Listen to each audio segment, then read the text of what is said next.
Chapter 1, Life Counterattack System. Xin Feng, Zhao Qian, and I are together.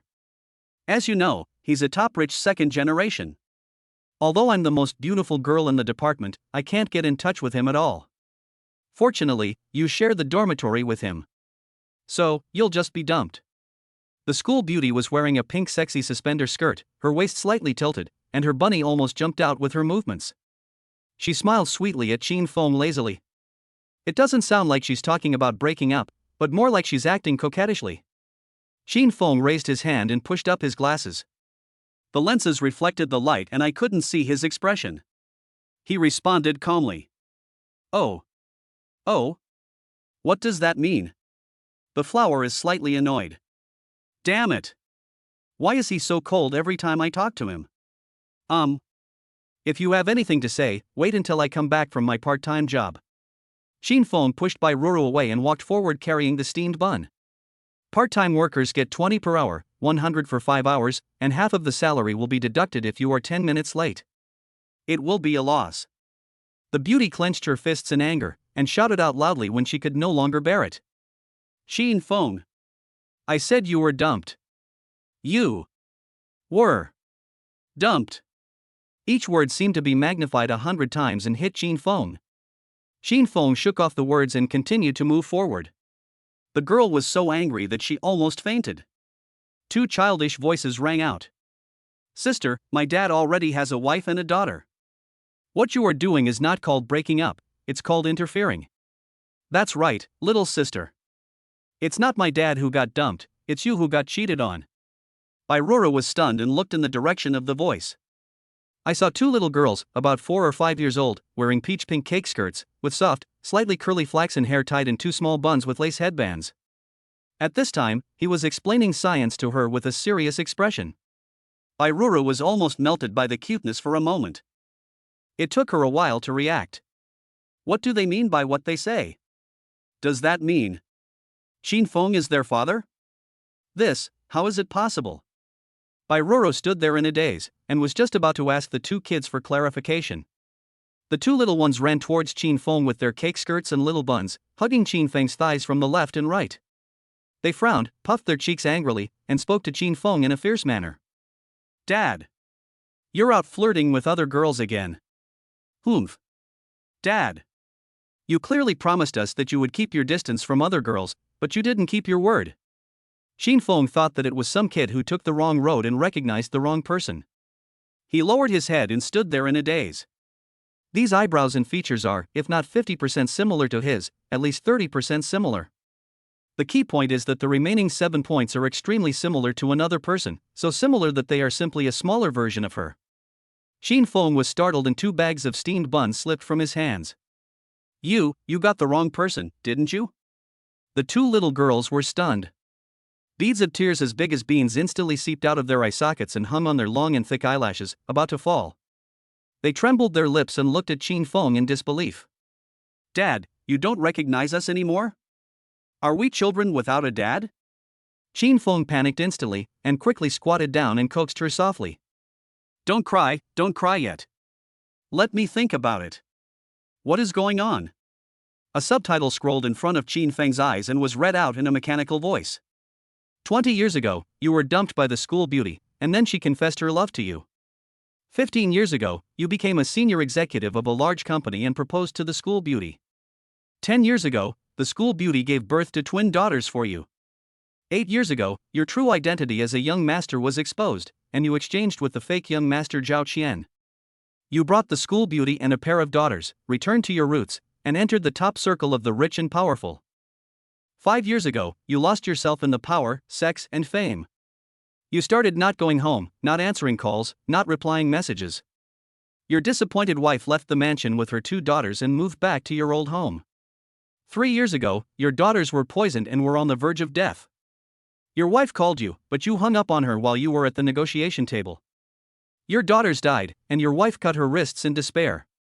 You left the negotiation table and were notified of the death by the police.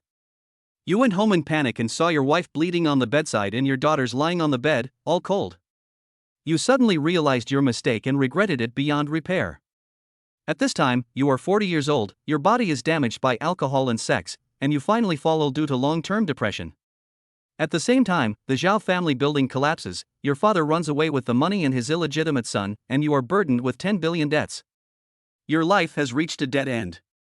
Do you want to activate the life counterattack system and start the counterattack? 20 years ago? Dumped by the beauty in the department? Then confessed to by the school beauty? Isn't that now? In other words, this life reversal system arrived 20 years earlier? So what he said later is his future life. What kind of true and false young master's writing is this? In other novels, when the real young master's identity is revealed, he reaches the peak of his life, but why did he end up in a desperate valley? Forget it. Never mind. We'll talk about the future in the future.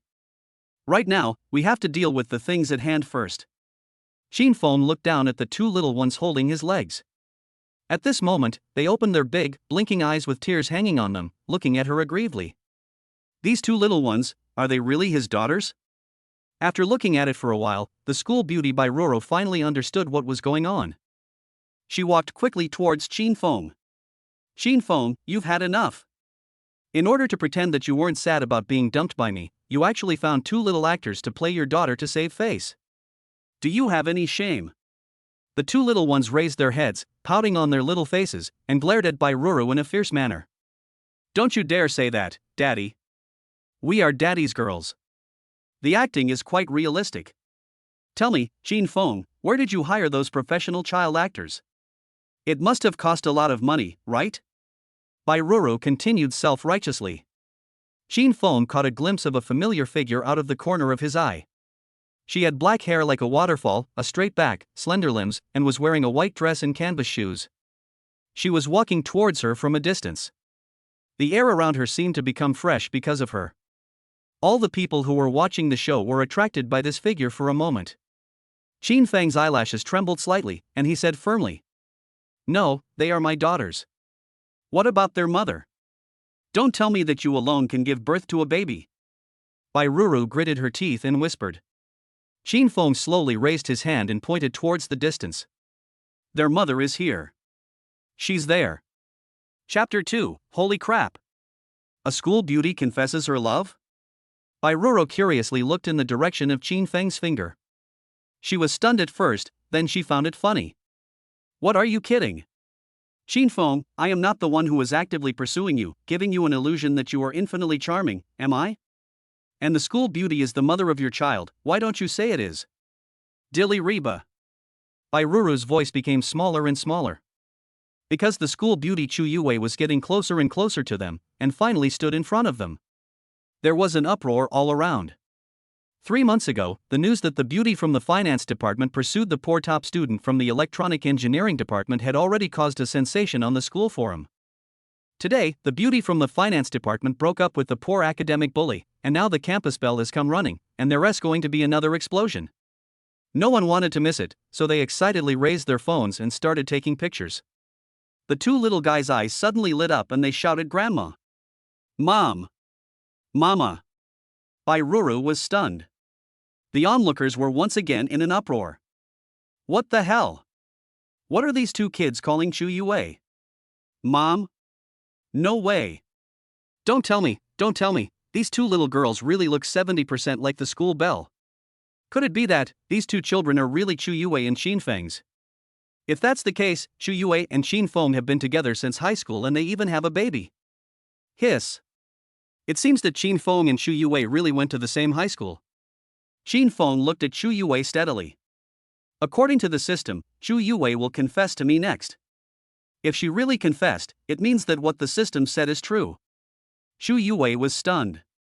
She looked at the two little ones hiding behind Xinfeng with their heads tucked in. It really looks like her. Xinfeng is really willing to spend a lot of money to save his reputation. She played truth or dare with her roommates in the dormitory, and she lost. Those guys actually asked her to go to the playground to confess to Xinfeng. Damn it! They don't mind the excitement, don't they know how much Bairuru hates her? She was really afraid that Bairuru would send someone to assassinate her after today. Bairuru frowned slightly and pouted, "Chu Yue, what are you doing here?" When there was a competition for school beauties, Bairuru lost to Chu Yue by 1 vote. She disliked Chu Yue so much that she would get nervous whenever she saw Chu Yue.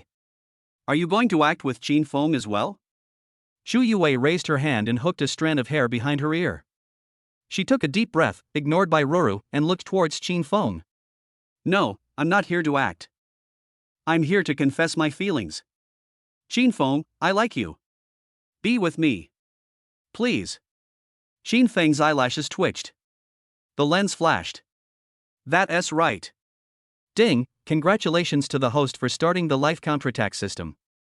Ding, congratulations to the host for triggering the primary task calming his wife's emotions. Analysis, on this day, you were at a drinking party, and your wife felt insecure. She called you more than a dozen times, but you hung up on them all. Your wife's sense of security hit rock bottom. She was afraid that her negative emotions would be seen by the children, so she locked herself in the bathroom, hugged her knees, and cried secretly. As a man, you should not let your wife be sad. Go up to her and give her a hug, and say, "Honey, I'm sorry, you have worked so hard to take care of the children all these years," to comfort her. Qin Feng. Ah, this is not good. Although according to the system, the school beauty will be his wife sooner or later, but now, they are actually meeting for the first time. The first time you meet someone, you just go up and hug them? Just kidding, I'm this kind of. After completion, you will receive rewards, a Rolls-Royce Phantom and a Ziyunjin villa. Qin Feng, I am. Bai Ruru was shocked. The surrounding exploded. Fuck. A school beauty confessing her love? The school beauty actually confessed her love to Qin Feng. Wait, what's going on with these two kids? The school belle is confessing her love now, which means these two kids are not the school belles. If you are being coerced, school beauty, just blink. I don't believe that the school beauty is together with Qin Feng. Everyone can act. Unless they have physical contact. Seeing things getting bigger and bigger. Shu Yue was so embarrassed that she wanted to find a hole to crawl into. If she had known this earlier, she would have admitted defeat and contracted to provide breakfast for the dormitory for a month. Why did she have to come and complain? Well, now we are in a difficult situation. No matter what, let us just run away. Shu Yue raised her hands to cover her face and prepared to run away. Qin Feng suddenly stepped forward, opened his arms, and hugged Shu Yue. Honey, I'm sorry. You've worked so hard taking care of the children all these years. Shu Yue was stunned. The two little ones were also startled. After a while, the two little ones reacted and pounced towards Qin Feng and Shu Yue. That's great. Dad finally changed his mind. Great.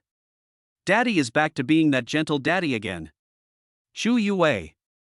Shu Yue's cheeks suddenly turned redder, and her brain suddenly shut down due to the continued high temperature, and she was petrified on the spot.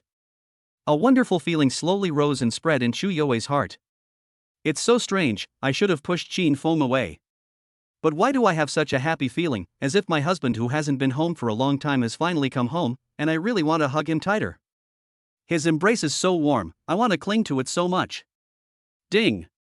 Congratulations to the host for successfully calming his wife down, and receiving a Rolls-Royce Phantom and a purple cloud gold villa as rewards. Ding. The host comforted his daughters and received an extra reward of 5 million. Qin Feng, huh? So the mission is successfully completed? But where is the reward? Why can't I see it? The people around, seeing this heartwarming scene, couldn't help but put down their phones and stared at each other. They look so happy. This is an ideal life. I have a wife and a daughter. I am a winner in life. What should I do?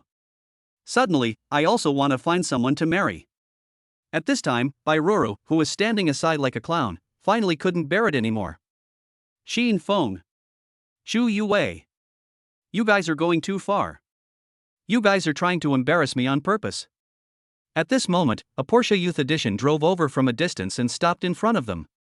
Zhao Chen opened the car door and got out. What's wrong, dear? You look unhappy. When Bai Ruru saw that it was Zhao Chen, she threw herself into his arms with grievance. My dear, you are finally here. Yes, I'm here to pick you up to eat Japanese food. How is it? Did you miss me? Zhao Chen reached out and gently pinched Bai Ruru's face. Bai Ruru instinctively wanted to hide, then she remembered that she was not talking about a partner but money, so she moved her face closer. Really? Is it the kind of Japanese food that costs 800 yuan per person? Honey, you are so good to me. Unlike someone who, when he was with me, had a Japanese buffet for 280 yuan every day. Bairuru glanced at Qin Feng with disdain, and then said to Chu Yue sarcastically, Chu Yue, let me remind you, he is very poor. If you stay with poor people, your beauty will fade. Chapter 3, yes, they are our children. The two little ones were grimacing in anger. Don't you dare say that about mom and dad. That's right. Bad girl Silver. This matter was a farce from beginning to end, and Chu Yue didn't take it seriously at all. But look at these two little guys I've never seen before, defending themselves like this. Chu Yue couldn't help but feel warm in her heart. She protected the two little ones behind her and said to Bairuru, thank you for the reminder. However, this is our family affair from now on. I don't need an outsider like you to judge. You. Bairuru gritted her teeth, oh, you keep talking tough. In less than 3 months, you'll want to break up with him. Ro, why are you wasting time talking to them? Japanese food costs 800 yuan per person, and it won't be fresh if you go too late. Zhao Qian put his arm around Bairuru's shoulders. The two were about to turn around and leave. Immediately, a mechanical female voice sounded from Qin Feng's cell phone. 5 million yuan has arrived in Alipay. Bairuru and Zhao Qian paused. Chu Yue was also stunned and blinked in surprise. The two little ones also raised their heads and said, wow, 5 yuan can buy 1 candied haws. If it's 5 million, can we buy a lot of candied haws? There was an uproar all around again. 5 million? Is Qin Feng some hidden boss? You didn't make the ringing sound on purpose, did you? Whether it's true or not, after Qin Feng's combination of punches, Shi Hua's face turned green. Yeah, this is too embarrassing. He thought he had dumped the top student, but the top student turned around and was confessed to by the school beauty. What a wonderful novel that has become reality. Bairuru snorted coldly. Qin Feng, I didn't expect you to be so fake. You even made a ringtone for Alipay payment. Do you think you can become a rich man just like that? You are putting on such a big show now. It will be even more embarrassing if you are exposed later. A Rolls-Royce Phantom drove over from a distance and stopped on the side of the road. Qin Feng raised his hand and pushed his glasses, a faint smile appearing at the corner of his mouth. Rewards, received. He simply ignored Bairuru. He held Chu Yue in one hand and one of his daughters in the other. The other daughter consciously held Chu Yue's hand. Let's go home. Qin Feng smiled slightly and pulled them towards the Rolls-Royce Phantom. The door of the Rolls-Royce Phantom was opened. The housekeeper, wearing a black professional skirt and gold-rimmed glasses, stepped down from above and bowed slightly to Qin Feng, Chu Yue, and the other three. Dear owner, lady owner, I am your housekeeper Xiao Ai. I am here to take you back to Xianjin Villa. Chu Yue looked at Qin Feng in astonishment, the corners of her mouth twitched, and she asked in a voice that only the two of them could hear. No, is it such a complete performance? It must cost a lot of money to rent a Rolls-Royce Phantom and a Xianjin Villa. Hasn't he been working part-time since high school, working here and there? How could he have saved so much money? Go home first. Qin Feng smiled faintly and looked back at Chu Yue. As for system matters, I still need to find a place where no one is around to review them. It's so noisy here now, this is not the place to talk. Chu Yue nodded. Qin Feng pulled the mother and daughter and sat in the back seat. This Rolls-Royce Phantom is a business customized version. Not only does it have a luxurious interior, it is also equipped with a bar counter and calfskin seats, which is very comfortable. Xiao Ai considerately poured 2 glasses of red wine for Qin Feng and Chu Yue. Pour 2 cups of Wangzai milk for the 2 little ones. Chu Yue was still stunned, but the 2 little ones had already held the Wangzai, puffed up their cheeks and started drinking through straws. Close the car door. Xiao Ai sat in the driver's seat and drove away slowly in the customized business version of Rolls-Royce Phantom. Bairuru's lips trembled. What is going on? Is Qin Feng really a hidden top-rich second generation? Zhao Qian was also stunned and stood there, and it took him a long time to react. You need to verify your capital to buy Xianjin Villa. Only those with assets of 10 billion are eligible to buy it. That is to say, Qin Feng has at least 10 billion in assets. This can't be an act, right?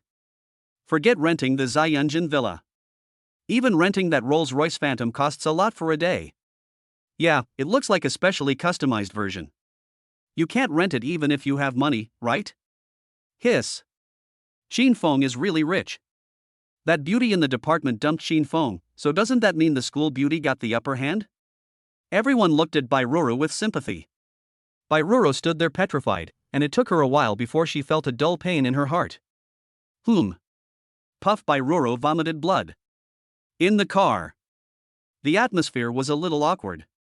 Although the back seat was spacious, the two kids, whether intentionally or not, squeezed Xin Feng and Xu Yue tightly together on the left and right. Xu Yue exuded a faint, indescribable fragrance that entered Xin Feng's nose, making him feel inexplicably hot. In fact, he had known Xu Yue for a long time. But at that time, Xu Yue was already a celebrity in the school and had many suitors around her. Even if he had the chance to meet Xu Yue by chance, he would pretend to have a cold face and walk past her quickly without making any eye contact with her. Xu Yue looked at Xin Feng curiously, then looked at the two children. It's so strange, these two children really look like her and Xin Feng's children. But they don't have much contact. Forget it, now that the show is over, it's better to make things clear as soon as possible. Actually. Xin Feng and Xu Yue spoke at the same time and paused at the same time. You go first. The two spoke at the same time again. Xin Feng clenched his fist to his lips and coughed. In fact, they are our children. Xu Yue, cough. Xu Yue was choked and quickly put down the red wine. Xin Feng considerately handed her a napkin. Xu Yue was wiping and coughing at the same time. Xin Feng, cough. I understand your desire to save face after being dumped, but those people are no longer here, there's no need to act anymore. Besides, we are only freshmen, only 18 years old, how can we have a child this big? I know this is a little unbelievable, but... Xin Feng raised his hand and gently pulled a strand of Xu Yue's hair. Technology doesn't lie. Let's do a paternity test and we'll know. Xiao Ai, go to the city hospital. Xin Feng shouted towards the front. Yes. Xiao Ai responded, turned around and drove towards the municipal hospital. Hospital corridor. Xin Feng went to get the paternity test report. The two little ones sat in their seats, swinging their legs around in boredom. Xu Yue walked back and forth with her arms folded. I am really crazy. I believed Xin Feng's lies and came to do a paternity test. Those two children are very cute, but how could they be my children? Xin Feng walked out of the reporting center holding a brown paper file bag. The identification results are available. Xu Yue ran over quickly. How's it going? Have you opened it and looked at it? Xin Feng shook his head slightly and smiled. No, I want to watch it with you. Chapter 4, the identification results are out. Xu Yue nodded. Xin Feng naturally sat next to Xu Yue. The pleasant mint aroma reached Xu Yue's nose, giving her an indescribable feeling in her heart and causing her earlobes to turn slightly red. She glanced at Xin Feng secretly.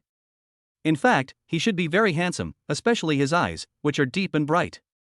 I remember when I was in junior high school, he was the school hunk. Unfortunately, after entering high school, due to study pressure, he wore a pair of glasses, which concealed his good looks. But she still remembered what he looked like behind his glasses. For some reason, she actually felt a little nostalgic for the time she spent with him. It's a pity that the identification results would be opened. They are about to separate. Thinking of this, Xu Yue felt a little uncomfortable. Xin Feng was pulling the rope of the cowhide bag, wrapping it around and around. Just when he was about to reach the last circle, Xu Yue's heart began to lift. The two little ones' shaking movements paused and their stomachs growled. Dad, Mom, we are so hungry. Xu Yue was delighted and raised her hand to hold Xin Feng's wrist. I heard that children are prone to hypoglycemia when they are hungry, which is bad for their health. Let's take the two children to eat first. Anyway, the identification results are already out, so there's no need to rush. Xin Feng thought about it and agreed. In fact, the children's appearance is enough to show that these two children are his and Xu Yue's. The reason for the identification was that he just wanted to verify it more scientifically. Good. Xin Feng walked towards his two daughters and squatted beside them. He didn't seem to know what they were called. He asked them patiently. Dad has a bad memory, can you tell me your names? Yes, sure. Both of them nodded. My name is Qin Ayu. I'm the elder sister. My name is Qin Aiwei. I'm the younger sister. Shu Yue's face suddenly turned red and her heart beat twice. This Qin Feng is truly worthy of being called a top student. Even when acting, they pay so much attention to details that their names become a testimony of their love. If someone else had done this, Shu Yue would have been angry a long time ago. But at this moment, Shu Yue was not angry, she even felt sweet in her heart. Ahem. Qin Feng coughed awkwardly. Will their love be so intense in the future? Will their names become a testimony of their love? Then Daddy will call you Yu and Wei Wei, okay? Yeah, okay. The two nodded obediently. Then let's leave here first. Qin Feng gently extended his hands towards the two little ones. Shu Yue stood behind him and watched, her long eyelashes trembling. If she really married Qin Feng and had a child, Qin Feng would definitely be a good father and a good husband since he was so patient with the child. Will she be happy? Ah. What am I thinking about? Shu Yue's face turned as red as a steam engine. She let out a low cry and raised her hands to cover her face. Qin Feng, Yu, and Wei Wei all looked towards Shu Yue. Shu Yue coughed awkwardly. Ahem. Let's go eat quickly. I'm hungry too. Yeah, I'm so hungry that I can't walk anymore. Daddy, hug me. The two little ones stretched out their hands towards Qin Feng. Daddy, how can one person hold both of you? Let mommy hold one. After Shu Yue finished speaking, she was stunned for a moment. What's going on? She calls herself mom, how can it be so easy? No, it's always been Daddy who holds both of us. Yu and Wei Wei continued to open their arms towards Qin Feng. Qin Feng took a look at Yu and Wei Wei. They are about 1.1 meters tall. Although they look chubby, they have thin frames and probably weigh less than 30 kilograms. When he worked part-time at the gym, he could lift 30-pound dumbbells with one hand with ease. So, it should be no problem for one person to hold two. Good. Qin Feng bent down, put one hand around one of his daughter's legs, then leaned forward slightly and stood up. Shu Yue's pupils shrank slightly. Wow, amazing arm strength. Go home. Qin Feng turned around and said to Shu Yue. Shu Yue nodded blankly, oh, okay. The four of them walked through the corridor and passed through the hall. Because of their good looks, they attracted a lot of attention along the way. Is this a family of four?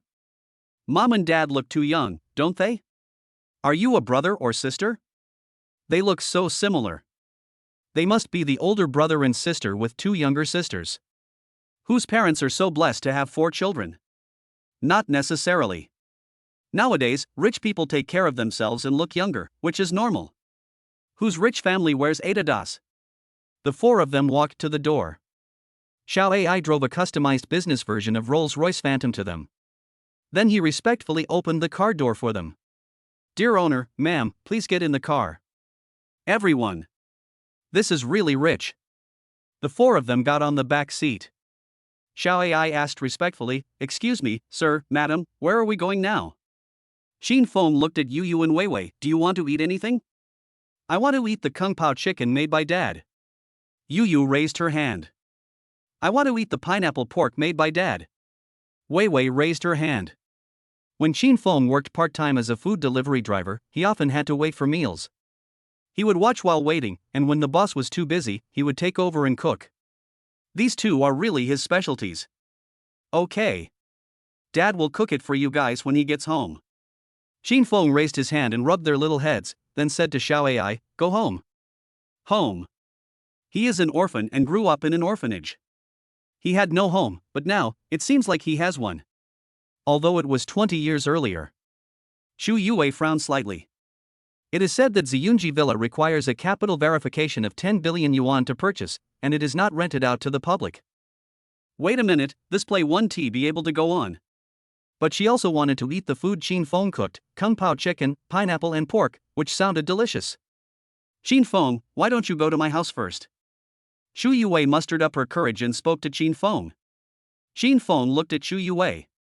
He and Shu Yue already have a child, so he needs to find an opportunity to visit his father-in-law. But he has to wait until he is fully prepared. It's not the right time yet. Qin Feng said, don't worry, I will go to meet your parents. But now, the child is hungry, let's go back to Ziyunji first. Shu Yue twitched the corners of her mouth.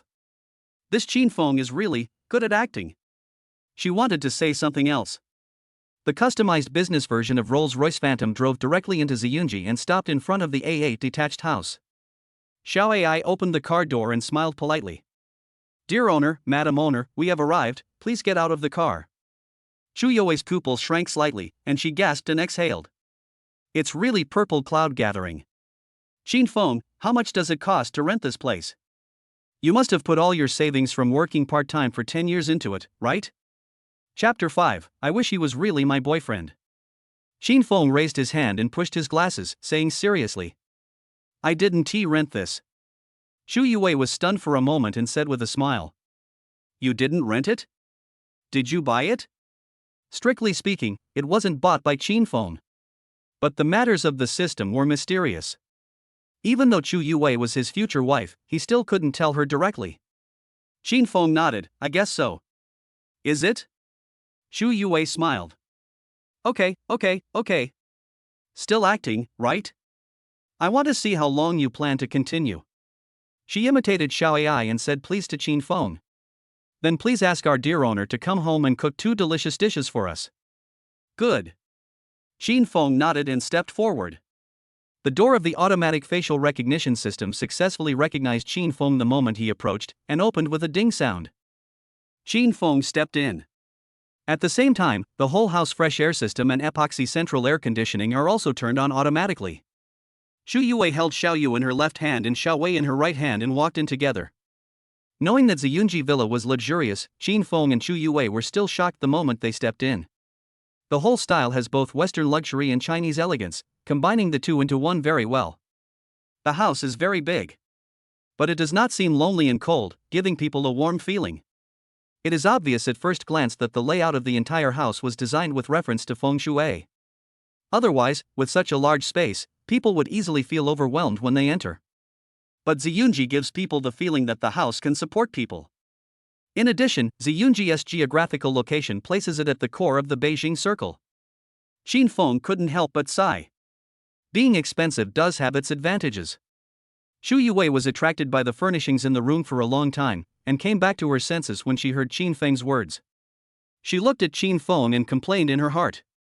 "And you said the house is not rented? If it wasn't rented, who would complain about the expensive house when they return home?" Xiao Yu and Xiao Wei's stomachs growled again. The two of them rubbed their bellies and pouted their lips. "Dad, Xiao Yu is so hungry. Xiao Wei is also very hungry. Be good, those 2 dishes are not troublesome, they will be ready soon." Qin Feng also came back to his senses and rubbed Xiao Yu and Xiao Wei's heads. "Ding, congratulations on activating the random task, cook a delicious meal for your wife and daughter. On this day, your 2 daughters were hungry after school, but your wife had tendinitis in her wrist due to taking care of the children and holding them alone for a long time. She was unable to swing the spatula due to the tenosynovitis. Now, you are back home. In order to win back your wife, please prepare a delicious meal for her after a long absence. Hint, your wife doesn't like onions. After completing the task, you will receive a reward. Qianda Plaza, Chaoyang District." Qin Feng was surprised for a moment. Qianda Plaza, Chaoyang District? Isn't that the square where the Lu Di Lao restaurant where I work part-time is located? Although the Wang family, the owner of Qianda Plaza, owed more than 60 billion yuan due to the financial crisis in recent years, they would not sell the Qianda Plaza in Chaoyang District, right? You know, the Qianda Plaza in Chaoyang District earns tens of billions of yuan in rent a year. With so many Wanda plazas across the country, the Wang family can easily make this happen in 5 or 6 years. Is it worth selling? Never mind, this is not something he needs to consider. Qin Feng walked towards the kitchen. A kitchen that is as big as 2 of his dormitories. It's bigger than the kitchen of Lu Di Lao. The frying area, baking area, stir-fry area, and high-heat area are very clearly divided. Besides, there were 2 seafood tanks on the left, filled with all kinds of food that he had seen and had not seen before. Trout, turbot, pufferfish, dolphin, king crab, hairy crab, geoduck, abalone, and so on, everything is available. On the right is a wall of refrigerators with labels indicating fruits, vegetables, and meat. Qin Feng walked towards the refrigerator containing vegetables, opened the door, and saw everything from fruits and vegetables to leafy vegetables and root vegetables. This is a delight for people who love cooking. If he could replenish the food and drinks immediately after taking them, he even thought it would be nice to not work for the rest of his life and just stay in this house. He took out carrots, potatoes, and peanuts. As a result, I just took it out. The empty space was actually filled up. Xin Feng was stunned, blinked, looked at the ingredients in his hand, and then looked at the ingredients in the refrigerator. He suppressed his inner joy, calmly closed the vegetable refrigerator, opened the fruit refrigerator, and took out a pineapple. A pineapple appeared again in the empty space. The fridge can really be refilled instantly. Daddy, can we watch you cook? Xiaoyu and Xiaowei were lying at the door, sticking their two little heads out and stacking them on top of each other. Xu Yue also followed them and poked her head out. So do I. Xin Feng was touched by this scene and smiled faintly. Okay.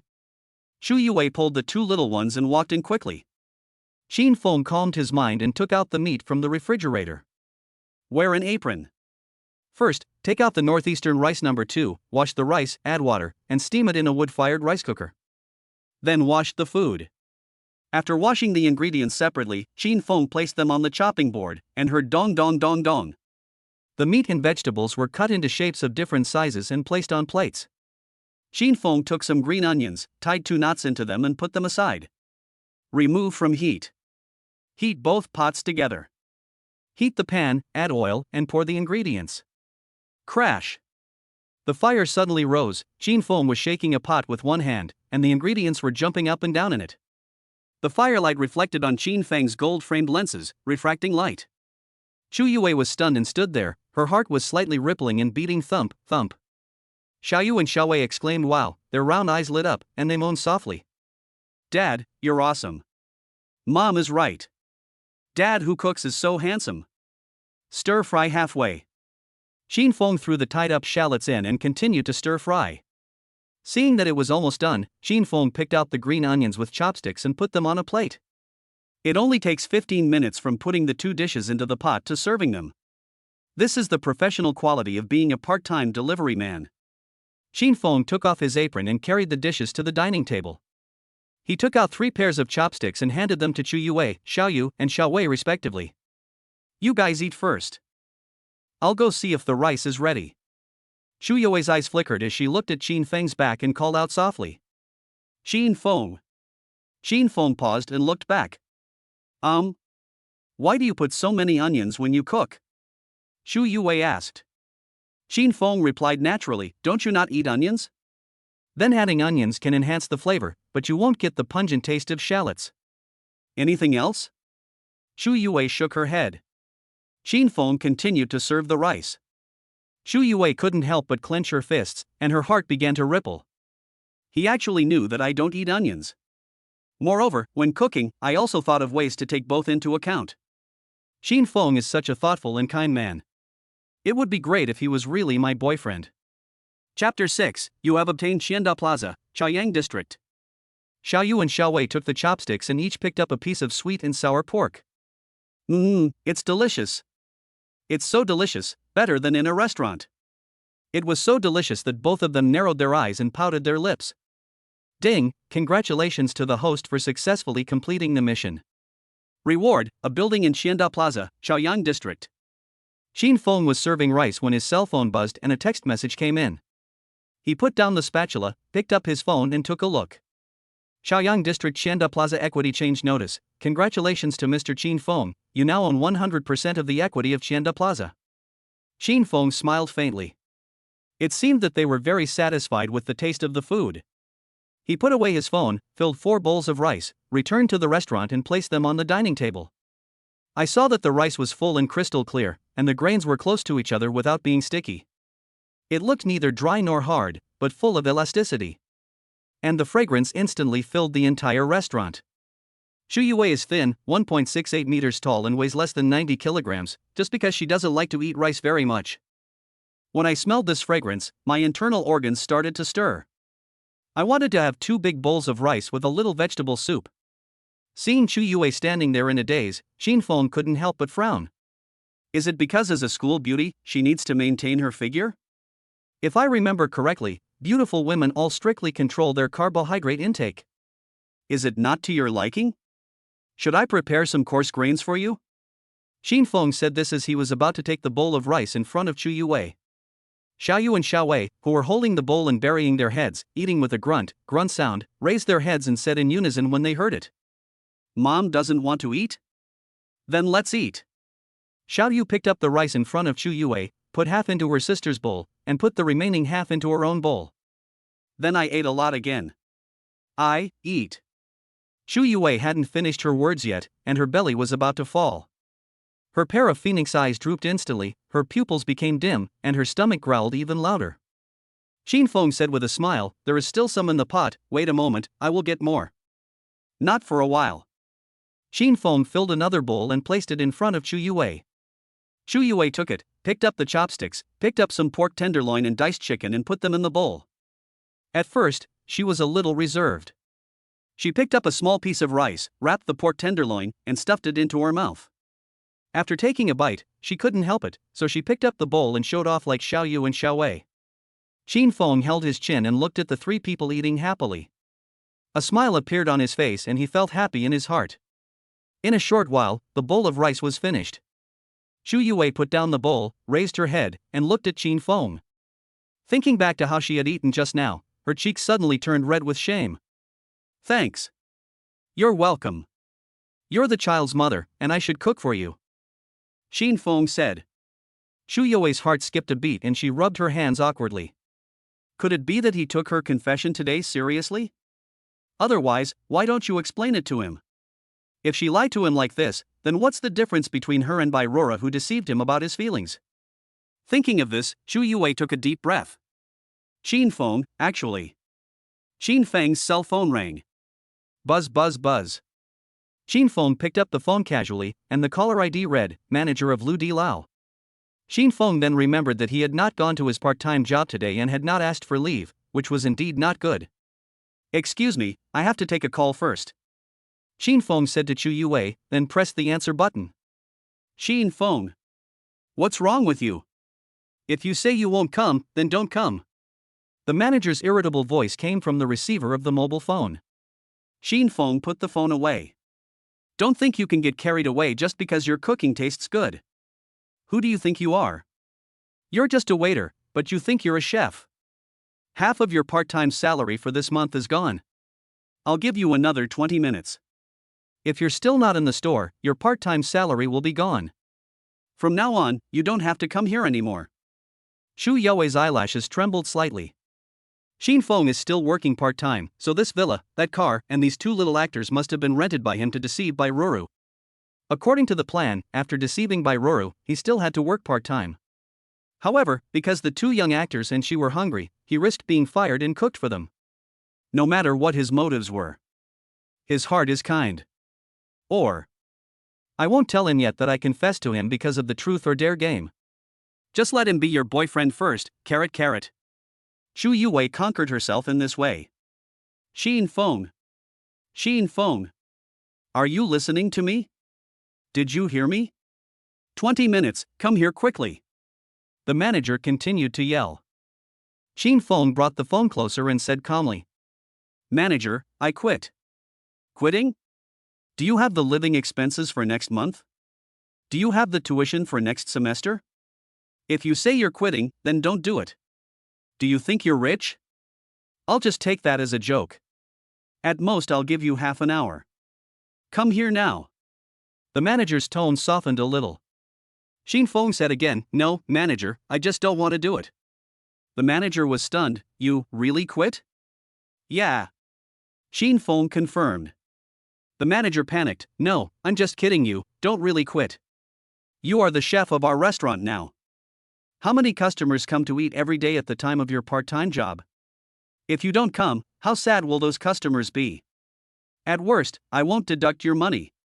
This is not about money. Xin Feng said. The manager cried, Don't. I know I had a bad attitude just now, but I can only apologize to you. How about this, I will raise your salary, and I will not deduct a cent from your part-time salary. I will also raise your part-time salary by 1/3 on top of the original salary. Manager, I said, this is not about money. Xin Feng said again. No, half, I'll give you half. No, double it. I'll give you double it. As long as you're willing to keep working, I'll give you double it. Xin Feng. Shu Yue, Xiao Yu, and Xiao Wei stood there in a daze. Xin Feng sighed and looked at them helplessly. Hey, how can I tell him that it's not about the money? Tell the truth. Shu Yue was stunned. Xin Feng nodded. Well, you are right, let's tell the truth. He spoke again to the manager on the phone. Manager, let me tell you the truth. I am now the owner of Qianda Plaza in Shaoyang District and own 100% of the shares. The manager on the other end of the phone was stunned for a few seconds, then burst into laughter. Ha ha ha ha ha ha. This guy Xin Feng must have read so much that his brain is damaged. He actually said that he is the boss of Qianda Plaza. Ha ha ha ha ha ha. The manager held up his phone and complained to the employees in the store. The employees heard this and started laughing. Ha ha ha ha ha ha ha ha ha. Chapter 7, The Results Are Obvious. Xin Feng hung up the phone expressionlessly. Shu Yue looked at Xin Feng's expression and frowned worriedly. Xin Feng must be feeling very uncomfortable now. You broke up with the department flower because of cheating on you, spent all your savings to save your face, lost your job, and now you have to be laughed at by your colleagues. You must feel like crying. Shu Yue smiled gently and comforted him. It doesn't matter.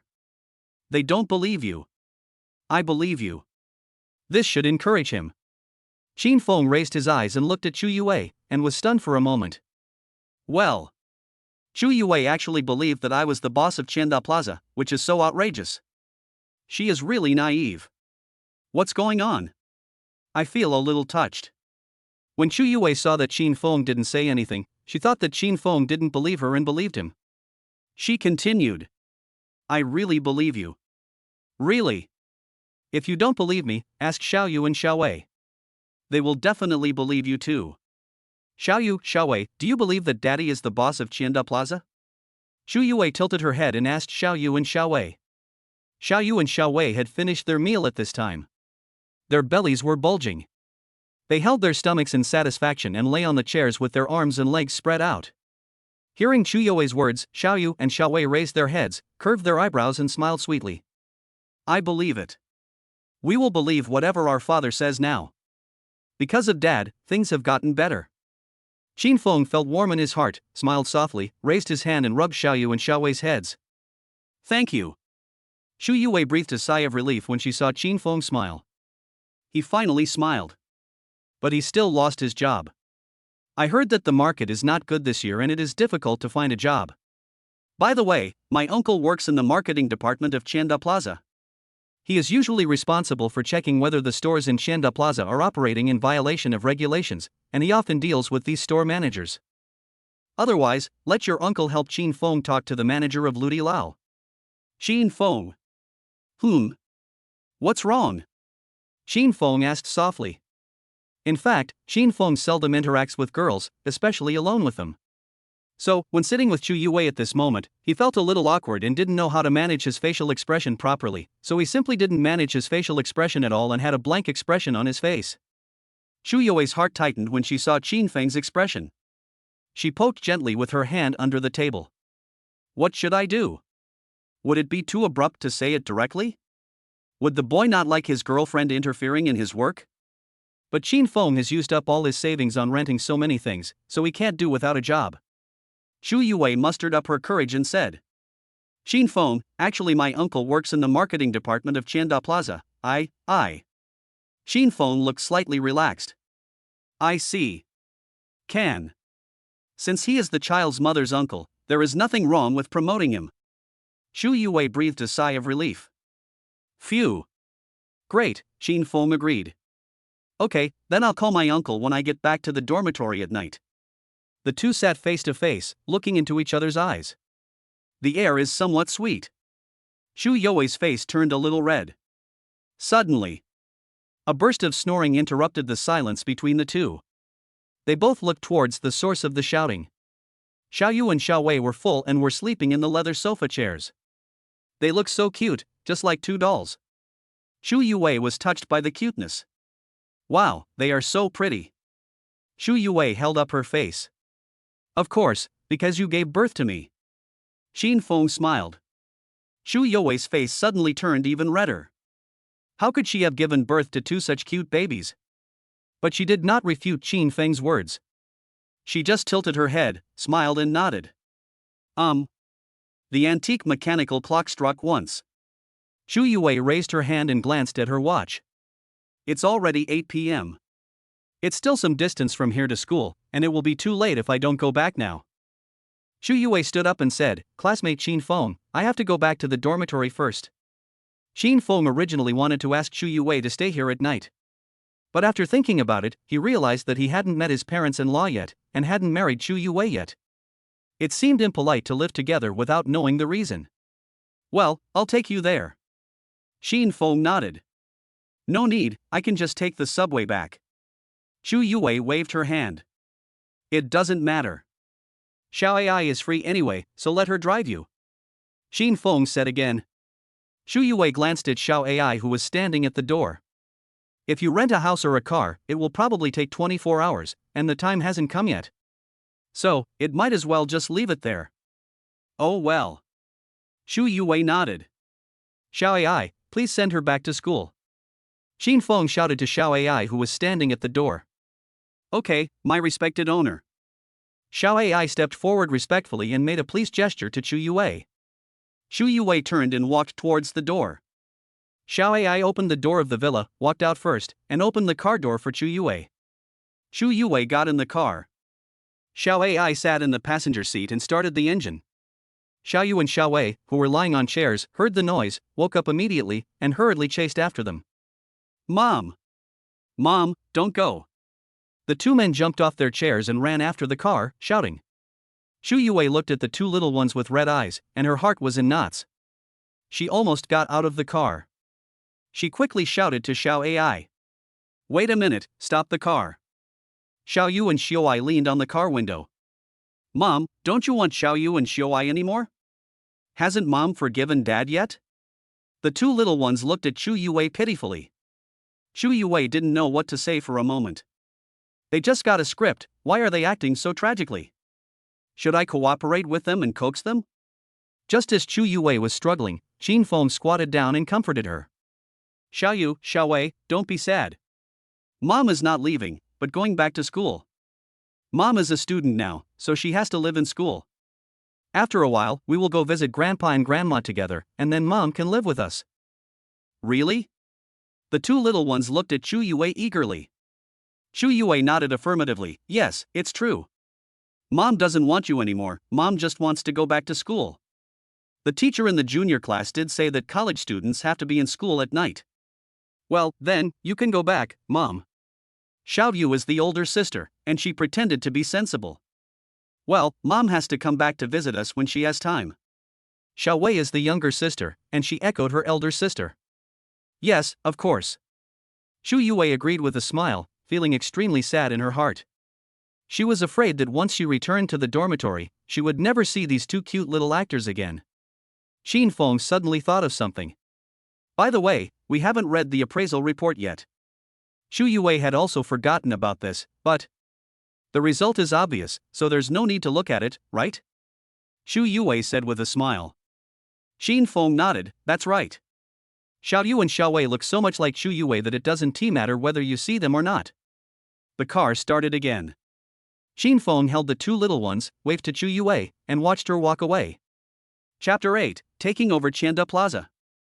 Until the car completely left. Xiao Yu and Xiao Wei yawned together, and their little heads felt so heavy that they seemed to be unable to hold on to the pillow. The bodies shook together. Xin Feng quickly opened his hands. Xiao Yu and Xiao Wei fell into Qin Feng's arms with a paw sound. Xin Feng smiled helplessly, picked them up one in each hand, walked towards the second floor of the villa, and opened a children's room. There is a large round princess-style bed inside, which is filled with stuffed toys, hung with a pink mosquito net, and covered with a soft milky white quilt embroidered with cute cartoon patterns. Xin Feng lifted the quilt, put the two kids on it, and took off his shoes. Standing beside the bed, looking at the two people's sleeping profiles, Xin Feng couldn't help but smile. The children's sleep quality is really good. He turned and closed the door gently. I took a quick look at the layout of the entire villa. Although the house is large, it does not have many rooms. The first floor is the living room, dining room, kitchen, and a nanny's room, that's all. Most of the area is open and spacious with sunlight, which is very nice. The basement is a garage, a star-studded theater, and a tool room. The second floor is the children's room and children's activity area. The third floor is the master bedroom, as well as a study, fitness, and leisure area. Xin Feng went up to the third floor and saw the latest Alienware laptop on the table in the study. He couldn't help but want to go over and play the game. But thinking about the two little ones sleeping alone on the second floor, he felt a little worried, so he went back to the second floor, sat on the edge of the bed, and casually browsed his phone. The school forum was particularly lively at this time and was divided into 3 factions. Standing white and gentle, she mocked him. Those who stood on Shu Youwei's side mocked him.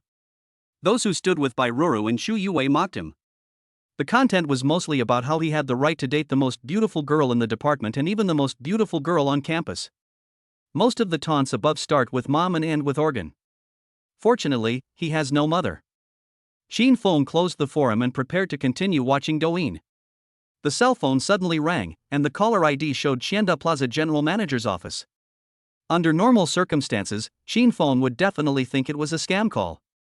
Without thinking too much, I just pressed the answer button. Hello, Chairman Qin. I am General Manager Su of Qianda Plaza. I am in charge of all departments and report directly to you. When are you free to come to the company and take over the company? I won't go to the company. Since you are in charge of management, you will continue to be in charge of management. Just call me if you have any questions. Xin Feng spoke in a low voice. General Manager Su was stunned for a moment when he heard Xin Feng's voice, then he looked at the phone screen and checked the phone number. That's right. But why does the chairman's voice sound so young? Sounds like a teenager under 20 years old? What's wrong? Can't I? Seeing that the other party was silent, Xin Feng asked again. Yes, of course. General Manager Su responded immediately. I guess some rich and powerful person bought the property for the rich second generation, so it is inconvenient for him to show up, right? Oh, it's good to be rich. One more thing, is there an employee named Chu in the company's marketing department? Xin Feng asked again. Have. General Manager Su responded. How is your work usually going? Xin Feng asked. He works very seriously and is very thoughtful. He gets along well with colleagues and has good external relations, replied General Manager Su. Well, do you think he is capable of being a manager? Xin Feng asked again. General Manager Su, he has been working in the company for 20 years.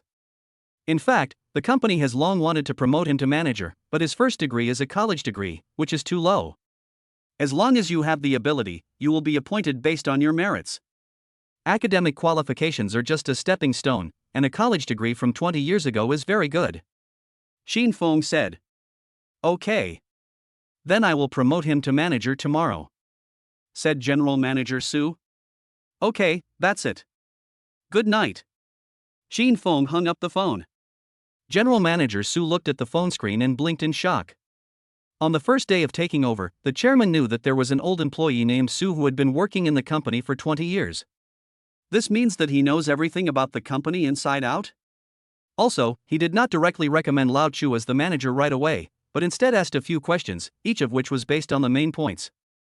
This chairman is very experienced and has strong management skills. He doesn't look like a young boy. Could it be that the chairman only has a boyish voice, but is actually a 40-year-old middle-aged man about my age?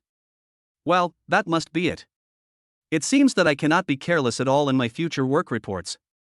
General Manager Su secretly clenched his hand holding the phone, with a look of fighting spirit on his face.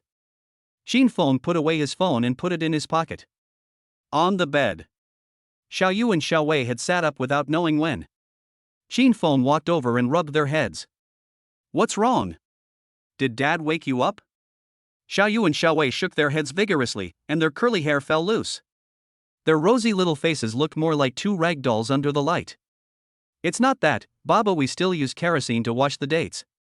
Yes, Mama said that we can't go to bed without washing the dates. The 2 little ones were half asleep and their speech was a little unclear. Xin Feng was almost melted by their cuteness. But the next words petrified Xin Feng. Dad! Help us wash the dates. Yeah, that's right, Dad, we need to wash the dates. Xiao Yu and Xiao Wei spoke in unison. Helping the little girl wash dates, give her a bath. Even though she is my own daughter, I still feel weird about it. Auntie Xiaowai will be back soon. How about this, let Auntie Xiaowai help you wash? Xin Feng said. A slightly mechanical sound was heard. Xiao Ai, here. Xiao Ai pushed open the door and walked in. Xin Feng was shocked. You sent it back so soon? Yeah, Xiao Ai drives steadily and fast. Xiao Ai said with a smile. That's great. Please give my 2 daughters a bath. Xin Feng said softly. Xiao Ai frowned in some embarrassment. Sorry, dear owners, although Xiao Ai is a robot, there is no way for me to help you 2 young owners take a bath. Xiao Ai will give you 2 young owners an electric shock. Robot? Xin Feng raised his hand to push his glasses, then stood up and walked towards Xiao Ai. A black and white professional suit, an impeccable figure and face, short mushroom-like hair, and skin so delicate that even the pores are invisible. Indeed, it is not perfect like a human. However, with the current level of science, it is impossible to produce such realistic pseudo-humans, right? Could it be that? Are you the system? Xin Feng frowned and looked at Xiao Ai. Xiao Ai smiled softly and blinked her eyes. I don't understand what the owner is talking about. Chapter 9, Bathing My 2 Daughters. Still pretending? Xin Feng walked to the bedside, picked up the water on the bedside and splashed it towards Xiao Ai. If it were a system, I wouldn't be afraid of such a small amount of water. Ah! Xiao Ai raised her hands to block the oncoming water. However, water inevitably entered Xiao Ai's eyes. There were 2 sizzling sounds, and then bang! Xiao Ai's ears started to smoke and he fell straight down. Xin Feng was stunned. Xiao Yu and Xiao Wei covered their mouths and sniffed. Dad, you killed Auntie Xiaowai. Auntie Xiaowai is dead. Xin Feng twitched his lips speechlessly. No, aren't such high-tech simulation robots waterproof? It's so rubbish, it's definitely not the system. Ding! The system detected a fault with Ziyunji's housekeeper intelligent robot Xiao Ai. Do you want to repair and upgrade it? Tip, repairs will cost 5 million yuan, and repairs and upgrades to a waterproof system will cost 15 million yuan. Xin Feng. You might as well just go and rob it. The previous mission only rewarded 5 million? You deduct 5 million from me for repairing a smart butler? Don't repair. The system remained silent and played dead. Xin Feng squatted down and looked at Xiao Ai's face carefully. He noticed a black mole between her eyebrows. If he guessed correctly, it should be a one-click system restart. Xiao Ai's whole body is stiff now, probably because the smart protection is turned on. He just needs to turn Xiao Ai on, wipe out the water in her body, and then turn on the one-button restart, and it should be able to recover. Xiao Yu and Xiao Wei squatted nervously on the side. Xin Feng comforted them both. Xiao Yu, Xiao Wei, don't worry, Auntie Xiaowai just broke down. Daddy will go fix it. You guys stay in your room and wait for Daddy. Okay. Xiao Yu and Xiao Wei nodded. Xin Feng bent down, picked up Xiao Ai by the waist, and walked towards the next room. Not to mention, the texture of Xiao Ai's skin is indeed indistinguishable from a real person. Xin Feng put Xiao Ai on the bed. Then I went to the basement and got the fine toolbox. He raised his hand and turned Xiao Ai over. He raised his hand and pressed the zipper of Xiao Ai's professional dress on the back. Pull it down gently. The mechanical muscles wrapped around the capillary-like circuits were completely exposed. Xin Feng peeled off Xiao Ai's entire head skin. The water entered through the eyes. Fortunately, there weren't many. He took out a small screwdriver from the toolbox and removed the 2 eyeballs. Then he took out a small clip, clamped a cotton ball, and wiped it carefully, wiping all the water out of Xiao Ai's body. Xin Feng felt relaxed all over, and then he put Xiao Ai's eyeballs back. Xin Feng did some more tests. He found that Xiao Ai's skin was waterproof all over her body, except for her eyeballs. He found a glass cup and cut 2 pieces the size of an eyeball with an electric cutting knife. He then used an electric grinder to grind them into 2 fully wrapped lenses with the eyeballs wrapped inside. Finally, he zipped up Xiao Ai, picked her up, put her on the ground, and raised his hand to press the mole between Xiao Ai's eyebrows. Xiao Ai Smart Butler, at your service. Hello, my respected owner of Ziyunji, I am your housekeeper Xiao Ai, and I am happy to serve you. Xin Feng raised his hand and pushed up his glasses. A gleam of light flashed across the lens. The corners of his lips curved into a small smile. Just by adding this simple device, the whole body is waterproofed and 15 million is saved. Cool. Go give my 2 daughters a bath. Yes. Xiao Ai turned around and pushed open the door at Xiao Yu and Xiao Wei's room. Dear 2 young owners, Xiao Ai will now provide you with bathing services. Wow.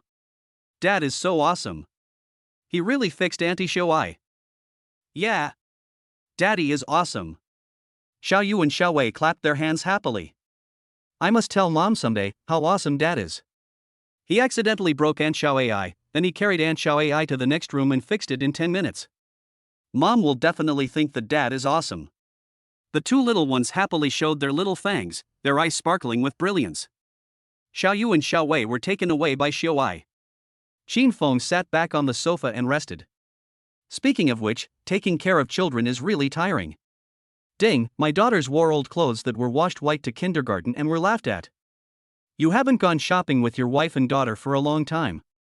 Take this opportunity to go to the mall with your wife and daughter to buy some clothes. After completion, you will gain the God level skill, God's Hand. Qin Feng frowned. What is God's Hand? Buying clothes? It just so happens that I can go to Qianda Plaza for a stroll tomorrow. However, Chu Yue probably just returned to the dormitory and should be very busy. Call her later. Qin Feng took out his mobile phone and opened the game. This way. Xu Yue returned to the dormitory. As soon as I entered, my roommates surrounded me and started talking. What's going on? Didn't you go to the playground to confess your feelings? Why does it take so long? That's right. The forum said that you left in Qin Feng's car. Where did he take you? You and him wouldn't. Xu Yue sat on her bed, her face getting redder and redder. Her roommates understood instantly after seeing her expression. Fuck, you're not serious, are you? Are you really in love with Qin Feng? Come on, everyone knows that Qin Feng's car is rented. He is an orphan. Even if he has been working part-time since he was 1 year old, he can't afford that car, right? Yue, wake up. There's no need to get yourself involved in a game of truth or dare. That's right, love brain can ruin your life. Xu Yue frowned and said somewhat unhappily. I'm not in love, I just think Qin Feng is different from other boys and worth talking to. What's the difference? The roommates asked in unison. He is very gentle and patient with children. Xu Yue said. Roommates. But he has no money. Besides, it might be an act. He can cook, and he cooks deliciously. Xu Yue said again. Roommates. But he has no money. If you have money, you can go to a 5-star restaurant. Xu Yue's face turned red. Ah, why are you always talking about money? I just want to date him, and I haven't said I want to get married. Isn't it said that first love is beautiful and pure, and doesn't need to be based on anything? The roommates looked at Xu Yue's expression and shook their heads, looking as if she was hopeless. Good luck. The roommates went back to their beds and stopped trying to persuade them. Xu Yue sniffed a little aggrievedly. A love affair that is not blessed by others. It tastes a bit sour anyway. She suddenly missed Qin Feng. Xu Yue's mind flashed back to Qin Feng's hug during the day. For some reason, she always felt very warm. Her face turned red. Oh, what is she thinking? The real business has not been done yet, but she promised Qin Feng to let her uncle speak for him. Xu Yue picked up her phone, glanced at her roommates, then quietly opened and locked the bathroom door, sat on the toilet, and called her uncle. Chapter 10, Is this what it feels like to be in love? Uncle, are you asleep? Xu Yue shouted nervously. Not only did Xu Jun not sleep, he also asked his wife to go downstairs to buy some peanuts and pork head so that he could have a drink. You know, he worked very hard for 20 years, and he was about to retire in a few days, but he finally got a promotion. Previously, the general manager wanted to promote him, but when he reported it, his application was rejected because of his academic qualifications. He thought he would never have any hope of promotion in his life. As a result, just now, he got promoted. He happily turned on the speaker and played, Today is a Good Day. No. What's wrong, Wei Wei? Is there anything? Xu Jun asked Xu Yue cheerfully. Xu Yue felt a little relieved as she listened to the music coming from her phone. It seems that my uncle is in a good mood. In this case, if I ask my uncle, he should agree. Uncle, I have something to ask of you. Kid, if you have something to say, just say it directly. Why are you being so polite to your uncle? I have a classmate named Qin Feng who works at Lu Di Lao.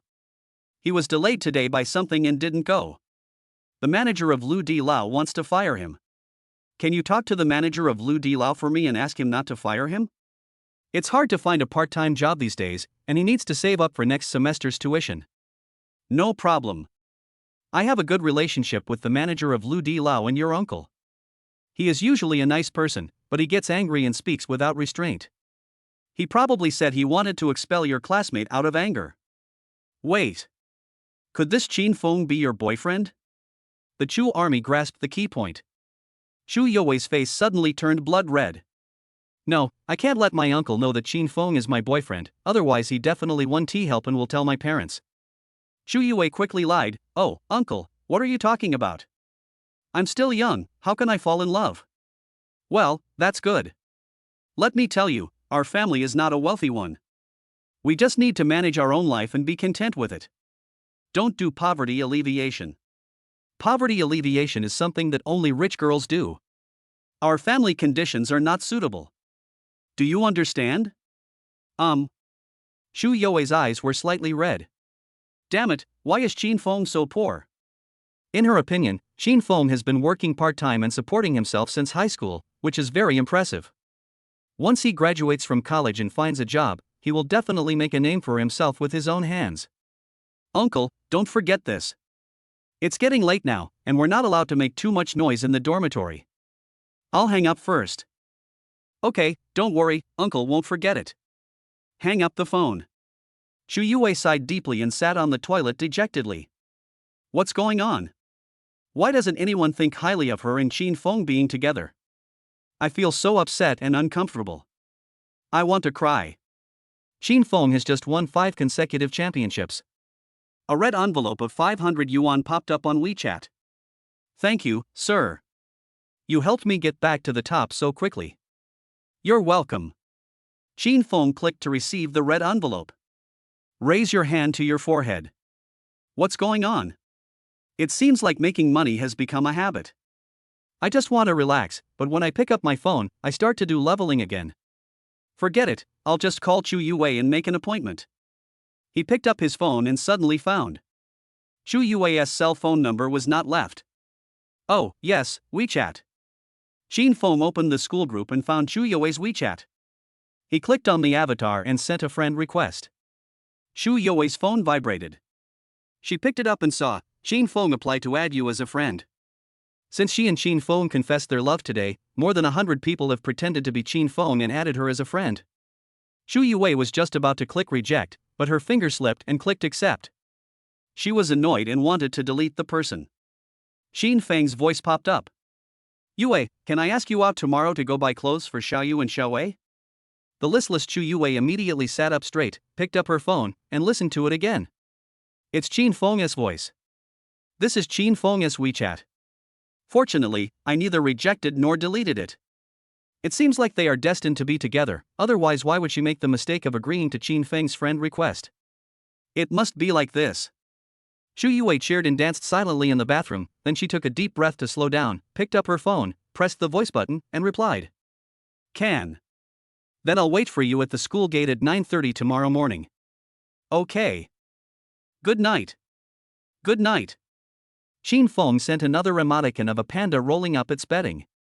Chu Youwei chuckled and replied with an emoticon of crayon Shinchan rolling up his bed. Qin Feng looked at his phone and couldn't help but laugh. I feel sweet in my heart. Is this what being in love feels like? He seemed to like Chu Youwei a little. In the past, he had to earn money every day, fearing that he would not earn enough money one month and would have no money to eat the next month. So he didn't dare to think about love at all. The reason why Roro confessed to him before was because she stopped him in the square. He was in a hurry to go to a part-time job, so he agreed casually. In fact, they had no private contact for 3 months after confirming their relationship. He guessed that Roro just wanted to have fun. I didn't take it to heart at all. But this time, it seems a little different. Not for a while. Xiaoai walked in, holding Xiaoyu in one hand and Xiaowei in the other, and changed into 2 sets of cute cotton pajamas. Qin Feng regained his composure, stood up, and took Xiaoyu and Xiaowei over. Dad has made an appointment with Mom to take you clothes shopping tomorrow morning. Wow! Then I can see my mom again tomorrow morning. That's so nice. Dad, that's great. Dad, you must get mom back this time, come on. Xiao Yu and Xiao Wei hugged Qin Feng's neck. One of them kissed him on the face. Qin Feng's heart warmed and his eyes curved into crescents. Don't worry, Dad will definitely catch up with Mom this time, and he won't let her suffer any more grievances.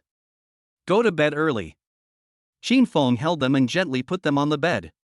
The two nodded obediently, rolled over, and each grabbed a doll, held it in his arms, and fell asleep with his round little butt sticking out.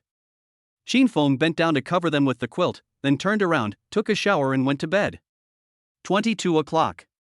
This is the first time Qin Feng has gone to bed so early in the 8 years he has been working part-time. It's nice to not have to work a part-time job in the evenings. The next day. Early in the morning, Xiao Ai drove the three of them to school. Qin Feng picked up his phone and sent a WeChat message to Chu Yue. Xiao Yu, Xiao Wei, and I have arrived at the south gate of the school. Chu Yue, who was putting on makeup, randomly patted loose powder on her face, picked up her phone and replied to a message. I am coming. Then she grabbed her bag and rushed outside. In the morning, the school gate is crowded with people coming and going. Who is that? Driving a Rolls-Royce Phantom Business Edition at the door? I don't know. The car windows are protected from prying eyes. I can't see who is sitting inside. He must be a rich man. What if it was Qin Feng? Didn't Qin Feng drive a Rolls-Royce Phantom yesterday? You must be kidding. How expensive is it to rent this car? Does he have the money to rent it for 2 days? Chapter 11, Baby Supreme VIP. Chu Yue was stunned for a moment. His eyes fell on the Rolls-Royce Phantom. This car, could it be? Is it Qin Feng and the others? The car window slowly rolled down. Qin Feng smiled faintly and shouted towards Chu Yue. Yue, here. Chu Yue looked relaxed and took a deep breath. This car really belongs to Qin Feng. How expensive is it to rent this for 2 days? No, I have to find a chance to have a good talk with Qin Feng today. Even if I want to save face, there is no need to do it for 2 days. It's so hard to make money these days. She forced a smile and walked towards the back seat. Everyone looked in astonishment as Chu Yue got into Qin Feng's car. Fuck, Qin Feng is spending a lot of money just to be with the school beauty. Where did he get so much money? Did he borrow money online? TSK, what a ruthless person, taking out an online loan to chase the campus beauty. You are an idiot, right? The school beauty's family background has been exposed. She is just an ordinary well-off family. If you have the energy, why not chase after a rich girl? The car window slowly rolled up, blocking out these words. Chu Yue couldn't help but lower her head. Qin Feng felt that Chu Yue was a little unhappy and comforted her. Don't take it to heart. Just listen to what these people say. After all, school is boring. What else can we do besides gossip? Chu Yue nodded. Yeah, you're right. We finally got out here, so we should not think about these unhappy things. Wait until I finish spending time with Xiao Yu and Xiao Wei today. She made things clear to Qin Feng. Before that, save it and don't mention it again. Chu Yue raised her head and smiled brightly. Qin Feng's eyes flashed. So easy to coax. Mom! I haven't seen you for a whole night. I miss you so much. Xiao Yu tilted his head and shouted. Xiao Wei also nodded, yeah. Xiao Wei too. Qianda Plaza is located in a bustling area of Chaoyang District. Parking is difficult under normal circumstances. But the license plate number of Qin Feng's car had already been entered into the system when the ownership transfer was automatically completed at Qianda Plaza. As soon as the car approached, the parking barrier was lifted. The security guard immediately walked out of the booth, bowed 90 degrees to the car, then gestured and walked in front, directing Xiao Ai to park the car in the 100 square meter exclusive parking space. Chu Yue was surprised for a moment. When she came here in her uncle's car before, she spent half an hour looking for a parking space in the underground parking lot. Luxury cars are just different, and there are security guards leading the way personally. It seems that it makes sense that rich people like to buy good cars. Xiao Ai got out of the car and opened the door.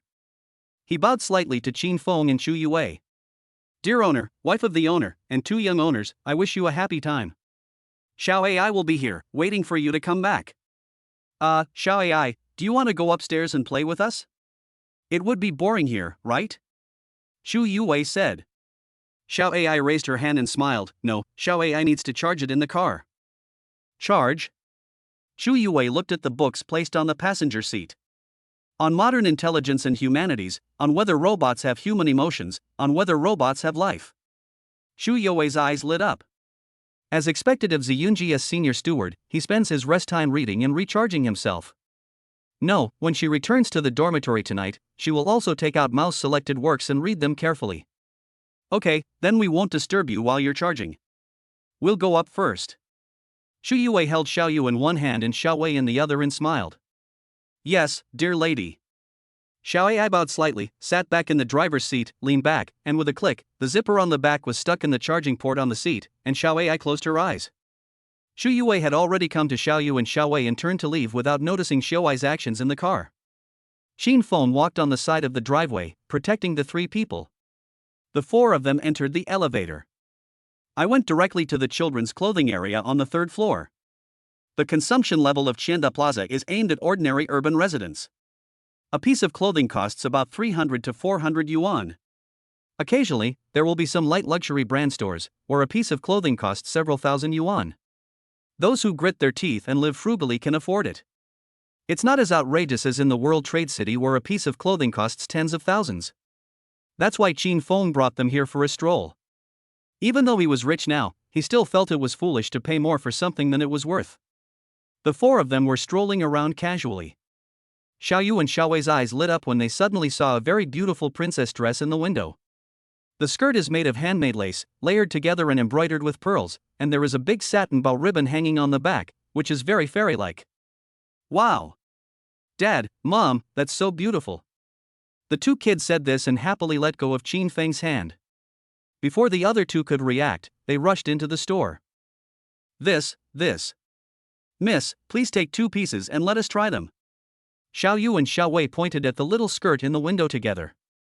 Xin Feng and Xu Yuwei followed him in. The clerk, who was about 18 or 19 years old, seemed to be hesitant to speak when he saw Xin Feng and Xu Yuwei. Finally, he spoke to them very carefully. Sir, madam, this dress in the window is made of pure cotton inside and silk outside, and the pearls on it are freshwater pearls, so it costs more than 3,000 yuan. In fact, there is no need for children to buy such expensive clothes. Why don't you take a look at the special sale area here? Although it is last year's style, it is also very beautiful, and the fabric is all 100% cotton, which is very cost-effective. The clerk was very sincere in what he said and he was completely thinking about them. After all, Xin Feng and Xu Yuwei really don't look like the kind of people who can buy 2 pieces of 3,000 yuan children's clothing at once. When Xiao Yu and Xiao Wei heard that one piece would cost 3,000 yuan, their heads immediately drooped and they exclaimed. Ah!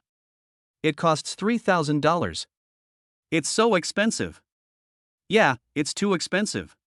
Even though it's really nice, I'd better not buy it. Xu Yuwei felt a little sad when she saw the two little ones being so sensible.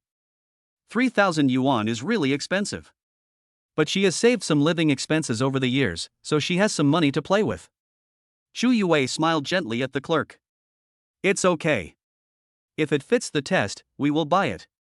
The clerk said with some embarrassment. Well, I'll go get you 2 new ones now. The clerk turned around and went to the backstage warehouse, and came out carrying 2 identical skirts. Xu Yuwei walked over and took the skirt. Let's go, Xiao Yu, Xiao Wei, let's go and give it a try. Great! I can try on the beautiful princess dress now. The two of them exclaimed, trotted over, and followed Xu Yuwei into the cloakroom. The clerk was waiting outside, looking a little worried. Why? This is the 5th group of people who have come into the store to try on clothes today. The people who looked rich in the first 4 batches didn't buy anything. People who look poor in this batch will definitely not buy anything either. The key point is that this princess dress is very delicate. If she tries on it too many times, the silk will get pulled and the pearls will fall off, and she will be fine again. Chapter 12, Goddess Left Hand has become a bootlicker. Xin Feng noticed the clerk's expression. As a professional part-time worker with many years of part-time experience, how could I not see what the clerk was thinking? Not for a while. The 2 little ones changed their clothes and came out, jumping for joy and turning around. Daddy, look, is it pretty? Xiao Yu and Xiao Wei asked Xin Feng while holding their skirts. They are already very cute, and now the skirt makes them look even more elegant. Xin Feng nodded, it looks good. The listless clerk's eyes lit up. Wow! It's really beautiful. You two little princesses are so beautiful. These two dresses seem to be tailor-made for you. It fits better than the first 4 groups of customers who tried it on. It's a pity that this store is not hers, otherwise she would have wanted to give it to these 2 little cuties. The clerk held his face with his hands, his eyes full of hearts. Xu Yue also looked at Xiaoyu and Xiaowei with a smile on her face. They are so cute. It would be great if they were really her daughters. Then let's take these 2, okay? Xu Yue said to Xiaoyu and Xiaowei. Xiaowei jumped and danced happily. Good. Good. Great. Xiaoyu was also very happy, but she still tried to suppress her joy and said, "But Mom, 3,000 yuan a piece is very expensive, right? Why don't we look for something else? Don't ask if it's expensive. If you like it, just buy it. This is a gift from your mother." Xu Yue gently pinched Xiaoyu's face. It's not in vain that I called my mom these past 2 days. We can't just let Dad pay for it. She's a stingy mother. Xu Yue smiled sweetly with her eyebrows curved. Come on, let's change first, and then we'll go pay. Wow! Thank you, Mom. The two followed Xu Yue and trotted into the cloakroom. When the clerk heard that Xu Yue wanted to buy it, he was so happy that he almost turned around in circles. She couldn't help but said to Qin Feng, "Sir, you are so lucky to have 2 lovely daughters and such a beautiful and kind wife. A woman as beautiful as she is would never pay for herself when she goes shopping." Qin Feng looked towards the cloakroom and smiled faintly. Really? But I'll just pay. He took out his cell phone, opened the phone, and handed it to the clerk. Pay with your mobile phone, go scan the code. The clerk stood there in a daze. Although, the balance is not displayed on the payment interface. However, his Zibeabo payment interface is black and gold. This means that the assets are at least over 1 million. He is actually a rich man. Do rich people dress so modestly these days, only wearing polyester? What's wrong? Can't I scan the code? Yes, sir, please wait a moment. The clerk quickly took the phone from Qin Feng and walked to the front desk to operate it. Ding, congratulations to the host, you have completed a random task, bought 2 new clothes for your 2 daughters, and were randomly rewarded with a god-level skill god's hand. Qin Feng's left hand flashed with golden light. Qin Feng raised his hand in surprise and took a look. It seems to be different, but I can't tell where it is different. Xu Yue took Xiaoyu and Xiaowei to change their clothes and walked out. The clerk hurried forward, took the changed skirt, folded it carefully, put it in the box, and handed it to Xu Yue with both hands. Ma'am, your clothes have been packed for you. Okay, swipe the card. Xu Yue took the clothes and handed over the card. The clerk smiled and said, Ma'am, your husband has already paid. Xu Yue looked at Qin Feng in surprise, frowned slightly, and there was some blame in her tone. Why are you spending money again? You've already spent a lot of money yesterday and today, right? No, you give me the baby and I'll transfer the money to you. Qin Feng smiled and said, I asked you to come and buy clothes for the child, not to let you spend money. Let's go and have something to eat. Qin Feng naturally took the clothes from Xu Yue and led them to the dining area on the 4th floor. Xu Yue looked at Qin Feng's back and sighed softly. Forget it, I'll wait until today is over, calculate how much money I've spent in total, and then transfer it to Qin Feng. Qin Feng is particularly familiar with Tianda Plaza. If you ask which restaurant on the 4th floor has the best food, Qin Feng knows it all. He was still fishing in the braised sauce. The most delicious food on the entire 4th floor is the stir-fried dishes with braised sauce. Now that he no longer sells Lu Di Lao, the most delicious thing is the small vegetable field next to the Lu Di Lao. Most importantly, the small vegetable field is not a pre-made dish. It is relatively healthy to eat with children. Just when we were about to reach the small vegetable field, a familiar figure came towards me. The manager of Lu Di Lao stepped forward and grabbed Qin Feng's hand. Qin Feng, I knew you would come today. You came just in time. It's dinner time now. There are so many guests that the chef is overwhelmed. Hurry up, put on your apron and go cook. The manager of Lu Di Lao tied the apron around Qin Feng's waist. I will give you the part-time job salary at the end of the month. Just treat it as a day off yesterday. Hurry, go quickly. Qin Feng raised his hand and grabbed the wrist of the manager of Lu Di Lao. Manager, you misunderstood. I'm going to take my wife and children to Zycation for dinner now. The manager of Lu Di Lao wanted to say something, but suddenly, his eyes widened, and then he whispered to Qin Feng. Eat, then go ahead. Eat well. Don't worry, there's a chef in the restaurant. If he's too busy, I can do it. It's important that you take your wife and children out for dinner. By the way, do you have enough money? Here, the $600 is a small token of my appreciation. Go now. As the manager of Lu Di Lao said this, he took out 600 yuan from his pocket and stuffed it into Qin Feng's pocket. Qin Feng's eyes lit up slightly. Is this the hand of God?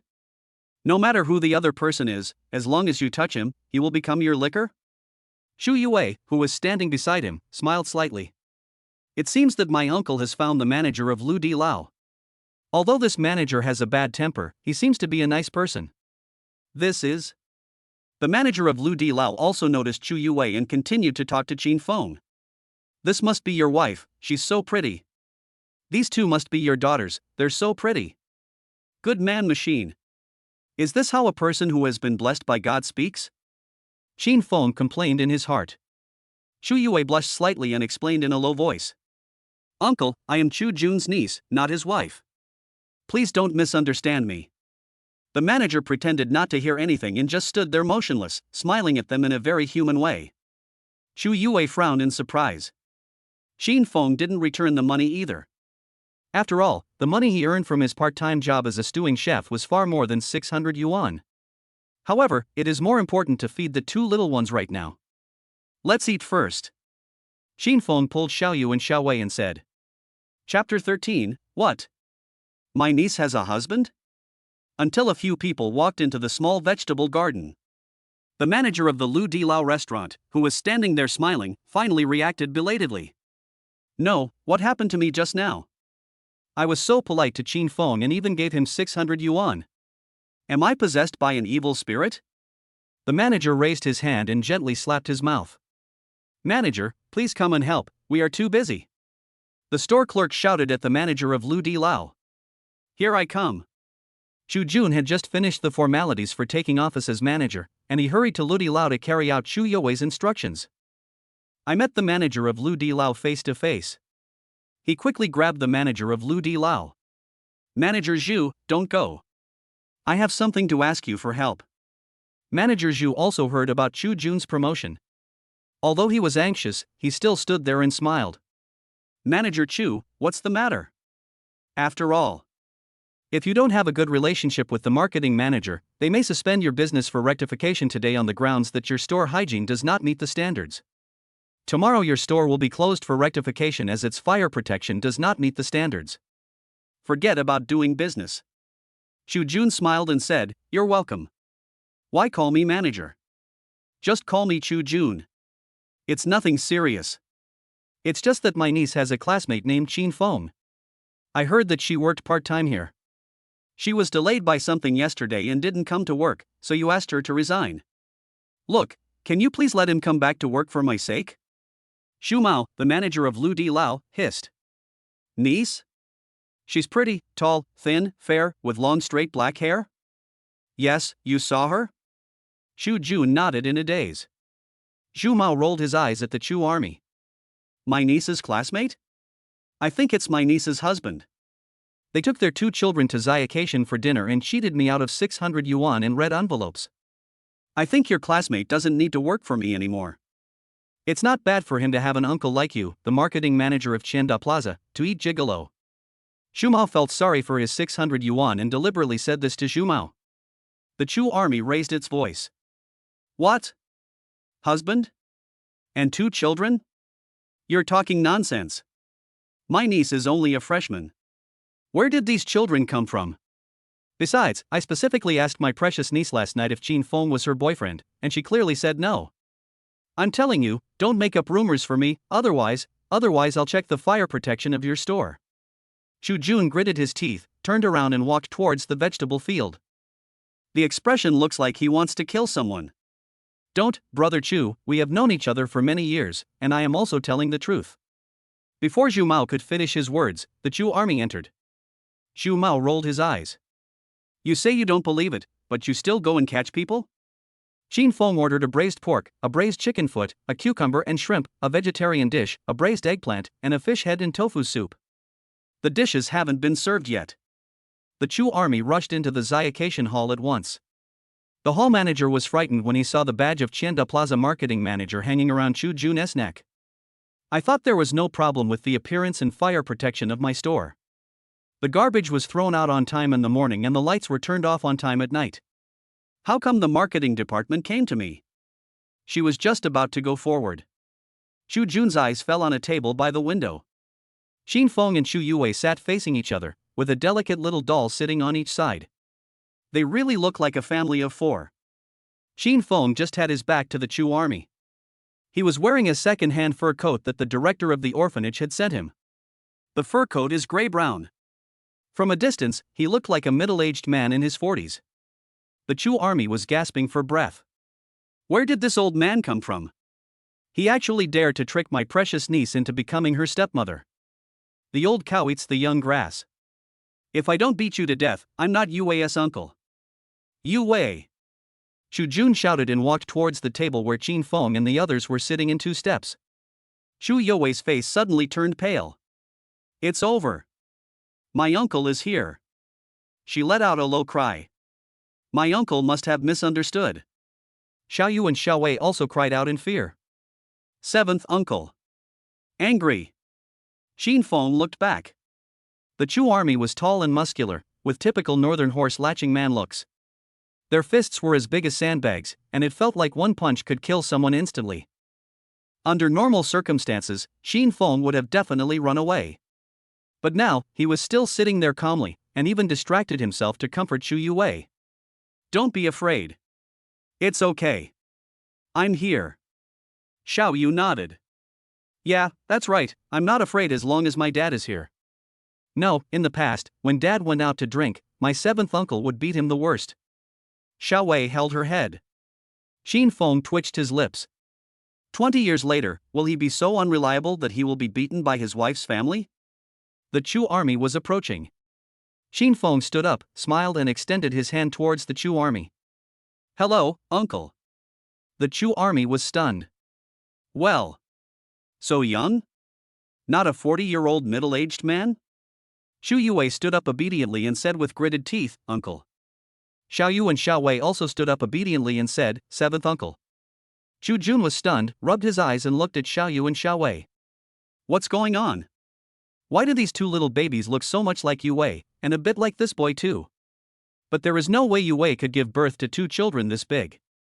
While Chu Jun was confused, Qin Feng took the initiative to stretch out his divine left hand, held his hand, and gently patted his shoulder. Uncle, if you have anything to say, please sit down and talk. There are so many people in the restaurant. You are the manager of Qianda Plaza now. Please don't affect the corporate image of Qianda Plaza. Chu Jun was stunned, his eyes were dazed for a moment, the ferocious expression on his face disappeared instantly, and became a friendly expression. You're so right. Why didn't I think of that? I really shouldn't have thought of that. Your name is Qin Feng? Are you Yaowei's husband? You're really a handsome guy. Chu Jun sat next to Qin Feng, and while talking, he held his hand tightly, his eyes shining as if he had seen something precious. Chu Yue was stunned. Isn't my uncle exaggerating? He is so optimistic about Qin Feng after just meeting him for the first time? Her face was slightly red as she explained, Uncle, it's not my husband, it's my boyfriend. Chu Jun glared at Chu Yue and said with a stern face. Nonsense. The child is already this big, and you still have a boyfriend? Call him husband.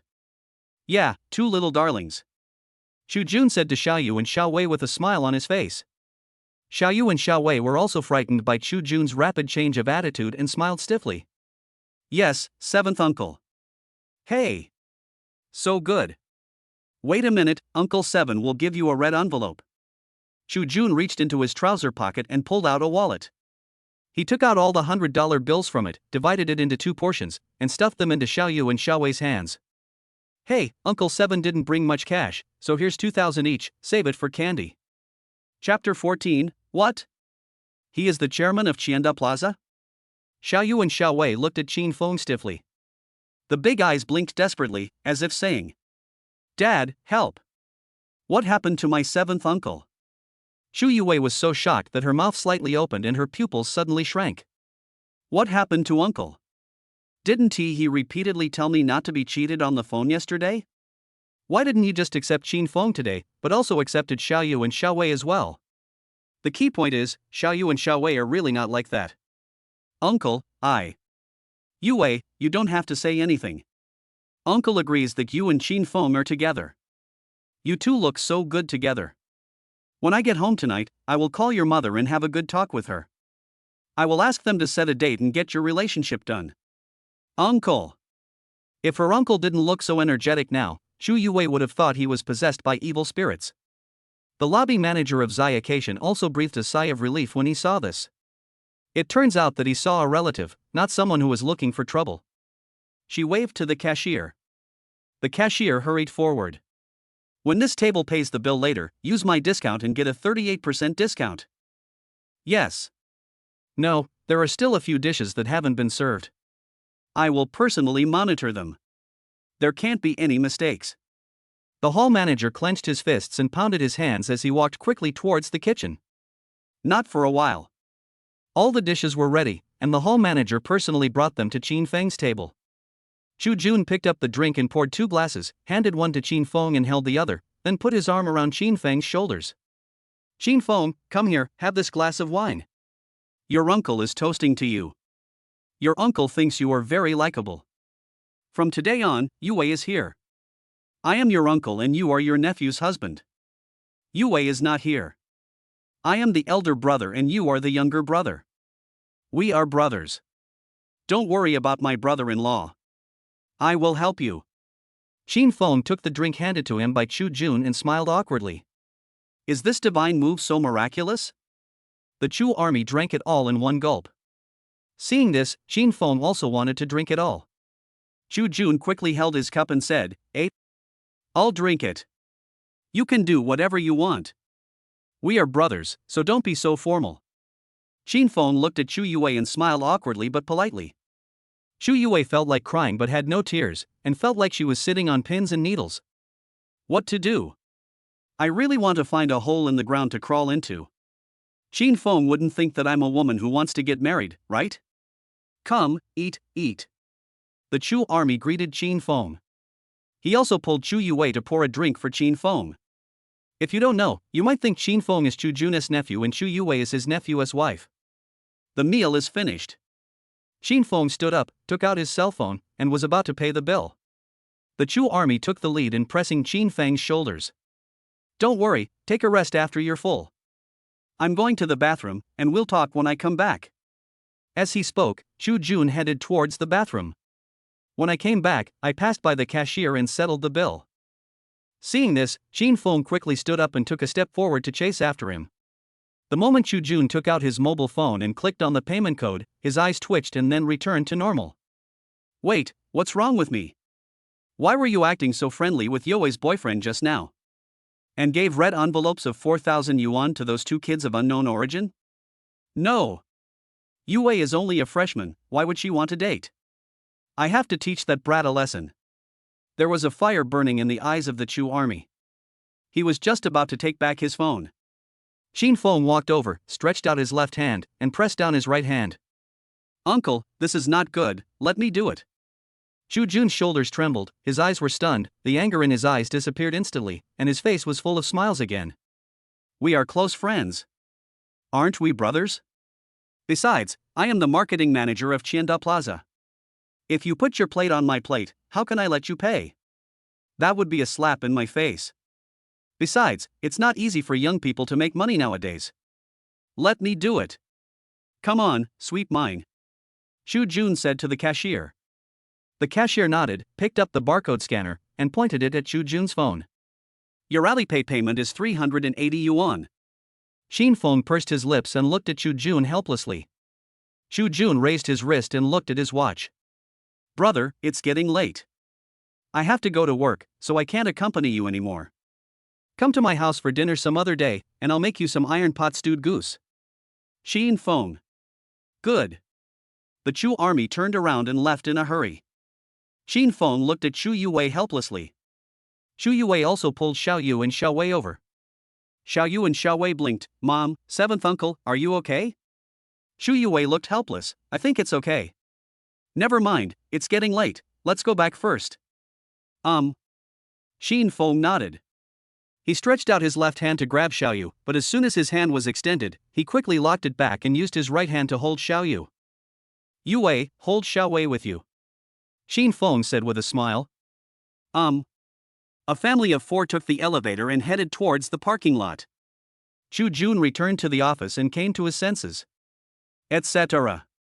What's wrong with me? Aren't you going to settle accounts with Qin Feng?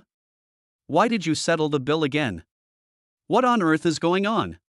He raised his hand and scratched his head, then he felt pain in his heart when he thought of the 4,000 yuan red envelopes he had given out and the 380 yuan meal money he had paid. He picked up his phone and prepared to call Chu Yue's parents and ask them to come forward and teach Qin Feng a lesson. Chu Jun was just about to broadcast it. Colleagues from the next workstation gathered together to gossip and chat. Have you heard? Our Tianda Plaza was sold by the Wang family. Sold it? When did it happen? Just yesterday. Look at the organizational structure, the chairman's name has changed. What has it become? I think his name is Qin Feng. I've never heard of that. Which boss has this name? Who knows? The Chu army was stunned. What? Qin Feng? Isn't Yue's boyfriend called Qin Feng? It's wrong, it must be wrong. That boy looks a little handsome, but he's dressed in plain clothes and doesn't look like a chairman at all. I guess it's the same name, huh? Chu Jun picked up his phone again and prepared to make a call. General Manager Su suddenly came over. The Chu army quickly stood up and shouted. Mr. Su. General Manager Su Yingfeng smiled and raised his hand to press his shoulder, forcing him to sit back down. Chu Jun, you've been in the company for more than 20 years. What do you think of me? You have to help me put in a good word for the new chairman this time. Chu Jun was puzzled. Boss Su, this. I don't even know the chairman, how can I speak for you? Nonsense, you, stop being so low-key.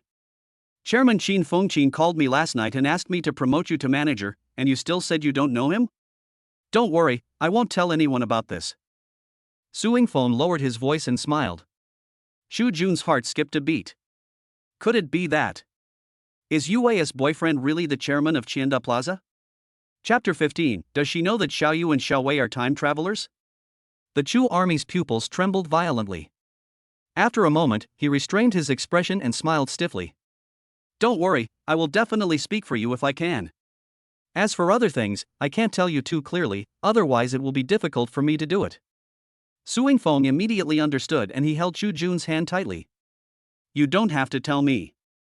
I understand. People of the chairman's status must be very secretive. Don't worry, I won't tell anyone else. Just work hard, I won't bother you anymore. Chu Jun nodded. Su Yingfeng patted Chu Jun on the shoulder and turned away. The Chu army thought about it over and over again but still couldn't figure it out. No, I have to call Yue and ask. Chu Jun took out his cell phone, turned to Chu Yue's number, and was about to dial it when he moved his finger away again. Yue should still be with Qin Feng. If I call her now, there are some things that Yue may not be able to say directly. Let us wait and call again in the evening. Here, Qin Feng and 3 others arrived at the underground garage. Xiao Ai, fully charged, opened her eyes, got out of the car and opened the door for them. Dear owner, wife of the owner, young owner, please get in the car. Qin Feng nodded slightly and got in the car. Xiao Ai sat in the driver's seat and asked them. Excuse me, where do you want to go now? Qin Feng looked at Chu Yue. It's still early, is there anywhere you want to go? Chu Yue shook her head. No, let's go back to school. Now, except for visiting parks, you have to pay to go anywhere. It's not easy for Qin Feng to earn money, so he has better not to spend it. Well, okay. Let's go back to school first. Xiao Ai, go back to Beijing University. Yes, owner. Xiao Ai started the engine and drove towards the exit. Parking in an underground shopping mall like this is usually free for less than 2 hours. If you park for more than 2 hours, it will be charged at 5 yuan per hour, and in Yanjing it will be doubled. Chu Yue quickly took out her mobile phone and prepared to scan the code to pay the parking fee. As a result, before the Rolls-Royce Phantom got close to the barrier, the security guard quickly walked out of the toll booth, stood on the side of the road, bowed 90 degrees to the car, and then the barrier opened automatically. The security guards saw them off respectfully. Chu Yue looked at this scene in surprise and was shocked. No? Is it free for luxury cars to enter the mall's underground parking lot? Such preferential treatment? Only. Although this luxury car is good, it is not Qin Feng's after all. If he continues to rent it like this, Qin Feng will be reluctant to return it after tasting the sweetness, right? No, I still have to persuade Qin Feng. What's wrong? Qin Feng noticed that Chu Yue's expression was not right. She seemed to be worried since she came out today. Chu Yue lowered her head, picked at her fingers, frowned slightly, took a breath, and spoke slowly. Qin Feng, how long do you plan to use this car? Qin Feng looked at the interior of the car. In fact, he doesn't like this kind of old money-style car very much. It always gives people a feeling of the 1990s and is too old. He still likes modern cars that have been released in recent years, such as the Zhijia. He plans to drive this car for 2 more days and then replace it with a car with an intelligent driving system. Then, tomorrow is Monday and he has to go back to school, so he won't be using the car anymore and can ask Xiao Ai to help him. Qin Feng thought about it seriously and said, let's use it for 1 more day today. Chu Yue secretly breathed a sigh of relief. Fortunately, it only takes the last day. In that case, there is no need to persuade him anymore.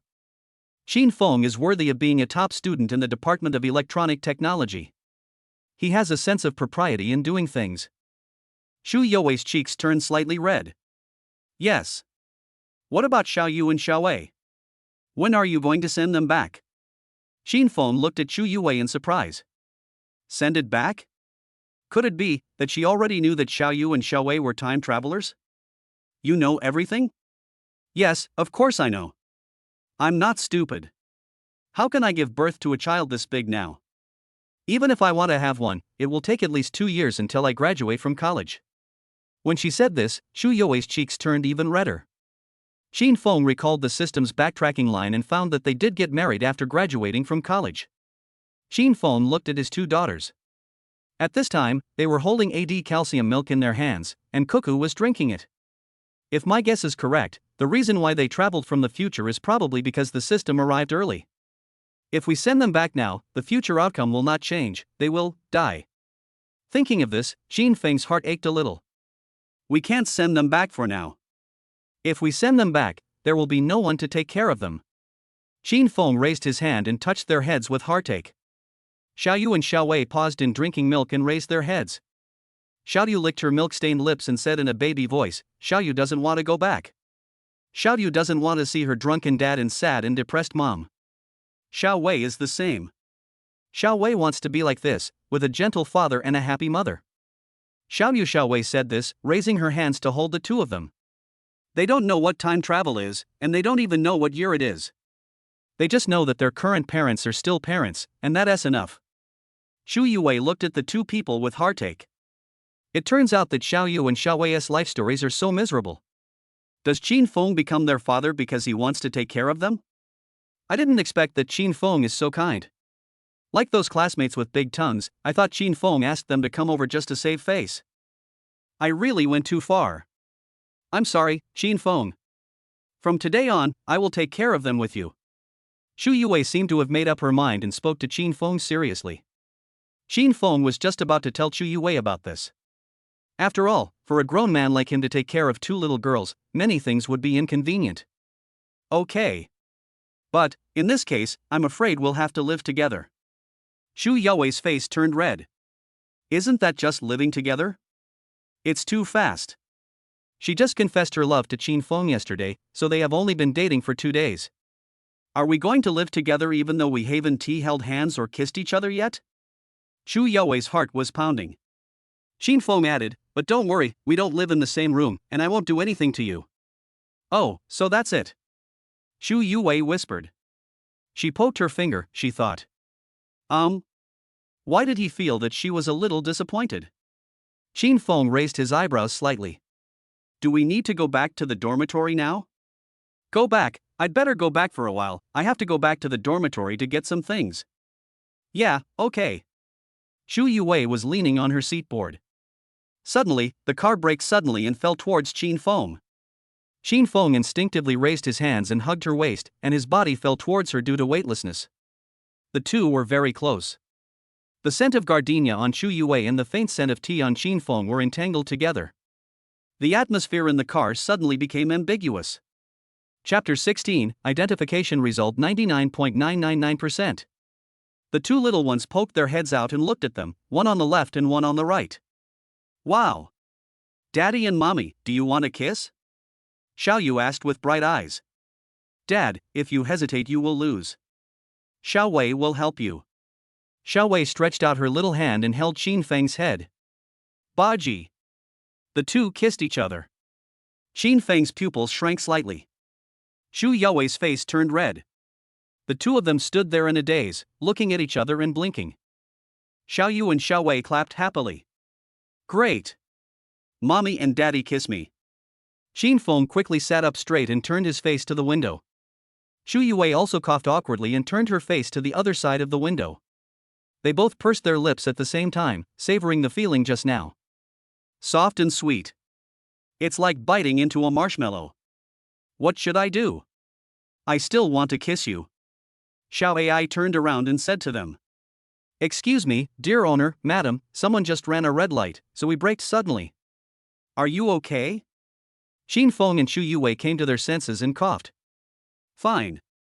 If everything is alright, we have arrived at Kyoto University. You can get off now.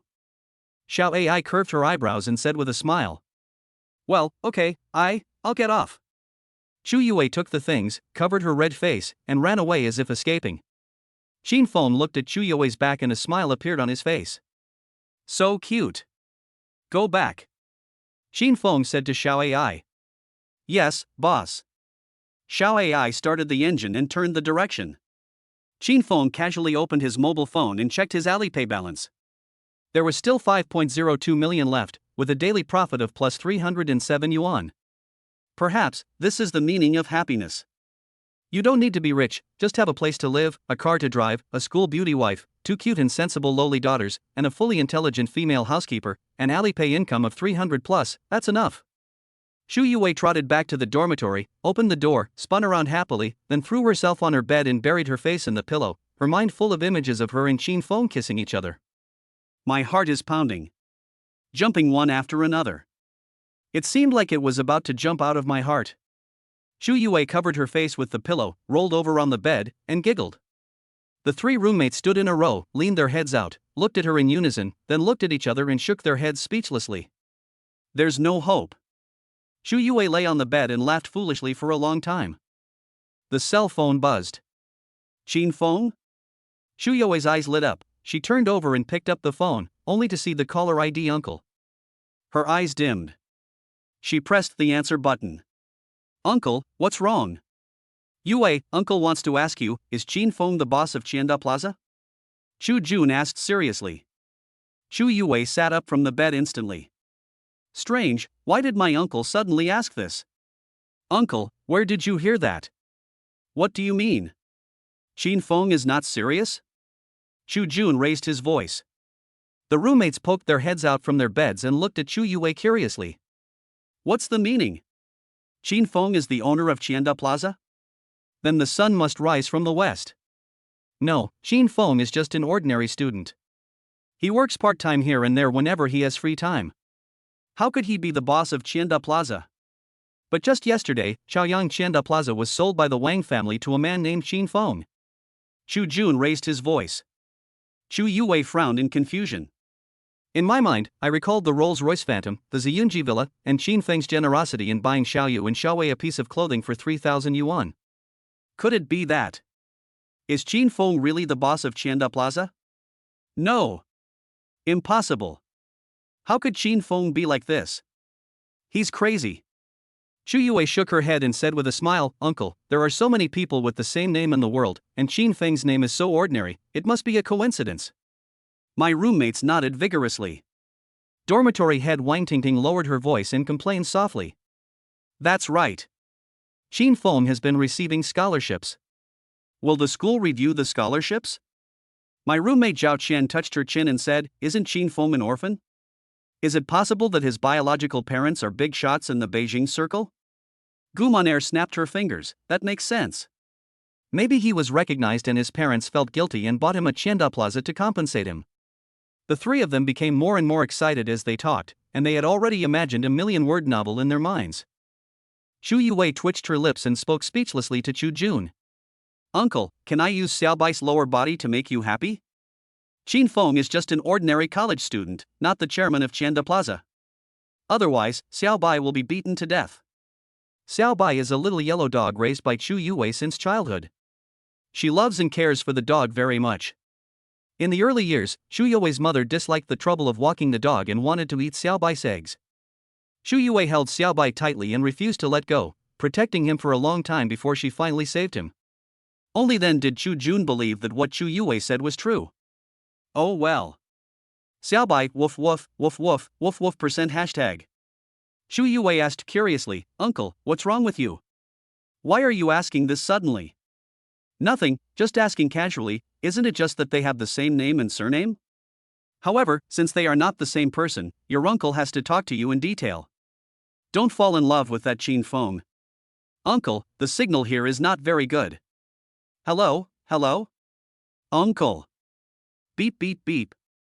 As Chu Yuwei spoke, she put the phone away and hung up. The roommates saw that there was no melon to eat. They all put their heads back in boredom. Chu Yuwei still felt something was wrong, so she took out her cell phone, opened the company search, and entered Qin Feng's name. Sure enough, it showed that Qin Feng owned 100% of the shares of Chanda Plaza. The key point is, it also shows that he also owns a Ziyunji villa and a Rolls-Royce Phantom Business Edition. Are there really such coincidences in the world? Chu Yuwei's heart was pounding. Could it be that what Qin Feng said to the boss of Ludi Lao on the phone yesterday was all true? Chu Yuwei thought of her headache and scratched her hair randomly. Forget it, I don't want to think about it anymore. Anyway, we have agreed to stay at Qin Feng's house tomorrow and take care of Xiaoyu and Xiaowei together with Qin Feng. If we just go to his house and ask him, won't we know everything? Chu Yuwei picked up her phone and sent a message to Qin Feng. Chu Chu Bebe, are you asleep? He Feng no. Chu Chu Bebe, what time will I move to your place tomorrow? He Feng, I will wait for you at the south gate of the school at 17:30 tomorrow afternoon. Chu Chu Bebe, okay. He Feng, there is one more thing I want to discuss with you. Qin Feng was lying on the bed. Xiaoyu and Xiaowei lay on his left and right sides, holding the baby and sleeping soundly. Qin Feng was looking at the paternity test in his hand. It says 99.999% on it. Since Xiaoyu and Xiaowei cannot put their clothes back on for the time being, they have to go to school. If they want to go to school, they must have a household registration. Now that the paternity test is out, we need to discuss whether to register the child under Chu Yuwei's household registration or his. Chu Chu Bebe, what is the matter? He Feng, we LL talk about it when we meet tomorrow. Chapter 17, A Reward Helicopter. The next day, Monday. Qin Feng originally had classes today. The management of universities is actually not as strict as that of junior high and high schools. It is normal for students to punch in for others, ask for leave, or simply not go. Qin Feng has never missed a class since he started college. But today is an exception. He is going to ask for leave. Originally, he was planning to leave Xiaoyu and Xiaowei to Shuai's care for a day. But as soon as Qin Feng went out, Xiaoyu and Xiaowei's mood levels plummeted, and the system began to deduct money from his bank card. Qin Feng had no choice but to take out his cell phone and ask for leave from his instructor. The money on the bank card will start to be replenished automatically. Ding, dear host, the emotions of your daughter and wife are closely related to your wealth value. Please keep your daughter and wife happy. Qin Feng, the system is not right. Why does my wealth decrease when Xiaoyu and Xiaowei's emotions decrease, but my wealth does not increase when I make Xiaoyu and Xiaowei happy? System. The system doesn't speak, it's just silent. Qin Feng, it seems that the programmer who designed this life reversal system was not rigorous and designed it with bugs. If you can find the system code, you can modify it manually. Qin Feng raised his hand and pushed the glasses on his nose. The lenses flashed with golden light, and his eyes were filled with deep desire. The system shook. Ding, your daughter's current happiness value is 100%, wealth value plus 100, plus 100. The system sound kept ringing. Xin Feng saw two horizontal bars of mood value appear above Xiaoyu and Xiaowei's heads, indicating that they were full. And his cell phone balance started to increase by 100 per minute. It seems that he complained a little too early just now. This system is quite smart and can automatically fix bugs, unlike Xiao AI, which needs to be disassembled. Little love. Xin Feng shouted towards Xiao AI.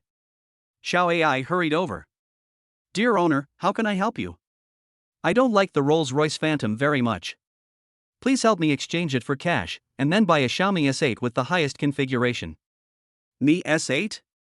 But sir, let me remind you that a Mi S8 was involved in a car accident on the Tsongyang Expressway the day before yesterday. 3 people were killed in the fire. The safety factor needs to be verified. Are you sure you want to buy the Mi S8? Xiao AI said softly. Of course we have to buy it. Look at the number of cars that get into accidents every year. Which car company's CEO would personally pay attention to the accidents? Xin Feng raised his eyebrows. Okay, Xiao AI will do it now. Xiao AI turned and left. 10 minutes later, the sound of a car starting was heard in the yard, and the car drove away.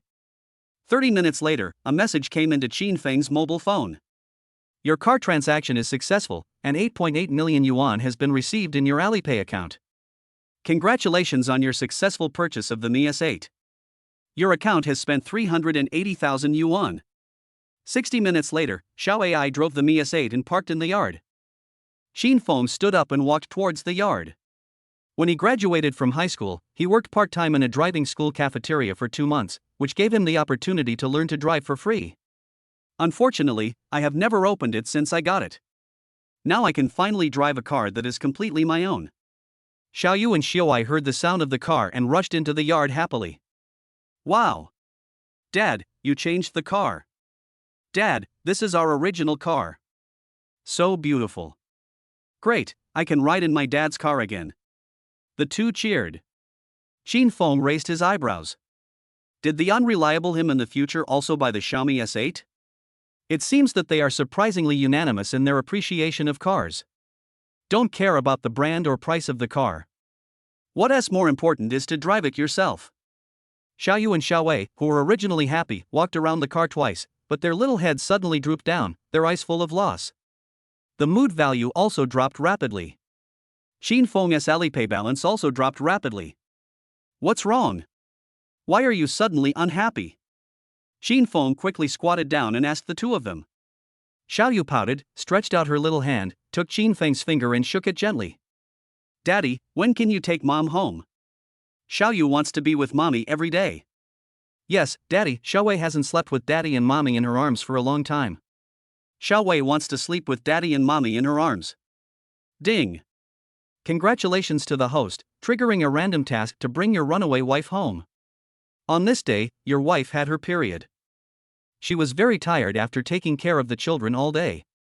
After she finally gave the 2 children a bath and put them to sleep, you came home drunk and yelled at her to pour you some water. She dragged her tired body to pour you a cup of hot water, but you smashed the cup in anger because of the failed business deal. The broken glass splashed on your wife's arm, and blood immediately flowed. Your 2 daughters were also awakened by the noise. They came out of the room and started crying out of fear when they saw this scene. Your wife couldn't stand it anymore, so she slammed the door and left with her daughters. If you are a man, you should correct your mistakes. Go and take your wife home. Complete the mission and you will receive a random reward, a Sikorsky S-92. Xin Feng? The Sikorsky S-92, known as the helicopter star, adopts an advanced 4-blade rotor designed to improve flight stability, and has built-in multiple safety systems such as automatic flight control system and terrain awareness and obstacle avoidance system. Each unit costs $17.7 million. Good job. He just sold his luxury car, so you give him a helicopter as a gift, right? Good. Good. Good. He can't even keep a low profile. Xin Feng leaned over and rubbed Xiaoyu and Xiaowei's heads. Shall we go pick up Mom and take her home now? Really? Xiaoyu and Xiaowei's eyes lit up. Of course it's true. Dad won't lie to you. Let's go. Xin Feng took Xiaoyu and Xiaowei to the Xiaomi S8. Xiao AI also thoughtfully equipped the back seats of the Xiaomi S8 with 2 child seats. After Xin Feng carried his 2 daughters up, he fastened their seatbelts and then sat in the driver's seat. Xiao Ai stood outside the car with a bit of disappointment and blinked at Qin Feng. Dear owner, is Xiao Ai's service inconsiderate? Why don't you let Xiao Ai drive for you? Qin Feng smiled and said, you don't quite understand human emotions. Sometimes, driving is a kind of enjoyment for humans. You just stay at home and look after the house. Xiao Ai was stunned for a moment, taking in Qin Feng's words. Okay, dear owner, Xiao Ai understands. Qin Feng pressed the one-touch start button. The car started in 3 seconds and rushed out. A strong feeling of being pushed on the back made Qin Feng feel refreshed. When driving on the road, there are intelligent voice reminders to avoid pedestrians, slow down at intersections, etc. In just 25 minutes, the car stopped in front of the school gate. Chapter 18, You Want to Seduce My Boyfriend? Although the Mi S8 is also a luxury car for ordinary people. But in Yanjing, where every inch of land is valuable, the third generation of rich people are everywhere, and the Peking University, which can be easily obtained by the second generation of rich people, is really nothing. So today there were not many people gathered around his car to talk or watch. Qin Feng likes this low-key feeling of not being noticed. He took out his cell phone and sent a message to Chu Yue. He Feng, I'm here. Don't worry. Come out after you finish your class. Chu Yue's phone vibrated. She picked it up and took a look. Qin Feng has actually arrived. Looking at the old professor on the stage, Chu Yue felt a little uneasy. This old professor likes to read PPT during class. The key point is that this PPT is a courseware from more than 10 years ago and has not been updated for so many years. She saw the recording on Bilibili when she was in high school. So, Chu Yue decided to skip class. She poked her roommate Wang Tingting, who came to class with her. Gave her a gesture. Give me some cover. Wang Tingting nodded and put her behind her. Chu Yue backed out with her book in her arms. As soon as the old professor looked up, she sat down in the nearest seat. The old professor lowered his head and continued to read the PPT, and she continued to back away. She didn't stand up until she walked out of the door, then she hugged the book and ran out of the school. Just arrived at the school gate. A Rolls-Royce Phantom business version was parked on the side of the road. Chu Yue frowned slightly. Didn't Qin Feng say yesterday that he would only use the car for one day? Why is he still driving it today and hasn't returned it yet? Actually, I am the owner of Qianda Plaza. Chu Yue recalled Qin Feng's words in her mind. Could it be that? Forget it, I won't guess anymore. Qin Feng is in the car anyway, so why not just get in and ask Qin Feng? Thinking so, Chu Yue walked straight towards the Rolls-Royce Phantom Business Edition. Across the road, Qin Feng and the Rice S8 kept waving at Chu Yue. Chu Yue didn't see it. Qin Feng had no choice but to turn around and remind Xiao Yu and Xiao Wei. Just stay in your seats, Daddy will go downstairs to look for Mom. Don't worry, Dad. I will take good care of my sister. Xiao Yu said obediently. Xiao Wei nodded, don't worry, Dad, I will listen to my sister. Qin Feng couldn't help but frown. Good. He opened the car door and got out. The light turned red and he had to wait on the side of the road. Chu Yue opened the car door and got into the back seat. As soon as she got in the car and looked at the people in it, Chu Yue was stunned for a moment. Bai Ruro raised her eyebrows, Chu Yue? Why are you here? She looked Chu Yue up and down. The little skirt is too short and her little mouth is painted red. Are you trying to seduce my boyfriend? Zhao Qian, who was sitting on the inside, widened his eyes the moment he saw Chu Yue. This was the car he fell in love with the last time he saw Qin Kai. After I got back, I tried hard to persuade the old man to buy it. Yesterday, the old man found a second-hand dealer and paid 1 million more than the market price before he bought it. In fact, he was still envious of Qin Feng's Xian collection. Unfortunately, although their family is rich, their capital verification is not enough to qualify them to buy Ziyunji. I can only buy a Rolls-Royce Phantom to satisfy my desire to be a top capital boss. Could it be that the school beauty got on board because of this car? If so, this car is worth buying. Chu Yue coughed awkwardly and quickly explained. Sorry, I thought it was Qin Feng's car. I'll get off now. When Qin Feng was mentioned, Bai Ruro snorted. Qin Feng? Can he afford this car? You don't really think that he bought the car at the school gate last time? How stupid. Bai Ruro rolled her eyes at Chu Yue. Don't argue with fools. Don't argue with bitches. Shu Yue was too lazy to pay attention to Bai Ruru. Without saying a word, she simply opened the car door and was about to get out. Zhao Qian grabbed her wrist. Don't go. If you like this car, I can be your boyfriend now. As long as I become your boyfriend, you can sit in this car whenever you want. Shu Yue felt nauseous. I feel like my whole arm is dirty. My boyfriend is Qin Feng. I will ride in any car Qin Feng drives, whether it's a Rolls-Royce or a BYD. If it's not Qin Feng, I won't ride in a car made of gold, let alone a Rolls-Royce. Shu Yue pulled her arm hard. Zhao Qian just wouldn't let go. Shu Yue's eyes turned slightly red from anger. Bai Ruru was annoyed and looked at Zhao Qian. Zhao Qian, what do you mean? You treat her as your girlfriend, but what about me? If the campus beauty agrees to be my girlfriend, why would I need you, the department beauty, for anything? Zhao Qian raised his voice. Let me go. Shu Yue exclaimed, otherwise I won't be polite. Zhao Qian just wouldn't let go. You're welcome. Then tell me, how are you going to be rude? Shu Yue was so angry that she was ready to take action. A strong hand with distinct joints reached in through the car window, grabbed Zhao Qian's mouth, and exerted force secretly. Ah! Zhao Qian felt a numbness in his palm and instinctively let go of Shu Yue. Qin Feng opened the car door, took Shu Yue's hand and pulled her out of the car. Are you okay? When she saw Qin Feng, Shu Yue's eyes instantly turned red, mist covered her long eyelashes, and she shook her head gently. I'm fine. I accidentally got on the wrong bus just now, Zhao Qian. Shu Yue couldn't say anything and curled her lips. Tears almost fell out. Shu Yue is not a crybaby. Because she is pretty, her parents sent her to learn Muay Thai since she was young, so she has some ability to protect herself. When you encounter something like this, you usually solve it yourself. But today, I don't know why, I just can't control my emotions. She felt wronged and sad. She wanted to throw herself into Qin Feng's arms and hug him. It's okay. I'm here. Qin Feng raised his hand, held her in his arms, and patted her back gently. Shu Yue's back stiffened, her eyes became a little wet, she buried herself in his arms and nodded. Let's go home. Qin Feng said softly. Good.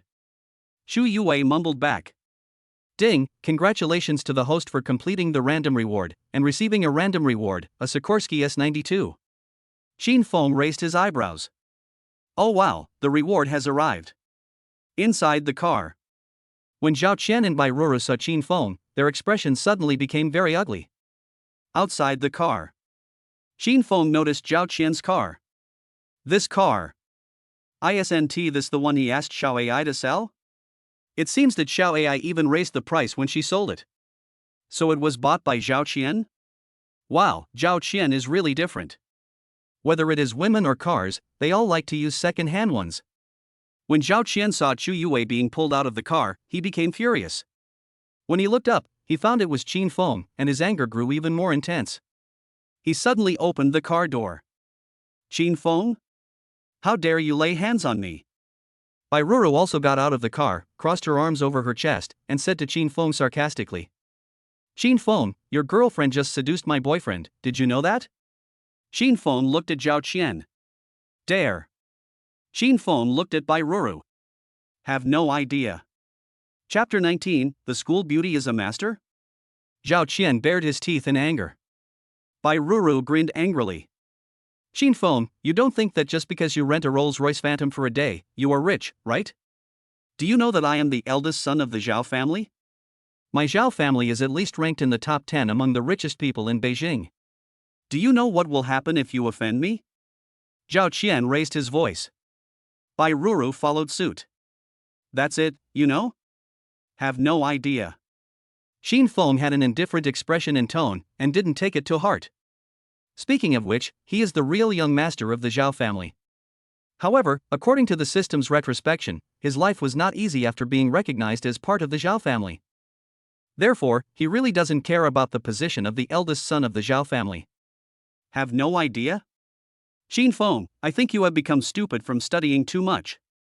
You see, my car is a Rolls-Royce Phantom Business Edition.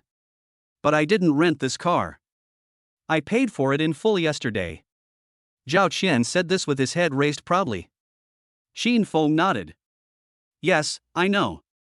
He bought it from Xiao Ai, how could he not know? When Zhao Qian heard this, he became even more proud. Ha, if you know what's going on, get out of my way and give your girlfriend to me. I'll pretend nothing happened. Otherwise, you're not done with hurting me. Bai Ruru felt a little reluctant. She had seen Qin Feng without his glasses, and his appearance was comparable to that of the top stars in the entertainment industry. It's such a pity to have him disabled. Besides, what if Qin Feng gave Chu Yue to Zhao Qian? Wouldn't she be dumped then? That's so embarrassing. Bai Ruru hurried forward, grabbed Zhao Qian's arm, and said in a delicate voice, Zhao Qian, this is the entrance to Beijing University. It would be bad if there was a commotion. If the school knew about it, I'm afraid there would be punishment. Zhao Qian pushed Bai Ruru away unhappily. You're kidding. Who am I to be afraid of punishment? Qin Feng. Did you hear me? I asked you to give Chu Yue to me. How can you, a poor student who works part-time to pay for his studies, date a school beauty? Zhao Qian walked towards Qin Feng again and said sarcastically. Qin Feng glanced at him indifferently. No. Yue, let's go. Qin Feng grabbed Chu Yue's hand and was about to leave. Zhao Qian was furious. If you don't accept my toast, I'll punish you. Zhao Qian clenched his fists and rushed towards Qin Feng. Chu Yue whispered, be careful.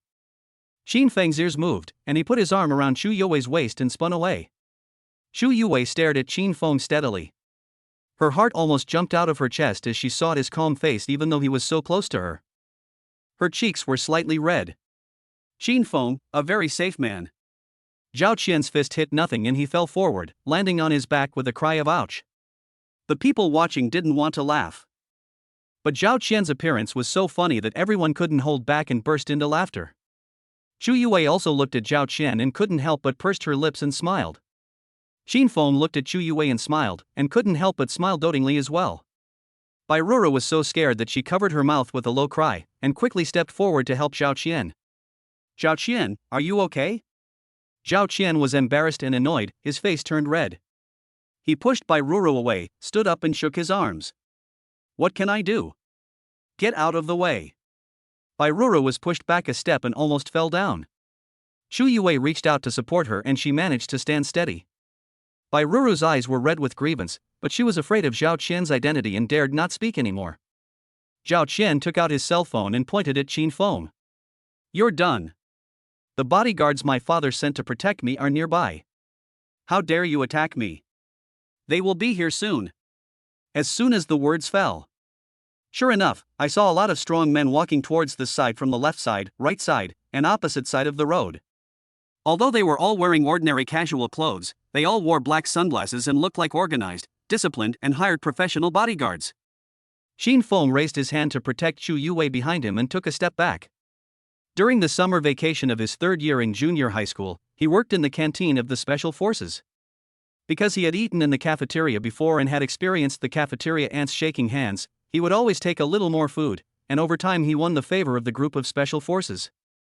After get-off work, they liked to take him out for free training.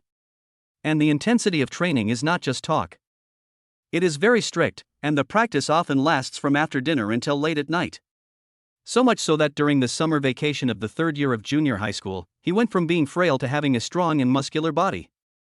Those who understand will understand that although thin muscles look skinny, they are agile and strong, with strong tibia. They are real muscles, not dead muscles fed with protein powder. At this time, Qin Feng's eyes narrowed slightly, revealing ferocity. He clenched his fists and tensed his back, like a wolf ready to fight at any time. The smile on Zhao Qian's face became more and more proud. Snort! In the first semester of freshman year, no matter how well off your family is, you need to live in the dormitory. At that time, everyone in the dormitory was trying to curry favor with him, except Qin Feng, who acted as if he didn't exist all day long. He had long been fed up with this kind of proud and arrogant look. Today, he will break his flesh and blood so that he can no longer be proud. The bodyguards all surrounded them. The students who were watching around were so scared that they stepped back. Hurry up and cripple him for me. Zhao Qian raised his hand and shouted harshly. The leading bodyguard was nearly 2 meters tall, had a shaved head, wore sunglasses, and looked extremely oppressive. He bowed slightly and looked down at Qin Feng. Under the sunglasses, his big eyes narrowed slightly. Why does this Qin phone look so familiar? Chu Yue, who was standing behind Qin phone, felt nervous. No, it's too dangerous for Qin phone to deal with these people alone. The 2-meter-tall man looked more and more familiar with Qin phone. He was about to take off his glasses and look at Qin Feng's face more carefully. He just raised his hand. Qin Feng frowned, took a step forward, and prepared to kick out. Chu Yue, who was standing behind him, grabbed his wrist, pulled him behind her, and kneed the big man in the abdomen. The 2-meter-tall man let out an ah and flew out. The other bodyguards were terrified. Chu Yue landed lightly on the ground and swept across again. Several big men were caught off guard and were knocked to the ground. Qin Feng, Sigma A. Everyone. Qin Feng, no, the childless mother is actually a master? Zhao Qian, by Ruru, no. Is Chu Yue so good at fighting? Everyone, no, the school beauty is actually a master? Chu Yue grabbed Qin Feng, who was standing there in shock, and turned around to escape. The 2-meter-tall man who fell to the ground, holding his stomach in pain, raised his hand and shouted at the two men. Misunderstanding. We didn't mean to do anything. Qin Feng and Chu Yue looked at him strangely. Don't you want to take action? Qin Feng raised his eyebrows. The 2-meter-tall man's eyes turned red with grievance. You look familiar to me, so I just want to take off my glasses to see you more clearly. Chapter 20, he really doesn't want to be high profile. Chu Yue pursed her lips awkwardly. No, it's mainly because your posture looks scary. Chu Yue poked her hand. Qin Feng raised his eyebrows. That's right, you're here to make up for your loss. Maybe you just want to fight. After all, you are Zhao Qian's people. Zhao Qian was so scared that he huddled in a corner. You can hit them but don't hit me. How terrible. How terrible. I didn't expect that Chu Yue, who is beautiful and looks gentle, actually has violent tendencies. Everyone is silent, but silence doesn't mean it's my fault. The 2-meter-tall man stood up from the ground awkwardly, dusted off the dust on his body, and bowed slightly to Qin Feng.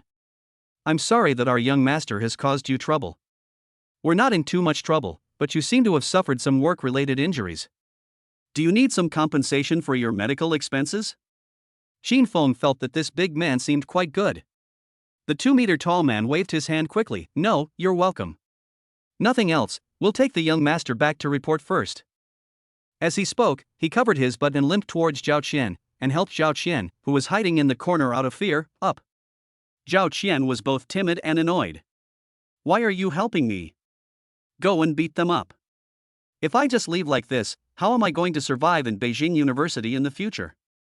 The 2-meter-tall burly man said patiently, Master, in a society ruled by law, it is wrong to hit people, especially in a group fight. Besides, the master didn't send you to Peking University to let you mess around, but to let you study hard. The master strictly instructed us to keep a close eye on the master, I think. The burly man glanced at Bairuru, who was also cowering in the corner with fear, and continued, You can cancel your date with this lady today. You'd better go back and rest early, otherwise if the old man finds out, he will. Hearing the word old man, Zhao Qian was frightened and quickly got up from the ground. Let's go. Go home quickly. Zhao Qian strode towards the Rolls-Royce Phantom Business Edition, and added a sentence when he got close to it. But don't tell Grandpa about this. Aha! The 2-meter-tall man nodded. The crowd hiding in the dark and watching shook their heads. It looks like today's show is over. Tomorrow's headline should be, Surprise!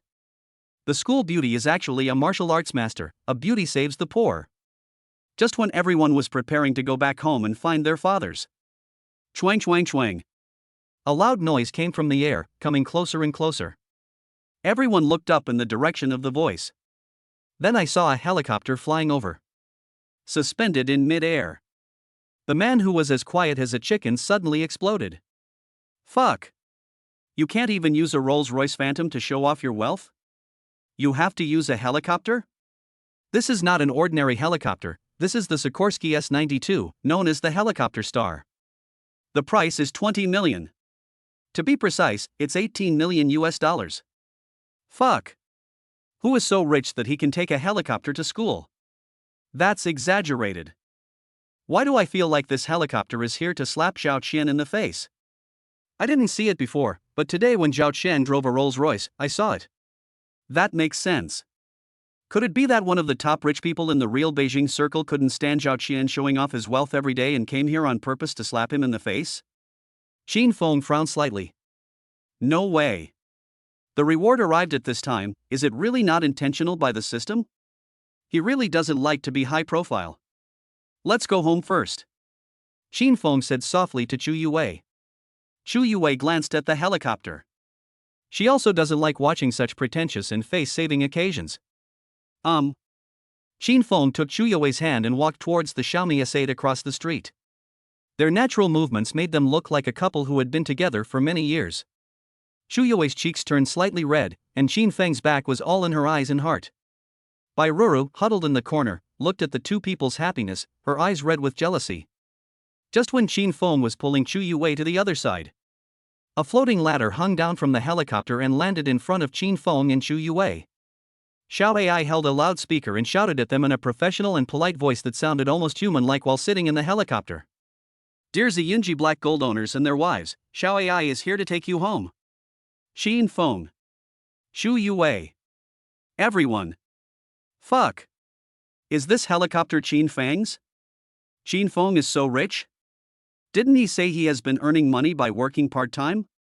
Could it be that Xin Feng has a hidden identity? Take a photo quickly and post it on the school forum.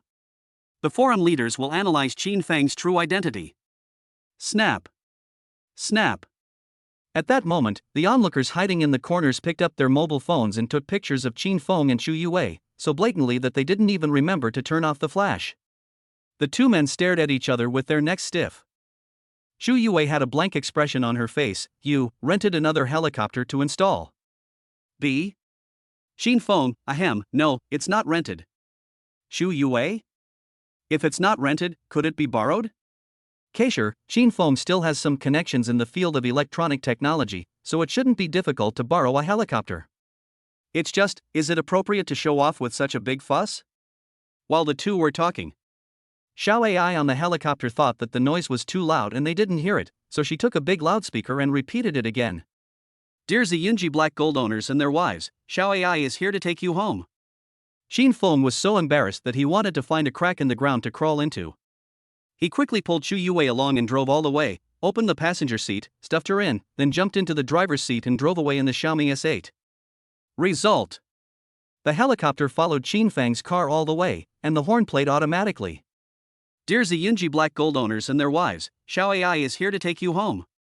Dear Ziyunji Black Gold owners and their wives, Xiao Ai is here to take you home. Xin Feng, Chu Yue. The two of them felt like they were sitting on pins and needles. Xin Feng stepped on the accelerator and sped all the way, turning left and right, and turning into an alley lined with tall buildings. The helicopter couldn't follow, and Xiao Ai's mechanical shouting gradually became quieter. But after this incident, the entire Kyoto University knew about it. Xin Feng, who is from the Department of Electronic Engineering, has a girlfriend who is a campus beauty, a house in Ziyunji, and a helicopter. He became a legend at Kyoto University. Chu Yue breathed a sigh of relief when she saw that the interior of the car was an electric car. That's right. A small electric car like this, which costs 70,000 to 80,000 yuan or even more than 100,000 yuan, is more in line with Xin Feng's personality. It is estimated that the things in front were either rented or borrowed by Xin Feng. Only. With Xin Feng's financial resources, he can only pay a down payment for this electric car. I don't know whether it is interest-free or interest-bearing. It would be fine if it was interest-free. If there is interest, then Xin Feng is still a little vain and doesn't know how to live. Chapter 21, Mom. Auntie Xiao Ai is broken. You have to find an opportunity to ask properly. Chu Yue fastened her seatbelt. He waited obediently in the back seat for his parents, until Xiaoyu and Xiaowei, who were sleeping, woke up when they heard the noise. Looking at Chu Yue sitting in the passenger seat, they both exclaimed, "Wow! Mother! Mom, are you going home with us?" "Yes, tonight, Mom can wash dates for us and then hold us to sleep, right?" Chu Yue turned around and smiled sweetly at them. "Okay, but Mom may not be very experienced, please don't mind." "Of course not." They both tilted their heads and smiled sweetly. "By the way, Xin Feng, where do you live now?"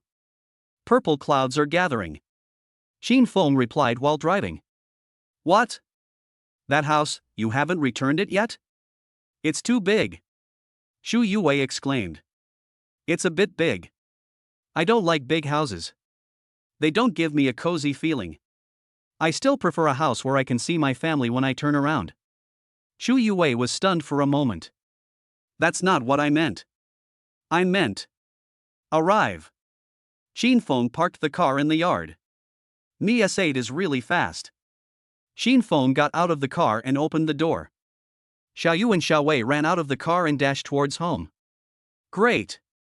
We're home. It feels so good to be home. The two of them ran to the small yard to play on the swings and used small shovels to dig up sand, having a lot of fun. Xin Feng looked at it and suddenly sighed.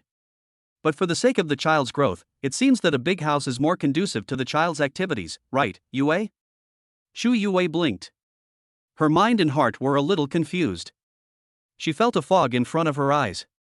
She was getting closer to the truth, but she was afraid that the truth was a mirage. It's not that she despises the poor and loves the rich. She feels that the amount of wealth a person has in this world is relatively fixed, and whether one has a lot of money or a little money, it cannot prove a person's ability or character. But if a person with little money waits for anything, overdraws in advance, and resorts to tricks, he will live a life that does not belong to him. Then there is definitely something wrong with this. After all, fake is fake, just like a mirage, it will disappear if you get close to it. Shu Yue turned around and looked at Xin Feng steadily. Xin Feng, it doesn't matter what car you use or what house you live in, as long as it's real and yours, it's fine. Xin Feng nodded. Well, you are right. Played for a while. Xiaoyu and Xiaowei felt very bored, so they ran up together and said to Xin Feng. Dad, Xiaoyu is hungry. Dad, Xiaowei is hungry too. Then Dad will cook for you. What do you want to eat today? Xiaoyu wants to eat sweet and sour pork ribs. Xiaowei wants to eat pine nut corn. Okay, then Dad will make it. Yue, do you want to eat anything? Xin Feng asked Shu Yue.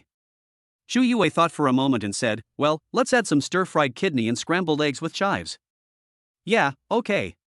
Then I'll go, you play with the kids. Xin Feng said with a smile. Shu Yue nodded. Xin Feng turned and walked towards the kitchen. Xiaoyu and Xiaowei each held one of Shu Yue's hands and walked towards the sand pool. Mom, let's dig sand. Shu Yue squatted down and two people handed her a small shovel. Shu Yue looked at the two little guys and her eyes moved. Children are the most innocent and they should not lie.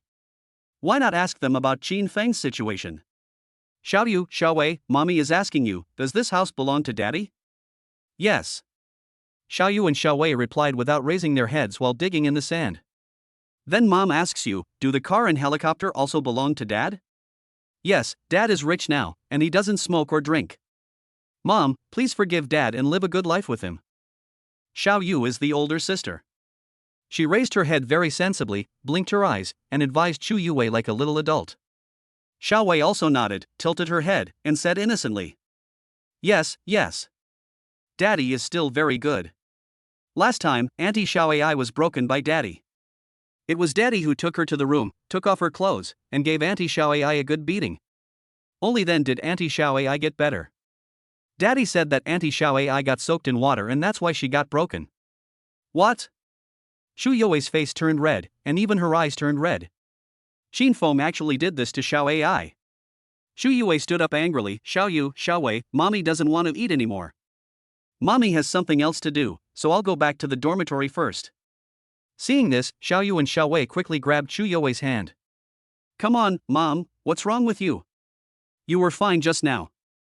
Xiaowei's eyes turned red with anxiety. Silly Xiaowei, it must be what you said just now that made Mom angry. Hold Mom back, I'll go find Dad. Xiaoyu didn't understand why her mother got angry when she heard Xiaowei's words. But Xiaoyu concluded that her mother was angry because of that sentence. She turned and ran towards the kitchen. Shu Yue felt like a real fool. She had only met Xin Feng 3 times, yet she foolishly agreed to play this kind of house game with him. It turns out that Xin Feng had another woman to play with him. What is she? A mistress? Tears welled up in Shu Yue's eyes, but she forced herself to hold them back and not let them fall. Xiaowei, please let go, I really want to leave. Shu Yue pulled her arm out with force. Xiaowei was anxious. She sat down on the ground, hugged Shu Yue's thighs, and started crying anxiously. I won't let go. I won't let go. Before, my mother passed away because I let go. This time, I won't let go again. Whoa, Mom, don't you want Xiaoyu, Xiaowei, and Dad anymore? Xiaowei is so sad. Xiaowei doesn't want the family to be broken up. Whoa. Xiaowei's heart ached when she saw Xiaowei crying miserably. She squatted down and held Xiaowei in her arms. Xiaowei, Mommy loves you too, but adult matters are very complicated. It's not just about saying I love you. Xiaowei doesn't understand. Xiaowei only knows that a family should be together. Xiaowei said with a blink of her eyes. Xiaoyu ran to the kitchen panting. Xin Feng had just prepared the dishes they ordered. Xiaoyu supported her knees with her hands and shouted at Xin Feng. Dad, something bad happened. Xiaowei broke Auntie Xiaowai's things and took you to her room to fix them. She told Mom and she got angry.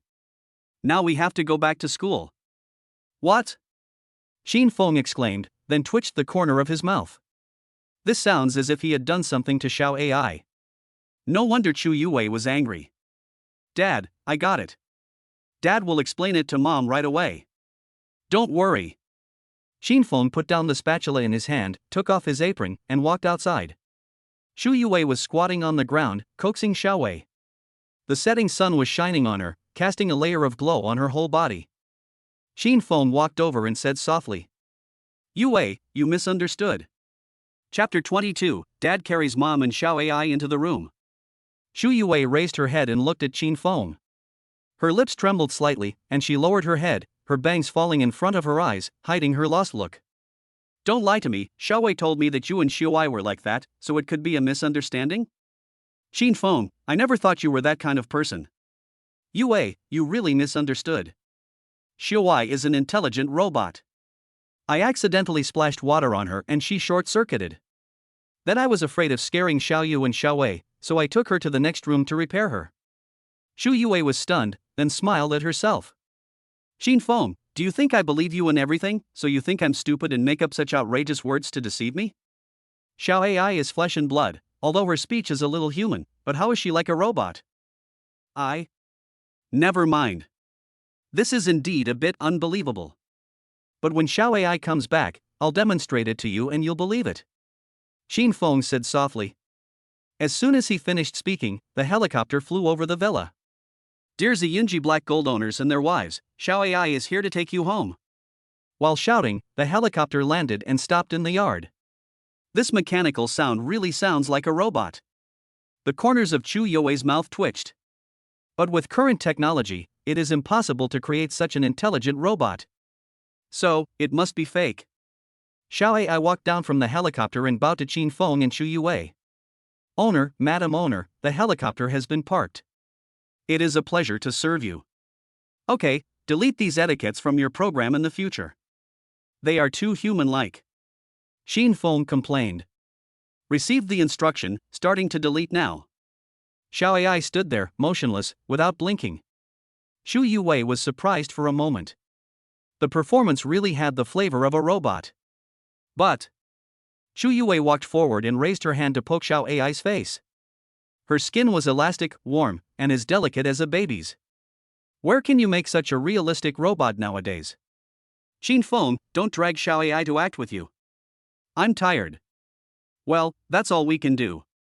Xin Feng stepped forward, raised his hand and pressed it on the mole between Xiao Ai's eyebrows. Xiao Ai's eyes suddenly became dull and she turned off her phone automatically. He raised his hand around her waist and carried Xiao Ai on his shoulders. Xu Yue was stunned. Xin Feng actually hugged Xiao Ai in front of her. It was really too much. Her eyes immediately turned red with grievance. Xu Yue turned and left. Xin Feng bent down and carried her on his shoulders. Just like that, carrying Xu Yue on the left and Xiao Ai on the right, they walked towards the villa. Xiaoyu and Xiaowei were so shocked that they opened their mouths slightly and exclaimed in surprise. Wow! Dad, that's awesome. Xin Feng, what do you want to do? Let me go, let me go. Xu Yue struggled desperately. Unfortunately, no matter how hard she tried, his large hand around her waist wouldn't budge at all. Xin Feng carried Xu Yue and Xiao Ai into the room. He bent down and placed them on the bed. Xu Yue's body softened and she sank into the soft bedding. She wanted to get up in shame and anger. Xin Feng raised his hand and turned Xiao Ai over, then pressed his hand on the zipper of her dress. Xu Yue screamed, covered her eyes, and whispered, Xin Feng, what do you want to do? Do you want to do it with both of us at the same time? You rascal! Xin Feng's face turned red when he heard this. 2 people at the same time? Isn't this a threesome? How could Xu Yue come up with something that he couldn't even think of? I'm just trying to prove it to you. Why are you so nervous? Swish. Xin Feng pulled down the zipper. Ah! Xu Yue let out another low cry and covered her eyes tightly. Don't be nervous, put your hands down, and you'll know what I said is true once you take a look at it. I won't look at it, you rascal. Even if I'm really a hooligan, I didn't take off my clothes, I took off Xiao Ai's clothes. Why are you so nervous? You are all women, there is nothing you can't see. Xu Yue was stunned. Yes. Xiao Ai is a girl, why is she covering her eyes? Xu Yue slowly put down her hand and looked at Xiao Ai. Upon seeing this, Xu Yue was shocked and stood there. Under Xiao Ai's clothes, there were actually mechanical skeletons and cable meridians, and her internal organs were a bunch of chips and circuit boards. It's really a robot. Xu Yue was so shocked that she couldn't react for a long time and she stammered for a long time. Xiao Ai, is it really a robot? Xin Feng nodded. Can you believe me now that I really didn't do anything to Xiao Ai? Xin Feng asked. Xu Yue blushed. If Xiao Ai is really a robot, then this house, that car, the helicopter, and Xianda Plaza, don't they all really belong to Xin Feng? Xu Yue gasped, looked at Xin Feng and asked seriously. Purple Cloud Collection, Rolls-Royce Phantom Business Edition, Helicopter, Xianda Plaza, are they all yours? Xin Feng nodded. It seems that Xu Yue never believed him at all. Xu Yue stayed where she was for a long time before asking the last question. What about Xiao Yu and Xiao Wei? Ours. I called you over this time to discuss their household registration. Xin Feng said this, turned around and walked to the cabinet, opened the drawer, took out a cowhide bag, and handed it to Xu Yue. Open it and take a look. Xu Yue took it, grabbed the string of the cowhide bag, took a deep breath, turned it in the opposite direction for several times, and finally untied it. She took out the identification results. The identification result is 99.99% match. Xu Yue's pupils gradually dilated. Xiao Yu and Xiao Wei are really her and Xin Feng's children. How is this possible? I have never donated eggs, and I have never been with you. How could Xiao Yu and Xiao Wei be our children? Could this be a mistake? Xu Yue was confused. Xin Feng sat beside her and said patiently. I know this is a bit weird, but it's true.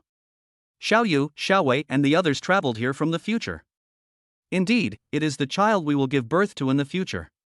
Xu Yue's cheeks turned slightly red. So, in the future, we will get married? And have children? What about these houses and cars? Xu Yue asked again. Xin Feng thought about it. It's better not to tell Xu Yue about the system for now. If Xu Yue knew that she is my target, she would definitely feel uncomfortable. It was also earned by us in the future. We just traveled through time with the children. Xu Yue raised her hand and pinched her arm hard. It hurts. It's not a dream, it's real. That means Xin Feng is her future husband, and they will have 2 lovely daughters. Thinking of this, Xu Yue's face flushed slightly and her heart was pounding. Xiao Ai was lying on the side with her arms and legs spread out, her circuits exposed and a faint sense of death all over her body. No, dear owner, Madam Owner, could you please help me zip up my clothes first? Chapter 23, the Zhao family has set their sights on Xu Yue. Can you trust me now? Xin Feng asked Xu Yue. Xu Yue nodded hesitantly, yeah. Then let's find a time to register Xiao Yu and Xiao Wei's household registration so that they can go to school here.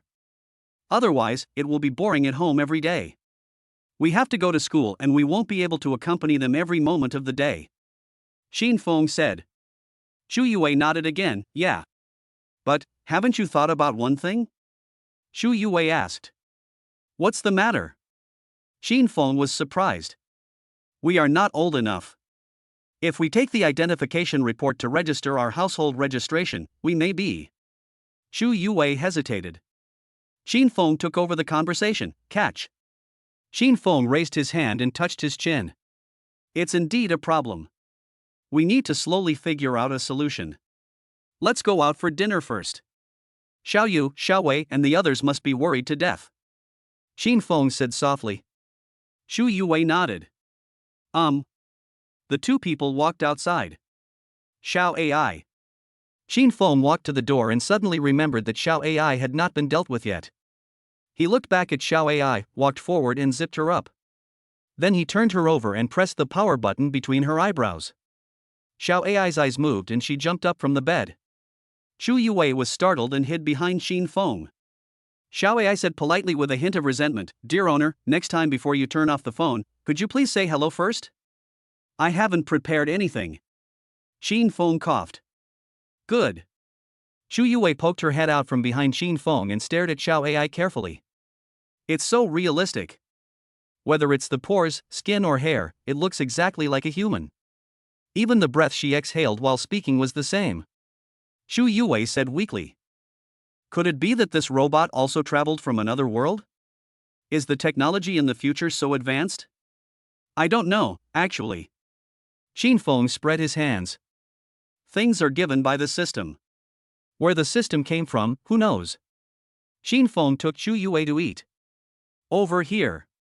Zhao Qian was taken back to the Zhao family by the 2-meter-tall man Shensen. Zhao Qian repeatedly asked Shensen not to tell the old man about the trouble he had caused at school.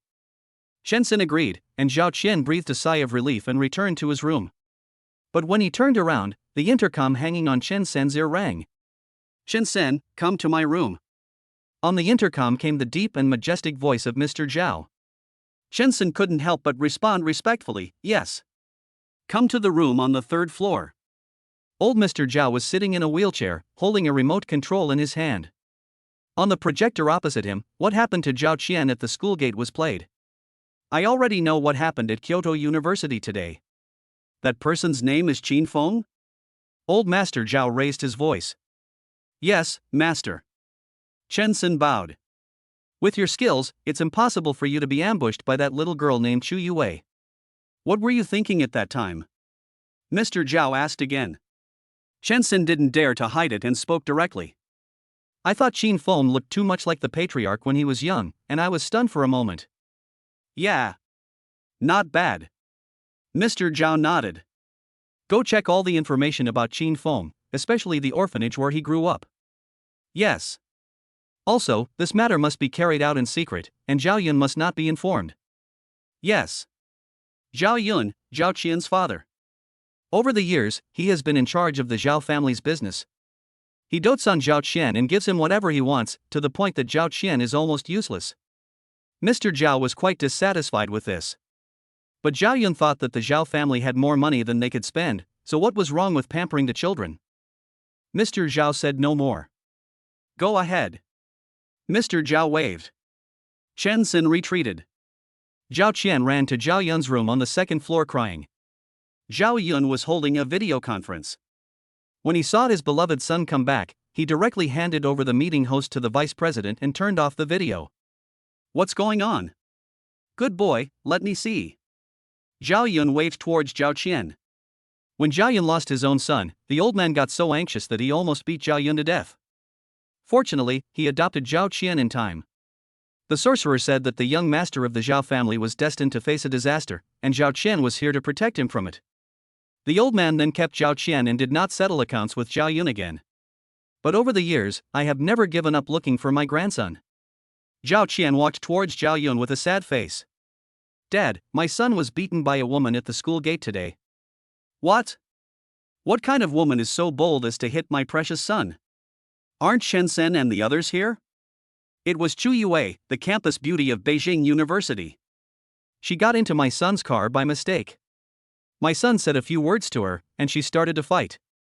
Shensen intervened, but he couldn't beat Xu Yuwei. What? This is outrageous. Don't worry, son. I'll make a phone call and send more people to capture Xu Yuwei so that you can vent your anger. Zhao Yun chuckled.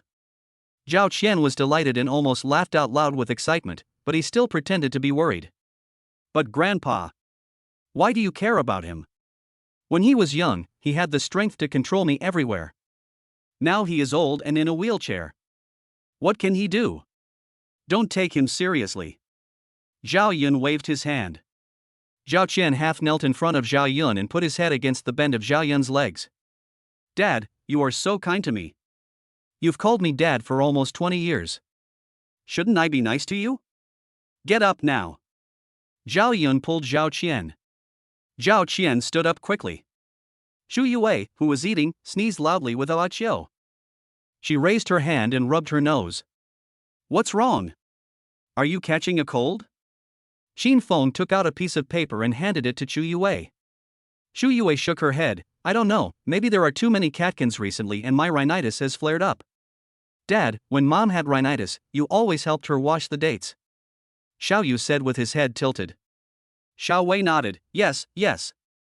You said that taking a hot bath can help the nose to ventilate, so that Mom's rhinitis will be cured. You should all take a bath together. Xiao Yu said seriously. Well. Dad, go take a bath with Mom. Puff. Xin Feng and Xu Yue both choked at the same time. They both raised their heads at the same time, looked at each other, and their faces turned red like tomatoes. I still have to wash the dishes.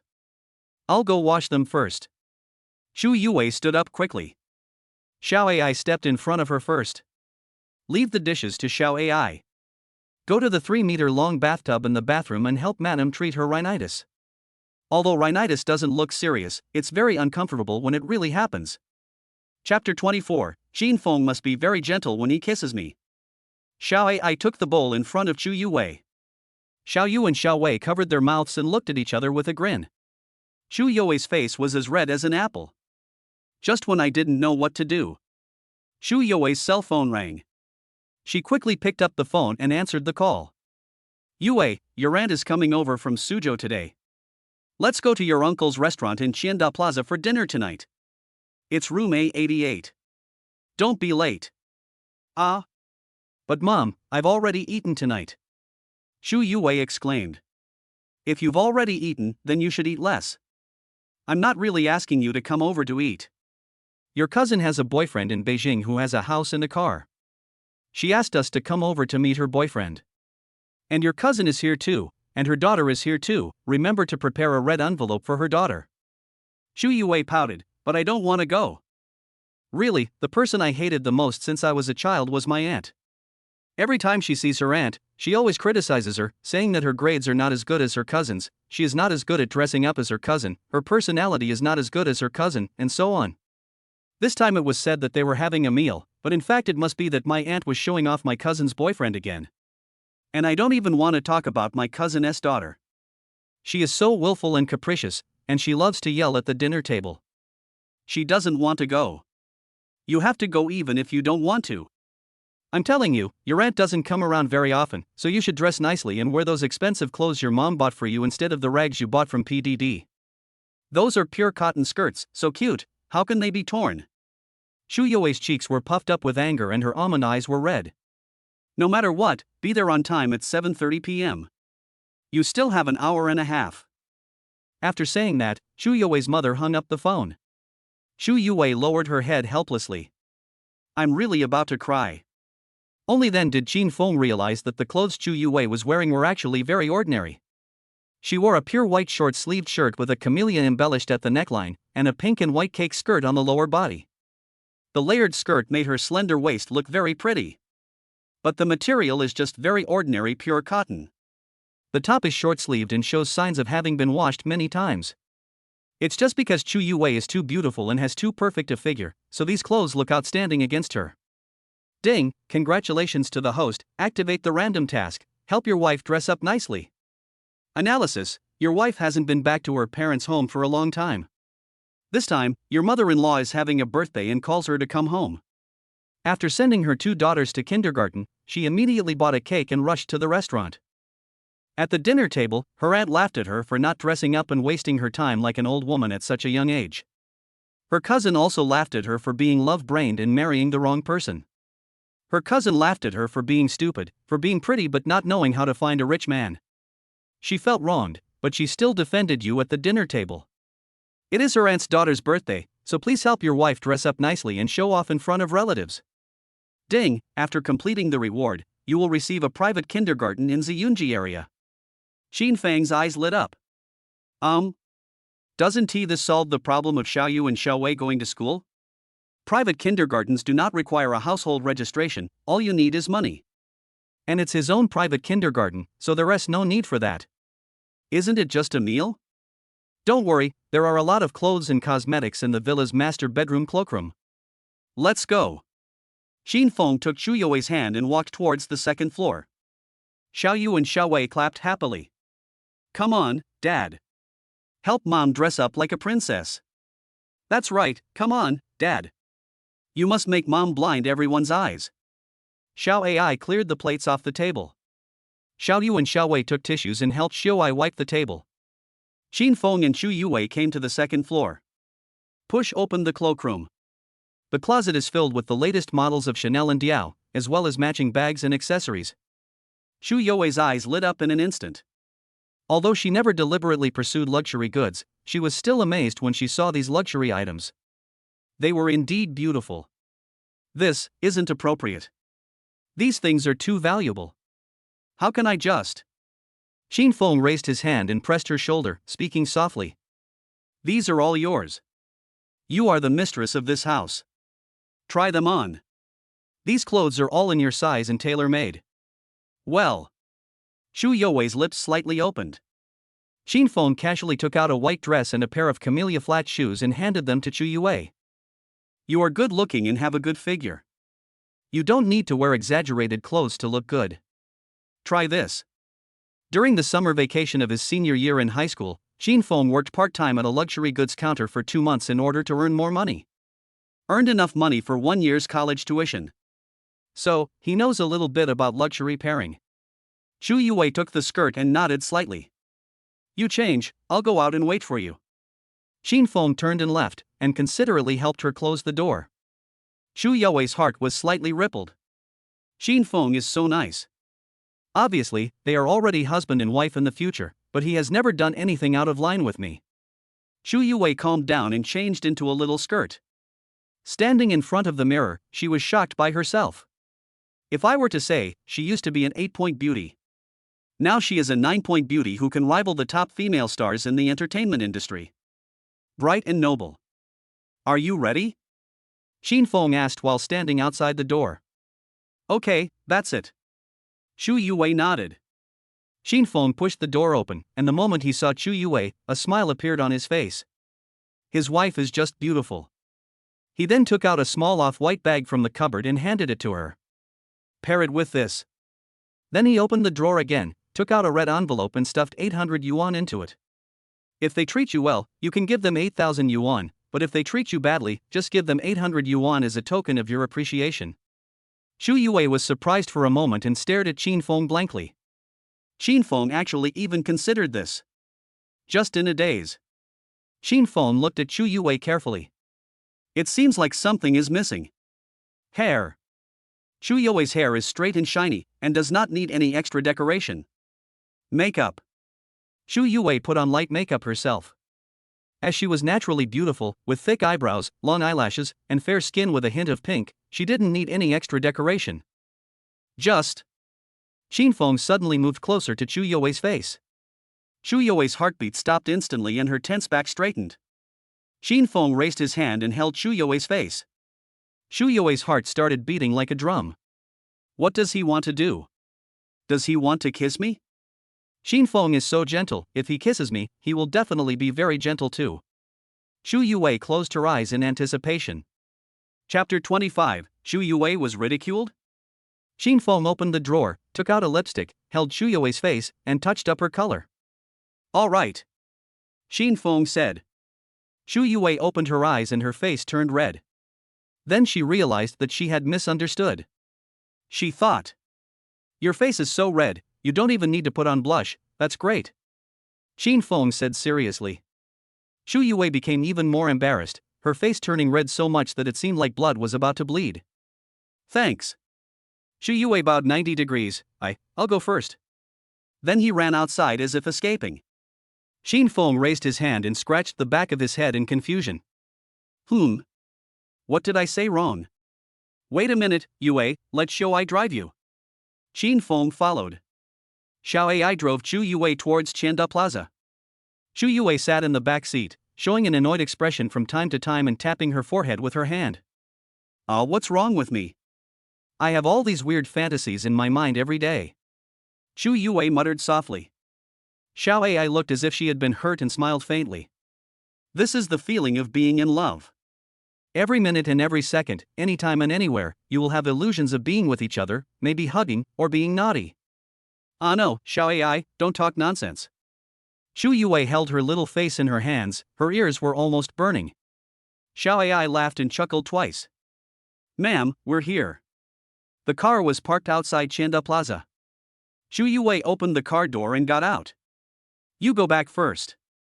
When it's almost over, I'll send a message to Qin Feng and you can come pick me up then. Chu Yue said to Xiao Ai. Yes, ma'am. Xiao Ai drove away. Chu Yue just turned around. A familiar figure appeared before my eyes.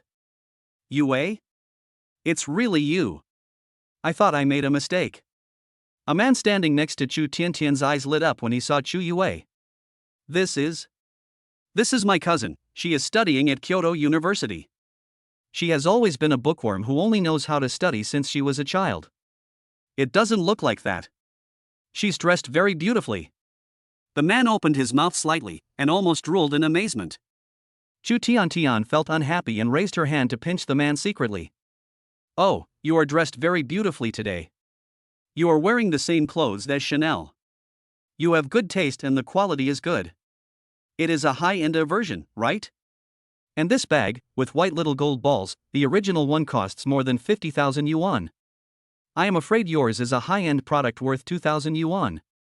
Chu Tiantian grabbed Chu Yue's arm and said sarcastically. Xian Kai, you too, you are the general distributor of a luxury goods branch of a listed company, but you can't even recognize a fake product. Xian Kai coughed. Who doesn't know it? This fake stuff looks good, but it's a bit immoral. You really shouldn't wear it next time. Xian Kai said to Chu Yue. Chu Yue rolled her eyes secretly and was too lazy to pay attention to them. It's getting late. Your mother should be here. Let's go up first. Chu Yue said this as she strode into the mall. Your mother was deliberately magnified by Chu Yue. Chu Tiantian realized belatedly that she had been scolded and chased after him angrily. Xian Kai also hurriedly followed. Then he secretly looked at Chu Yue from behind. Don't say it, even though it's all fake. Chu Yue looks good in it. Come to the Lu Di Lao. Box A8. As soon as I entered, I heard the voice of my Aunt Chu Xia coming from inside. Don't mention it. Our two daughters are promising. Although our eldest daughter didn't get into a good university, she knows how to find a husband. She married the owner of the Su Province International Hotel after graduating from technical secondary school. Now she is always picked up and dropped off by car when she goes out. She doesn't have to take care of the children or serve her parents-in-law. Tian is incredible. She found a man in Beijing who has a house and a car before she even graduated from college. Compared to her sister, she is not much worse. Second sister, why do you let Yue study so much? She is so pretty. You should get married early while you are still young.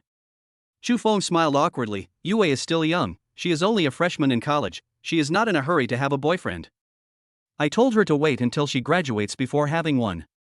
Chu Niannian took over the conversation and said with a smile, Second aunt, that's not the way to say it. Finding a date in college is the simplest and you don't need to consider family background. You should let Yue find a rich second-generation boyfriend in college and get married as soon as you graduate. Don't wait until you enter society. Those men are so cunning that you won't be able to date them even if you want to. Chu Feng felt uncomfortable after hearing this, but he didn't know how to respond and just kept feeling angry.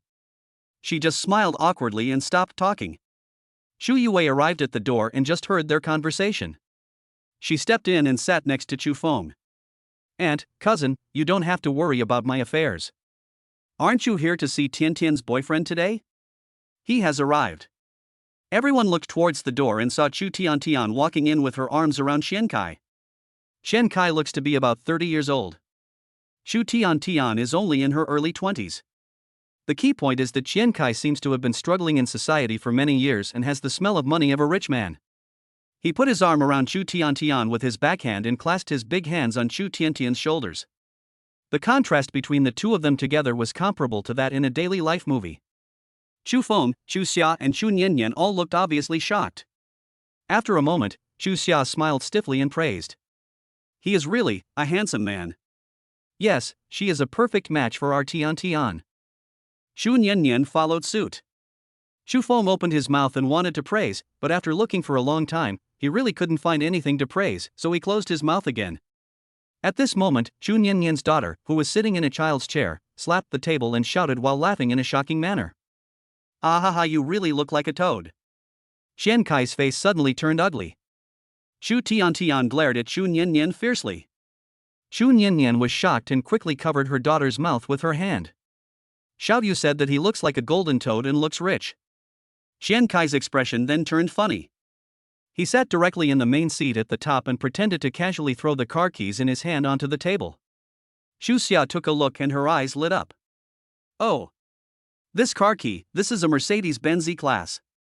Yeah, I just drive it for fun. I have a Porsche at home, but I have to be low-key.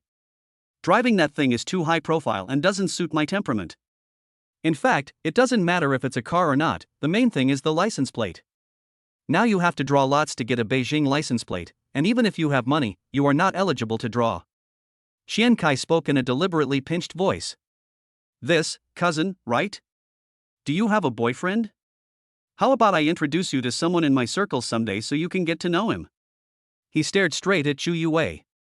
Chu Yue felt very uncomfortable being stared at.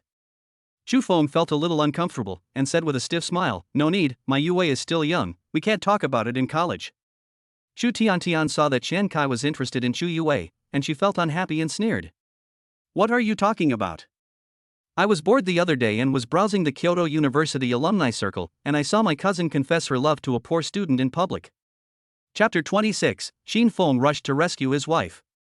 Chu Tiantian took out her cell phone, opened the Peking University forum, and held the phone high. Chu Feng opened his eyes wide and stared at Chu Yue. Yue. Is this true? Are you really in love? Mom, listen to my explanation. At that time. Just tell me, is this true or not? Is this person your boyfriend? Chu Feng pointed at the phone and yelled at Chu Yue. Chu Yue pursed her lips and nodded. Chu Feng took a deep breath and almost fell backwards. Chu Niannian quickly supported Chu Feng and patted Chu Feng's chest in a pretending manner. Second aunt, are you okay? Calm down. Yue is still young, it's normal for her to have a boyfriend. It's just for fun anyway. The worst that can happen is that we can break up later. Chu Tian also nodded. Yeah, when the time comes, let my boyfriend introduce a few more good guys to Yue. Yue will definitely not be interested in this poor college student. Xian Kai held his chin high and stuck out his belly. That's right. I can guarantee that any man in my circle will be better off than this poor student. Wow. But he is so handsome. Handsomer than this toad. Ha ha ha ha. Xiao Yu slammed the table and shouted. Xian Kai's face instantly turned as dark as it could be.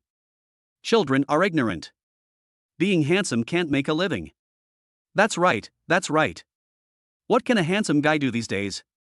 Chu Tiantian pinched Xiao Yu fiercely and gritted her teeth. What nonsense are you talking about, little girl?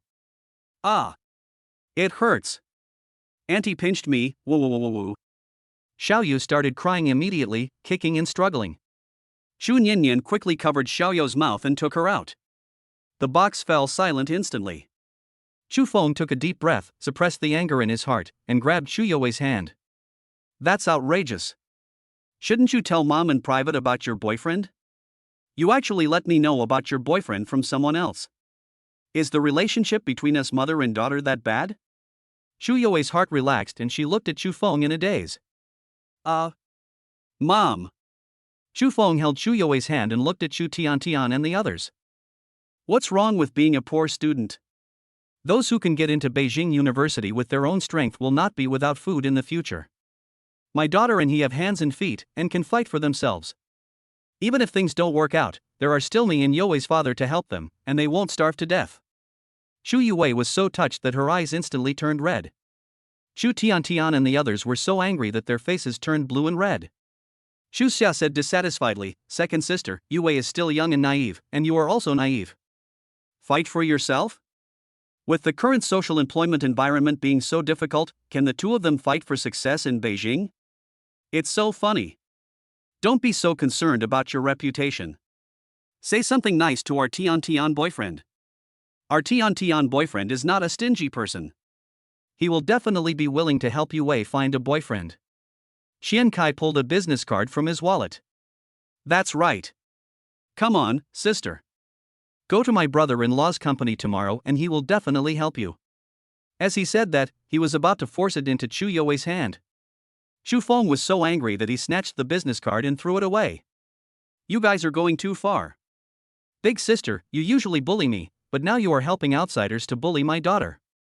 I don't want to eat this meal. Yue Wei, let's go. Chu Feng said this domineeringly as he pulled Chu Yue's hand and was about to walk out. Why are you leaving? Chu Jun came in from outside carrying dishes and happened to see this scene. He quickly put the food on the table. Chu Tian Tian rolled her eyes and pretended to be aggrieved. Oh uncle, it's Yue Wei. She's dating a poor Beijing University student. We think Yue Wei is being treated unfairly, so we want my boyfriend to introduce her to someone with better conditions, but she's not happy about it. That's right, your kindness is really taken for granted. Chu Xia sneered. Yue Wei's boyfriend? Chu Jun recalled Qin Feng's appearance in his mind. He was much more handsome than Qian Kai. Although he was poor, he worked to support himself and was very principled. Qian Kai shook his collar and snorted. Originally, I came here to eat because of Tian Tian. Otherwise, to be honest, some people's status really wouldn't allow them to sit at the same table with me. Qian Kai glanced at Chu Feng. The Chu army immediately felt unhappy. He is the youngest in the family. His father passed away early when he was a child. When he was in school, he had to work to support himself like Qin Feng, but he could only earn enough to live on. During that time, he had to rely on his eldest sister Chu Feng to help with his tuition fees, and only then was he able to finish college. Otherwise, how could he be qualified to be the marketing manager of Qianda Plaza? Chu Jun slapped the table. What identity? What identity? Yue Wei's boyfriend. What's wrong with working part-time?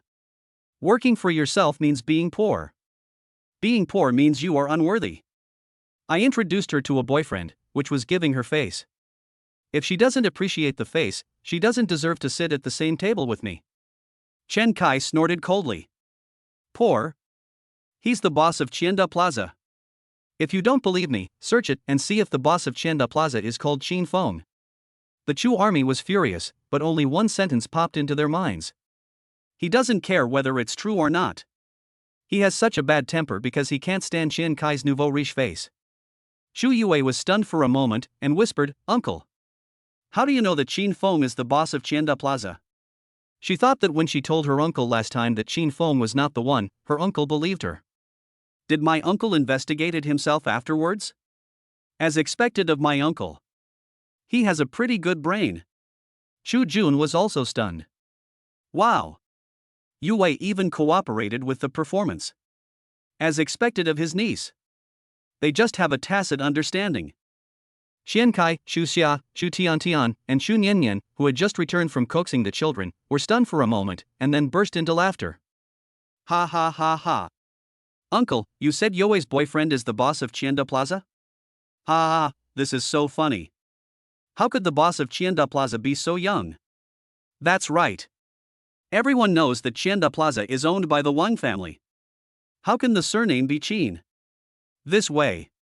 Qin Feng read fairy tales to the two children for a while and saw that it was almost time. So he prepared to pick up Chu Yue in advance, and by the way, go to Qianda Plaza to check out the customer flow during the prime time at 8 p.m. He drove the Xiaomi S8 and set off. Chu Feng looked at their mocking faces and said to Chu Jun and Chu Yue embarrassedly. Is what you said true? Is Qin Feng really the boss of Qianda Plaza? Don't lie to me. Yue Wei's father and I are not the kind of people who despise the poor and love the rich. There's no need to make up an identity to deceive people. Chu Yue saw that they didn't believe it. Nowadays, you can check company information on your mobile phone. Qianda Plaza in Chaoyang district was sold to Qin Feng 3 days ago. There are records on the phone. As she spoke, Chu Yue took out her cell phone, typed something quickly, turned to the page, and held it in front of them. They looked closely. What? The owner of Tianda Plaza in Shaoyang District is indeed Qin Feng. Chapter 27, Chairman of the Board visits and General Manager receives. Qin Feng's car drove directly to the underground parking lot. The moment the license plate approaches the railing, the electronic system recognizes the license plate and the barrier automatically rises. Seeing this, the security guard quickly opened the security booth, came out, and saluted the car from a distance. After the car stopped, Qin Feng opened the door, got out and walked towards the elevator. The security guard quickly took out his cell phone and called Su Yingfeng. Boss Su, the chairman's car just drove in. Su Yingfeng was in the office. When he heard the phone call, he sat up straight. Is the chairman here to inspect? A few days ago, he specifically instructed the garage security to notify him in advance if he found the chairman's car entering the underground garage. What did it look like? Which elevator did you get into? Su Yingfeng asked in a low voice. A young man in a black and white baseball uniform entered elevator number 2. Okay, I understand. Su Yingfeng hung up the phone, quickly picked up the remote control and turned on the elevator surveillance. The surveillance camera filmed from behind and above, capturing Qin Feng's back and the back of his head. Although I couldn't see his face, I could tell that he was a young man in his 20s. It seems that my guess was correct. Tianda Plaza in Shaoyang District must have been bought by some wealthy tycoon for his own children. However, wealthy aristocrats start educating their children from an early age. From the last phone conversation, it can be seen that although the chairman is young, he is very experienced in management. So, we still can't underestimate it. All departments must be notified immediately. Su Yingfeng took out the walkie-talkie. All departments, listen up. The chairman is here to inspect incognito. You must be 100% alert and do your job well. Be on full alert. Don't let us down. Yes. Responses were received from various departments. Su Yingfeng leaned back in his seat, still feeling a little uneasy. Although the chairman doesn't seem to want to reveal his identity, it's still better to go and take a look. At least I know who the chairman is, so I will have a plan when I meet him in the future. In the surveillance video, Qin Feng came out of the elevator and walked towards the Lu Di Lao. Su Yingfeng quickly picked up the intercom and continued shouting. Attention all departments, the chairman is heading towards the Lu Di Lao. Staff around here, quickly check whether the ground is clean, personnel security, and lighting are in place. Yes. Su Yingfeng thought about it and opened the office door still worriedly, and walked towards the braised dip. In the box. Qian Kai looked at Chu Yue's held-up cell phone, was stunned for a few seconds, and then sneered. There are so many people with the same name, not to mention that the name Qin Feng is so ordinary. That's right, it's really hilarious. I don't know where you found someone with the same name and surname, and you said he was your boyfriend. Why don't you say that the prince of the Beijing circle is your boyfriend? Chu Tiantian followed with sarcasm. Chu Yue put down her phone. Forget it. Since you don't believe anything I say, what else can we say? Uncle, my mother, and I won't eat this meal. We're leaving now. Chu Yue took Chu Feng's hand and was about to leave. Chu Jun hurriedly stopped him. Wait a minute. The words haven't been finished yet. The voice of Su Yingfeng rang out from the intercom that Chu Jun had on his waist. All departments, listen up. The chairman is here to inspect incognito. You must be 100% alert and do your job well. Be on full alert. Don't let us down. Chu Jun was stunned and his face suddenly turned red. Oh no, the chairman is here. If they meet, and Shen Kai finds out that this Qin Feng is not that Qin Feng, wouldn't it be embarrassing? Shen Kai caught Chu Jun's expression. Chairman?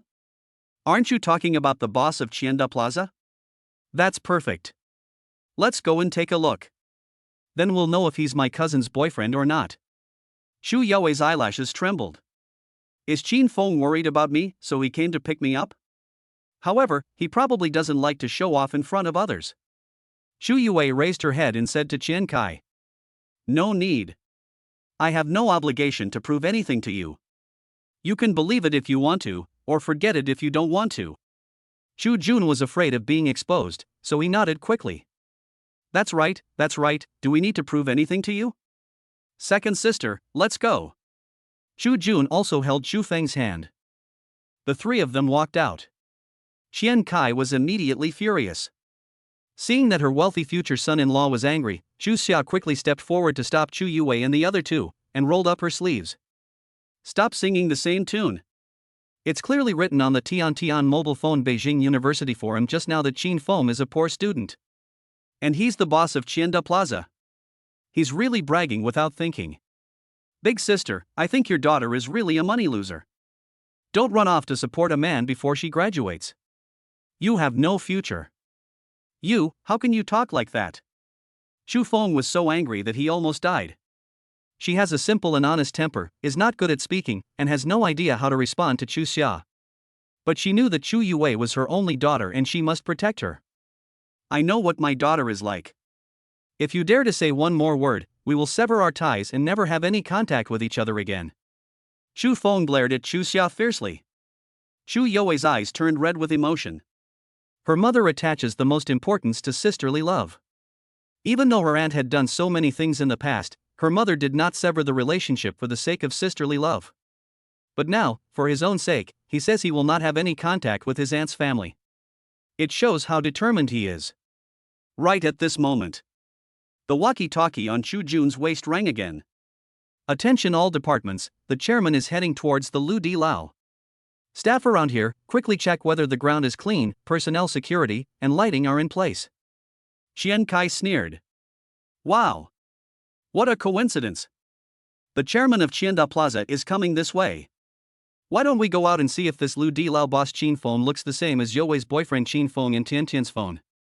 If this is different, uncle, if you randomly accuse your boss and he finds out, you won't be able to keep your position as manager, right? I think we are all family, why don't you just change your name and admit defeat, and this matter will be over. Qian Kai walked forward and helped Chu Jun straighten his collar, his eyes full of extreme contempt. Chu Jun's chest heaved with anger. He raised his hand, shook off Qian Kai's hand, and pointed at Chu Tian tremblingly. I am your uncle after all. Your boyfriend is so disrespectful to me. You will suffer the consequences in the future. Chu Tian bit her lip slightly, and she also felt that Qian Kai had gone a little too far, but in the current situation, she couldn't afford to lose face for Qian Kai, so she had to bite the bullet and said it. Then whose uncle was the first to lie? His uncle is disrespectful to his elders, and he still expects others to respect him. It's a joke. You. The Chu army was so angry that they almost couldn't breathe. Chu Yue couldn't bear it anymore. Okay. Don't you want to see it? Then let's go out together now. Chapter 28, Sorry, Mr. Chairman, I am late. Chu Yue pulled Chu Feng and walked out first. The Chu army was worried. Yue's acting is too similar to the real thing, but no matter how similar it is, it will be exposed once she goes out. Yue, the chairman is here to inspect our work, so you'd better not go over there. Chu Jun hurriedly shouted behind him. Qian Kai laughed sarcastically, you acted so well. I forgot to mention that your general manager Su Yingfeng is my distant cousin's husband. We even had dinner together during the Chinese New Year. If you act well again, I'll go out and ask around and find out. Chu Yue glared at Qian Kai and said nothing more. She just pulled Chu Feng out. Chu Feng's heart was beating fast, and he asked Chu Yue in a low voice. Is what you said true or false? Is your boyfriend really the owner of Qianda Plaza? Mom, of course what I said is true. Chu Yue said with certainty. The two came to the door of Lu Di Lao. Qin Feng just turned around and came to the door. The three of them met each other. As soon as Chu Yue saw Qin Feng, her eyes turned red and she pouted in grievance. Qin Feng felt a pang in his heart when he saw this. Could it be that Yue's mother found out about their affair and said something to Yue? He hurried forward and shouted. Yue! Qin Feng! Chu Yue's lips trembled slightly. Chu Feng took a closer look and saw that Qin Feng was about 1.85 meters tall, with an angular face, deep features, and a regular appearance. He was a typical Chinese handsome guy, and most importantly, he had a clean and refreshing temperament. Chu Feng sighed, he was indeed worthy of being a student of Peking University. Only. Although he looks good, his clothes are ordinary and made of polyester. He doesn't look like the owner of Qianda Plaza at all. Chu Feng had a stern face, looking slightly gloomy. Yue is such a fool. What is wrong with her boyfriend from Peking University being a little poor? He shouldn't lie to people. She was just about to speak about Chu Yue. Qin Feng took a step forward and raised his left hand towards Chu Feng. Hello, Auntie. I'm Qin Feng, Youwei's boyfriend. I was planning to visit you and Uncle these 2 days. I didn't expect to meet you here. Have you eaten? If not, I'll make arrangements. If you have, there's a good tea house on the 4th floor. It's also good to order after dinner. After hearing this, Chu Feng felt more satisfied. Youwei is thoughtful and polite in her actions and has good vision. She smiled slightly and raised her hand to hold Qin Feng's left hand. The moment he held it, Chu Feng's eyes were stunned. Qin Feng said inwardly, "Oh no, I forgot about Guanshan's trick." In the past 2 days, he discovered that he could turn off the god's hand by controlling it with his mind. Chu Feng was already quite satisfied with Qin Feng. Now with the help of God, she was more than satisfied. It was simply. The mother-in-law looked more and more crazy at her son-in-law. Well. What a handsome guy. Are you free tomorrow? Otherwise, you and Youwei can go get the certificate tomorrow. Qin Feng. Chu Youwei's face turned red instantly. Mom, what are you talking about? We were just talking about this. Although according to Qin Feng, they will get married sooner or later and give birth to Xiaoyu and Xiaowei, it would be too hasty to get the marriage certificate tomorrow. Qin Feng coughed twice. I am free, but... Okay, then let's do it tomorrow. Youwei, I'll ask your father to send the household registration book to you tomorrow morning. Chu Feng interrupted Qin Feng directly and did not allow any argument. Chu Youwei's face turned even redder instantly. Oh my god, Mom is so enthusiastic. I hope Qin Feng doesn't think I hate getting married. Right at this moment, the Chu army came out from inside. Qian Kai and Chu Tian also followed behind. Qian Kai glanced at Qin Feng and stepped forward. Are you Qin Feng? Qin Feng looked back at Qian Kai and caught the unfriendly look in his eyes. Could it be that the grievance in Youwei's eyes just now was because of this person? Qin Feng let go of Chu Feng's hand, stepped forward and said in a cold voice. Yes, I am Qin Feng, Youwei's boyfriend. Are you the owner of Qianda Plaza? Qian Kai raised his voice. Qin Feng was slightly surprised and looked at Chu Youwei. Chu Youwei pursed her lips and said softly, I'm sorry, I revealed your identity without your consent. It's okay. It's not something that can't be discussed. Besides, they are all your family members. Qin Feng said gently. Chu Youwei's heart finally relaxed. Chu Jun looked at Qin Fengyun's calm appearance and was puzzled. Could it be that? Is Qin Feng really the boss of Qianda Plaza? Qian Kai, Chu Tian, Chu Xia and Chu Nian looked at each other and then burst into laughter. Ha ha ha ha ha ha ha ha ha. Qin Feng raised his eyebrows. Qian Kai stopped smiling and sneered, how dare you brag? Whose boss wears Balino? He even lets his girlfriend wear fake clothes, ha ha ha. If you are the boss of Qianda Plaza, I will stand upside down and eat shit. Chu Tian and the others burst into laughter again after hearing this. Qin Feng's eyes became darker. He was just about to retort. Chu Feng quickly stepped forward, protected Qin Feng behind him, raised his hand and slapped Qian Kai. You are not allowed to bully my future son-in-law. Bang! Qian Kai's face turned away because of the slap. Qian Kai was stunned. Chu sniffed sweetly. Second aunt. Why are you hitting people? I'm going to beat him. He just bullied my daughter for being disrespectful to your uncle, and now he's bullying my future son-in-law. If I don't beat him, will I still keep him?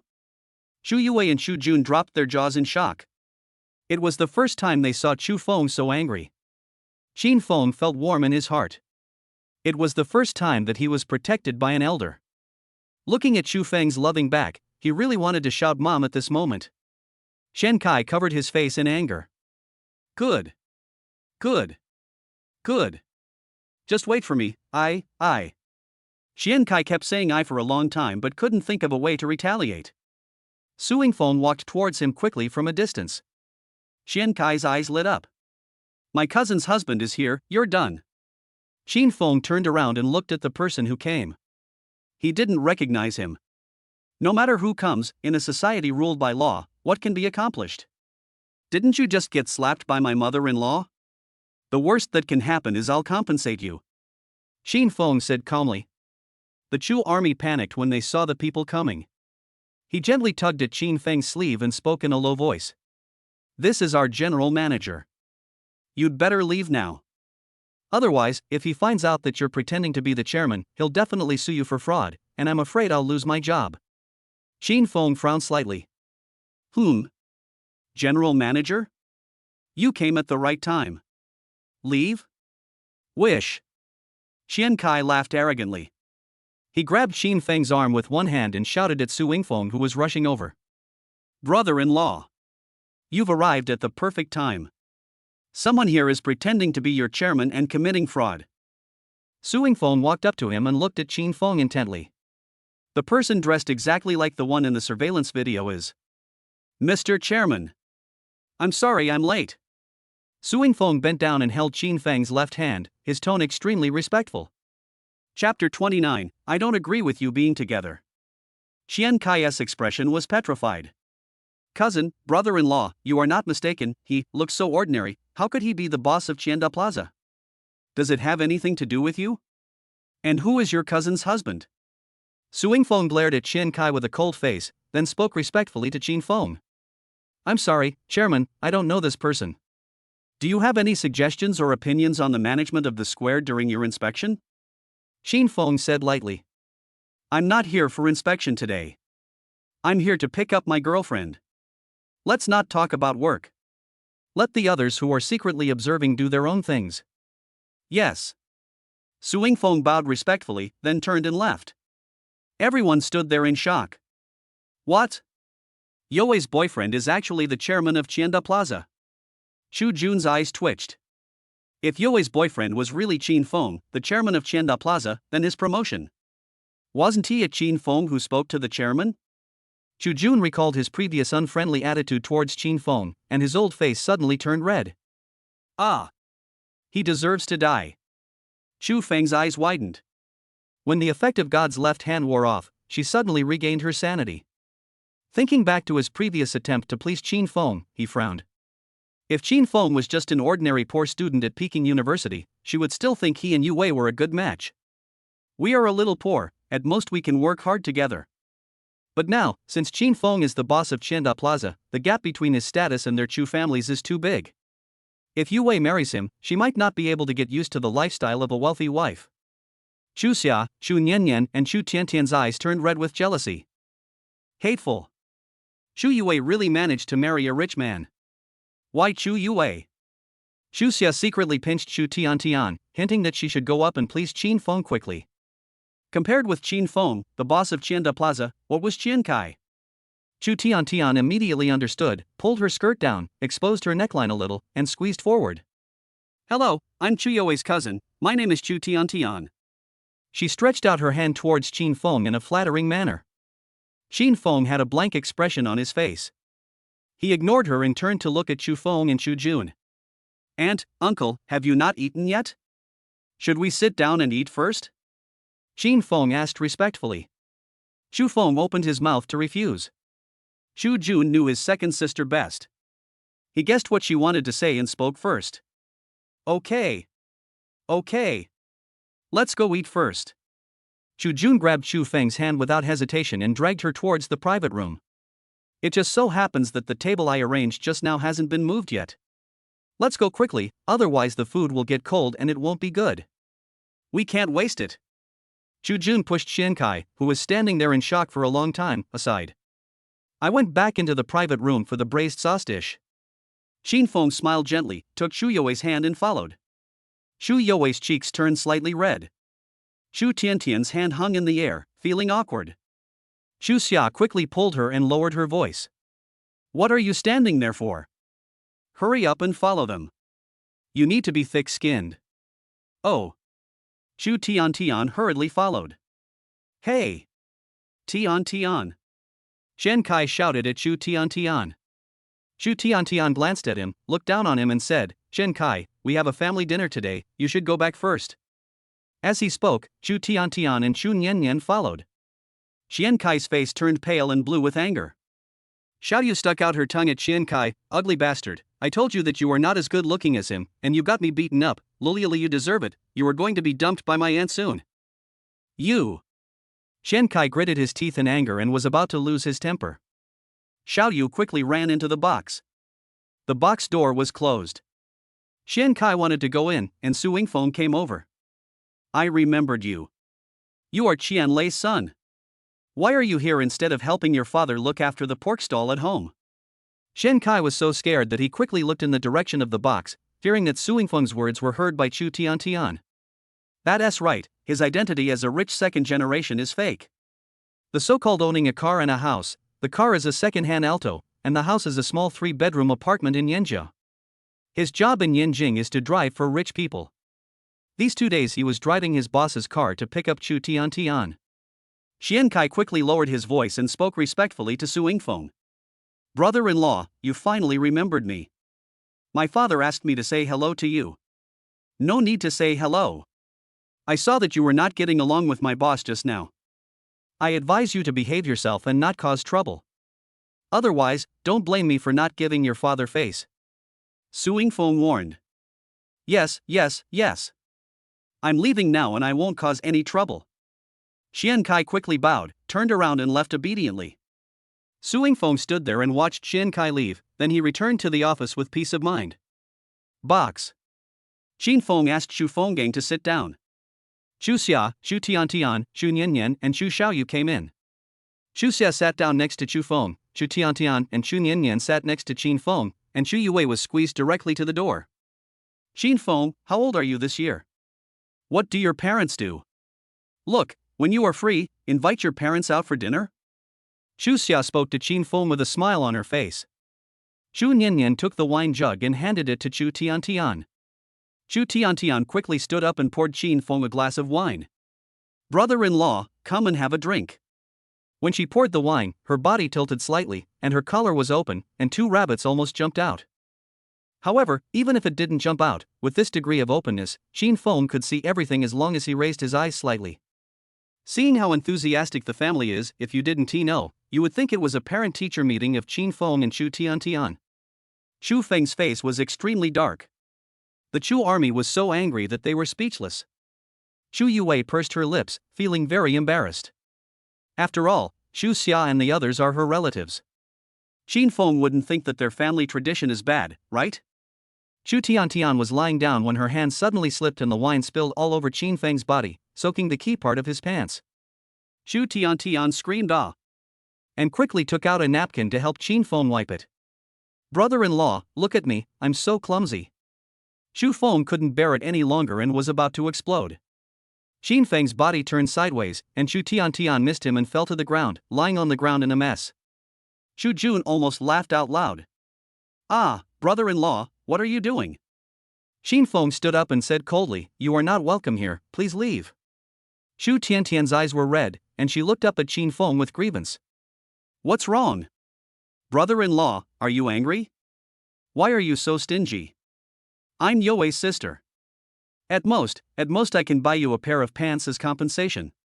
As she spoke, she winked at Qin Feng again, and twisted her body on the ground into an S shape with her buttocks raised high.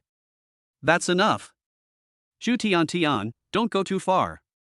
Xu Yue clenched her hands into fists and let out a low cry. Chapter 30, He kissed me in the kindergarten class. Xu Xia pinched her throat and pretended to be aggrieved. Yue, how did we go too far? We are all family. You have always been a bad talker, so what's wrong with your sister helping you entertain your boyfriend? Yes, Yue, don't be so petty. Tian is doing this for your own good. She has treated you well, and it is good for her to keep the money within the family. With Qin Feng's status, many women would want to get close to him. Xu Nianyan followed up and smiled at Qin Feng. Qin Feng, we are all family, so don't be polite to our Tian. Alan Xu nodded, yes, uncle, no matter who you are with, I will call you uncle. Xu Yue blushed when she heard these vicious words. You guys are so shameless. Qin Feng raised his eyebrows. In fact, there are many people as shameless as this. After all, if it works, you'll have a rich husband. If it doesn't work, there's no loss. If someone lacks self-control, he will eventually be defeated. Yue's family is still too honest. I guess I was often bullied by them in the past. Yue. Qin Feng shouted at Xu Yue and gave her a hint. The look Xu Yue gave Qin Feng. Did Qin Feng want to tell me not to be angry and let him solve the problem? Xin Feng took out a pen and paper from his pocket, wrote down the hotel address, and put it into Chu Tiantian's hand. Since you want compensation, let's go here. You book the room first. I'll go later. Chu Tiantian took the note excitedly. Okay. I'll go right away. Well, you go first. I'll take care of Youwei's affairs before I go. When you're ready, send me a message. Let your mother and sister go first. Good. Good. Good. Chu Tiantian thought she had succeeded in seducing the girl and nodded excitedly. Mom. Sister, let's go. Chu Tiantian pulled the two of them out, whispering as they walked, I have to go buy a set of sexy underwear. The whole family walked out excitedly. Chu Jun and Chu Feng looked at Qin Feng in shock. They didn't expect Qin Feng to be such a person. Chu Youwei pursed her lips tightly and grasped the hem of her clothes with her hands. No, Qin Feng is not that kind of person. Chu Xia and others left. Qin Feng stood up and locked the door of the box. Then he calmly took out a tissue and wiped the water off his pants. Fortunately, the pants were made of polyester fabric, which was waterproof, so they didn't get wet much. After wiping, Qin Feng raised his head and said indifferently to Chu Feng and Chu Jun. It's finally quiet. Auntie, uncle, let's sit down and continue. Chu Feng and Chu Jun were stunned. What? Did Qin Feng do that on purpose to get Chu Xia, Chu Tiantian, and the others away? In this way, direct conflict can be avoided. He played a trick on Chu Tiantian again, making Chu Tiantian happy for nothing. This Qin Feng. Really resourceful. But can Youwei handle such a rich, handsome, and intelligent man? Chu Feng frowned worriedly. Chu Youwei felt sweet in her heart. She knew that Qin Feng was not that kind of person. Several people sat down. The Chu army quickly invited them to eat. The tabletop has an insulation device, so even though it was delayed for a long time, the food was still hot. Just had a simple meal. Then we started talking about business. Chu Feng put down his chopsticks and spoke to Qin Feng in a deep voice. Qin Feng. As Youwei's mother, I won't beat around the bush with you on some issues. Auntie, you can say it anyway. Qin Feng said softly. Chu Feng, originally, they said you were an ordinary poor student at Beijing University, and I was very willing for you to date Youwei. But now, you are the boss of Qianda Plaza, and our family is just an ordinary working-class family. The gap between you and Youwei is too big. You just started dating, and you have hormones to support you, so you can still be sweet and happy. But after a long time, it won't be the same anymore. To be frank, I don't agree with Youwei being with you. Mom. Chu Youwei's eyes turned red. Chu Feng glared at Chu Youwei, let me finish what I'm saying. Chu Youwei pursed her lips and stopped talking. Chu Feng continued to speak. Youwei's father and I worked hard all our lives to buy a small 2-bedroom apartment in Chaoyang District, Yanjing, and we are still paying off the mortgage. But Youwei is the only child in our family, and we hold her in our hands for fear of dropping her, and hold her in our mouths for fear of melting her. Her father and I have never thought of marrying into a wealthy family with her. We only hope that she can find someone who loves her, that the two of us can have ordinary jobs, earn a little money, have enough food and clothing, and live a happy and stable life. Chu Youwei felt a lump in her nose and her eyes became misty. Auntie, I understand your thoughts. If I have daughters, I will not ask them to be rich and powerful, but just to be happy and stable. Qin Feng said seriously. In fact, he can use the right hand of God again. But he wanted to impress Chu Feng with his attitude. Auntie, please give me a chance and let me prove with my actions that I can bring happiness to Youwei. Qin Feng picked up the wine glass and toasted Chu Feng. Chu Feng's pupils trembled slightly. She wanted to refuse, but looking at his eyes, she couldn't say no. Okay, all right. Chu Feng picked up the wine glass. Qin Feng lowered his head half an inch, took the initiative to touch it, and drank it all in one gulp. Chu Feng followed suit and drank the wine. The Chu army breathed a sigh of relief. Chu Youwei felt a little sweet in her heart. Chu Feng put down his wine glass and changed the subject. It's okay on my end, but our family is ruled by Youwei's father. You still have to find a time to come to our house and visit Youwei's father to get his permission. That's natural. Qin Feng smiled softly. Chu Jun and Chu Youwei looked at each other and frowned worriedly. Qin Feng asked Chu Feng to continue eating. Eat for a while. Qin Feng took a taxi and personally sent Chu Feng out of the mall. Shu Jun quickly grabbed Xin Feng's hand and said worriedly. Xin Feng. You have to prepare well. You's father is a famous daughter slave. When Yue was in kindergarten, she was kissed by a male classmate. His father went to the school gate and threatened the boy. Yes, I know. Xin Feng nodded. In fact, he and Yue are not just high school classmates. They were classmates in kindergarten. Huh? You know? Hey. You don't know. Anyway, be careful. You's father is very difficult to deal with. You might be in trouble when the time comes. You have to be prepared. Shu Jun patted Xin Feng on the shoulder. Yeah, okay.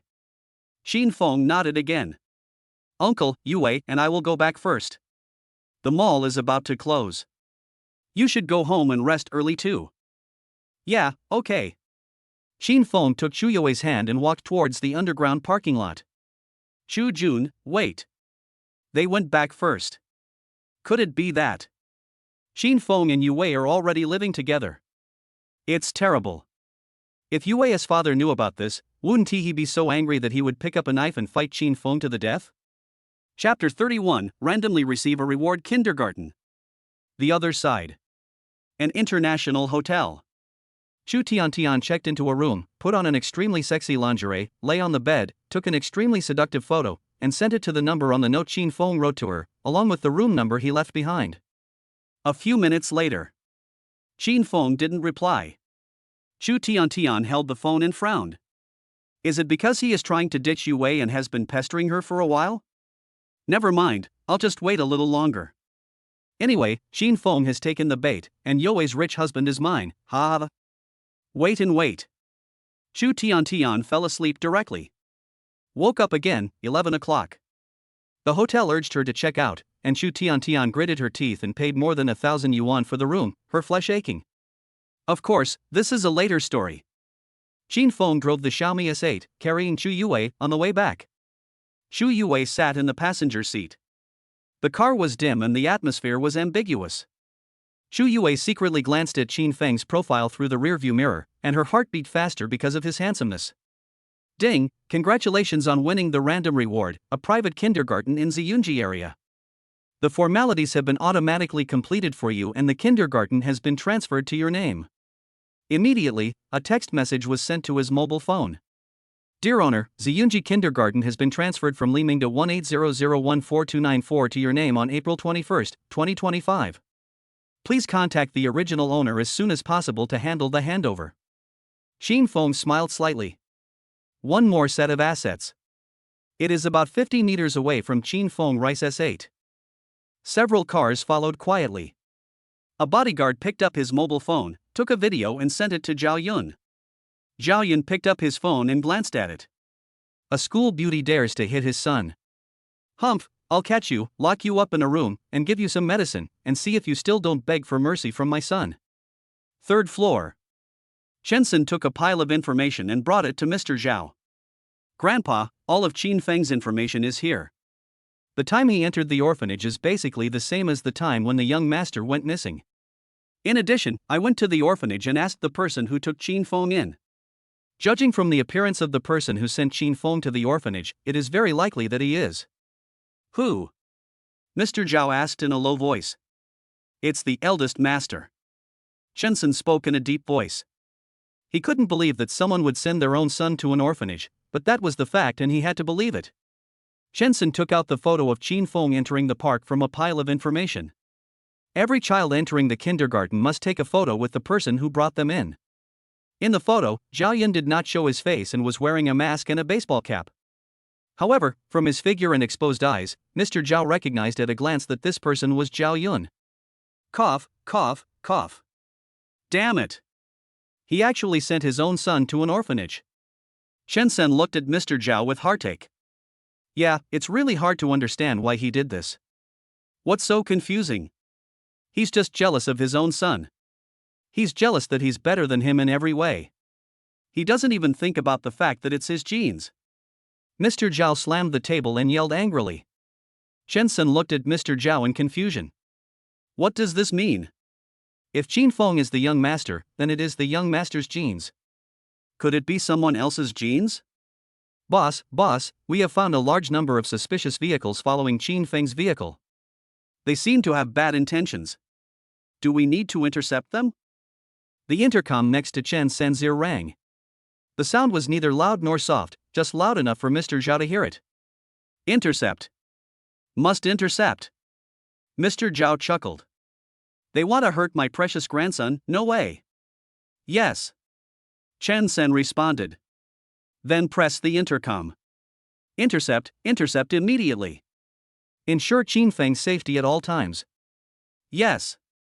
The intercom answered. Qin Feng's car went onto the elevated road. It's late at night. Unmanned road section. A dozen cars 50 meters away were preparing to force Qin Feng's car off the overpass at the intersection and then into another intersection. Just when they were ready to take action, suddenly, more than 30 cars emerged from the traffic. There is a car between two cars. It's a fast and furious show. Sizzle bang. After a series of attacks, a number of vehicles lost control and stopped sideways on the road, paralyzing the road. Xu Yue heard the noise and looked back. Wow! Major car accident. Luckily, we drove past it, otherwise we would have been affected as well. I don't know if those car owners are okay. Qin Feng took a look through the rearview mirror. It's okay, there was no rollover, no severe collision, just a rear-end collision, a minor problem. Let's go home. Xiao Yu and Xiao Wei are still waiting for us at home. Okay. Xu Yue nodded. On the elevated platform, dozens of car doors opened. Two groups of bodyguards in black, holding electric batons, got out of the car and confronted each other. Ah! With a loud shout, two groups of people rushed forward. Qin Feng felt that the car was a little too quiet, so he turned on the car stereo and played a song. Funeral of Roses. Electric batons flew everywhere and blood splattered like blooming roses. Qin Feng frowned slightly. The music was a bit too sad and didn't fit in with the ambiguous atmosphere between him and Yue. Qin Feng raised his hand and pressed it again. Today is a good day. Cheerful and festive music immediately filled the entire car. Xu Yue looked at Qin Feng in astonishment. Zhao Yun's all fell to the ground and pulled out. Chen Sen's men carried electric batons and pointed at the leader. Tell me, who sent you to surround Qin Feng? What do you want to do? No, we are not going to surround Qin Feng, we are going to capture Xu Yue. Xu Yue is Qin Feng's girlfriend, and you still say you are not targeting Qin Feng. Beat. Chen Sen's men raised their electric batons and rushed forward again. Qin Feng coughed awkwardly. Or turned the music back on. Funeral of Roses. Wait till home. Xiao Yu and Xiao Wei had already been bathed and coaxed to sleep by Xiao Ai. It seems that after the modification, Xiao Ai has become completely waterproof. Xiao Yu and Xiao Wei were each holding a doll in their hands, leaning against each other facing each other. The dim light shone on their faces, making them look like two delicate dolls, with a sweet and milky scent. I'm going to take a shower. Xu Yue stood up suddenly. Qin Feng was standing behind her. Xu Yue turned around, and the two of them were so close that she almost fell into Qin Feng's arms. Qin Feng raised his hand and held Xu Yue's shoulders. Xu Yue stood firm. Qin Feng said softly. The bathroom is over there, let's go. Xu Yue's cheeks turned red. I mean, Xiao Yu and Xiao Wei were going to sleep with me before. I'll come over after I take a shower and sleep with them. Well, I mean, the bathroom is over there. I'll take you there. There are pajamas and towels in the closet. Qin Feng explained. Xu Yue's cheeks turned even redder in an instant. She misunderstood again. Damn it, why is it always like this?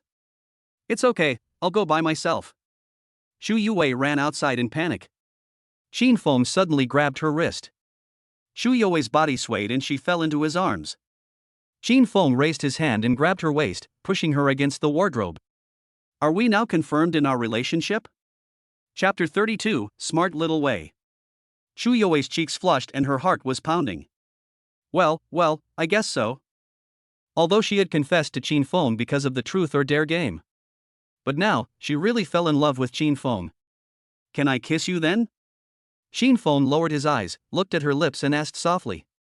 Xu Yue's face was almost red as if bleeding. She bit her lips lightly, nodded shyly, and hummed in a voice so soft that it was almost inaudible. Qin Feng raised his hand and took off his glasses.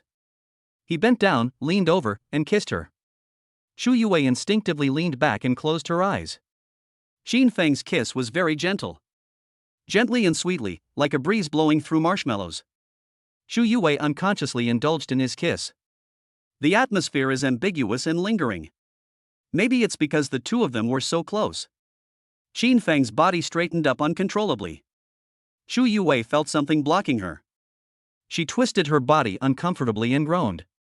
Qin Feng, did you put your phone in your pants pocket? It makes me feel uncomfortable. Qin Feng's earlobes also turned red unconsciously. He coughed twice and took a step back. Without. Shu Yue raised her head and looked at Qin Feng's face, her heart skipping a beat. Qin Feng looks so good without glasses. He has the looks of male stars in the entertainment industry, but without their scent of powder and makeup. He is a bit like the ancient star Zhao who played Erlangshun. Now she finally understood why her mother liked this handsome guy, because it was really good looking. Qin Feng looked at Shu Yue's red lips that were kissed by him, and the image of Shu Yue lying on the bed emerged uncontrollably in his mind. His Adam's apple rolled uncontrollably. The two looked at each other, and the atmosphere was tense. Just when both of them couldn't control themselves. Dad, Mom, why don't you continue kissing each other? Xiao Yu blinked his eyes. Xiao Wei clapped her hands happily. Yes, Xiao Wei wants to see Mom and Dad kiss. Qin Feng and Shu Yue's faces, which couldn't have been any redder, turned blood red in an instant. Cough, cough, cough. The two of them coughed tactically. Xiao Yu and Xiao Wei touched their chins. Mom said that when people are embarrassed, they cough.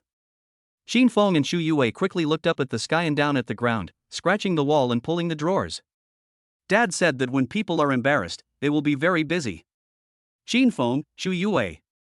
How could they, in the future, pass on such strange knowledge to their daughters? Xiao Yu tilted his head and said like a little adult. Dad, Mom, don't be shy. The kindergarten teacher said that kissing is a sign of love.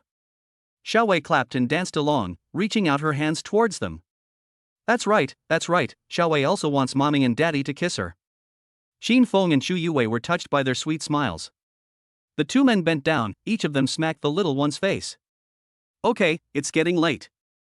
You guys go to bed first. Mommy's going to take a shower and then sleep with you. Shu Yue raised her hand and rubbed their heads, opened the closet door, and took out a set of silk pajamas from it. Xiao Yu asked seriously, Dad, doesn't Mom want to take a shower together? Xiao Wei blinked her eyes. Yeah, when Mom and Dad had a good relationship, didn't they always take a bath together? Could it be that Dad and Mom still have a bad relationship? As they spoke, the two little ones' lips trembled and they became sad, as if they were about to cry. Qin Feng and Shu Yue's backs were stiff. No, are they so outrageous in the future?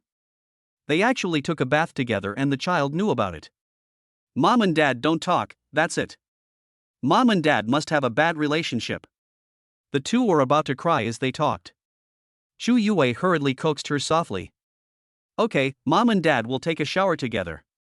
Qin Feng, go get your pajamas too, let's go together. Shu Yue gently pushed Qin Feng and winked at him. That's right, Mom and Dad are going to take a shower together, you just wait here for us obediently. Qin Feng also coaxed her softly, then took out a set of pajamas from the closet. Xiao Yu and Xiao Wei both had droopy faces. That's not right. When my parents had a good relationship, my mom would call my dad husband and my dad would call my mom wife. Xiao Yu imitated their tone as he spoke. Xiao Wei also nodded vigorously, that's right, and every time we go, Dad carries Mom in his arms, it's so intimate. Qin Feng and Shu Yue looked at each other and took a breath helplessly. Okay, honey, let your husband carry you to take a bath. Qin Feng said softly. Shu Yue smiled back, okay, husband, thank you, husband. Both of them got goosebumps. Qin Feng bent down and held Shu Yue in his arms. Qin Feng waited and felt emotional. She is so thin, I wonder if she weighs 90 kilograms. The two walked towards the bathroom. Xiao Yu and Xiao Wei stood at the door and watched them close the bathroom door from a distance. Then they looked at each other, and a fox-like cunning look appeared on their chubby little faces. They both raised their hands. Pa high five. Great. With our help, Mom and Dad will definitely be able to reconcile. Xiao Yu said cleverly. That's right, and it will be better than before. Xiao Wei said mischievously. Qin Feng and Chu Yue closed the bathroom door. They looked at each other. The bathroom is about 100 square meters. There are shower areas, bathing areas, and steaming areas. In short, it has everything except partitions. The temperature is already over 30 degrees Celsius today, so they have to take a shower. Plus, if they go out, the two little ones will find out and probably think they are not getting along and be sad. You wash first. I'll stand here. Don't worry, I won't look back. Qin Feng said softly. Xu Yue nodded slightly. She placed her pajamas on the soft stool beside the bathtub and turned on the smart water draining button. Water quickly gushed out of the walls of the bathtub. The 3-meter by 3-meter wide bathtub was soon filled with water. The water temperature is suitable. Xu Yue stood up and gently unbuttoned her clothes. Clothes slip off. She slid into the pool barefoot. Qin Feng stood where he was, listening to the rustling sounds made by Chu Yue. He unconsciously turned red from his earlobes to his neck and then all over his body. It was Chu Yue's first time taking a bath in such a large bathtub. This is really bigger than her bed. So comfortable. Chu Yue sighed and leaned down unconsciously. However, she didn't expect that the bottom of the bathtub was not non-slip and she slipped in. Plop ah, gurgle. Yue. Qin Feng turned back instinctively. Xu Yue grabbed the side of the pool and sat up. Eyes met. All in view. Qin Feng's eyes fell on it. Ah. Yes, I'm sorry. I didn't mean to do that. I thought you. Chapter 33, Xiao Yu and Xiao Wei sleep in the middle, and Dad and Mom sleep on both sides. Qin Feng turned around. Xu Yue covered her chest with her hands, looking slightly drunk. It's okay. I know you didn't mean it. Xu Yue frowned in annoyance. How could she just slip? Then go on. I really won't look back this time. Qin Feng said softly.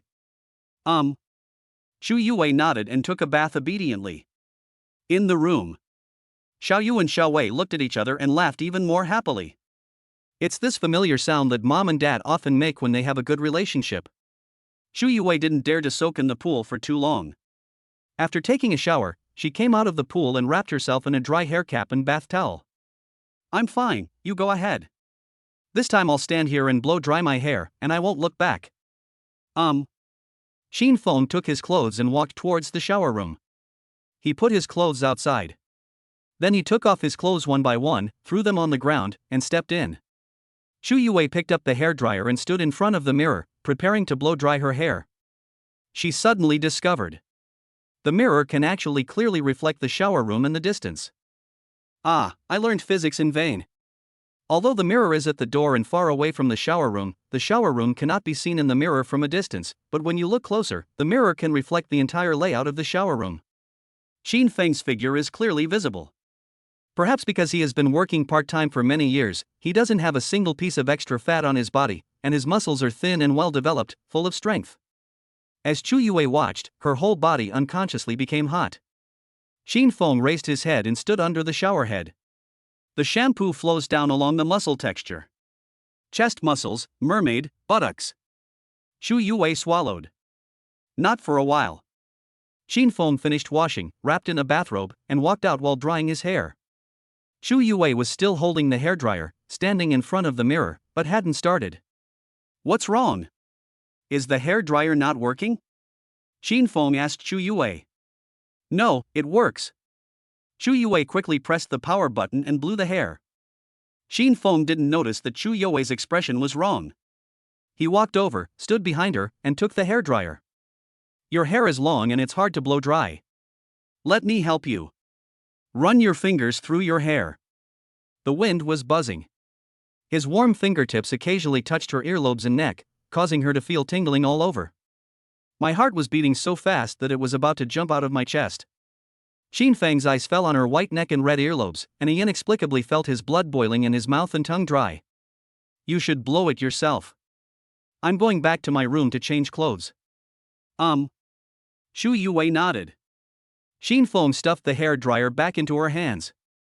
Then he opened the door as if escaping and returned to his room.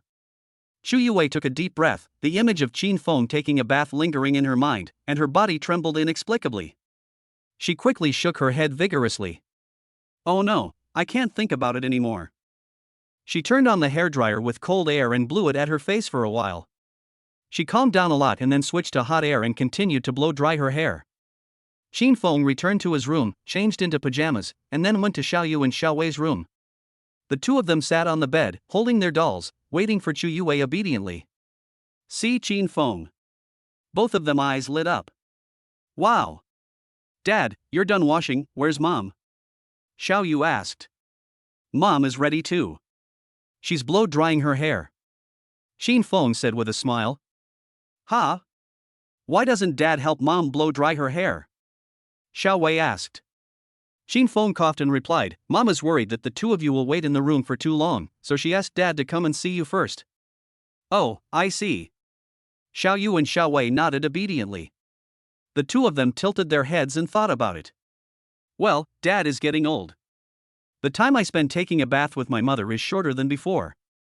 Before, they were playing with their phones and saw short videos saying that when men get too old, their time will become shorter and shorter. Not for a while. Chu Yue also came back after blow drying her hair. She changed into a cloud lace tank top and shorts. Her hair was blown dry and draped over her back like a waterfall, making her skin look as white as snow. Mother! Mom, hug me! Xiaoyu and Xiaowei sat on the bed and opened their arms towards Chu Yue. Chu Yue walked over with a smile and got on the bed. The two little ones pounced towards her, buried their little faces in Chu Yue's arms, and sniffed desperately. It smells so good, Mom smells so good. Dad, come and smell it too. Xiaoyu and Xiaowei waved at Qin Feng. Chu Yue and Qin Feng's faces turned slightly red again. Qin Feng coughed and said, No, you have to go to kindergarten tomorrow, so you have to go to bed early.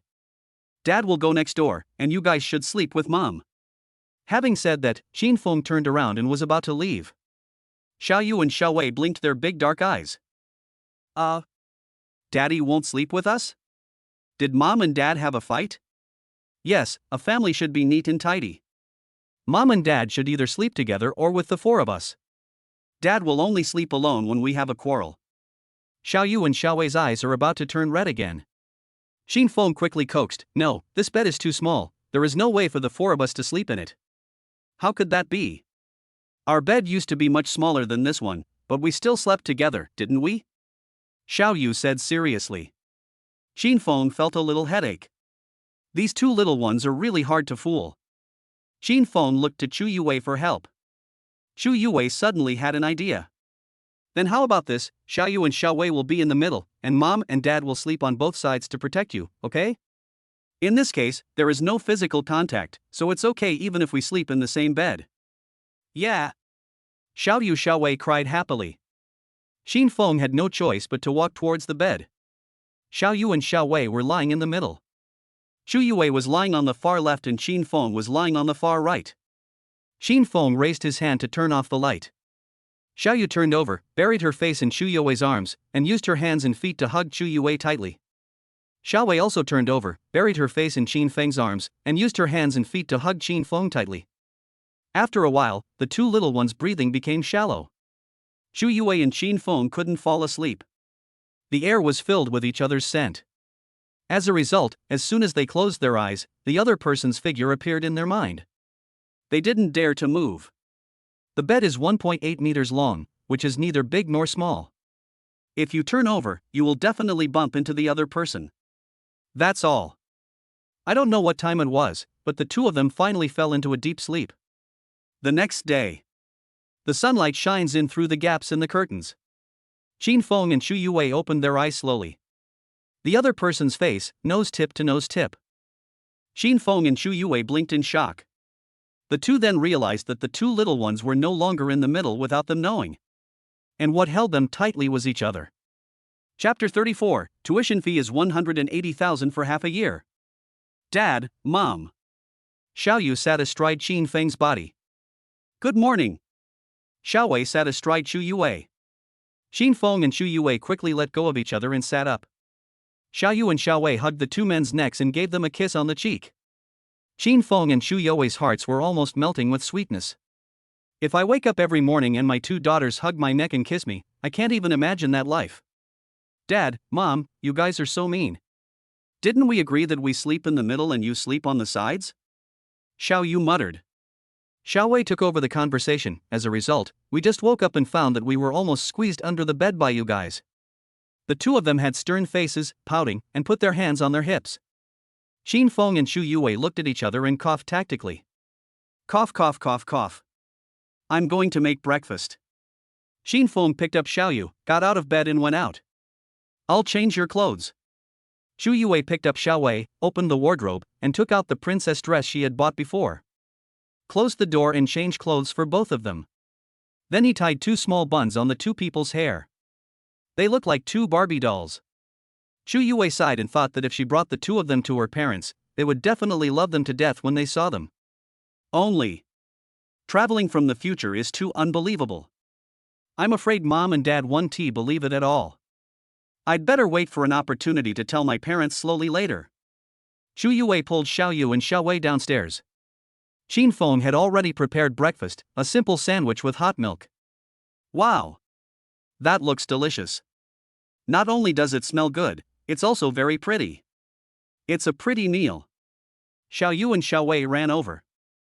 Each of them grabbed a sandwich and started eating, taking a sip of milk while eating, leaving a circle of white mustache around their lips. The two looked at each other and giggled. Xu Yuwei saw it, smiled and shook her head, took out a napkin and wiped the two people's mouths. Xin Feng took out his mobile phone and took a look at the introduction to the kindergarten rewarded by the system. Ziyunji Kindergarten is located in the southeast of the entire villa area and covers an area of approximately 1 million square meters. Very big. There are horse farms, volleyball courts, football fields, basketball courts, swimming pools, bilingual education, and all-round development of morality, intelligence, physical fitness, and aesthetics. In addition to being open to owners of Ziyunji villas, the kindergarten is also open to surrounding communities. Because it is a private school, anyone can go as long as they have money. The entire school only accepts 8,000 children, with 12 people in each class. The school will stop accepting students when the class is full. You have to go early, otherwise they may stop accepting students. Even though he is the principal, he cannot break the school rules. Put down your phone. Xiao Yu and Xiao Wei have finished their breakfast. Yue, let's send them to kindergarten. Xin Feng said softly. Xu Yuwei nodded. Well, which kindergarten are you going to send them to? Ziyunji Kindergarten is right next to it. We can just walk over there. Xin Feng held Xiao Yu's hand. Xu Yuwei held Xiao Wei's hand. Well, we can set off now. Great. I can go to kindergarten now. Xiao Yu and Xiao Wei raised their voices. Although it's good to be at home, there are many children to play with in kindergarten. Moreover, kindergarten does not have such heavy learning tasks. Perhaps, kindergarten is the only stage where children will not become tired of studying. The four of them walked hand in hand towards the southeast corner of Ziyunji Villa District. Along the way, it was quiet, peaceful, and full of flowers. The environment is very good. There would be 3 or 2 bodyguards patrolling from time to time. When you see the 4 of them, you will salute them. We walked about 800 meters. Arrived at kindergarten. It is a typical classical Western-style building. Looking from a distance from the outside, it looks like an ancient castle and is very luxurious. Xin Feng was calculating in his mind how much money such a large kindergarten would bring him every month. Just stood there for a while. A guard came out of the guard booth and said to Xin Feng with a stern face. Sir, madam, this place is not open to visitors. Please leave. Xin Feng smiled faintly. We are not here to visit, we are here to enroll our children. The guard looked Xin Feng and Xu Yuwei up and down. They were dressed simply, without any low-key and expensive jewelry on their wrists or necks. It is concluded that Xin Feng and Xu Yuwei are the kind of middle-level people who want to send their children to an international school as soon as they have a little money. They are asking for trouble. He did not mock Xin Feng and Xu Yuwei. On the contrary, he spoke to Xin Feng and Xu Yuwei respectfully. Come with us and fill out the form. Good. Xin Feng nodded. Led by the guards, the two walked towards the registration office. The registration office is connected to the guard room, both are at the entrance, and are far away from the children's activity area. Such a structure can prevent someone from harming children under the pretext of registration. The design is reasonable. The guard took out a form and gave it to the two men. Here is the registration form. There are sofas, tables, and pens over there. You can sit down and fill it out. Xin Feng and Chu Yue took it. Looking at the price on the registration form, Chu Yue raised her hand to cover her mouth and sniffed. 180,000 for half a year. This is too expensive. Xin Feng nodded, it's indeed a bit expensive. But this is how international schools are. If they were not expensive, parents would not dare to send their children to school. After all, price can filter out those who do not belong to their circle. No one wants their child to meet a grassroots childhood sweetheart when they are in school, and then be desperate to marry the person when they grow up. Guard, it seems that they won T sign up again after seeing the price. Xin Feng explained to Chu Yue. Yue, with my current status, I'm bound to be targeted.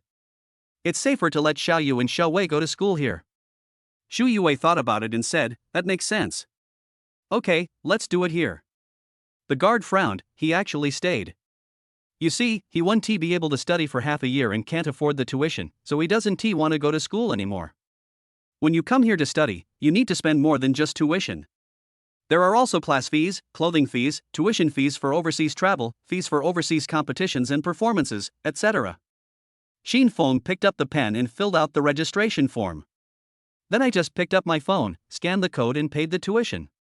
The guard shook his head and took the registration form. Wait here for a moment, a teacher will come over later. Good. Xin Feng nodded. Xiaoyu and Xiaowei sat on the sofa, swinging their legs. This kindergarten looks so big, several times bigger than the one we attended before.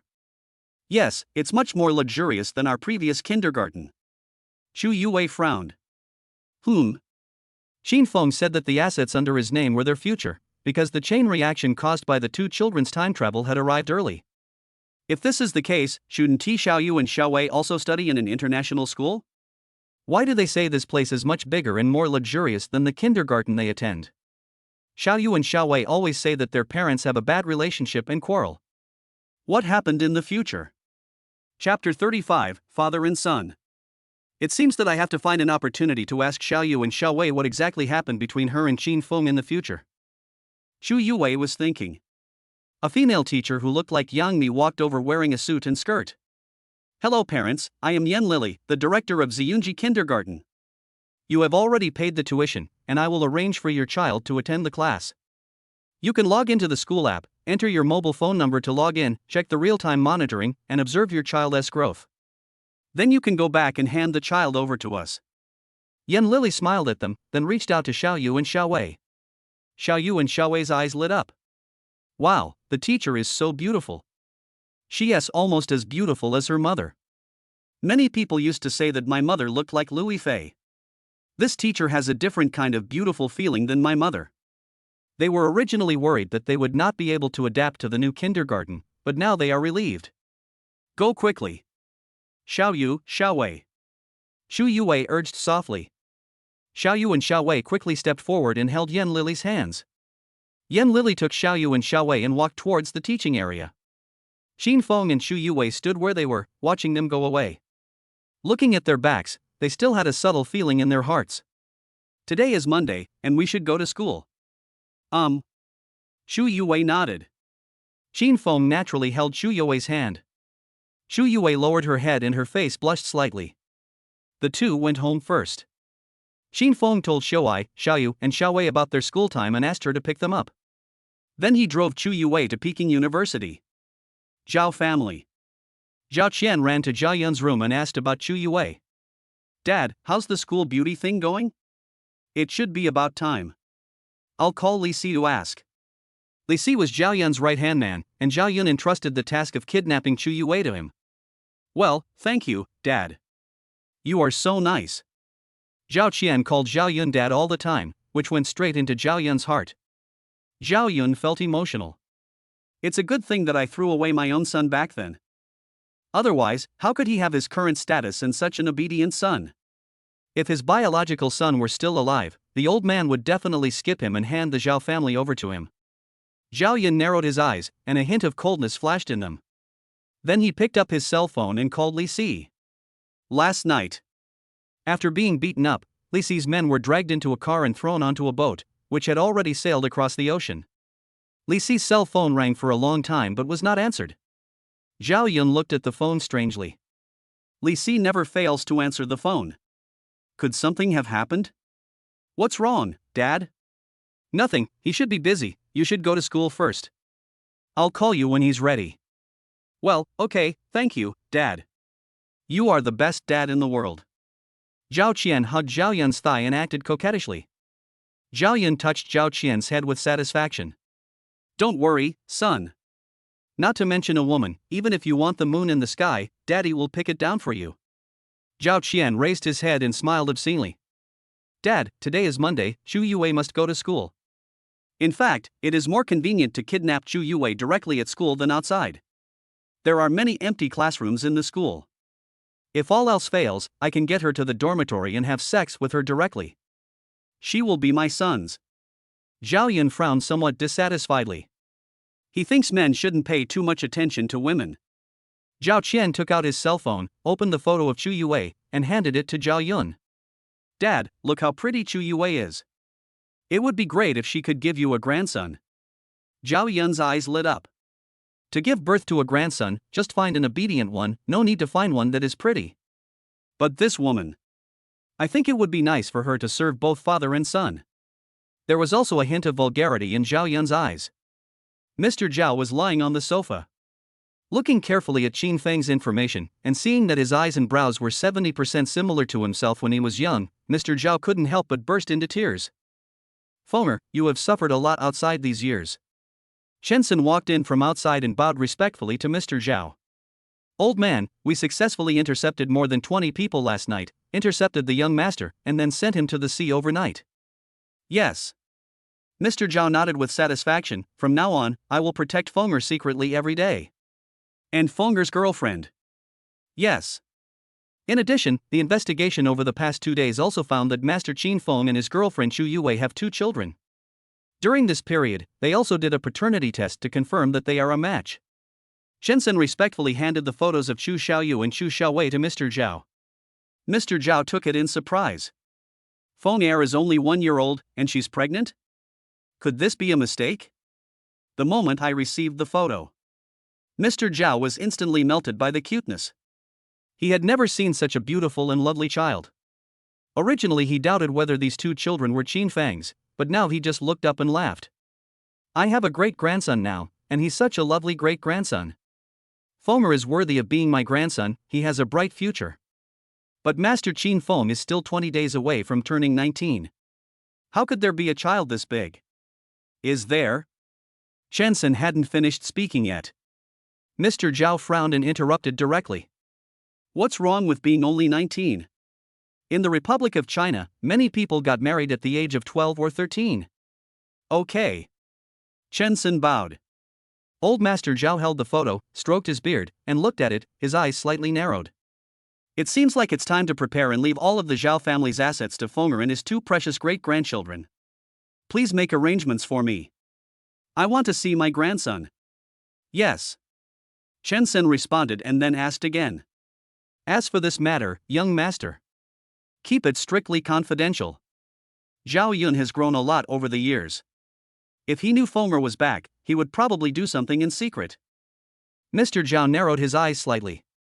Yes. Qin Feng drove Zhu Yue to the school and drove directly into the parking lot. The 2 got out of the car together, and like ordinary couples in school, they walked hand in hand towards the teaching building where they were going to attend classes. Suddenly, a pink figure ran out. She threw herself into Qin Feng's arms and hugged him tightly. The huge rabbit stuck to him, slowing down the impact, but it still caused Qin Feng to feel a dull pain in his chest. Qin Feng, whoa, let's make peace, I regret it, I don't want to break up with you anymore. When Zhu Yue saw this scene, her lips pouted slightly, her hands clenched, and she felt sour in her heart. Qin Feng frowned and raised his hand to pull Bai Ruru away.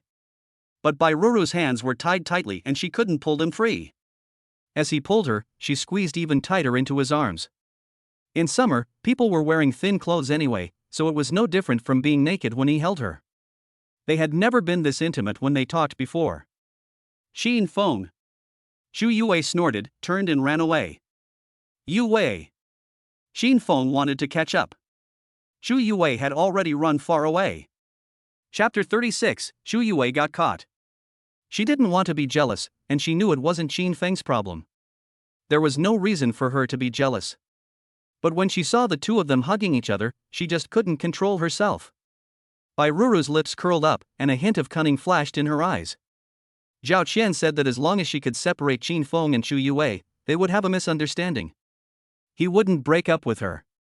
Qin Feng frowned and looked at Bai Ruru with dissatisfaction. What are you doing? Bai Ruru raised her head and looked at Qin Feng. Qin Feng looks so handsome from this angle, I really don't want to let him go. She rubbed Qin Feng hard. I miss you. What? Don't you miss me? Bai Ruru smiled seductively at Qin Feng. Qin Feng replied coldly, no. When we talked before, we didn't contact each other privately. How could I want to do that? That's because you were working part-time every day. You were so busy every day. I wanted to contact you. Do you have time? Now you have time to talk to Chu Yue. How is it? Did you sleep with her? Bai Ruru stood on tiptoe, tilted her head back, and spoke softly, her mouth almost touching hers. Qin Feng grabbed Bai Ruru's hand with his backhand and exerted force secretly. Hiss. It hurts. Bai Ruru cried out softly and glared at Qin Feng angrily. Qin Feng pushed Bai Ruru away and brushed the places she had touched. Why are you so mean to me? Bai Ruru pouted in dissatisfaction. Qin Feng narrowed his eyes slightly. Something is wrong. Bai Ruru probably isn't the type of person who would go back to her ex after being dumped. There are many bootlickers around her, and many of them are rich.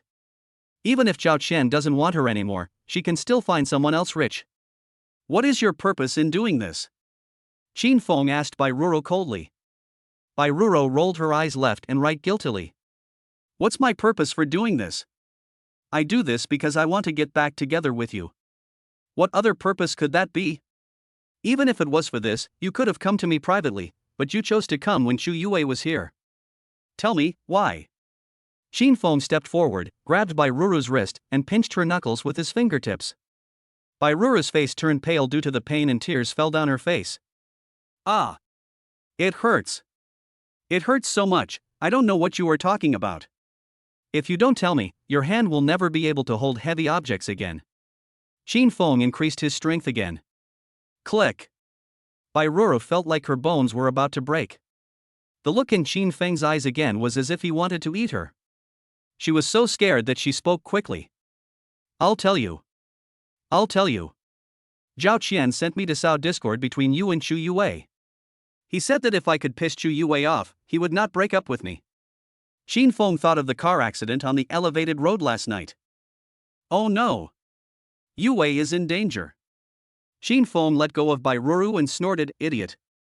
He turned around and took a step towards the direction Chu Yue left.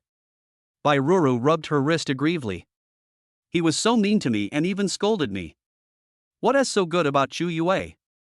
Isn't she just prettier than me? Your butt and breasts are not as big as mine. Snort. Chu Yue was so angry that she walked several hundred meters in one breath. When he looked back, he found that Qin Feng had not caught up with him, and he became even angrier. Damn it, he just kissed me last night, and tonight he is hugging Bai Ruru and he is not even pushing her away. I'm so angry that my heart hurts. Is he getting married and staying with me because of them, or is he still staying with me because he likes me? Chu Yue had no intention of attending class anymore. I sat down directly under the tree and hugged my knees emo. Two people walked up behind her quietly. Her mind was full of Qin Feng and she didn't notice it at all. Suddenly, the two men raised their hands and covered Chu Yue's nose with a towel. Chu Yue groaned twice and fainted. The two looked at each other and carried Chu Yue towards the equipment room. Someone passing by noticed that something was not right with Chu Yue and asked her a few questions. What happened to the school beauty? Oh, the weather is hot, and the school beauty fainted from running. Let's take her to the infirmary. The two of them replied casually. No one else had any doubts. After all, this is Kyoto University, and there are cameras everywhere. Who dares to cause trouble at Peking University? In fact, they are mainly young. Otherwise, you should know that there was a poisoning incident at Kyoto University a few years ago. Shu Yue was taken to the equipment room by the two men. Throw it on the mat. Her face flushed, and she twisted her body unconsciously, with her collar slightly open. The two people who saw it had their eyes wide open and swallowed silently. I even regretted agreeing to help Zhao Qian do this. Zhao Qian walked in stealthily from outside. How is it going? Where are the people? It's done. Here it is. The two of them moved aside, and Zhao Qian saw Chu Yue on the mat and almost drooled. He rubbed his hands and was about to go up. No, the money is there. The two men grabbed Zhao Qian in dissatisfaction. Zhao Qian took out 2 cards and handed them to them. One for 100,000. Go, go. The two of them quickly took it and turned away. They are not from Beijing University, they are just scoundrels in society. For them, 100,000 yuan is worth it even if they have to stay in jail for 2 years. Zhao Qian locked the door with his backhand and reached out to Chu Yue impatiently. Wait until I give her enough pleasure. Then use money to shut her up. I don't believe that she won't obey me completely. He. Xin Feng strode over here and his eyes fell on the two people who took the cards.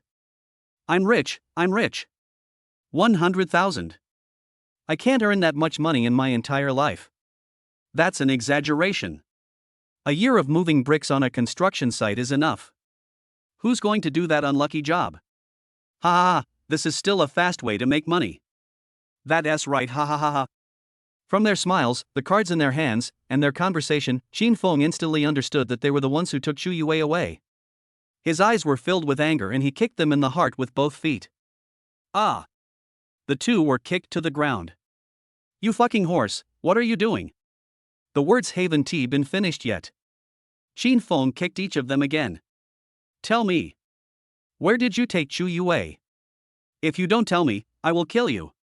He stepped on one of them's throats. The man suddenly felt suffocated. Coupled with Xin Feng's murderous intent, he was so scared that his pants almost got wet, and he spoke quickly. In the equipment room. Xin Feng's heart tightened and he quickly ran towards the equipment room. Equipment room. Chu Yue slowly opened her eyes. Zhao Qian was taking off his clothes in a hurry. She immediately understood what he wanted to do. She bit her lip and rolled over, falling off the mat and onto the ground, causing her back to ache. Help, someone. Chu Yue called out weakly. Zhao Qian was aroused by her struggle and weak cries, which made him even more excited. Chapter 37, Xin Feng came to rescue her. Stop screaming.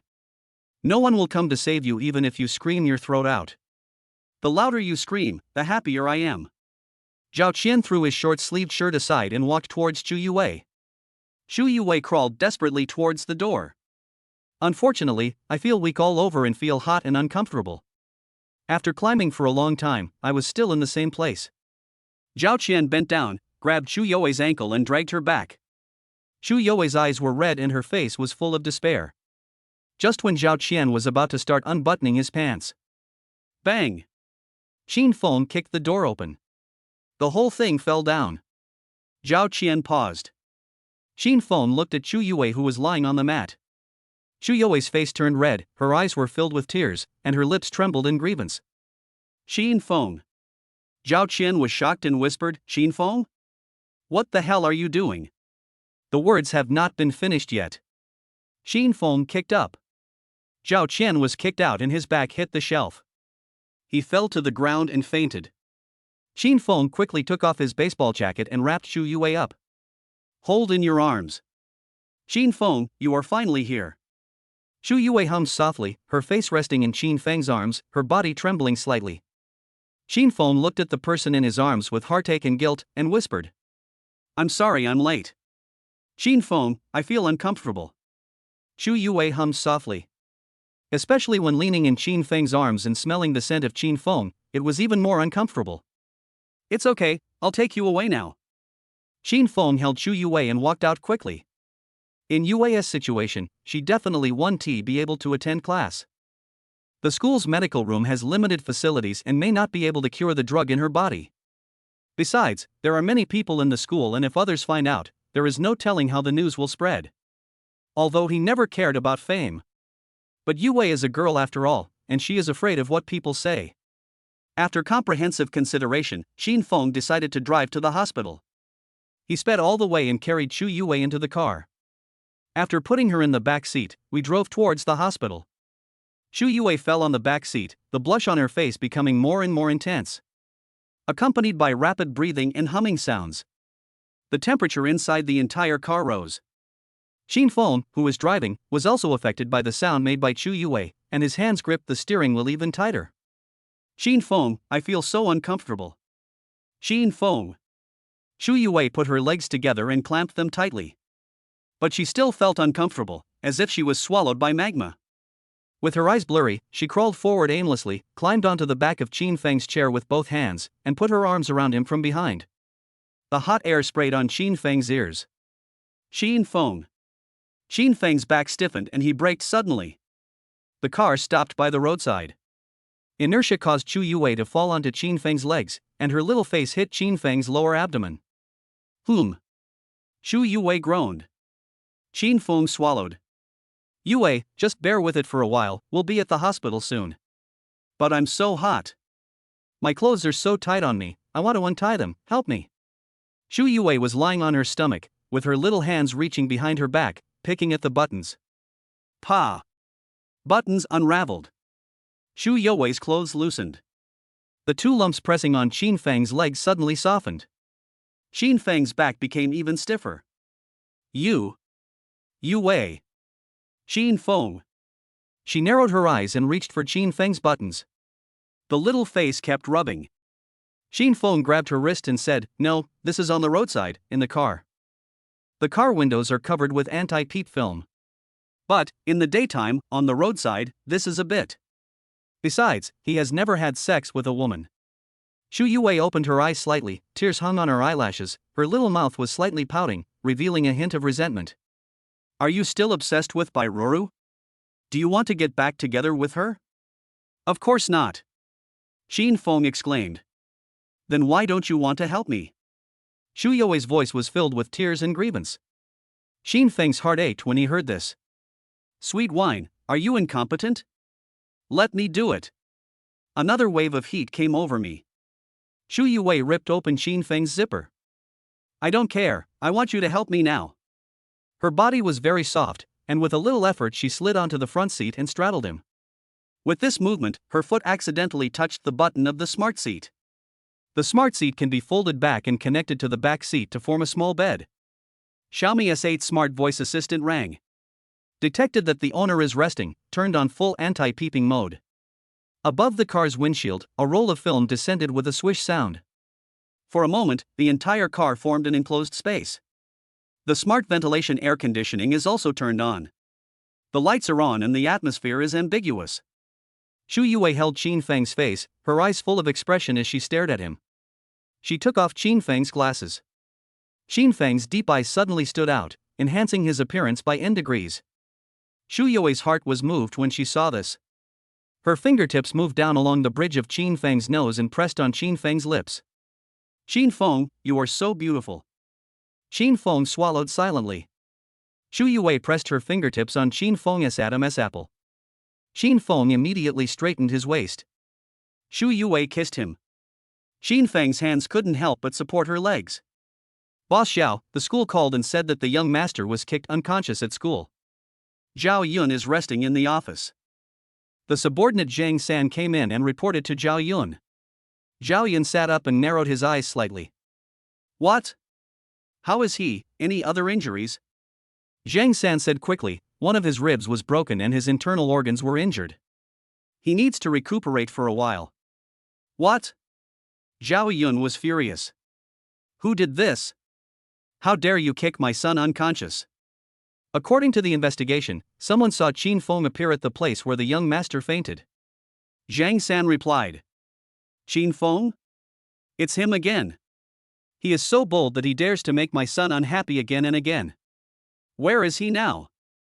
I want to meet him in person. Zhao Yun chuckled. We have located his car these days, and the location shows that his car is now parked in a small alley 3 miles away from Beijing University. Go! Go now! Take 20 people with you. Zhao Yun said this and walked outside. Yes. Zhang San quickly followed. The convoy drove out of Zhao's house. Inside the Xiaomi S8. Xu Yue bit Qin Feng clumsily, her hands randomly pulling at his clothes. However, due to lack of experience, she got lipstick on Qin Feng's neck and was unable to untie his clothes. Qin Feng felt hot. He grabbed Xu Yue's wrist and pushed her aside when he couldn't bear it anymore. "I'll do it." Xu Yue nodded obediently. She closed her eyes and pouted her lips slightly. Qin Feng swallowed and reached out to the buttons of Xu Yue's shirt. 1, 2, 3. As he went down, every time he untied a pill, Qin Feng's body temperature rose by 1 degree.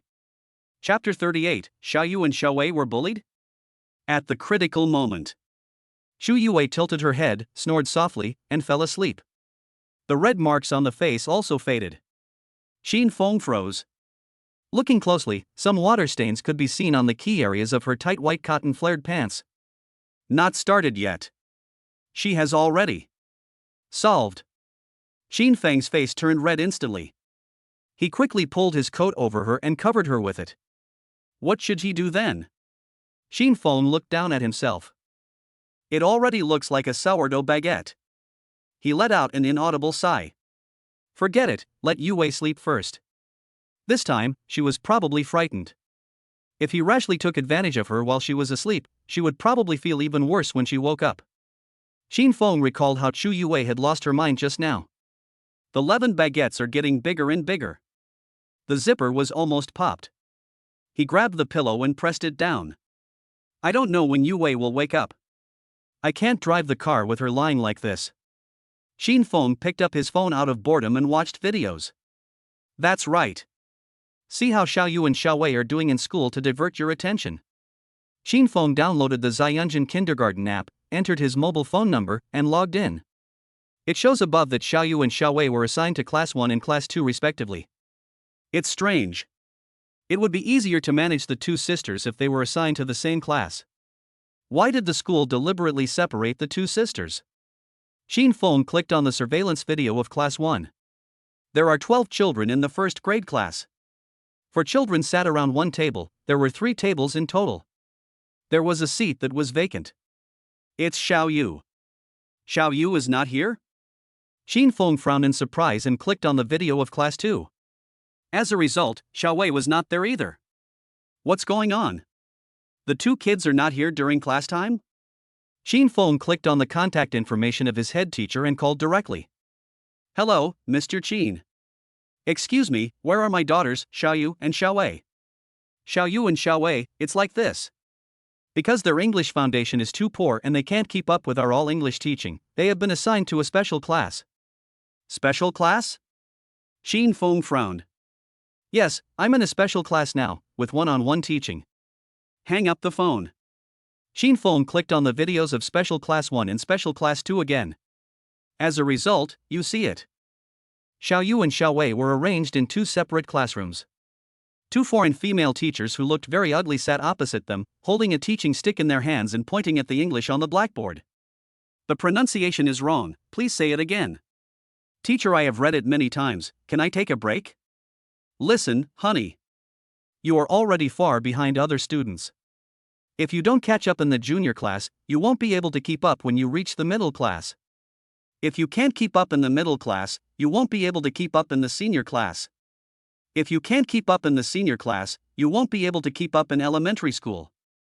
If you can't keep up in elementary school, you won't be able to keep up in junior high school. If you can't keep up in junior high school, you won't be able to get into high school. If you can't get into high school, your life will be ruined. The teachers of the 2 classes used the same rhetoric. Although his tone was gentle, his expression was serious. The 2 kids simply couldn't understand what they meant by their whole lives are ruined. All they knew was that this kindergarten was so depressing and not fun at all, and not as fun as the kindergartens they attended before. The 2 little ones were so upset that they were about to cry. Qin Feng's heart tightened. This is PUA. That's all the small class says, what do they know? Shouldn't kindergarten provide quality education? Qin Feng called the class teacher. Teacher, I saw 2 children in the special class, and they are about to cry. Your teacher's words made them almost doubt themselves. Is this the way you teach in kindergarten? Sir, our kindergarten is the best in Beijing. Every child here is excellent. No one has ever questioned the education in our kindergarten. Do you think it is because your child did not receive proper prenatal education, so that he lags far behind other children? Our teachers are doing their best to help you. If you really feel that there is something wrong with our teaching methods, we suggest that you drop out of school. If you just want to drop out, you can only get half of the tuition refund. The teacher's words were gentle and polite. But there is sarcasm hidden in the gentle context. Adults would feel uncomfortable after hearing this. Not to mention the children. No one has ever questioned it, so there are no problems? Xin Feng spoke coldly. The teacher frowned and began to get impatient. So what do you want to do, sir? Are you going to ask all of our teachers to make changes just for your 2 children? Do you think this is realistic? Very realistic. It's 10 a.m. now, before 11 a.m., and I'll be there. That's all. Xin Feng hung up the phone directly. He glanced at Chu Yue. Let her sleep for another half an hour to let the residual effects of the medicine settle down, and then you should be able to wake her up. The teacher looked at the hung-up phone and couldn't hold back his expression. Bore, it's really funny, why every year there are these middle-class poor bastards who pretend to be rich to enter the school and then cause a lot of trouble. Don't force yourself to fit in if you're from a different circle, okay? Poor guy. What's the point of coming here? Do you think that if you come here, our school will revolve around you? Pa.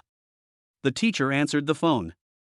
Ding, congratulations to the host for triggering the random task, support your daughter. Analysis, because you often don't go home, your 2 daughters are laughed at school. They have no father, fight with their classmates, and are locked up in a dark room by the teacher. Please rescue them and support them. After completing the task, you will receive a reward, Hua Tua inheritance. Xin Feng felt like he was sitting on pins and needles and didn't pay any attention to the Hua Tua inheritance at all. Thinking of Xiao Yu and Xiao Wei's expressions, I wanted to rush over immediately and blow up the kindergarten. Just at this moment, 5 commercial vehicles stopped in front of the alley. The car door opened. A middle-aged man in his early 40s walked towards the side, surrounded by a dozen bodyguards in black. That man's appearance looked familiar. Very similar to him. Could this person be his biological father? Xin Feng frowned. It seems that he came here because of Zhao Chen's matter. His mood, which was not very good to begin with, became even worse now. Xin Feng opened the drawer on the front wall of the car, pulled out a roll of gauze from it, and slowly wrapped it around his right hand. Then he put his right hand behind his back, opened the car door and got out. Xin Feng and Zhao Yun looked at each other. The moment he saw Xin Feng, Zhao Yun frowned. What's going on? Why does this person look so familiar? Are you Xin Feng? Zhao Yun raised his eyebrows slightly and asked Xin Feng coldly. Xin Feng replied coldly, not bad, Mr. Zhao, do you have any advice? Oh, you want to teach me? You're quite good at talking. Well, since you can talk, you should kneel down and kowtow to me 3 times, and then give your girlfriend to my son Zhao Qian, and I will spare you. Zhao Yun said slowly. What if I don't? Xin Feng was cold. No? Zhao Yun raised his eyebrows and slowly raised his hand. More than 20 bodyguards surrounded Xin Feng. Then we'll see whether your bones are harder or the fists of my bodyguards are harder. Chapter 39, let him use his fists to interrupt this absurd father-son relationship. To be honest, he didn't believe what the system said about what he might experience in the future. Because he knows what kind of person he is. So before he met Zhao Yun, his biological father, he still had some expectations. But at this moment, he didn't. In this case, from now on, let him use his fists to interrupt this absurd father-son relationship. The 20 bodyguards haven't arrived yet. Xin Feng stood up and kicked Zhao Yun in the abdomen. Zhao Yun was startled and dodged sideways. Xin Feng then punched Zhao Yun in the face. Zhao Yun was too late to dodge and his head was hit sideways. Zhao Yun's pupils shrank suddenly in shock. After all, he had hired a top international mercenary coach to train him. His skills are not among the best in Beijing, but at least they are much better than ordinary people. How did I get beaten by this ordinary college student? Hateful. Are you dead? Come on. Zhao Yun retreated repeatedly, sighing angrily. More than 20 bodyguards reacted belatedly, and rushed forward with baseball bats in hand, surrounding Xin Feng. Xin Feng raised his hand, grabbed one person's wrist, and bent it down with force. Ah! The man grimaced in pain. Xin Feng snatched the baseball bat from his hand, kicked one person away, and then swung the baseball bat horizontally, knocking down 3 people. Swift and fierce. In just over 10 minutes, more than 20 bodyguards were all knocked to the ground. Zhao Yun was so scared that he took several steps back. What do you want to do? I am the head of the Zhao group and the patriarch of the Zhao family. Do you dare to attack me? Believe it or not, if I lose even a hair, I have the ability to send you to jail for 10 years? You will never be able to take the civil service exam in your life. Xin Feng shrugged, sneered, and pointed at the Xiaomi S8. The dashcam was recording it. I was just defending myself at best. Zhao Yun choked. His heart tightened. It's righteous. I thought Xin Feng was just a college student, he should be clear and stupid, but I didn't expect him to be so calm and calculating. What do you want? Zhao Yun asked with a frown. Xin Feng walked slowly towards Zhao Yun holding a baseball bat. Zhao Yun swallowed hard, his heart in his throat, but his habit of being in a high position for many years forced him to stay calm and stand where he was. Xin Feng stopped 1 meter in front of him, suddenly raised his hand and smashed it down. Ah! A bodyguard was lying on the ground, his arm broken and blood splattered everywhere. Zhao Yun shuddered, and his whole body shook violently. Xin Feng threw the baseball bat on the ground, took out a pack of Jiyun tissues from his pocket, took out one, and gently wiped the blood that splashed on his hands and face. Tell Zhao Qian to stay away from my woman from now on, otherwise it won't be Zhao Qian's arm that I break next time. Roll! Zhao Yun staggered and nearly fell to the ground. He raised his hands to support the commercial vehicle and then stood firm. Walk! Go! Zhao Yun turned around, opened the door and got into the car. The other bodyguards helped the bodyguard with the broken arm to get up from the ground, got into the car and ran away. The car drove a long way. Zhao Yun finally breathed a sigh of relief. Isn't Xin Feng a college student? Why does he look like he's been on the battlefield, with a fierce look in his eyes? Xin Feng has never been to the battlefield. But he had no parents since childhood and had to work part-time to make a living, which was not much better than going to the battlefield. There is smoke on the battlefield. There is no smoke of gunpowder in life, and people kill without blinking an eye. Xin Feng looked good since he was young, and he looked thin and gentle. If he was not ruthless, he would have lost his cunt long ago. He turned and walked towards the Mi S8. Open the door and get in the car. Shu Yue's soft body twisted lazily on the car seat, and she woke up with a moan. She opened her eyes. Yue, are you awake? Xin Feng's face fell in front of her and asked gently. The events before I fell into a coma came flooding back to me one after another. Especially the scene of her biting and hugging Xin Feng, which she repeated in her mind. Shu Yue's little face instantly turned from white to pink, and then to blood red. Ah! She raised her hands to cover her face and cried out. How embarrassing, Wu. Xin Feng was touched by her soft and kitten-like appearance. He held her hands, leaned over slightly, and spoke softly into her ear. Don't be ashamed. I'm your boyfriend. It's okay for you to be a little bit more extreme with me. There was a hint of temptation in his voice. Shu Yue's heart could be heard beating thump, thump non-stop. I wouldn't do anything more outrageous. Shu Yue turned her face away, not daring to look Xin Feng in the eye. Looking at her fragile little white flower appearance, Xin Feng really wanted to eat her in one bite. But right now Xiao Yu and Xiao Wei are still suffering in the kindergarten, so they have to hurry over. Xin Feng kissed her on the cheek. I'll teach you next time. Shu Yue was stunned, her face almost bleeding from embarrassment. Let's go to the kindergarten first. Xiao Yu and Xiao Wei are being bullied. Xin Feng raised his hand and rubbed her head lovingly. Shu Yue, what? Bullied? Yeah, soft bullying, PUA. I'll drive, you watch the video replay. Xin Feng opened his phone, clicked on the surveillance video, and handed it to Shu Yue. Shu Yue nodded, took the phone and looked at it carefully. Xin Feng pressed the start button and drove towards Ziyunji Kindergarten. In kindergarten, Xiao Yu sat upright on the stool. The foreign teacher sat in front of her with a smile on her face, but there was a hint of cruelty in her eyes. Xiao Yu, I don't think there are any children in the whole school with worse foundation than you and your sister. I have been teaching English for so many years and I have never taught a student whose English is so poor. The little one's eyes are red and his mouth is slightly pouting. Teacher, you are wrong. You can't say that my sister and I are bad because this is our first day here. If my sister and I have a good foundation, then why did Dad spend 180,000 yuan to send us to school here? Xiao Yu heard that his parents said the tuition fee was 180,000 yuan. The down payment for the small house my father bought before was only 180,000 yuan. My mother said that 180,000 yuan can buy so much braised pork that it can't even fit in a house. It's a lot of money. Dad once said that if you are paid to do something, you have to do it well. So, it wasn't her and Xiao Wei who were wrong. They are the ones who are wrong. And no, you can't talk like that. Now I'm going to punish you. You have to stay here alone until school is over.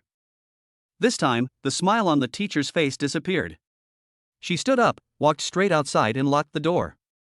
Xiao Yu was frightened and quickly jumped off the stool, rushed to the door, pulled and slammed it hard, but it wouldn't open. Don't lock me up here, I'm scared. Open the door quickly, don't lock me up here. Next door. Xiao Wei was also locked in a room by the teacher because she talked back. The two sisters cried and clapped their hands. They were never alone in one place. Even when their mother went to work, they still had each other's company. This was the first time I was locked in a room alone. They are really scared. Woo woo. Dad, Mom. Woo woo. Chapter 40, Supporting My Daughter. Shu Yue was so angry that she was shaking all over when she watched the video replay. She clicked on the real-time monitoring with concern. The sounds of Xiao Yu and Xiao Wei crying loudly came from inside.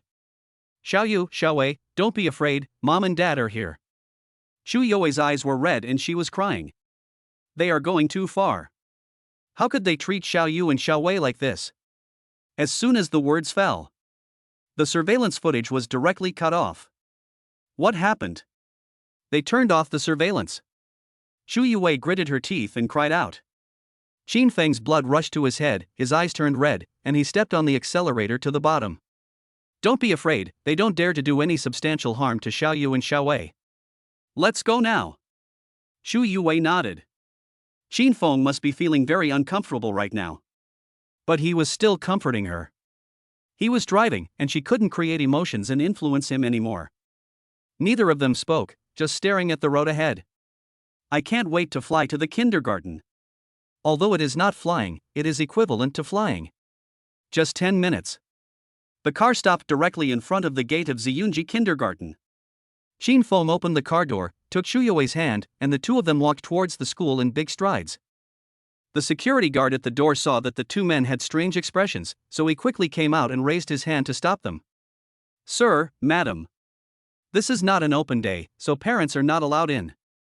If you have any questions, I can contact the teacher. Qin Feng looked at him coldly. I'm not a parent, I'm the principal. Roll. He raised his hand and waved the security guard away. The security guard staggered back a few steps and nearly fell to the ground. He was startled. He was a retired international mercenary, and he almost fell down with just a slight push from him? Qin Feng was about to walk in. The security guard quickly stepped forward to stop them. Qin Feng walked to the access control area. The access control system automatically recognizes faces and emits a mechanical electronic sound. Hello, Principal. The principal has successfully clocked in. The security guard was once again stunned and stood there, dumbfounded. What? He is really the principal. But, the principal didn't look like this before. What is going on? Qin Feng pulled Shu Yue and ran into the teaching building. The security guard quickly took off the walkie-talkie from his waist. Teaching building security, listen up. Listen up. A couple of parents have entered the teaching building and are heading towards the classroom. They are suspected to be at level A danger. Please stop them. Please stop them. C stands for conflict. B means making trouble. A means wounding someone.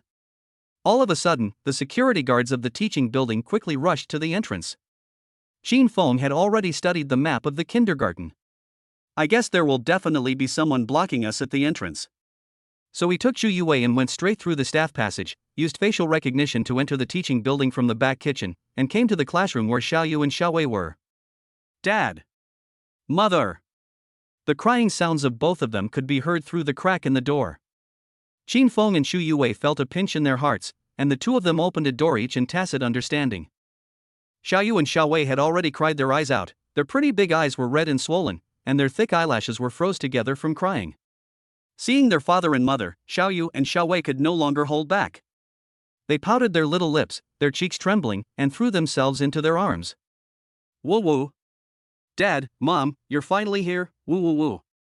Qin Feng and Xu Yue each picked up a little one and held them tightly in their arms, their hearts almost breaking. The two walked together hugging each other. A family of four huddled together. I'm sorry, Mom, I'm late. I'm sorry. Xu Yue put her face against the two little ones' faces, tears streaming down her face uncontrollably, and she kissed their cheeks again and again. Qin Feng felt extremely guilty. He was careless. I thought this was a top private middle school, so I thought the teaching quality must be good. So I didn't do any specific investigation or verification, and just handed Xiaoyu and Xiaowei to them with confidence. It was he who caused Xiaoyu and Xiaowei to suffer injustice. I'm sorry, Dad will never let you suffer any injustice again. Xiaoyu and Xiaowei nodded while crying, but they still felt extremely insecure. Their little hands tightly grasped Qin Feng and Xu Yue's clothes. She cried and cried until she was so tired that she fell asleep in the arms of the two men. He just fell asleep, with his little eyebrows tightly knitted together, looking very restless. Just when Qin Feng and Xu Yue were about to leave with Xiaoyu and Xiaowei in their arms, a group of security guards rushed in from outside. The leading security guard, Li Ming, whispered, "You can't leave. It's class time now. You have rashly entered the school and created a safety hazard for the school. I have reported it to the director, and you must be punished. There is a long sofa against the wall for children to rest." Qin Feng took Xu Yue, walked over and sat down. Then he put Xiaoyu on the sofa and rested his head on Xu Yue's legs. Yu Xiaowei also slept on the other side of the sofa, resting her head on Xu Yue's other leg. When moving, Xiaoyu and Xiaowei became uneasy again, with fear on their little faces. Xu Yue quickly raised her hands, patted them gently, and hummed a song naturally. Only then did the two of them relax their expressions. The security guards frowned as they watched this scene. Hateful. They were simply ignored. Li Ming spoke again in dissatisfaction. Did you hear me? This is a school, not your home. It's not a place where you can do whatever you want. You will be punished for this. Yue, take care of the child. I'll go take care of it. Qin Feng said softly. Xu Yue nodded, well, don't worry, I'm here with you, kid. Qin Feng stood up and walked towards Li Ming. Where is the teacher who locked up my child? Bring them to me. Li Ming was frightened by Qin Feng's look. They should be teaching other children now. Sir, you are too emotional and have violent tendencies. If you continue like this, your two children will be expelled. Please restrain yourself. Expelled? You reminded me. Qin Feng raised his eyebrows coldly. While the two were talking, the Dean of Studies and two Filipino teachers came. They were shocked when they saw Qin Feng's expression, but thinking that there were so many security guards on the scene and Qin Feng was alone, they suddenly became braver. Sir, I think you must have some misunderstanding. Our two teachers are just focusing on teaching your two children. This is something other children can't even ask for. Why are you angry? The head teacher looked to be a woman in her 40s, with short hair and glasses. She was stern and fierce. There was a sign on her chest that read, Jiao Fong. Two Filipino teachers, one fat and one thin. Teacher Fatty followed up, yes, other schools charge extra for one-on-one tutoring for children. Our school is free. Sir, you are not grateful and continue to act like this here. It is really unreasonable. Shou Fei taught. Qin Feng's eyes turned cold, he stepped forward quickly and grabbed a Filipino priest with one hand. He dragged them into the house and locked the door. As punishment, they must be locked up for 48 hours, and no one is allowed to approach them, otherwise they will be fired immediately. Chapter 41, The principal is here, you are finished. That's all. Qin Feng walked to the end of the corridor again and turned off the power. The two rooms became veritable small dark rooms. Let me out.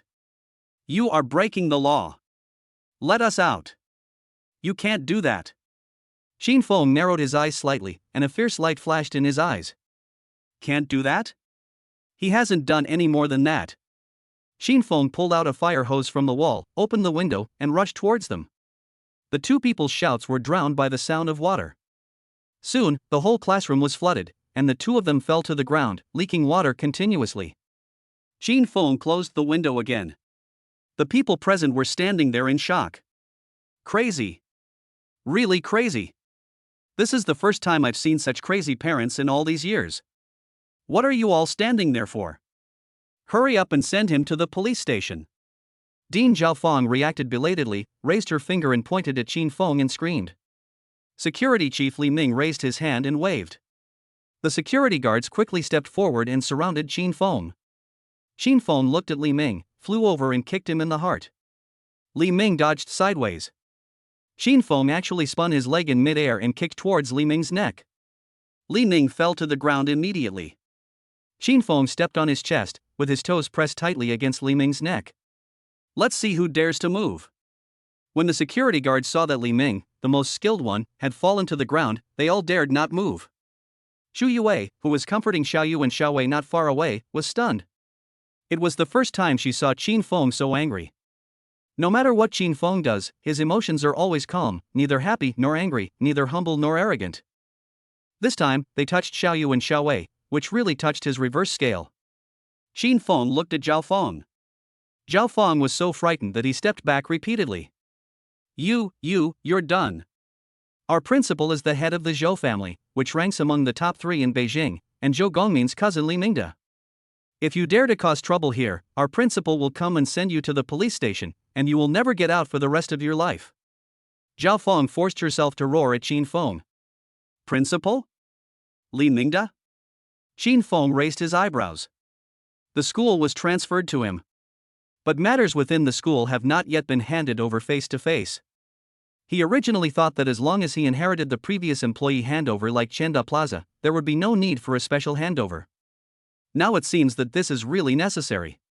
He took out his cell phone and looked through the previous text messages. Dear owner, Ziyunji Kindergarten has been transferred from Li Mingde 1800142994 to your name on April 21, 2025. Please contact the original owner as soon as possible to handle the handover. Qin Feng selected the mobile phone number and dialed it. Beep.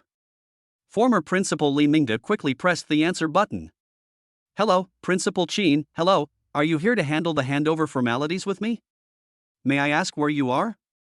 I will come over right away. His attitude was very respectful. Because in recent years, as China's birth rate has dropped sharply, the birth rate in Yanjing, as the capital of China, has dropped to the lowest level in 50 years, only higher than the period of the anti-Japanese war.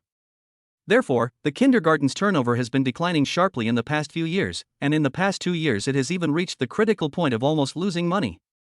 He quickly transferred the money out before he lost any money, so that he wouldn't end up with a loss. I didn't expect it to be posted on the dark market just now. Someone contacted him to transfer the ownership. So how could he not be respectful to Qin Feng?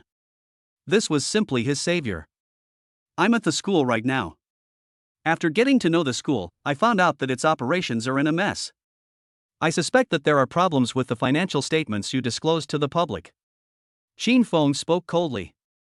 Li Mingde was so frightened that he trembled. Which business doesn't have financial problems? I'm coming right now. If you have anything to say, let's talk in person. Li Mingde hung up the phone, wiped the cold sweat from his forehead, and quickly ran towards the school.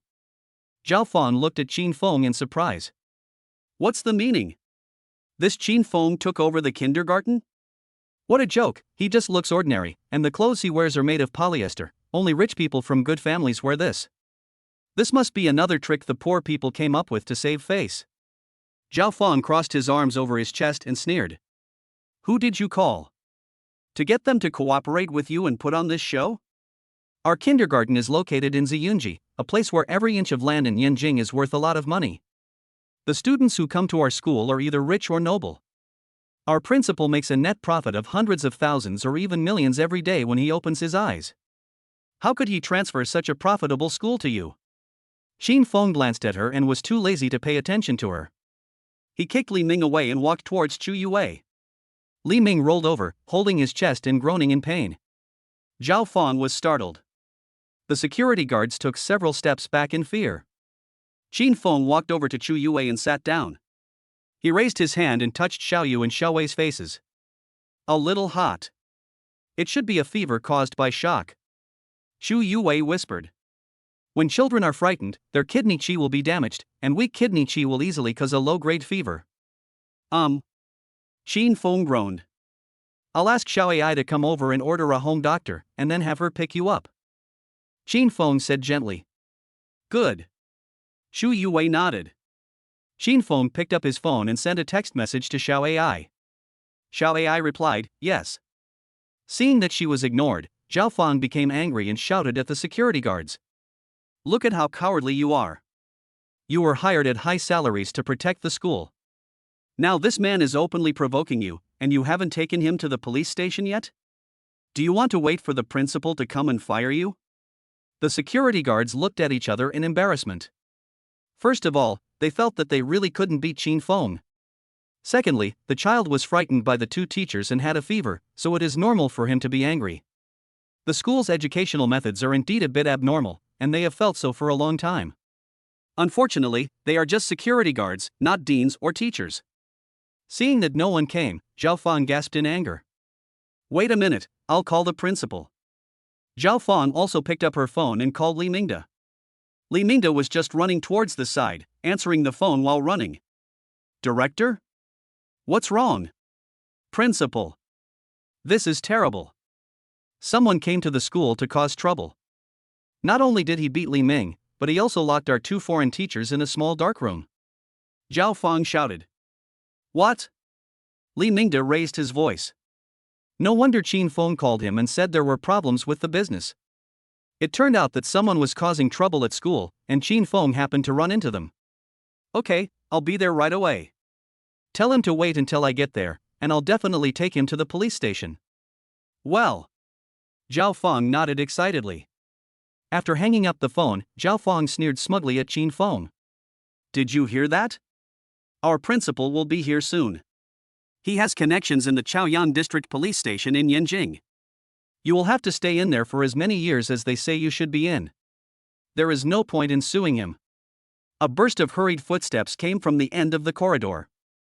Zhao Fang became even more proud. The principal is here. You are done. Chapter 42, What? He is the principal? Qin Feng glanced at Zhao Fang. He really didn't understand how Zhao Fang became the director. Such people can become directors. If my guess is correct, the school was transferred because it could no longer operate, right?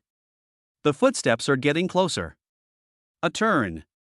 Xiao Ai came over. Zhao Fang's smile froze, and she asked unhappily, Who are you? How did you get in? Xiao Ai, The door was not closed, so I came in. It seems that there are problems with management and public security. Qin Feng's face turned dark and he was speechless. Zhao Fang felt embarrassed. Xiao Ai walked up to Chu Yue. Ma'am, the family doctor is here, let's go home. Chu Yue nodded and was about to hold the child. Xiao Ai bent down and hugged one in each hand. Xiao Yu and Xiao Wei moaned, lay on her shoulders, and continued to sleep peacefully. Xiao Yu and Xiao Wei have a low-grade fever. We have to go home quickly. Yes. Chu Yue said anxiously. Let's go. Xiao Ai held the two little ones and walked outside. Zhao Fang became anxious and quickly stepped forward to snatch the person away. You can't take the child away. Xiao Ai spun sideways. Zhao Fang missed his target and fell to the ground. Ah! The security guard standing far away almost couldn't hold back his laughter at the funny look. Qin Feng raised his eyebrows and sneered. Xiao Ai and Chu Yue were worried about the child, so they left without even turning their heads. Zhao Fang looked at their backs and pounded the ground in anger. Right at this moment, Li Mingde came over from another direction. Seeing the scene in front of him, he couldn't help but frown. Director Zhao, what are you doing lying on the ground? This is really damaging to the image of our school. Hurry up and get up. If Qin Feng saw it, he would think that the school management was not good enough. When Zhao Fang heard the principal's voice, she quickly got up from the ground. Principal, you are finally here. Quick, call the Chaoyang District Police Station and ask them to bring someone over to take Qin Feng in. Zhao Fang stepped forward, grabbed Li Mingde's arm, and pointed at Qin Feng. Li Mingde was stunned and looked at Zhao Fong in shock. Who is he? Xin Feng, the parents of 2 students, their children's foundation is too poor, our teacher taught them one-on-one, but they still didn't study hard, so our foreign teacher left them in the classroom to reflect on themselves.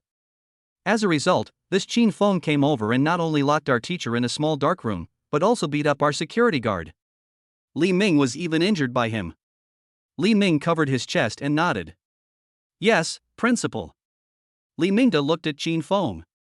Xin Feng raised his eyebrows slightly, his expression unclear. Li Mingde's eyes trembled.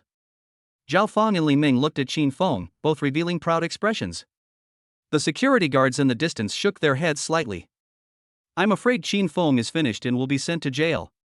Principal Li, I originally thought that after the transfer, there would be no need for handover.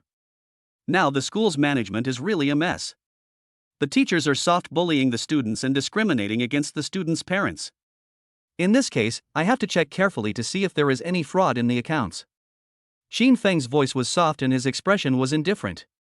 But even so, it was like every word was hanging over Li Mingde's head. When Li Mingde heard this, he hurried forward respectfully. Misunderstanding. There must be some misunderstanding here. There is definitely nothing wrong with the accounts. As for these people, they are indeed negligent in management. I am too busy and cannot come to the school to monitor it all the time. Otherwise, why would I think of transferring the school? Since you are the principal now, why don't you just fire them all and recruit new ones? Li Mingde smiled widely and nodded towards Xin Feng. Are you kidding? Can you not bow and nod? If the accounts were checked and problems were found, not only would the transfer be invalid, he might even have to go to jail. Zhao Fong and Li Ming's knees went weak. The security guards were all shocked. Zhao Fong, principal, what did you say? You transferred the school to him? Li Ming recalled the scene of Xin Feng entering the school through automatic facial recognition, and his heart trembled. What? He is actually the principal? Xin Feng raised his eyebrows and looked at them coldly. Li Mingde immediately shouted at them. You two, take the 2 foreign teachers and get out. Zhao Fong and Li Ming were shocked. He hurried forward, opened the classroom door, and was about to take the 2 foreign teachers away. Xin Feng said coldly, wait a moment. Zhao Fong and Li Ming's backs stiffened. I wonder if you have any other instructions? The 2 said with smiles on their faces. Did I tell you to leave? This is soft PUA. Locking a 5-year-old child in a dark room seriously damages the child's mental health. I think I need to hire a lawyer to send you to jail. Zhao Fong and Li Ming were so scared that they almost cried. Can the person who can acquire Ziyunji kindergarten and make Li Mingde treat him with respect be an ordinary person? It's definitely a matter of one word. Just send them in. The 2 foreign teachers still didn't understand what was going on. Zhao Fong and Li Ming knelt down in front of Xin Feng with a plop. I am guilty. I was wrong. I shouldn't have treated the child like that. Boss Xin, please let me go. Zhao Fong cried and screamed, raising her hand and slapping herself in the face. Zhao Fong regretted her decision so much that her intestines turned green. She blamed Li Ming so much that he said the parents of the 2 new children must be poor middle-class people who had just become rich. Otherwise, why would she care about treating the 2 Filipino teachers differently? Li Ming followed and pleaded. Boss Xin, I'm just an ordinary security guard, following orders. I never had contact with children before. I have never abused children. Please forgive me. Li Ming also felt extremely regretful. If he had known this earlier, he would not have agreed to let the director help her observe whether the parents were rich or not. He thought Xin Feng had no money, so he told the director. The director resorted to trickery and wanted Xin Feng to withdraw the 2 children from school. This way, the children would not continue to study and the tuition fees would not have to be refunded. This is more than money and can go into the director's pocket. The director will also give him 2% as compensation. He shouldn't be greedy for money and do such a shameful thing. The Filipino teacher looked at them in amazement. The director and the security captain actually knelt down to this parent. Where did he come from? But no matter where they come from, you should just kneel down. Us. We were wrong too. Please forgive us.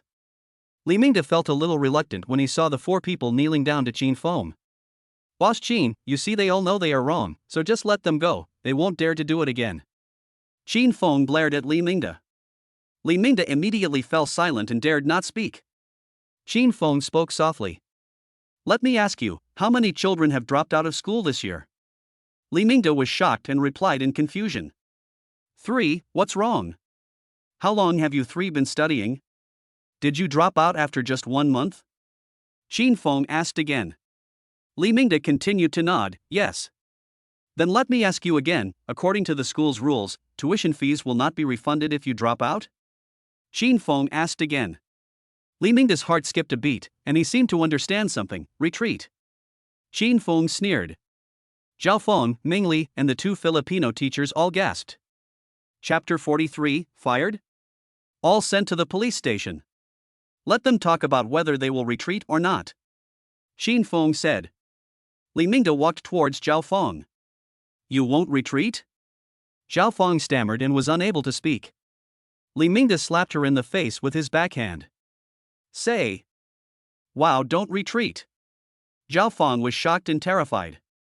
Her head was hit so hard that she was dazed and cried out. Li Mingde's chest heaved with anger. He raised his hand and continued to point at Li Ming and the 2 Filipino teachers. You are all her accomplices? Li Ming and the 2 Filipino teachers did not dare to speak. But looking at their expressions, Li Mingde also knew what was going on. He was so angry that he raised his feet and kicked each of them to the ground. Okay, you guys are taking advantage of me. I was wondering why the kindergarten business was getting worse and worse. I thought it was because of the birth rate, but it turns out you are the ones behind it. Ouch. Several people were kicked and screamed. Li Mingde took out his cell phone. Zhao Feng, if I don't send you in today, I won't believe Li. And you too. Li Mingde said this and was about to make a phone call. Zhao Feng was so scared that she quickly climbed forward and hugged Li Mingde's legs. Principal, please forgive me this time because I am your distant cousin. I don't want to go to jail. I will never dare to do it again. Please spare me. I'll spare you. You've ruined my business, and I'll spare you. Get out. Li Mingde kicked Zhao Feng over again and took out his cell phone. Chaoyang District Public Security Bureau? I want to report a case. I'm here. Not for a while. The police car arrived. Zhao Feng, Li Ming, and 2 Filipino teachers were all taken into the car. They cried and shouted all the way until the police car drove away. It's finally quiet. The security guards sighed. No wonder they did things so excessively, it turns out there is such a thing going on. After the others were taken away, Li Mingde walked up to Qin Feng with emotion. Boss Qin, you are amazing. I discovered this kind of transaction in the kindergarten on my first day here. I am ashamed, really ashamed that I was kept in the dark by them for so many years. In fact, Zaiyanjin Kindergarten is one of the best in the whole Yinjing in terms of teaching level, and its reputation has only declined in the past 2 years. I believe that under your management, it will surely return to its peak and create greater glory. Qin Feng said calmly, Okay, you don't have to flatter me. I will definitely check the accounts. I will turn a blind eye to small problems, but if you still leave a big hole for me to fill, then don't blame me for being rude. There are definitely no big problems. There are only some reasonable ways of tax avoidance, the kind that the government won't investigate unless the people report it, hee hee. Li Mingde smiled flatteringly. Well, that's it for today. I'm going to go back and look after the kids. Qin Feng stood up, turned around, and left. Li Mingde breathed a sigh of relief. He turned around and looked at the security guards. Why don't you go and inform everyone that they should be respectful in their teaching attitude in the future? You must never again make things difficult for students because of their family background. Yes. The security guards left quickly. After that, Li Mingde was afraid that Qin Feng would call him again for a long time. Of course, this is a later story. Qin Feng returned home. Xiao Yu and Xiao Wei were lying on the bed, their fever had subsided. Xu Yue sat beside the bed and accompanied them. She was also very tired, and at this moment she leaned against the head of the bed and fell into a deep sleep. Qin Feng walked up, took off his coat and put it on her. Ding, congratulations to the host, the mission is completed. Get reward, Hua Tua inheritance. The mechanical sound just fell. Qin Feng felt as if countless medical books were automatically reading and inputting into his mind.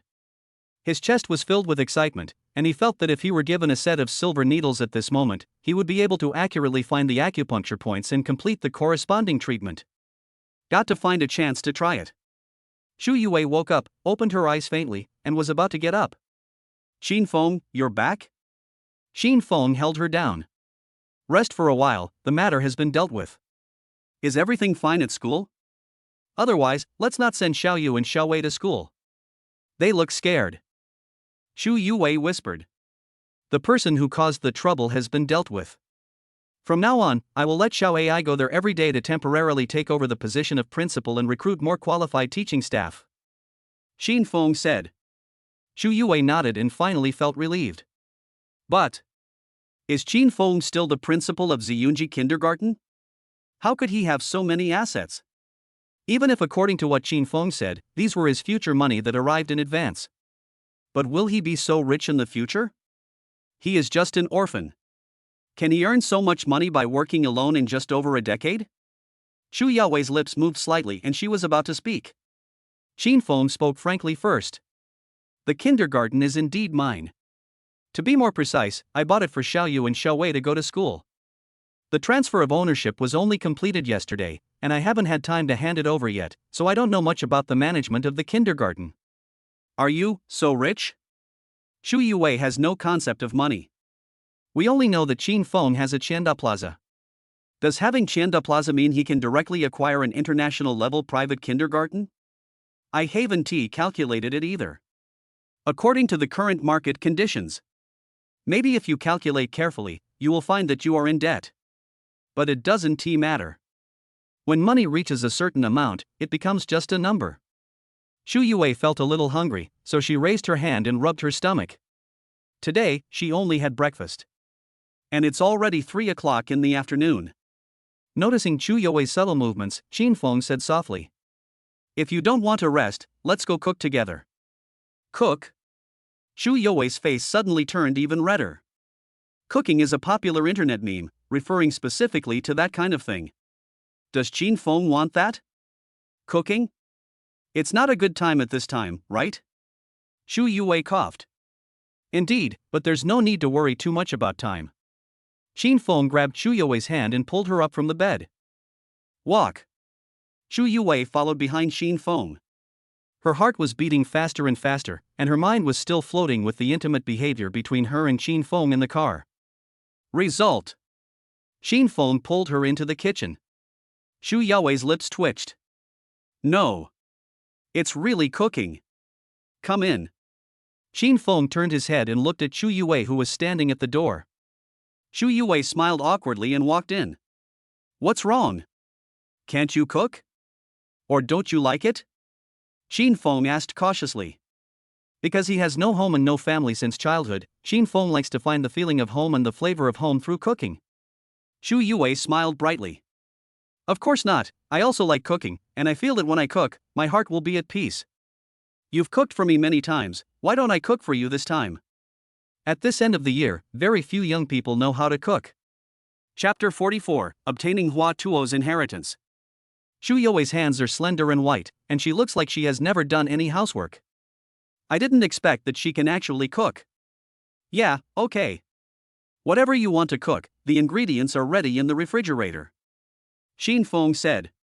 There's still some rice in the rice cooker, so I'll just make some simple egg fried rice. Shu Yue said as she walked towards the refrigerator. However, the eggs were placed a little high and a little too inside. Shu Yue stood on tiptoe to reach it, but couldn't reach it. Xin Feng walked over with a smile, ready to help her get the eggs.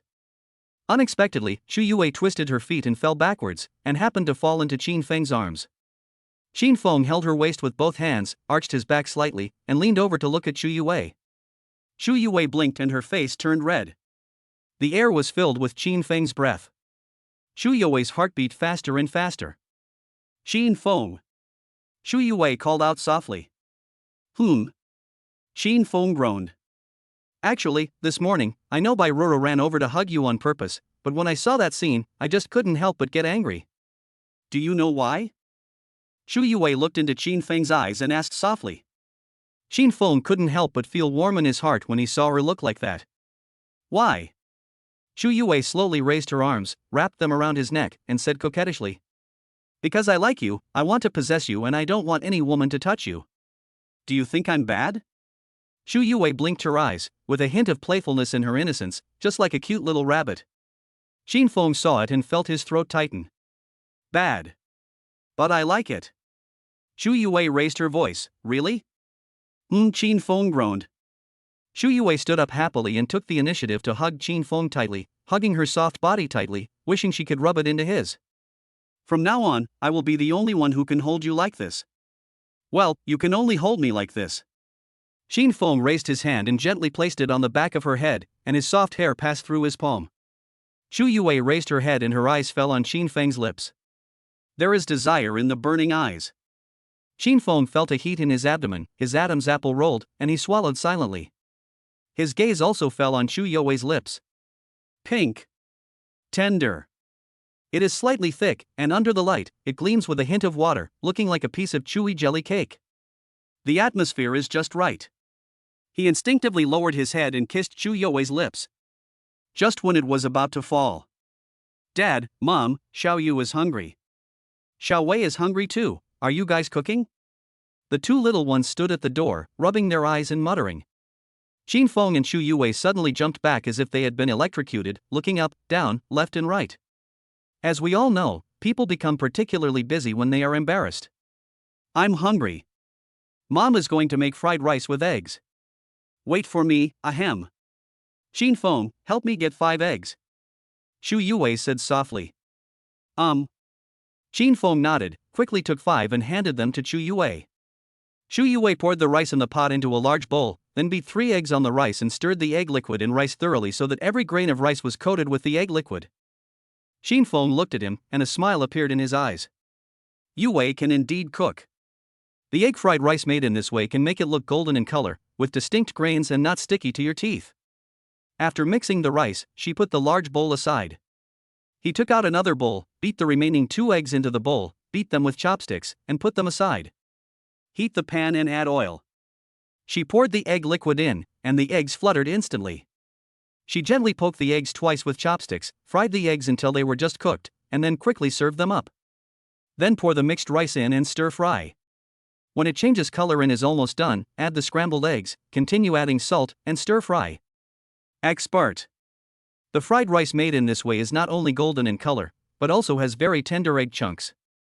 Qin Feng sighed again. After stir-frying for about half a minute, Shu Yue turned off the heat and served the egg fried rice. Just enough for 4 servings. Wow!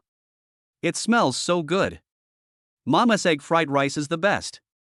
Xiao Yu and Xiao Wei woke up completely from their sleepiness, and whispered with sparkling eyes. Qin Feng stepped forward to help serve the egg fried rice. A man came to the restaurant carrying 2 bowls. The 4 of them sat down facing each other. Shu Yue smiled sweetly. Come on, try it. Xiao Yu and Xiao Wei rubbed their hands, picked up the spoon impatiently, scooped a big spoonful, and stuffed it into their mouths. Suddenly, both of their cheeks bulged. The little mouth stirred and the eyes squinted because of the delicious taste. Mmm, it's so delicious. It tastes like Mom. Qin Feng looked at the 2 people eating with relish, and also picked up the spoon to taste a bite. Indeed, it is absolutely amazing. For a meal like this, he could show off a whole bowl of it without even taking a single dish. Shu Yue also picked up the spoon and started eating. The gentle light was spread over the 4 people. The embodiment of happiness. After eating, Xiao Ai came forward, automatically took away the dishes and went to wash them. The 4 of them lay in the chairs and breathed a sigh of relief. Especially Shu Yue. It feels so nice not to have to wash dishes after eating. Just at this moment, her cell phone rang. Shu Feng's voice sounded from inside. Yue, Mom and Dad are waiting for you outside the school now. Come out, let's have dinner together and talk about you and Qin Feng.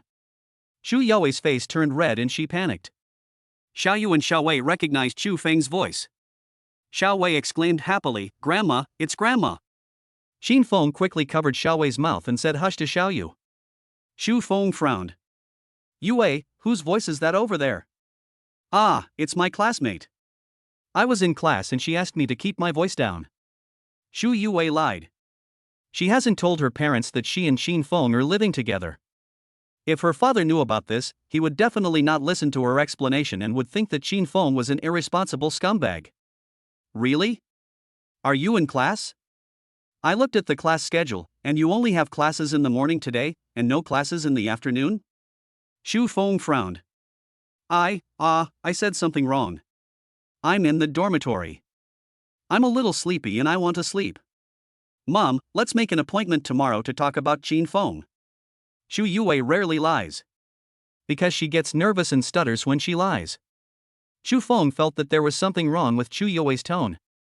Yue, you're not in school, are you? Could it be that you and Xin Feng are living outside the school? What? That brat kidnapped my daughter to his home? How can such a brat be a good person? You are still speaking for him. Our Yue will never be with him. Even if she drops out of Peking University, she can't be with such a person. Chen Shang roared. Chapter 45, Xiao Yu and Xiao Wei deal with Grandpa. He simply couldn't imagine what it would be like for his precious daughter to be with a man who wanted to live with her before they were even married. It's just like the saying goes, the good cabbage is eaten by the pig. Mom, it's not what you think. Please help me explain it to Dad. It's not what I thought. What is it? Where are you now? Let's take a taxi there now. Xu Feng also spoke angrily. Xu Yue was so anxious that she almost cried. Xin Feng, who had been standing aside and had been silent, raised his hand and gently patted her shoulder. Then he took the phone from her. Auntie, it's me, Xin Feng. Xu Feng was stunned for a moment. Although he was still a little angry, when he heard that it was Xin Feng, his tone softened a lot. Xin Feng, are you and Yue living outside the school? Yes. Yue lives in my house now, but the house is very big and we don't live in the same room. You. I didn't expect you to be this kind of person. I've already agreed to your relationship. But why are you so tactless? You actually lived together before marriage. Who would believe you if you said you didn't live in the same room? Yue is only 18 years old. What if you accidentally have a child? Xu Feng's head almost exploded when he thought about Xu Yue having a child in her freshman year. Chen Sheng could no longer bear it and went to the phone and shouted. You little brat, tell me where you live. I'm coming right over here, do you think I'll? Purple cloud gathering. I'll send you the location.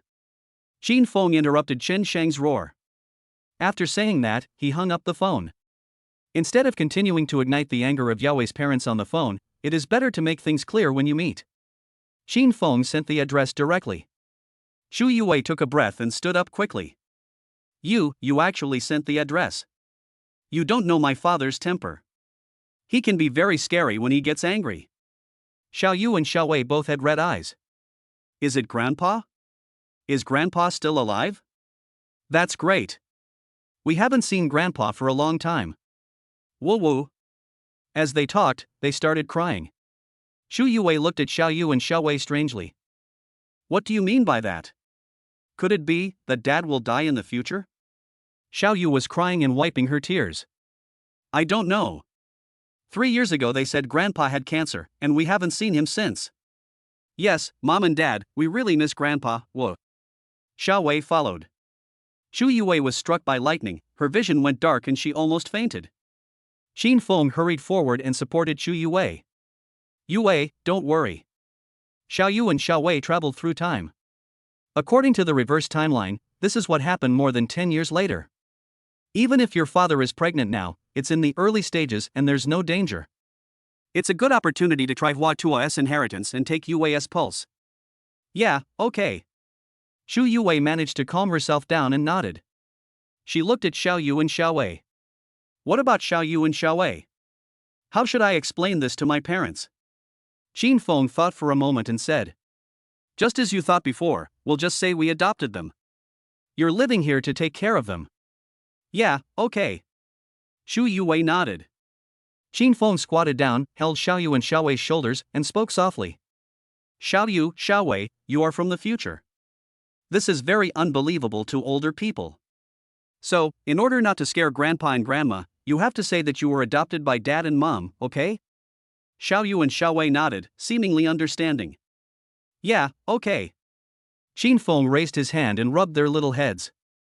I'll go to the main entrance to pick up your parents first. They should be here soon. They can't get in without someone to meet them. Shu Yuwei nodded. Xin Feng walked outside. This way. Shen Sheng and Shu Feng took a taxi and went straight to the gate of the community. Result. Because it is a high-end villa area, taxis are not allowed to enter, so they can't enter either. Shen Sheng was so anxious that he paced back and forth at the door. Xin Feng strode out with his head held high and shouted, Uncle, Aunt. I'll take you in. Shen Sheng was about to get angry, but when he turned around and looked at Xin Feng, he was surprised. He is actually a traditional Chinese handsome guy. He is just like Zhang Zhao and Justice Bao in the 1980s, very handsome and heroic, and because he wears glasses, he also has a hint of elegance. Handsome. Really handsome. It's from the University of Peking, the conditions are pretty good, but the way things are done I can't stand it. Shen Sheng's anger was reduced by half. He snorted and followed Xin Feng in. Shu Feng smiled at Xin Feng. Shu Feng told Chen Sheng that Xin Feng was the owner of Qianda Plaza. Therefore, Chen Sheng knew that Xin Feng was rich and the house he lived in would not be bad. But the moment he saw the Ziyunji villa, Chen Sheng was still shocked. Even if he went back to his hometown to build a house, he wouldn't dare to build such a big house. But this is Yanjing, a place where every inch of land is worth a lot of money. Chen Sheng took a deep breath, and his anger dropped another point, turning into worry. Such good conditions, such good looks, and such a high level of education. No wonder Yue Wei fell. But the more this happens, the more he must protect Yue Wei. He only has this one daughter, and he won't allow anyone to ruin her. Xin Feng looked at Chen Sheng's expression and understood it in his heart. He also has a daughter. Uncle, Aunt, let's go in. I'll show you the room where Yue Wei lives. Xin Feng pushed open the door. The house is magnificent and luxurious, just like what is shown in TV dramas. Shu Yuwei stood in the living room and called out to Chen Sheng somewhat awkwardly. Dad. Chen Sheng glared at Shu Yuwei.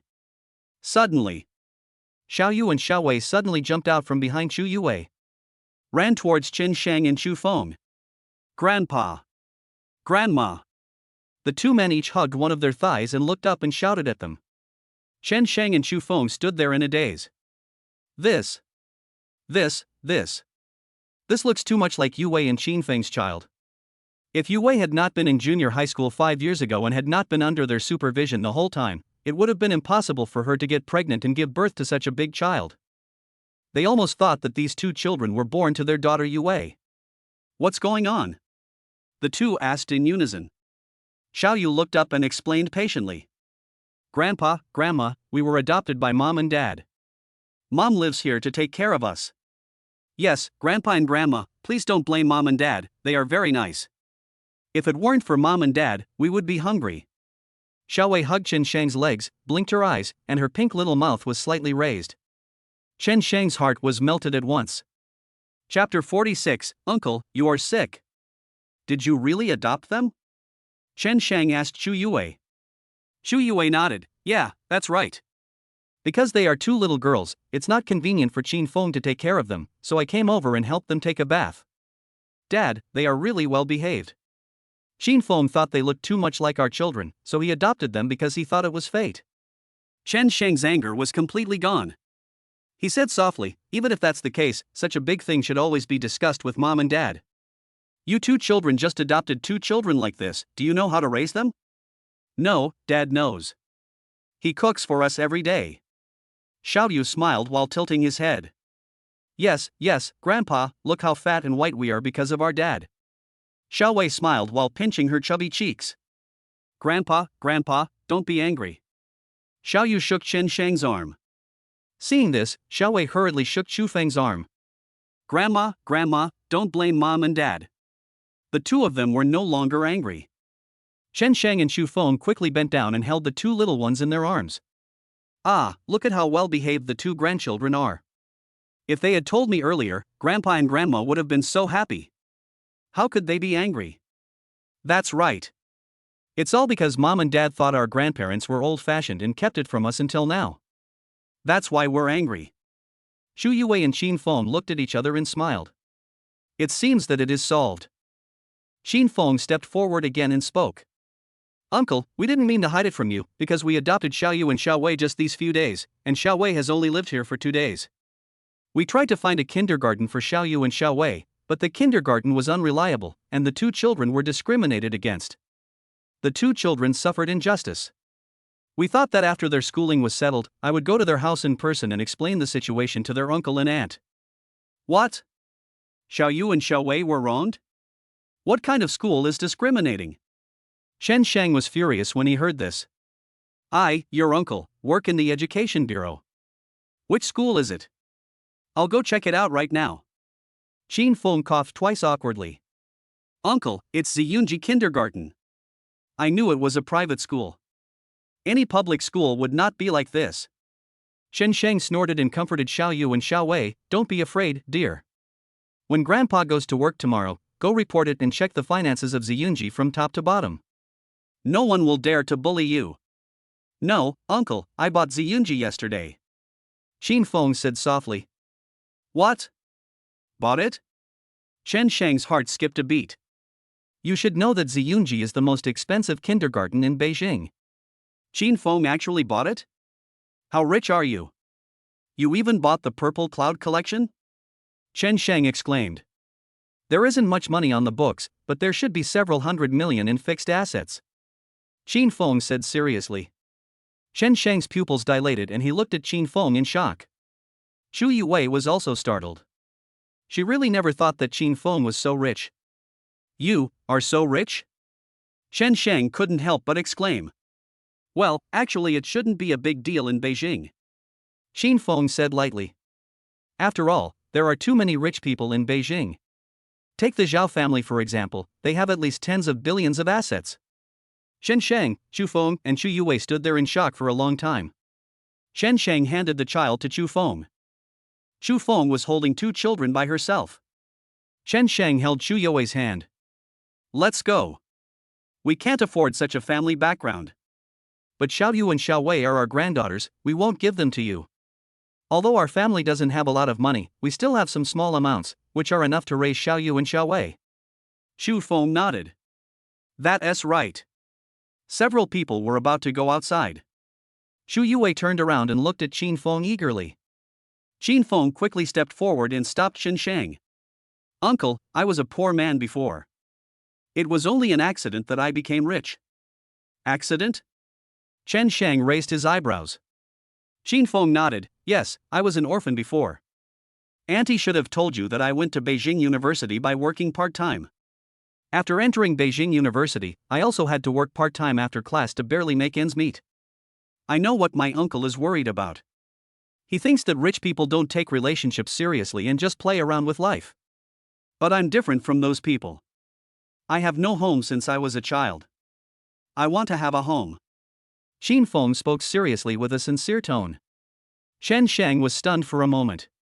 He didn't expect that Xin Feng was actually an orphan. I want to have a home. What simple words these are.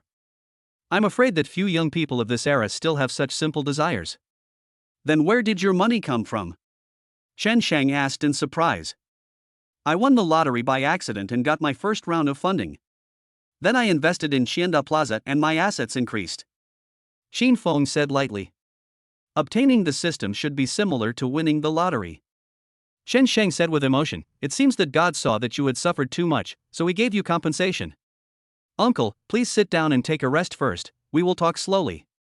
Xin Feng helped Shen Shang sit down on the sofa nearby. He held his hand while holding his wrist. Hua Tua Inheritance automatically starts, reads the pulse data, and then automatically analyzes it. Early stage of liver cancer. Xin Feng's eyes widened. Unexpectedly, it was already early at this time. Uncle, how long have you not had a physical examination? It's been a while. What's wrong? Do you suspect that I'm not in good health? Ha, just kidding. I exercise early every day. When I take the subway, I'm much more energetic than you young people. As Chen Shang listened to Xin Feng speak, he liked Xin Feng more and more, and his tone of voice became much more relaxed. Xin Feng frowned, Uncle, you are sick. Chen Shang was immediately unhappy. No, why are you still cursing? I just changed my mind about you. Uncle, you are really sick. You are sick. Chen Shang raised his voice. Xu Yue suddenly became nervous. Xin Feng, did you see something? Xin Feng nodded. Well, when I was working part-time before, I worked in a Chinese medicine clinic and learned how to feel the pulse. I pinched my uncle's wrist just now and found that his pulse was not right. It is very likely that there is a disease in the liver. What? Xu Feng raised her voice and pinched Chen Shang. I told you to drink less. Drink less. It hurts your liver. It hurts your liver. You see, you really have a problem now. Why don't you go to the hospital quickly? Chen Shang didn't think it was a big deal. It's not that serious. I can eat and move every day, and I don't feel any pain. How could there be a problem? Uncle, the liver has no pain, so this is why liver cancer is already in the late stage when it is discovered. But don't worry, Uncle, you are only in the early stage. Xin Feng said. What? Liver cancer. Xu Feng's eyes went dark and he almost fainted. Chapter 47, Diagnosed, Early Stage Liver Cancer. It's not that serious. You're just scaremongering. Chen Shang was also panicking inside, but he still managed to keep a straight face and glared at Xin Feng. You were just working part-time at a Chinese medicine clinic, how much can you learn? And I've never heard of Chinese medicine being able to diagnose cancer. Uncle, whether you believe it or not, you will know if you go to the hospital for a checkup. Xin Feng said. Xu Yue nodded. Yes, Dad, just go check it out. Xiao Yu and Xiao Wei also shook Chen Shang's arm. Grandpa, just go check it out. We finally got to see Grandpa, we don't want him to be in poor health. Chen Shang was moved, but still a little afraid. It's like, if you don't check or get a diagnosis, you assume that your body is healthy. Oh, don't worry, I know what I'm doing, nothing will happen. Chen Shang said stubbornly. Xu Feng couldn't hold it anymore and slapped him again. Go! Go now! I asked you to go a long time ago. You guys are here today. Let's go together. Ouch, be gentle, it hurts so much. Chen Shang wailed. Walk! Xu Feng pulled Chen Shang up. Chen Shang cried out, I'll go, can't I? Please let go. Xu Feng then let go of Chen Shang, but twisted his back again with his backhand. Xin Feng looked at Xu Yue. Xu Yue smiled awkwardly. My mother is usually very gentle. Don't worry, I am different from her. She lowered her voice. Xin Feng nodded. Yes, I believe it. After all, the system said that Xu Yue ended up in such a miserable state. If she had a strong personality, she would definitely not have been so miserable. But then. Later, I stopped talking because it would only bring tears if I talked too much. Xin Feng called Xiao Ai out to take care of Xiao Yu and Xiao Wei. Then he drove Chen Shang, Xu Feng, and Xu Yue to the First People's Hospital. After a series of tests, you need to wait for the results. The waiting process is very uncomfortable. Everyone was a little anxious. Chen Shang said that everything was fine, but he was walking back and forth in the corridor. Finally, the test results are out. In a cowhide bag. The nurse handed it to them. Chen Shang waved his hands. You guys look, I don't believe I have liver cancer, it must be fake. Once the results come out, you will know that I am fine. He still remained stubborn. Xin Feng directly opened the cowhide bag and took out the report. Xu Feng and Xu Yue looked over. The two men's feet swayed and they almost lost their balance. What's wrong? Chen Shang was frightened, so he snatched the report and took a look at it. Suddenly, his eyes went dark and he fell backwards. Early stage liver cancer. It's really early stage liver cancer. Uncle. Dad. Xin Feng and Xu Yue stepped forward and supported Chen Shang. Xu Feng's eyes went dark and she almost fainted. She raised her hands to hold onto the wall and managed to stand steady. Her eyes instantly turned red and she raised her hands and swung her fists at Chen Shang. I usually tell you to drink less, but I'm not forbidding you to drink. But every time you drink until your tongue is big, you drink until you're unconscious, and you stink all over. I told you to have a physical examination but you didn't, now you have liver cancer. What do you want me to do? What do you want Yue to do? Yue is still so young, and without her father's support, she will have a hard time in the future. Woo woo. Xu Feng beat and cried. Shen Shang, who had fainted, was woken up by the beating. Seeing my wife crying like this, I felt so guilty that I dared not say anything. Qin Feng stepped forward and advised. Auntie, don't worry too much. It's only in the early stages. Medical technology is advanced now and it can be cured easily. The nurse who delivered the test results also nodded. Yes, liver cancer is usually diagnosed in the late stages. You are very lucky to have discovered it in the early stages. As long as you receive proper treatment and pay attention to your diet and rest schedule, you will recover quickly. Xu Feng raised his hand and wiped away his tears. Yes, thanks to Qin Feng.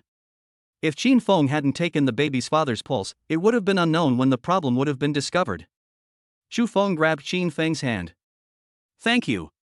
If it weren't for you, Youwei's father wouldn't have discovered it yet. Auntie, don't say that, Youwei's father is my father. Qin Feng held Xu Feng's hand again. What a good son-in-law. There are so many people coming to our hospital every day. Not to mention the unmarried ones, many married ones just ignore me when they hear I'm sick. He's such a good son-in-law. You should cherish him. The nurse on the side couldn't help but praise. Chen Sheng looked at Qin Feng with shame.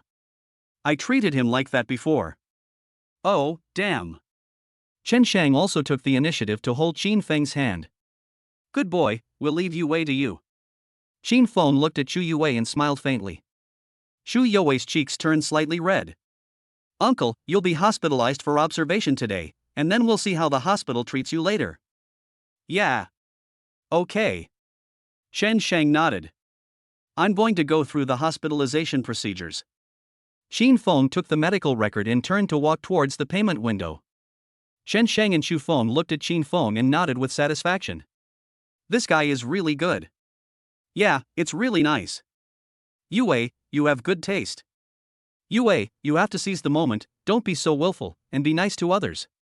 The two of them gave Chu Yue instructions. Xu Youwei's face turned even redder. Dad, Mom. What are you talking about? You didn't agree before because you were afraid that I would be cheated. Why are you acting like Qin Feng is your biological son now? A son-in-law is half a son. Chen Sheng raised his head and laughed. Xu Feng glanced at him. What do you mean a son-in-law is half a son? Qin Feng is an orphan and has no parents. We have to treat him as our own son in the future. That's right, huh? Chen Sheng looked up and smiled again. Xu Feng and Xu Yue couldn't help but laugh as well. The nurse standing by invited Chen Sheng in. Uncle, let me take you to the ward first. You have to stay here first. The three were brought back to reality by the nurse's words. I can't laugh anymore. Although it is only in the early stages, it is cancer after all. Zhao Yun returned to the Zhao family. Sitting on the black sofa, his face looked terrifyingly gloomy. He has been in the business world for decades, but has never suffered such a great humiliation. He recalled Qin Feng's face in his mind and felt inexplicably familiar with it, but he couldn't remember where he had seen it. Zhao Yun was so angry that he had no place to vent his anger. He waved his hand back in anger, and all the teacups and ashtrays on the table fell to the ground. How can this be possible? The subordinate Zhang San walked in. Mr. Zhao. What's wrong? Zhao Yun raised his eyebrows and glanced at Zhang San. Our people followed Qin Feng and found that he went to the hospital, and he went to your Yunhai hospital. Oh? Why did he go to the hospital? Zhao Yun asked. It's Chu Youwei's father. He has liver cancer. He is being treated at Yunhai Hospital. Zhang San smiled sinisterly. Zhao Yun immediately threw his head back and laughed. This Qin Feng is really asking for death. Fine, this time I'll make him kneel down and beg me. Chapter 48, Can protons treat cancer these days? Boss, what are you going to do? Zhang San asked, bowing. Isn't it in the hospital? Then check every item first, and then get him the proton therapy device, saying it's imported from abroad, the latest technology. 10 minutes of irradiation a day can reduce cancer cells by 10%, and then arrange a few nurses to brainwash Chu Youwei's mother. If Qin Feng is unwilling to do it for Chu Youwei's father, he can say that he is reluctant to spend money. If Qin Feng is still unwilling in the end, he will send Chu Youwei's father off. Then he can blame Qin Feng and say that it was Qin Feng who was unwilling to do it that led to Chu Youwei's father's death. Zhao Yun said this with a sinister laugh. Zhang San blinked in astonishment, but Chu Youwei's father is only in the early stages of liver cancer. Then let's say it's suddenly spread and tampered with the data. Do you still need me to teach you this simple method? Zhao Yun raised his voice. What if Qin Feng is willing? Zhang San asked again. That's even easier. Just spend all of Qin Feng's money first, then give him a medical checkup package, then lie to him and say that he also has cancer, and send him to the operating table. I don't need to teach you the rest, right? Zhao Yun narrowed his eyes slightly. Zhang San bowed quickly and flattered him. Boss, you are wise. Why don't you do it quickly? Don't let those idiots do good deeds. In addition to dealing with Qin Feng, promote the proton therapy device to other people who come to the hospital for treatment. Zhao Yun raised his voice. Yes. Zhang San bowed, turned and left. Qin Feng came to the payment window. The nurse typed out the form. Hand it to Qin Feng. Suddenly a phone call came in and the nurse picked up the phone. After hanging up the phone, the nurse quickly took back the payment slip. Excuse me, sir, please wait a moment. The specialist has consulted with your family and replanned a treatment plan. I will write you a new prescription. Qin Feng frowned slightly. The nurse tapped her fingers on the keyboard, and soon typed out a long list of payment items and fees, and handed it to Qin Feng. Qin Feng took it and found that all the possible projects, from blood tests to MRIs, had to be done again.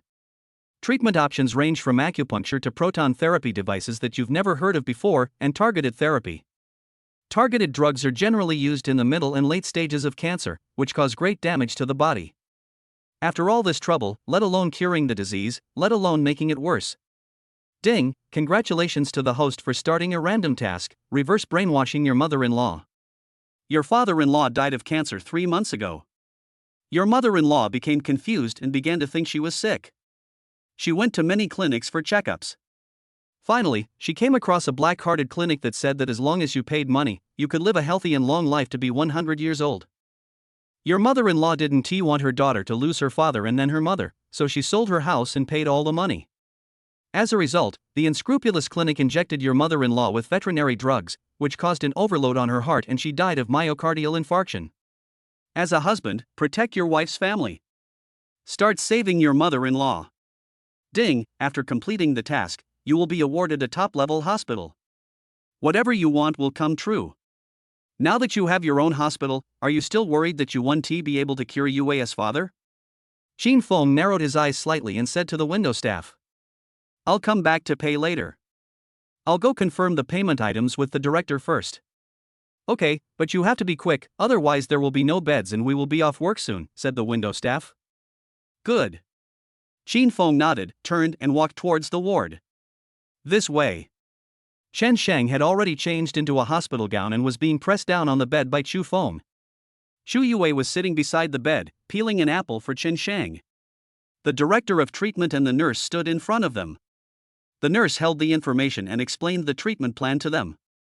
Although we are only in the early stages of liver cancer, a full body checkup is still necessary to rule out potential dangers. For example, in the hospital next door, a patient had an appendectomy and it turned out that he had a tumor in his brain. During the operation, the tumor in his brain erupted and he had a cerebral hemorrhage and died. It's because he didn't do a comprehensive examination. We also have this proton therapy device, which was imported from abroad and uses the latest blue light protons, which can penetrate the skin and muscles directly to the lesions. Just one irradiation every day can directly kill 10% of cancer cells. Moreover, it does not cause any harm to the patient. We are early in the process and recommend this treatment option. If proton therapy still cannot completely eradicate the disease, we can finally use targeted therapy to ensure that the disease is cured once and for all and there will be no recurrence for life. Several people were stunned after hearing this. Chen Sheng and Chu Feng couldn't help but sigh. How professional. Chu Yue found it strange. Proton therapy device? Protons and cancer cells, these two things, they don't sound related at all. How can it still be treated? Excuse me, when will you pay the fee? If the payment is successful, we can arrange the treatment now. Let's start with full body acupuncture to activate all the cells in the body and adjust the body to its peak state so as to cope with the next treatment.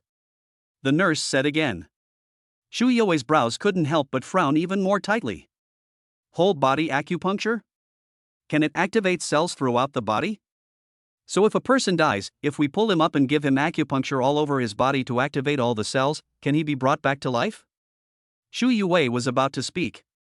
Xu Feng smiled and said, "My daughter's boyfriend has already gone to pay the bill. I think it will be ready soon." The nurse exclaimed exaggeratedly, "So the family we just talked about, the one who was willing to pay for the treatment of his girlfriend's parents before getting married, is your family? There aren't many good men like this. But maybe he doesn't know how much the treatment will cost? Our treatment doesn't affect the body at all, so it's a little expensive." The nurse's hint was self-evident. Xu Feng's smile froze. "Don't worry. Although my daughter's girlfriend is not a very wealthy person, she still has some money. At worst, we have saved some money over the years. We can still afford to treat early-stage cancer. When they reach their age, it is inevitable that someone in their circle of friends will get cancer or a tumor. For example, a few years ago, Xu Youwei's second uncle was diagnosed with breast cancer. All the medical expenses, not counting reimbursements, were only over 100,000 yuan. Early-stage liver cancer is a little more expensive than breast cancer, but it's probably only about 200,000 or 300,000 yuan at most. How much more expensive can it be?" When the nurse heard this, she nodded with relief. "Uncle and aunt, it's such a blessing to have such a prospective son-in-law." Chen Sheng and Xu Feng felt happy when they were praised. Although both of them are better than most of their elders, they are still a little vain. Chapter 49, Is the mother-in-law brainwashed? Qin Feng comes here. Seeing the director and the nurse in the room, and the expressions of Chen Sheng and Xu Feng, I roughly guessed something. He hasn't spoken yet. Xu Feng stood up and asked him with a smile. "How is it? Have you paid the fee? How much is it in total? Auntie will transfer the money to you later." "Auntie, the fee has not been paid yet," Xin Feng said. The expression on Xu Feng's face froze for a moment. The director and the nurse immediately looked at each other with a hint of contempt in their eyes, and then shook their heads slightly. Xu Feng and Chen Sheng felt a little embarrassed when they saw their expressions.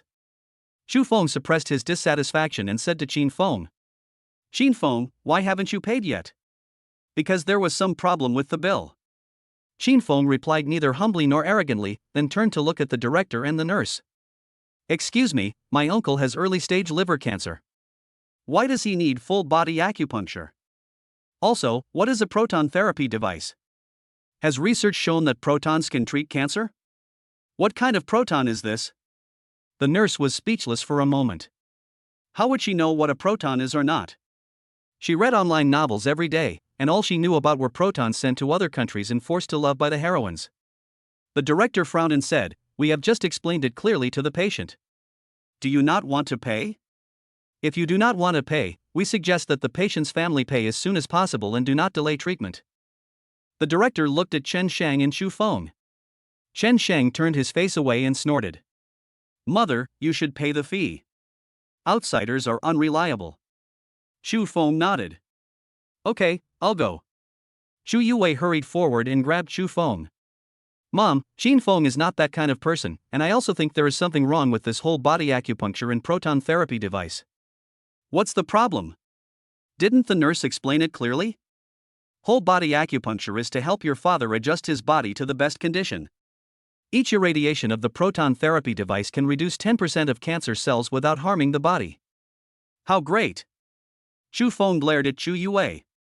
The nurse smiled coldly.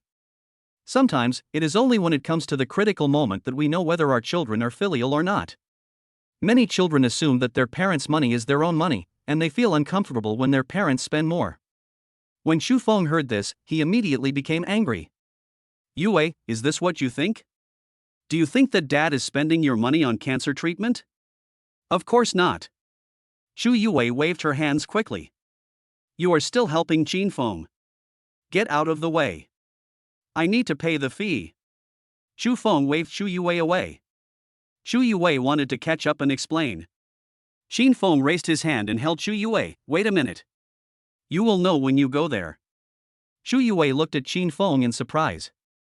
Qin Feng looked calm. Xu Yuwei immediately understood that Qin Feng had a plan. She nodded secretly and stood quietly in the ward waiting. Xu Feng came to the payment window and spoke to the staff. "Hello, I want to pay the fee for the patient in bed 2 in ward 28. "Okay, wait a moment." The staff clicked the mouse and the printer started printing the fees. Squeak! Along with the sound of the printer, a long expense slip was printed out. The staff handed it to Chu Feng. Chu Feng took it and looked at it and was dumbfounded. Prepayment, 3 million. So expensive? Chu Feng raised his voice. The staff glanced at her. Is it expensive? This is a human life. Aren't the lives of your family members worth 3 million? Chu Feng was dumbfounded. 3 million, she really doesn't have that much money. No wonder Qin Feng didn't pay it just now. Who can take out 3 million in cash at once? Thinking of what she had just said to blame Qin Feng, her face turned red with shame. What's wrong? Are you worried about the money? Chen Shang is your husband, right? He's worked hard all his life, and now he's old, you want to dump him? That's normal. There are many people like this in our hospital. Okay, if you don't want to pay, I'll call the inpatient department and ask them to evacuate your husband. The staff spoke coldly. Chu Feng's face turned pale and blue. The people queuing behind pointed at Chu Feng. TSK, the world is really going downhill, there are still people like this. She looks young, but she's outlived her husband, and now she's got someone 10 years younger. Life is so good. It's just pitiful that her husband is still in the ward waiting for help. 3 million is a lot of money in Yanjing. Who in Yanjing can't come up with 3 million? If you really can't come up with it, you can sell the house and get a few million. I just don't want to take it. That's good too. The sooner you die, the sooner you will be reborn. It's better not to get married in the next life. It's better to earn money for yourself than to earn money all your life and still be killed by the person next to you. He looks kind, but he's actually so vicious. Ouch. If you don't want to pay, get out of the way and don't block the road. That's right, get out of the way. The people queuing behind shouted loudly at Chu Feng. Half of these people are agents, deliberately coming to incite Chu Feng's emotions. The remaining half were incited by these people and their attacking words were even more vicious. Chu Feng also began to doubt himself. Does it really cost so much to treat cancer now? Otherwise, just hand it over. At worst, I can just withdraw all the pension and the wedding fund prepared for UA. Don't clear it, I'll pay it. But I don't have that much money on my card right now. Wait for me to go to the bank to transfer it to a fixed term, and then I'll pay it back. That won't work. Who knows if you'll really pay it? What if you ask us to reserve a bed for you and then you change your mind? Wouldn't that delay us? If it really doesn't work, you can just pay 300,000 first and pay the rest within 3 days. The staff member said with a blank expression and a hint of impatience. Chu Feng breathed a sigh of relief and nodded repeatedly. Well. She was about to take the card. Qin Feng and Chu Yue appear. The two of them had followed Chu Feng not long after he arrived. Qin Feng grabbed Chu Feng's wrist. Auntie, the public hospital next door only charges 300,000 yuan to treat early-stage cancer. We don't want to be cheated. Chu Feng's eyelashes trembled. 300,000? Yes, Mom, have you forgotten that my second uncle had breast cancer, which was in the middle stage, and it only cost hundreds of thousands? Cancer treatment is not as expensive as you think. Chu Yue said. The assistants behind them looked at each other and started bombarding again. Oh, the younger generation is here too. I'm afraid that once the money is spent, there will be no money left for them. TSK, there really isn't a single filial person among today's young people. Who said it wasn't true? He has no ability at all and only knows how to count the little money in his parents' pockets. Everyone was talking one after another. Although Chu Feng felt that something was not right about this matter, he was still very emotional. Chapter 50, Get a Top Hospital. Upon seeing this, the staff added fuel to the fire. That's right. I think you should be more sober. It's better to rely on the people around you than on your children. If you don't save your husband today and you catch a cold tomorrow, your daughter will pull out your tubes. Qin Feng looked at the staff inside the window and narrowed his eyes slightly. Okay, give me the bill. I'm a Zibeabo Supreme member. I'll pay for this. As he spoke, he took out his mobile phone and clicked on the payment interface for Baby Pay. A series of numbers blinded the staff's eyes. Wow, so rich. No wonder the higher-ups told us to do that. She nodded quickly. Okay. Okay. Okay. I'll give you the bill. She forgot that she had already given the bill to Chu Feng. She clicked the mouse, printed out another bill and handed it to Qin Feng. Qin Feng took the opportunity to use his divine left hand to hold the staff member's hand. The staff's eyes were distracted. Qin Feng asked her calmly, "How much was the bill you printed initially?" The staff's eyes when they looked at Qin Feng changed instantly, becoming flattering and fawning. She quickly said, "The initial bill was 230,000. The childminders panicked. No, why did she tell the real price list? The passers-by who were not on the lookout were shocked. Why is it only 230,000? Is it so different from the price later? Yeah, is there something wrong here? Chu Yue said to Chu Feng. Mom, look, 230,000 for treatment is more reliable. Chu Feng nodded, yes. Qin Feng asked the staff again, why did you take back the first bill? Why are the subsequent bills so expensive? Qin Feng slowly picked up his phone, clicked on the live broadcast and filmed the staff. Seeing this, others quickly clicked on the live broadcast. The staff were struck by the left hand of God, and their love for Qin Feng was off the charts, and they obeyed his every word. She screamed in her heart, I can't say it, I can't say it. But I couldn't control my mouth and blurted out everything. Well, it's because the higher-ups want to make more money from you and use you as scapegoats. 3 million, this means we have to make at least 2,700,000 in net profit. Her words were broadcast in real time. Then it was forwarded a lot and instantly became a hot topic. Hashtag the shady dealings of Yunhai Hospital, a net loss of 2.7 million. Hashtag. Qin Feng curled the corners of his lips, put away his phone, turned around and said to Chu Feng indifferently. Auntie, you heard it, didn't you?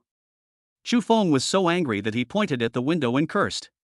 How can you be so evil that you treat saving lives and curing illnesses as a business? Aren't you afraid of being struck by lightning? I chose your hospital because I heard that Yunhai Hospital is the best private hospital for eyes, but now it seems unnecessary. Transfer to another hospital. We need to transfer to another hospital. Transfer immediately. Ding, congratulations to the host for completing the mission and obtaining a top private hospital. Dear owner, you have completed the hospital transfer procedures. Please contact the former manager in time to complete the handover. The manager's name is Zhou Qing, and his mobile number is 138610158. Rewards received. A gleam of light flashed across the lenses of Qin Feng's gold-rimmed glasses. The staff at the window regained consciousness. No, I didn't mean to say those words just now. I'm possessed, I'm really possessed. Don't get me wrong, it's fake, we don't have it in our hospital, don't believe it. The onlookers picked up the things in their hands and threw them towards the window. The one who is possessed is telling the truth. You can defraud more than 2.7 million yuan from just one patient. How much more money will you defraud from us with so many patients? This is a black-hearted hospital. Give us your money back. Give us your money back. For a moment, everyone started to make a fuss. The staff was so scared that they cried. Other staff members quickly appeared to maintain order at the scene. Qin Feng held Chu Yue in one hand and Chu Feng in the other, and walked towards the ward while the scene was noisy and no one was paying attention to them. All the staff of the entire hospital went to maintain order at the scene. The ward was empty. Chen Shang was puzzled. Qin Feng walked in with Chu Yue and Chu Feng. Chen Shang asked curiously, what happened in the hospital? Why did the nurses and doctors leave so suddenly? Let's not get treated here anymore. Let's go to the public hospital next door. Chu Feng stepped forward, grabbed Chen Shang's arm, and was about to pull him up. Chen Shang looked at Chu Feng in confusion. What do you mean? We have been married for so many years, are you going to do the same as them and stop treating me? Chu Feng was so angry that he slapped Chen Shang with his backhand. You even doubt me. I think you have been brainwashed by them. Qin Feng said faintly, Auntie was also brainwashed just now. Chu Feng's face turned slightly red with embarrassment. Chen Shang was completely confused. What do you mean? What brainwashing are you talking about? Why don't I understand? Chu Yue took out her cell phone, clicked on the trending search, and then held the phone in front of Chen Shang. Chen Shang looked at the phone screen in confusion. A video title reads on the screen. Hashtag the shady dealings of Yunhai Hospital, a net loss of 2.7 million. Hashtag. Chen Shang clicked on it. The voice of the staff at the payment window came out. Well, it's because the higher-ups want to make more money from you and use you as scapegoats. 3 million, this means we have to make at least 2,700,000 in net profit. Chen Shang's eyes widened. No. 3 million. An early-stage liver cancer treatment costs 3 million. Even without the staff asking, I know this is a black-hearted hospital. How dare they be so shady? Transferred to another hospital. Transferred to another hospital immediately. Chen Shang lifted the quilt and got out of bed. Xu Yue said weakly, Mom and Dad, do you know now that you misunderstood Qin Feng? Chen Shang coughed twice. Just now I was brainwashed by the director and the nurse. Me too. I'm so sorry, Qin Feng. Thinking back, it really was like I was possessed by an evil spirit. Xu Feng said with lingering fear. Qin Feng smiled lightly and said softly, Uncle, Aunt, this is normal, this is how brainwashing works. First, we build a great vision and give you a good expectation. Following the crowd means that a bunch of people will repeatedly emphasize to you from both the front and the back that this is the right thing to do, so that every time you are about to wake up, you will doubt yourself. We will stir up confrontation again, pit you against your loved ones, make you feel that if your family, relatives, and lovers don't do this, they don't love you, and stir up your emotions. The final step is the harvest. I will let you harvest your property while you are half asleep and half awake. It's really terrible. No wonder so many elderly people have their pensions taken away every year. Yes, we have to be careful. Chen Shang and Xu Feng sighed. Qin Feng took out his cell phone and said with a smile, I just bought another hospital. I think it's more reliable to arrange for Uncle to receive treatment in our own hospital. What? Acquired a hospital? Chen Shang exclaimed. Did you acquire a hospital just for your uncle's treatment? Xu Feng's eyes were red. Not for a while. The two of them burst into tears, hugged each other, and cried bitterly with regret. Oh, damn. Such a good prospective son-in-law, yet they still doubt him. Chapter 51, A Powerful Couple, A Perfect Match. Here, the family finally resolved the misunderstanding. Over there, the hot searches are still exploding. Many bloggers dug up a lot of revelations that were suppressed by Yunhai Hospital. As a result, several more trending searches emerged. Hashtag Yunhai Hospital, the proton therapy device is a massage bed hashtag. Hashtag Yunhai Hospital, acupuncture activates cells, experts show that acupuncture does not have this function.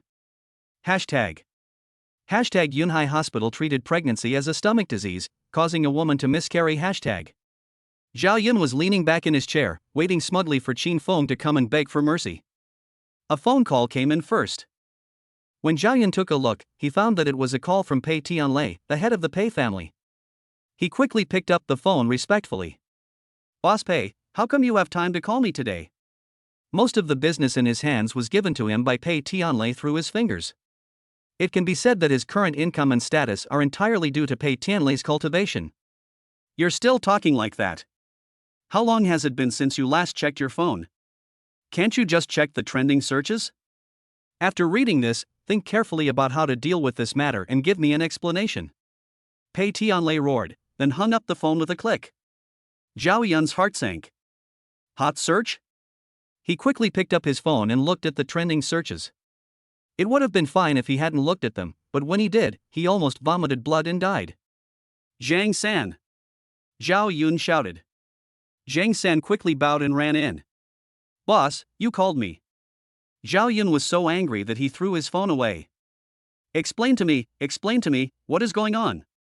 Zhang San was hit by a straight line, leaned back, his eyes went dark, and he almost fainted. But he didn't care about the headache, he just knelt down and picked up the phone, and immediately gasped. This I don't know either. I will go and find out right away. Zhang San knelt on the ground and kept leaning towards Zhao Yun. Yunhai Hospital is the boss's most profitable asset. If it collapses, the boss's annual income will be reduced by at least half. The boss will definitely kill me. Zhang San was trembling with fear. Just then, his cell phone rang. He picked up the phone and saw that it was the director of Yunhai Hospital. Zhang San was so angry that he quickly picked up the phone and started cursing at the person on the other end. Tell me quickly, what's going on? Why are there so many trending searches all of a sudden? Mr. Zhang, I don't know either. It was the woman at the window who was collecting the money. I don't know what made her go crazy. She blurted out everything at once. Xin Feng also took a video and posted it online. Public opinion immediately fermented. I secretly asked someone to remove the trending search, but it couldn't be removed. Then find some paparazzi to expose some gossip about the young celebrity. Do you still need me to teach you this trick? Zhang San roared. Yes, Mr. Zhang. And that Xin Feng wants to transfer Chen Sheng to another hospital. Should we let them do that? Zhang San was stunned and turned to look at Zhao Yun. Boss, Xin Feng wants to transfer Chu Youwei's father to another hospital. Do you want them to be transferred? Zhao Yun slapped the table in anger. Idiot. Of course I won't let you. Xin Feng has ruined the reputation of the hospital, and he can get away with it. What's the difference between this and shitting on my head? I don't care what method you use. You must stop them. Do you hear me? Yes, I heard it. Zhang San nodded repeatedly. Get lost. Zhao Yun roared. Yes, yes, yes. I'll go right away.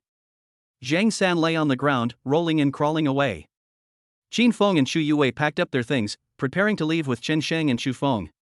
Outside the ward, 2 or 3 people suddenly locked the door. Inside the ward, the lights were turned off with a click. The room was dark. What do you mean by no? What do they want to do? Chu Feng and Chen Sheng cried out in anger, but also a little scared. A wisp of light smoke came in through the crack in the door and the exhaust hole. Xin Feng and Chu Youwei looked at each other and cried out at the same time. Carbon monoxide. Short-term inhalation can cause coma. Long-term inhalation can be fatal. Both of them were top students at Peking University. When they smelled the odor, they immediately knew what it was. The 2 of them raised their hands tacitly and held down Chen Sheng and Chu Feng. Xin Feng pulled the bed sheet off the bed, tore it in half with a ripping sound, and threw it to Chu Youwei. Chu Youwei took it and tore it in half again. They both picked up the water bottle beside the bed at the same time, poured water on the cloth strip, and then handed it to Chen Sheng and Chu Feng. Chen Sheng and Chu Feng took it and tied the cloth strips around their mouths and noses. Xin Feng and Chu Youwei also tied strips of cloth on their faces. The 2 men stepped back several steps at the same time, then accelerated and kicked towards the door of the ward. Bang! The door collapsed. 2 people stood on the door, looking 100% cool. The director and the nurse who closed the door were so frightened that they stood there in a daze. But the carbon monoxide dissipated immediately. Chen Sheng and Chu Feng breathed a sigh of relief. The director and the nurse looked at each other and then shouted. Security! Security! These 4 people are trying to poison the hospital, hold them down. A group of security guards rushed over from both sides of the corridor. Xin Feng and Chu Youwei will be the main ones. Xin Feng and Chu Youwei stood back to back. One of them is elegant and the other is pretty, and neither of them looks like they can fight well. The security guards rushed forward. Xin Feng grabbed Chu Youwei's waist and lifted her up. Chu Youwei swept her legs sideways and everyone fell to the ground immediately. Chu Youwei had just stood firm. Xin Feng slid from her right side and knocked down another group of people. The 2 of them cooperated with each other. In just a moment, none of the hospital security guards could stand up. Chen Sheng and Chu Feng looked at each other, with a hint of pride in their eyes. Girls still need to learn some fighting skills. When encountering a critical moment, you can still help, otherwise you can only hide behind and cry. And there is their future son-in-law Xin Feng. I didn't expect he was so skilled. He is rich, good-looking, graduated from Peking University, knows Chinese medicine, and now he is Kung Fu. TSK, what on earth is there that he can't do? Xin Feng blared at the director. Anyone else want to come up? The director was so frightened that he trembled and stood there, motionless. Zhang San was hiding in the dark. When he saw the scene, he was so anxious that he kept shouting into the intercom. You useless bunch, why don't you get up? His voice, neither loud nor soft, came from the intercom of the security guard lying on the ground. Xin Feng frowned slightly. This voice sounds familiar. It seemed like the people Zhao Yun brought before had this kind of voice. Could it be such a coincidence that this hospital is Zhao Yun's property? Xin Feng walked towards the director. The director took several steps back in fear. No one is stopping you. If you want to leave, leave now. Xin Feng raised his hand and grabbed the director by the collar. Let me ask you, who is your boss? Our boss. I don't know either. I'm just a small director. How would I know who the boss is? I only know that the boss's right-hand man is named Zhang. The director begged. Xin Feng let him go. The director was frightened and relieved. Xin Feng narrowed his eyes and looked around, and finally his gaze fell on a piece of clothing exposed behind a pillar. He walked over slowly. Zhang San leaned his head out and happened to meet Xin Feng's eyes. He was so scared that he wanted to run away. Xin Feng bent down, picked up the walkie-talkie from the security guard's waist that fell to the ground, and threw it. The walkie-talkie drew a perfect parabola in the air and hit Zhang San's back of the head accurately. Ah! Zhang Sanda shouted and fell to the ground. Chapter 52. The father-in-law and mother-in-law were completely convinced. Xin Feng walked over slowly. The hard soles of the shoes collapsed on the tiled floor of the hospital, making a dong, dong sound. It sounded like a ghost crawling out of hell, approaching step by step to take your life. Zhang San was so scared that he tried to escape by rolling and crawling. But it was still too late. Xin Feng stepped on his back. Tell me, who is your boss, who sent you here, and what do you want to do? Zhang San didn't dare to say anything. If he betrayed Zhao Yun, he was afraid that Zhao Yun would kill him directly. No one sent me. Zhang San gritted his teeth and replied stubbornly. Xin Feng exerted force on his feet, and Zhang San felt that his spine was about to be crushed and he cried out in pain. It's Zhao Yun. My boss is Zhao Yun, and this hospital is his property. Zhang Sanda shouted out. Xin Feng narrowed his eyes slightly, and it was just as he guessed. Xin Feng kicked Zhang San away and laughed. Roll. Zhang San rolled 3 times, then quickly got up in a panic and rolled away. Others didn't even dare to get any closer. Xin Feng turned and walked towards Chu Yue and the other two. Chu Yue frowned and asked, Who is Zhao Yun? Why do you do this? Zhao Qian's father. Xin Feng whispered. I will settle this account with him slowly. Let's go first. Chu Yue nodded. Xin Feng took out his cell phone and dialed Zhou Qing's number. Zhou Qing had been waiting for a long time. When he saw the caller ID, he immediately answered the phone. Mr. Qin? Are you coming to the hospital? Yes, I am. I am in Yunhai Hospital next door to you now. Xin Feng said. Zhou Qing was stunned for a moment when he heard Xin Feng's voice. He originally thought that the person on the other side would be an old man in his 60s or 70s, or at least a middle-aged man in his 40s or 50s. How come he sounded less than 20 years old? Okay, I'll send someone over right away. No. I'll come here myself right away. Zhou Qing said. No wonder Zhou Qing is so respectful. It is true that in recent years, due to the opening of Yunhai Hospital, all their people and the hospital's business have been snatched away, and now the hospital is making losses every day. Although their hospital's facilities and staff are all top-notch, they cannot withstand such a loss. Finally, there is someone who can take over the hospital. How can he not be respectful? Even though it's just next door. But the hospital covers a large area, and if you don't drive, it will take at least half an hour to walk there. Zhou Qing hurried downstairs, went to the basement, drove the car, and arrived opposite Yunhai Hospital. Arrived at the Sea of Clouds. Zhou Qing was stunned for a moment. There were a lot of people gathered at the hospital entrance, holding banners and demanding Yunhai to refund the medical expenses. Zhou Qing frowned. What happened? Why are there so many people? The onlookers glanced at Zhou Qing and said, Don't you know yet? It's already on the hot search list. Not only is Yunhai Hospital a scam, but it's also charging exorbitant fees. It was exposed by a man named Xin Feng. These people are here to ask for money. I'm afraid Yunhai Hospital will lose its reputation this time. I don't know if there is anyone protecting me. If not, I'm afraid I'll be investigated again. For a hospital this big, there must be one, but even if there is probably no business. Zhou Qing blinked in surprise. Xin Feng? Isn't he the person who acquired his hospital? He is really resourceful. After acquiring his hospital, he brought Yunhai down.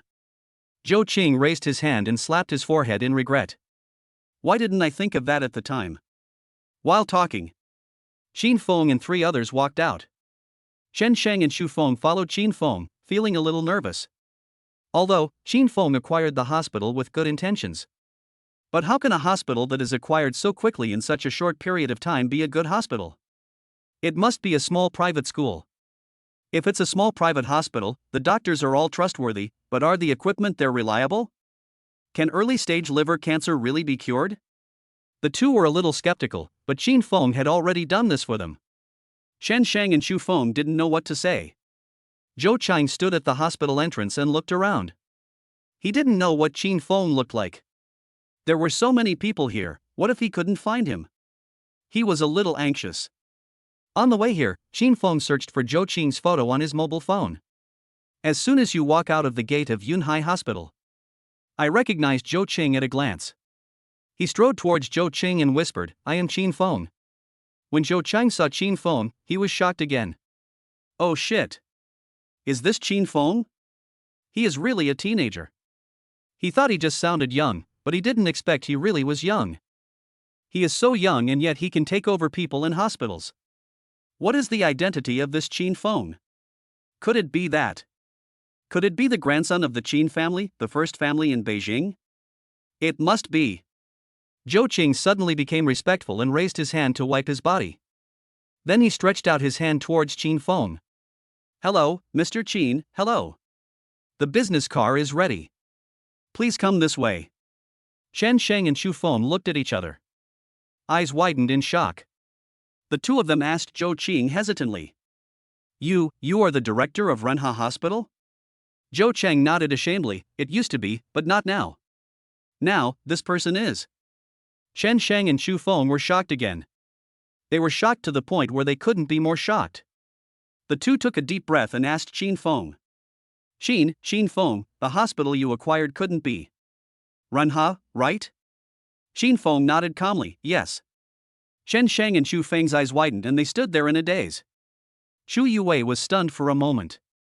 No wonder Chen Sheng and Xu Feng were shocked.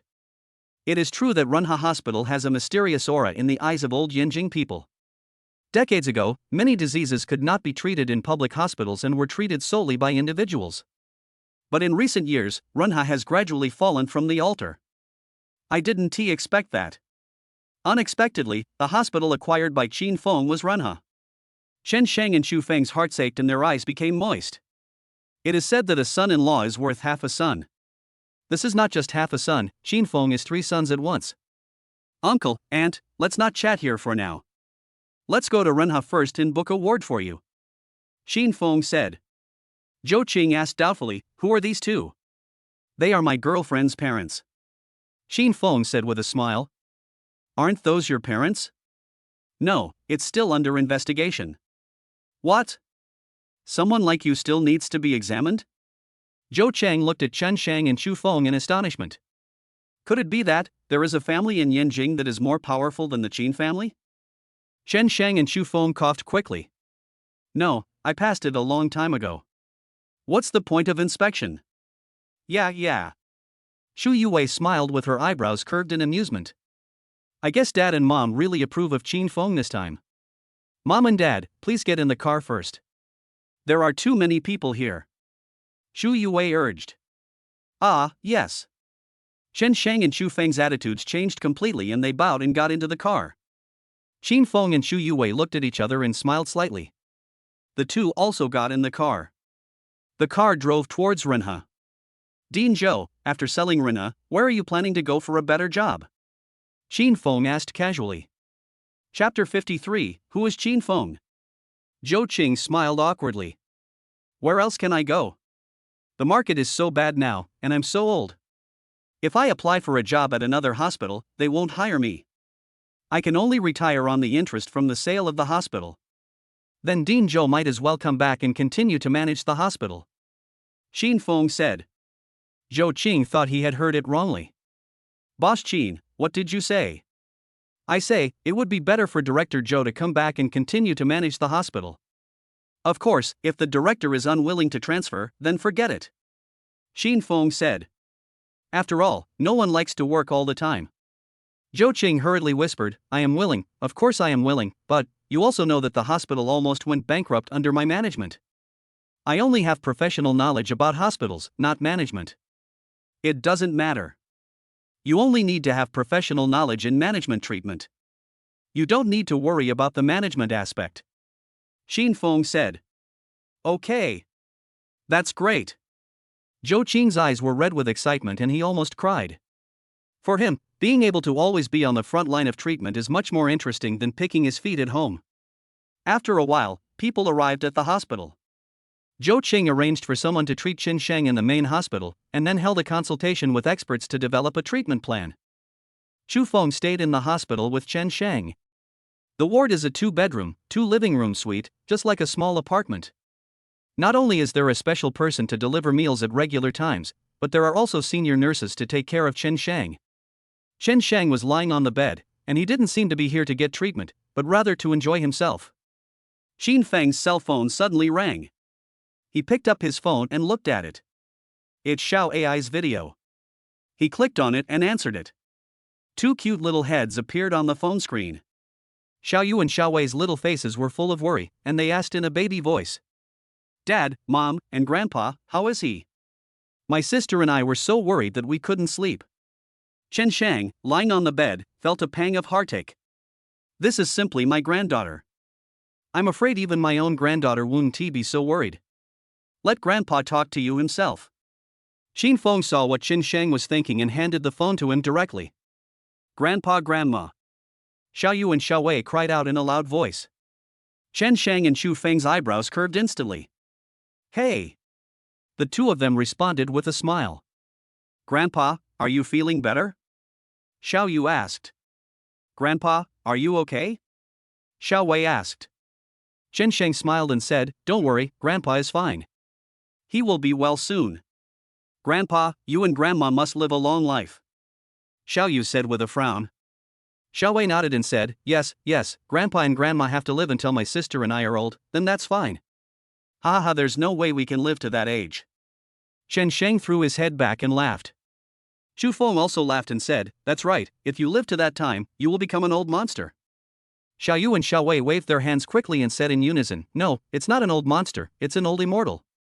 Ha. Okay, then Grandpa and Grandma promised Xiao Yu and Xiao Wei that they would live to be 100 years old.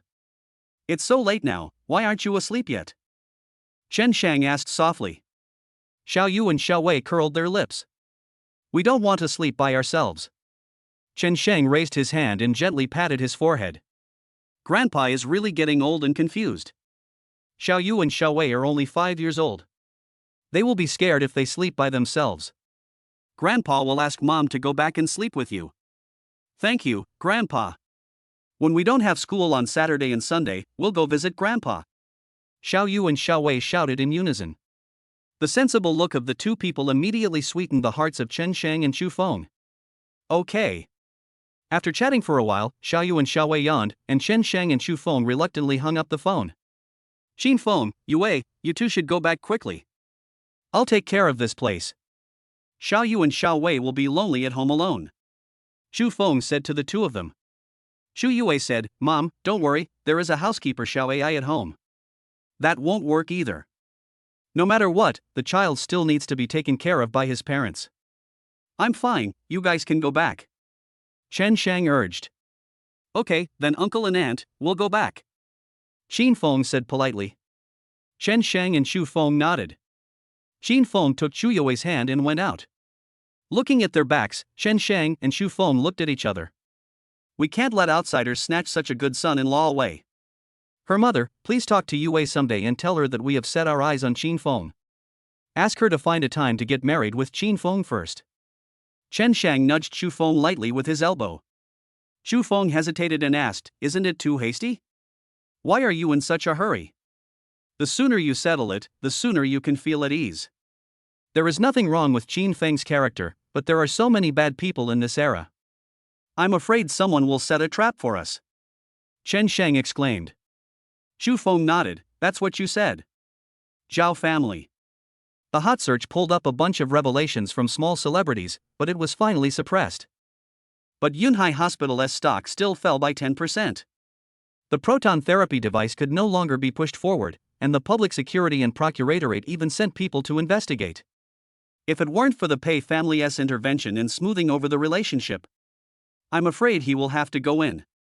But Pei Tianlei said that he was the one who caused the trouble, and no matter what method he used, he must teach Qin Feng a lesson. Otherwise, the Zhao family will have to pay a heavy price to make up for the Pei family's losses. Zhao Yun was lying on the sofa, thinking about how to deal with Qin Feng. Zhao Qian came in limping, holding a cane. Dad, Qin Feng actually dared to attack me. He stepped on your face and put it on the ground. You have to vent your anger for me. Zhao Qian was in a coma for a day and a night. When he woke up, he found that his bones were broken. He howled in pain for a long time. The nurse gave him an injection of painkiller, and he finally recovered. After he recovered, he raised his crutch and hurried to find his father. He didn't even check his phone. So, I had no idea what happened in Yunhai Hospital. When Zhao Yun saw how unlucky Zhao Qian was, he became furious. If it weren't for him, how could Yunhai Hospital suffer such heavy losses if Qin Feng hadn't been in trouble? How could he be scolded like a grandson by President Pei? Zhao Yun picked up the ashtray on the table and threw it at Zhao Qian. How dare you say that? Zhao Qian was so scared that he quickly dodged to the side, but he did avoid it, but his crutch was not stable and he fell to the ground, screaming in pain. Oh! Dad, what are you doing? Why are you so angry? Zhao Qian didn't understand why his father, who had always loved him so much, suddenly became so fierce. Zhao Yun stood up quickly, walked up to him and whispered. Let me ask you, what is Qin Feng's identity? Didn't you say he was just a poor student? Then how come he has such great ability that he almost brought down Yunhai? What? Yunhai almost collapsed? How is that possible? He is indeed just a poor student. Everyone in the school knows it. Zhao Qian was confused. Chapter 54, Son as a Dog. Poor student? Are you kidding me? After you were beaten, I personally led people to surround Qin Feng, but he beat up dozens of my thugs by himself. With this kind of skills, can he be a poor student? And there's the matter of Yunhai Hospital. How could he, a poor student, make Yunhai a hot topic? How could he make Yunhai be investigated? How could he know that there was a problem with the proton therapy device? Zhao Yun's series of questions confused Zhao Qian. How could he know so many things? He only knows how to pick up cheap girls like Bai Ruru. Explain. Zhao Yun roared. Zhao Qian was so frightened that he almost fainted. I really don't know. Then how did you offend Qin Feng? If you don't tell me, I will break your other leg. Zhao Yun glared at Zhao Qian fiercely. Zhao Yun has always been gentle and doting towards Zhao Qian. It's like petting an obedient dog that wags its tail. This was the first time that Zhao Qian saw Zhao Yun being so fierce and cruel to him. I said. I stole Qin Feng's girlfriend Bai Ruru. Bai Ruru? Isn't that Chu Yue? Zhao Yun narrowed his eyes. Chu Yue is his current girlfriend, Bai Ruru is his ex-girlfriend. Chu Yue started dating him only after I snatched Bai Ruru away. Zhao Qian exclaimed. After hearing this, Zhao Yun became even angrier and slapped Zhao Qian with his backhand. Zhao Qian spun around in place holding his crutch, then fell to the ground with a cry of ouch. You good for nothing, you stole his girlfriend, and now you want to steal another one. Zhao Yun shouted angrily. Zhao Qian covered his face and cried, Dad, I was wrong, I was really wrong. I won't dare to do it again. Dad, please forgive me. While crying, Zhao Qian crawled to Zhao Yun, hugged his legs, and raised his head to beg. Zhao Yun lowered his eyes and looked at Zhao Qian, who was wagging his tail and begging for mercy, as if he sought his own son who was thrown into an orphanage wagging his tail and begging for mercy. The corners of Zhao Yun's lips curled up, and a sense of refreshment burst out from his eyes. When raising a son, you should raise this kind of son to be satisfied. He is a bit of a waste, but at least he is obedient and will never go beyond my control. Unlike that bastard, who relied on his mother's noble birth and dared to talk back to his father when he was only 3 years old. Dad, I will be a good son from now on. No matter what I do, I will ask you first. I will never cause trouble for you again. Zhao Qian tilted his head, tears in the corners of his eyes, looking cowardly and pitiful. He knew that Zhao Yun would be easily fooled by this, so he pretended to be so. Zhao Yun's anger had mostly subsided, and he raised his hand and gently stroked Zhao Qian's hair. Okay, my son is really good. Go, call your girlfriend Bai Ruru over to me. Zhao Qian's heart skipped a beat. Dad, you. Aren't you the one who listens to Dad the most? What? You can't bear to give up a girlfriend you've played with? The corners of Zhao Yun's lips were outlined. The easiest way to test whether a man is loyal is to see whether he is willing to offer his woman to you. Zhao Qian felt a stuffy chest and a burning face, as if he had been slapped 100 times. Even though he has been used to being a son of a bitch, he still has this basic dignity as a man. However, it was only for a moment. He then curved his eyebrows and smiled respectfully. Okay, Dad. Son will call her over right away, please wait. Zhao Qian let go of Zhao Yun's legs, crawled to get his walking stick, stood up, took out his cell phone, and called Bai Ruru. During this period, Zhao Qian was indifferent to Bai Ruru. Bai Ruru thought she was going to break up, but when she picked up the phone, she saw that it was Zhao Qian calling. She happily clicked the answer button and spoke in a charming voice. Brother Zhao, why are you calling me so late? Where are you? Zhao Qian asked coldly. I'm in the school dormitory. Where else could I be? You're not checking on me? Why, are you afraid that I'll cheat on you? Bai Ruru teased. Zhao Qian almost got nervous when he heard the word green. He gritted his teeth to control his emotions and said coldly, My dad wants to see you. I'll ask the driver to pick you up now. You should get ready and wait at the south gate of the school. What? Your father wants to see me. Bai Ruru sat up from the bed, happily hooked a strand of hair and twisted it between her fingers. Zhao Qian actually wanted to take me to meet his father. It seems that I have been thinking too much these 2 days. Not only does Zhao Qian not want to break up with me, he is also planning to marry me. Okay, I'll pack up, put on some makeup, and go to the south gate to wait. Bai Ruru happily got up from the bed, walked to the table, opened a pile of cosmetics, and started to put on makeup. Zhao Qian hung up the phone and said to Zhao Yun, Dad, it's settled. Bai Ruru will be here in half an hour. My dear son, if you are so obedient, all the assets of the Zhao family will be yours in the future.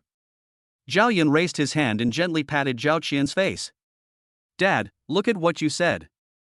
You are only 20 years older than your son. You are in such good health.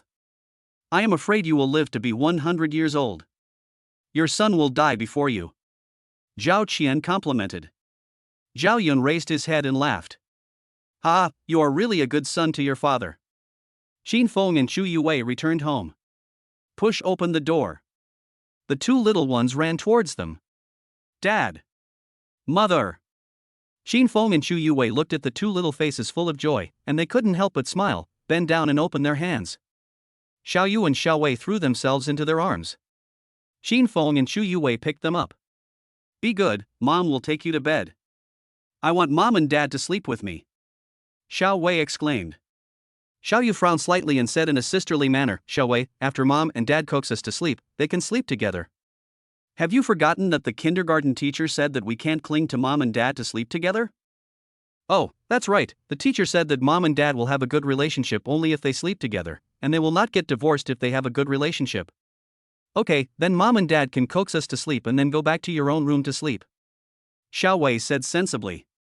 Xin Feng and Chu Yue's appearance as little adults was hilarious. Okay.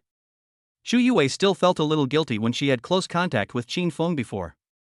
Now that she had the approval of her parents, she felt like she had obtained a pass, and she was actually eager to have close contact with Xin Feng. The scene of their last intimate contact in the car resurfaced in Chu Yue's mind, and her cheeks suddenly turned red. Xin Feng noticed the subtle changes in Chu Yue, with a hint of deep meaning in his eyes. Xiao Ai has already bathed Xiao Yu and Xiao Wei. Xin Feng and Chu Yue carried them back to the room and read a storybook for a while, and the 2 little ones fell asleep obediently. Chu Yue put away the storybook and stood up. Xin Feng gently turned off the lights in the room, leaving only a nightlight on. The 2 of them walked outside with light steps. Xin Feng closed the door gently. The 2 looked at each other. In the silent corridor, the dim light shone on them, and the atmosphere was subtle. Chu Yue's face turned slightly red when she was looked at by Xin Feng. She swallowed guiltily and whispered, I'll go take a shower first. Just as she was about to turn around, Xin Feng grabbed her hand, pushed her against the door, and kissed her. Chapter 55, What are you afraid of? Chu Yue's body was tense and her mind was blank. Xin Feng smells so good. It was not the smell of artificial fragrance, but the smell of meat, faint, which made her feel warm, soft and astringent in her heart. I want to smell it again after smelling it. Xin Feng has no experience in kissing, he only has knowledge. According to the human body structure, the upper palate of the human mouth is filled with a large number of nerves. Just gently touching it back and forth with the tip of the tongue can stimulate the brain to secrete dopamine, thereby producing a strong sense of pleasure. At first, he just touched it tentatively. Feeling Chu You's body getting hot, he sped up. The bitter feeling in Chu You's heart became stronger and stronger. She couldn't help but put her knees together, making an indescribable sound in her throat, and then she fell into his arms as if she couldn't stand steadily. She felt like a fish dying of thirst. I can hardly breathe. Xin Feng is not much better than her.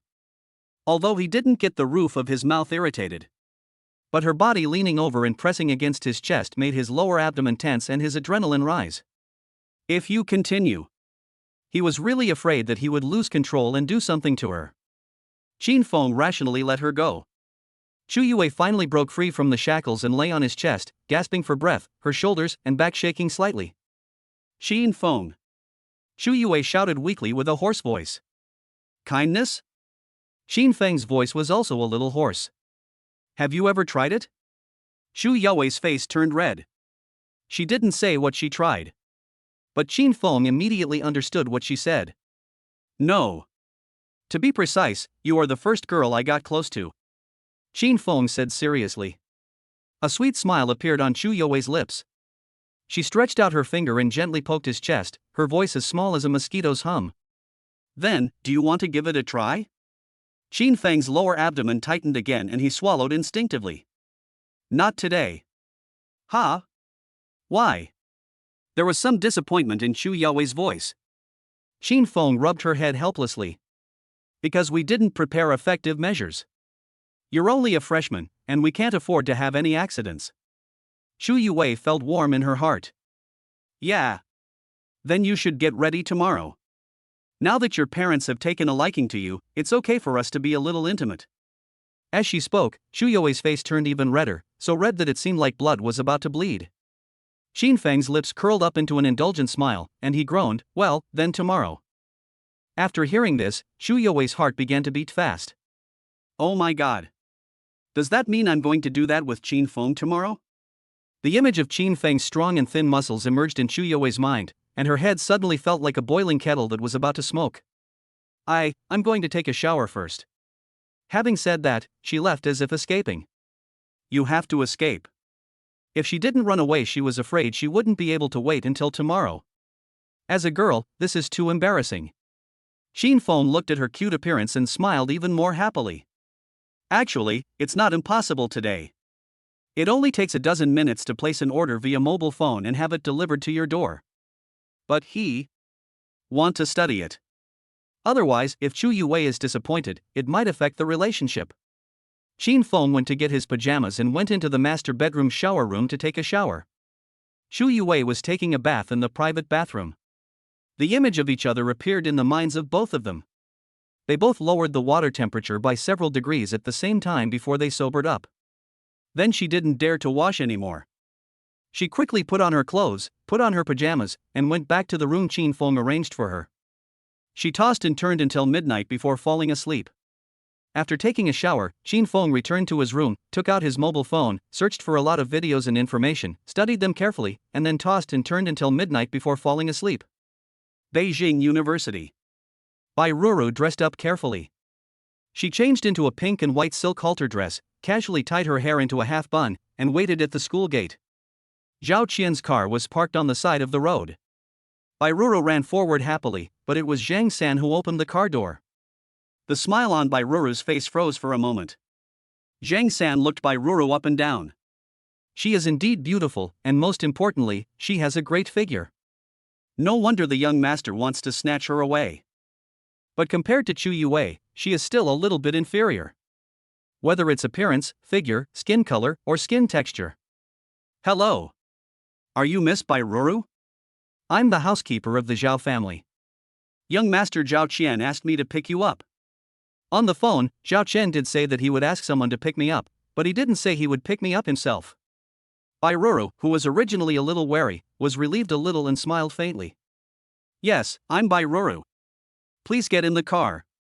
Zhang San opened the car door for Bai Ruru.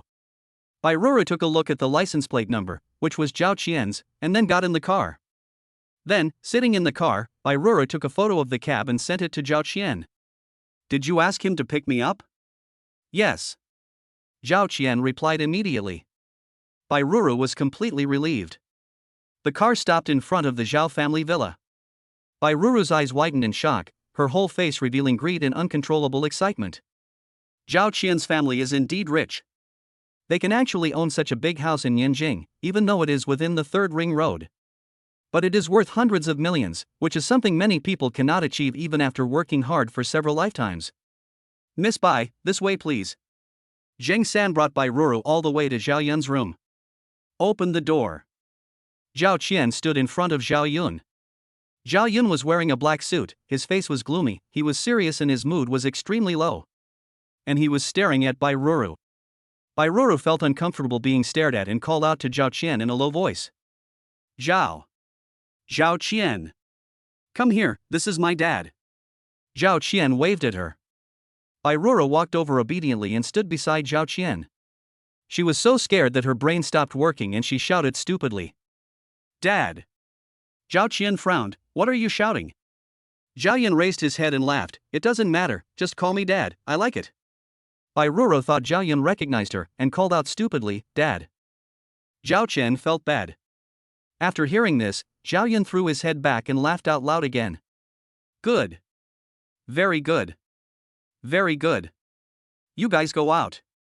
Yes. Zhao Qian and Zhang San responded, stepped out and closed the door. Bai Ruru reacted belatedly and chased after Zhao Qian. Zhao Qian, why are you leaving? Why did you close the door? Bai Ruru knocked on the door hard. The door was locked tightly. Zhao Yun strode towards her. Bai Ruru suddenly understood what was going on and started crying out of fear. Zhao Qian, I'm scared, open the door. Zhao Qian. Zhao Yun stood behind her, raised his hand to grab her neck and forced her to look at him. I don't eat people, what are you afraid of? Chapter 56, Give My Wife a Hug. Bai Ruru was in tears and trembling constantly. What do you want to do? Of course it's you. Zhao Yun smiled wickedly. I'm your son's girlfriend, you can't do this. Bai Ruru regretted her decision so much. How could she dare to trust Zhao Qian and run to his house in the middle of the night? Zhao Qian is such a piece of shit, he actually gave his girlfriend to his father. I knew he was this kind of person. She shouldn't have dumped Qin Feng and been with him in the first place. Unfortunately, there is no medicine for regret in the world, nor is there any way to know it earlier. What happened to your girlfriend? Didn't he just drop you off here and then go out? Zhao Yun put his hands in his pockets. Besides, Zhao Qian probably never told you that he is just my adopted son, right?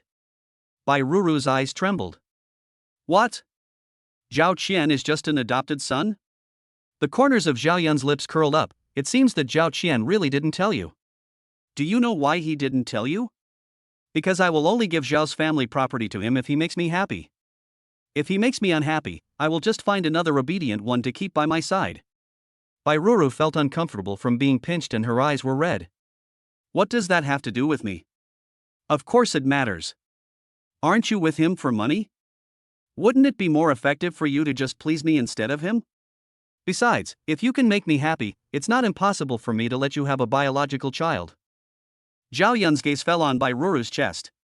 Bai Ruru's face turned red with shame and anger. What do you think I am? Bai Ruru roared.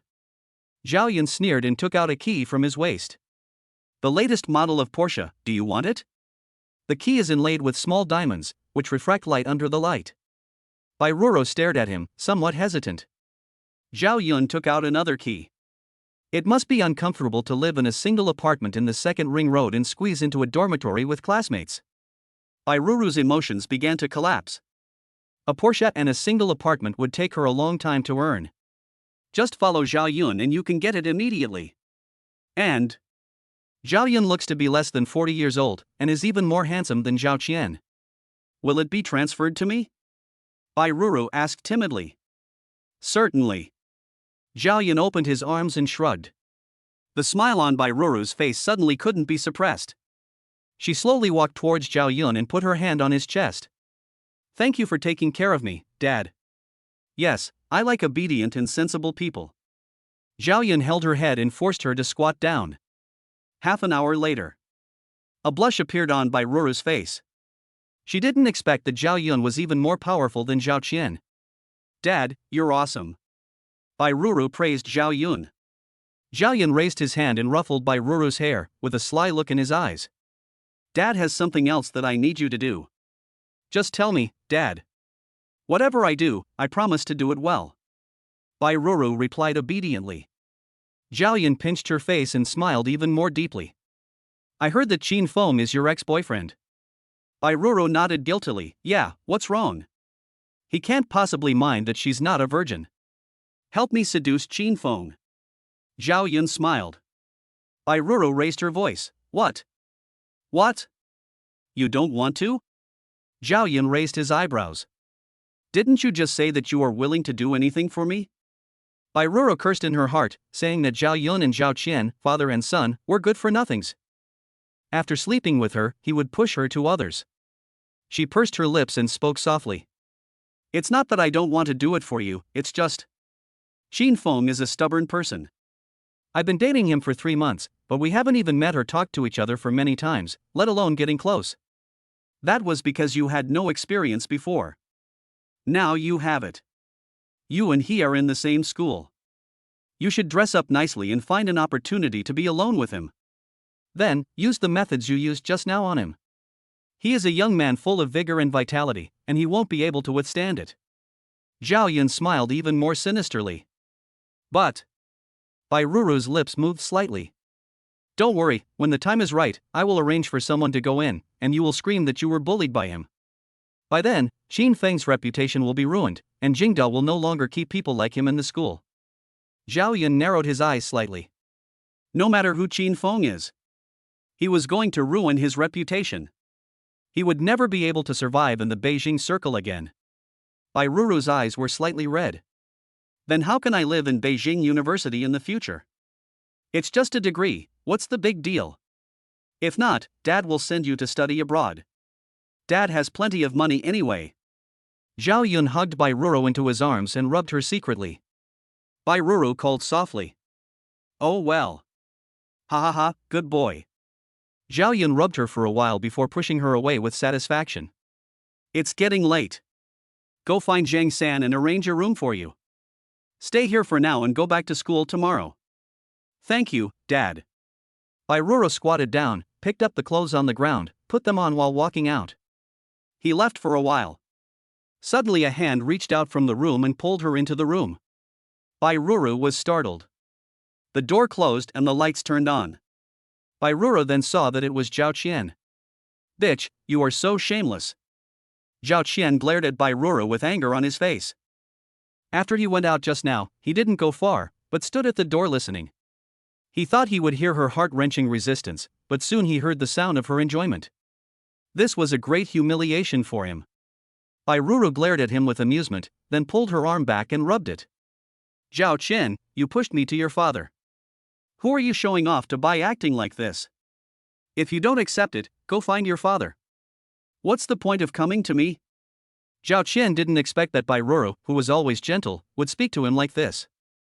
He raised his hand and slapped Bai Ruru in the face. Bai Ruru's face was hit and turned to the side. She raised her hands to cover her face and became angry as well. Why do you hit me? I am your father's woman now. According to seniority, you have to call me little mother.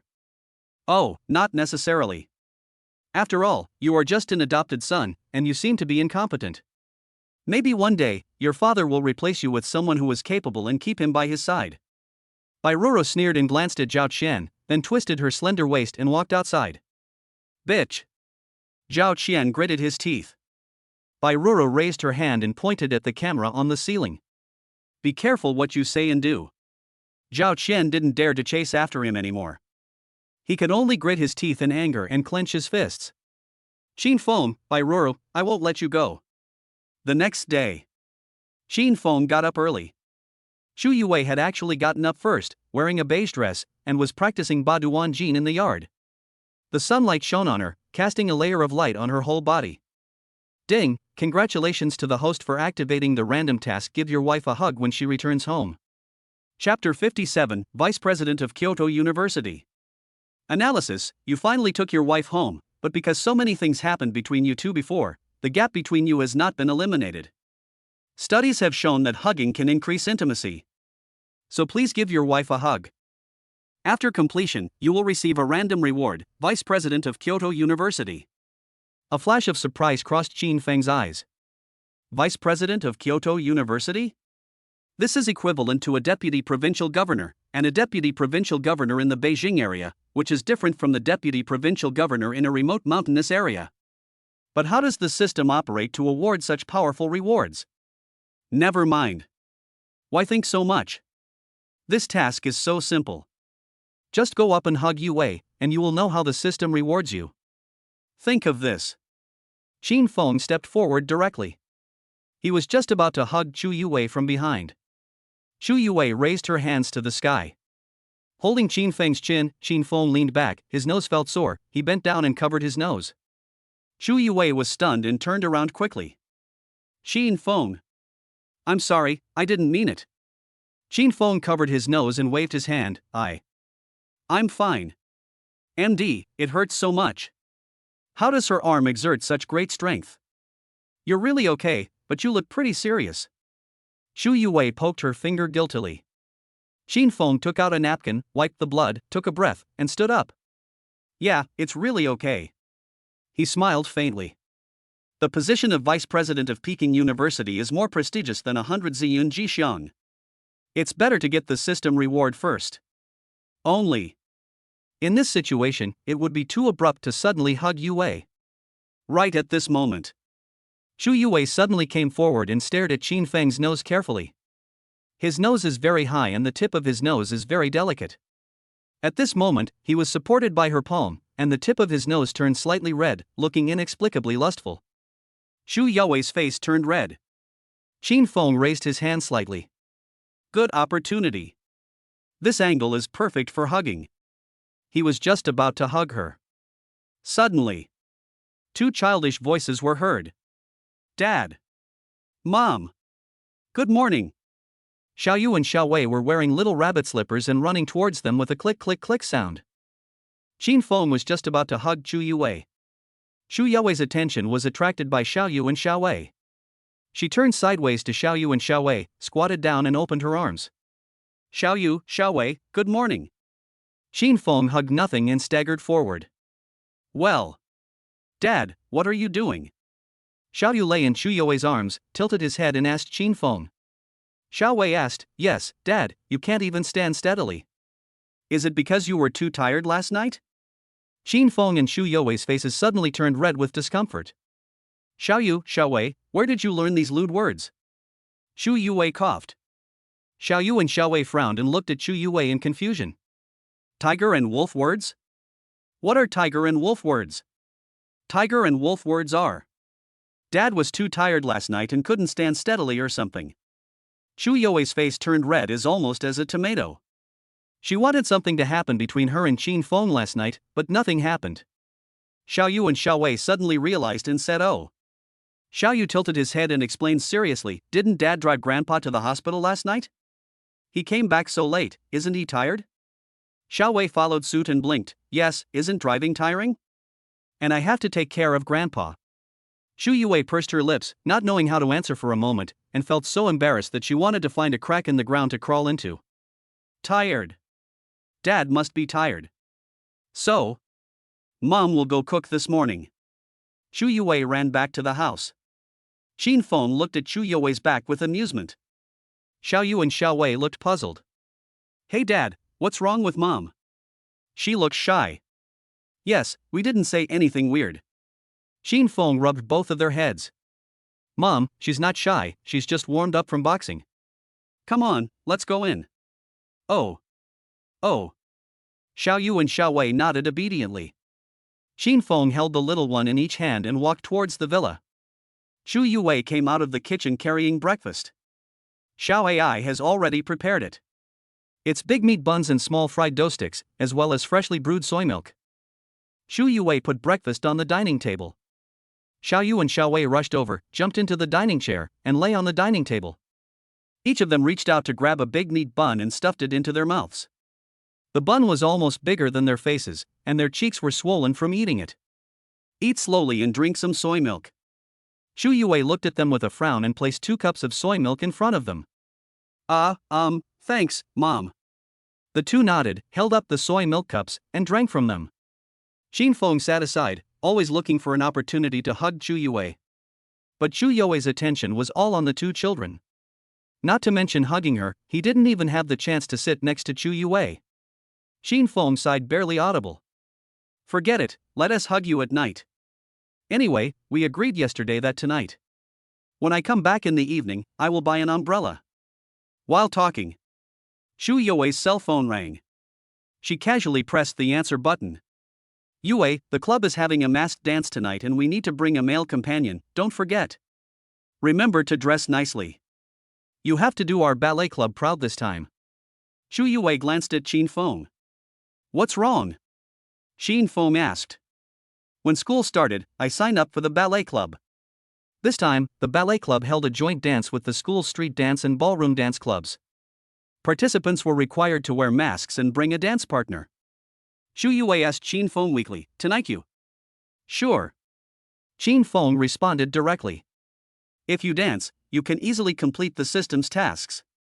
Shu Yue breathed a sigh of relief. I thought you wouldn't participate in this kind of activity? Why? Xin Feng asked curiously. Shu Yue said weakly, because I feel that you are a little serious. Compared with other students of the same age, you are a little serious. Xin Feng himself had never paid attention to this problem. Maybe it's because he was so short of money in the first half of his life, his mind was full of thoughts about how to make money, and he had no time for entertainment at all, so he looked very serious? Xin Feng smiled and said, my wife is going to attend the dance. If I don't want to be her dance partner, should I let someone else be her wife? Shu Yue's face turned slightly red. Remember to come to the 3rd floor of the West Building that night. Good. Xin Feng nodded. Chapter 58, with Xiao AI as your housekeeper, your life is truly worry-free. Good. It's getting late. I'll take you to school first. Xin Feng raised his hand and rubbed Shu Yue's head. Xiao Yu and Xiao Wei puffed out their cheeks and held their little heads high. Dad, Xiao Yu wants one too. Xiao Wei wants one too. Xiao Wei wants one too. Xin Feng raised his hands with amusement, put them on Xiao Wei's head and rubbed it gently. They are furry, just like 2 little kittens. Xin Feng suddenly remembered something and turned to shout at Xiao AI. Xiao AI, how is the kindergarten? Yesterday I went to the kindergarten, re-established the management rules, and hired several special teachers at a high price, replacing all the teachers involved in the incident. Security has also been retrained. I am sending Xiao Yu and Xiao Wei to kindergarten today, and I will be looking after them at school the whole time, so dear owners and wives, please rest assured. Xiao AI placed her hands on her chest and spoke respectfully. Xin Feng nodded with satisfaction. Yeah, okay. I have to say, with Xiao AI housekeeper, my life is really worry-free. This kind of robot should be popularized. All finished their meal. Xin Feng took Chu Yue to school. Shall I send Xiao Yu and Xiao Wei to school? It perfectly illustrates what it means. If mom and dad go to school, I will go to school too. Xin Feng drives. Shu Yue naturally sat in the passenger seat. We arrived at school in a short while. This time Xin Feng sent Shu Yue to the teaching building. Look around. There aren't many people coming and going.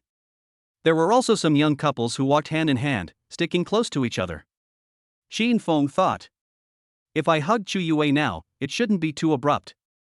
Xin Feng was just about to step forward. 3 girls appeared from the teaching building.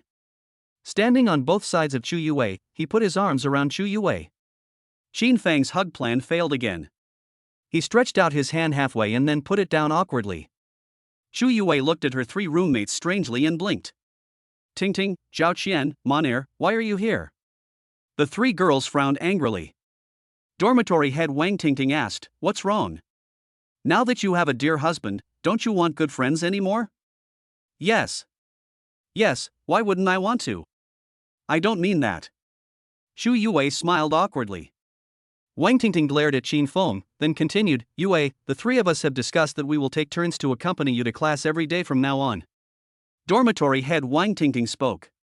Shu Yue laughed. Ah? You have a lot of classes, so how can you have time to accompany me? Kyoto University is quite strict about absenteeism. Especially freshman year. We've already talked about taking turns. There are 3 of us, so it won't be a big deal if each of us takes one shift with you. Gumaner followed. Zhao Qian nodded. That's right, that's right. Shu Yue felt warm in her heart. She knew that they were doing this because of what happened yesterday and they were afraid that she would get into another accident. It's really okay. The school has also increased control over people entering and leaving the school. Non-campus students and other staff members are all required to enter facial recognition and can only move around in the areas they are responsible for and are not allowed to wander around the school. So that kind of thing won't happen again. Shu Yue said with a smile. How can it be all right? The school didn't punish Zhao Qian, a scumbag. Just because no outsiders can enter the school, it doesn't mean he won't bribe other students in the school. Wang Tingting put her hands on her hips and her cheeks puffed out. Really? Others look for boyfriends to protect themselves and give them a sense of security. It's nothing like you looking for a boyfriend who brings you trouble. As she said that, Wang Tingting glared at Qin Feng again. If it weren't for Qin Feng, the 4 of them in the dormitory would still be happily together. Tingting, it has nothing to do with Qin Feng. Shu Yue quickly defended Qin Feng in a low voice. Gumaner frowned. Why is it related? If it wasn't because Qin Feng provoked Zhao Qian, why would Zhao Qian deal with you? That's right, I heard that you almost... I was scared to death. Zhao Qian whispered and looked around. Not many people knew about this. They only found out about it when they heard Shu Yue talk about it in the dormitory group. Qin Feng saw that the 3 people were sincere to Shu Yue, so he was not angry about being targeted. Yue, you don't have to speak for me. They are right. This time I failed to protect you. Wait for me to apply and be in the same department as you. I will go to class with you every day. Qin Feng said with a smile. After hearing this, Wang Tingting and the other 2 felt a little better about Qin Feng. But the attitude was only slightly better. Wang Tingting crossed her arms and said, That's more like it. But it's not that easy to apply to change departments. It's just nice talk. I think you should not change your department for now. Just give up 1 class every day to accompany Yue. Zhao Qian said. Gumaner nodded and said, That's right. I can change departments. Tomorrow at the latest. Qin Feng said indifferently. After hearing what Qin Feng said, the 3 of them really wanted to laugh. But considering that he was Chu Yue's boyfriend, they did not laugh at him directly, but answered perfunctorily. Okay, then go apply to change your department. We'll go accompany Chu Yue to class. The 3 of them surrounded Chu Yue and entered the teaching building. Chu Yue turned her head and spoke to Qin Feng using lip language, asking him not to be angry. Qin Feng smiled and shrugged, indicating that he didn't care. Changing departments at Peking University is indeed unbelievable. Don't blame them. In fact, with his current ability, it doesn't matter whether he attends class or not. But over the years, going to school and classes has become a behavioral habit, so I should just continue to study normally until graduation. Qin Feng turned and walked towards another teaching building. I had 3 large classes a day. During this period, Qin Feng would occasionally check on the kindergarten surveillance to see what Xiaoyu and Xiaowei were doing in class. After changing to a professional teacher, not only Xiaoyu and Xiaowei became happier, but the other children in the school also became happier. The day passed quickly. In the blink of an eye, it was time for the dance party that Chu Yue mentioned. Qin Feng casually rented a suit and a mask from the school's clothing club, and then went to the 3rd floor of the building that Chu Yue mentioned. As soon as you enter, the lights inside were dim and the music was ambiguous. Qin Feng took out his cell phone and sent a message to Chu Yue. Yue, where are you? Not for a while. Chu Yue's message came back. I am wearing this outfit and this mask today. Along with the message came a photo. A white short dress and a half mask with white feathers add a hint of sexiness to her pure temperament. Qin Feng took his cell phone and walked into the dance floor, looking for Chu Yue. Because it was a joint dance of several clubs, there were quite a lot of people. The dance floor is only over 300 square meters. At a glance, the place was full of people. Qin Feng pushed through the crowd and looked for them one by one. Suddenly, a white figure was pushed into his arms by the crowd. Chapter 59, No Reward for Hugging? It turns out to be by Ruru. Xin Feng took a closer look and found that it was the same photo as the one Chu Yue sent him.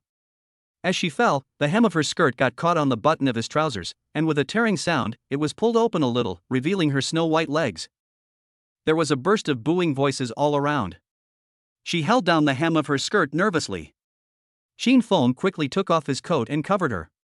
She raised her hand and pointed towards the cloakroom. Xin Feng nodded.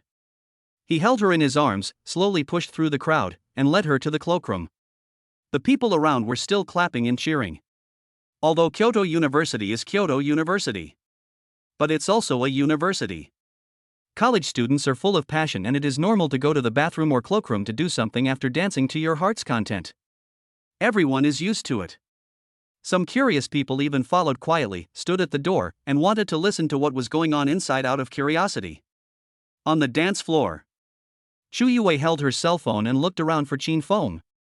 Instead of finding Xin Feng, she saw a woman wearing exactly the same clothes and with a similar figure as her, being escorted by a male classmate towards the cloakroom. I don't know why. Chu Yue instinctively felt that the male classmate was Xin Feng. She quickly chased after him. The flow of people suddenly increased, blocking her way. The cloakroom was only a few dozen steps away, but it seemed dozens of kilometers away. Chu Yue had a very bad feeling in her heart.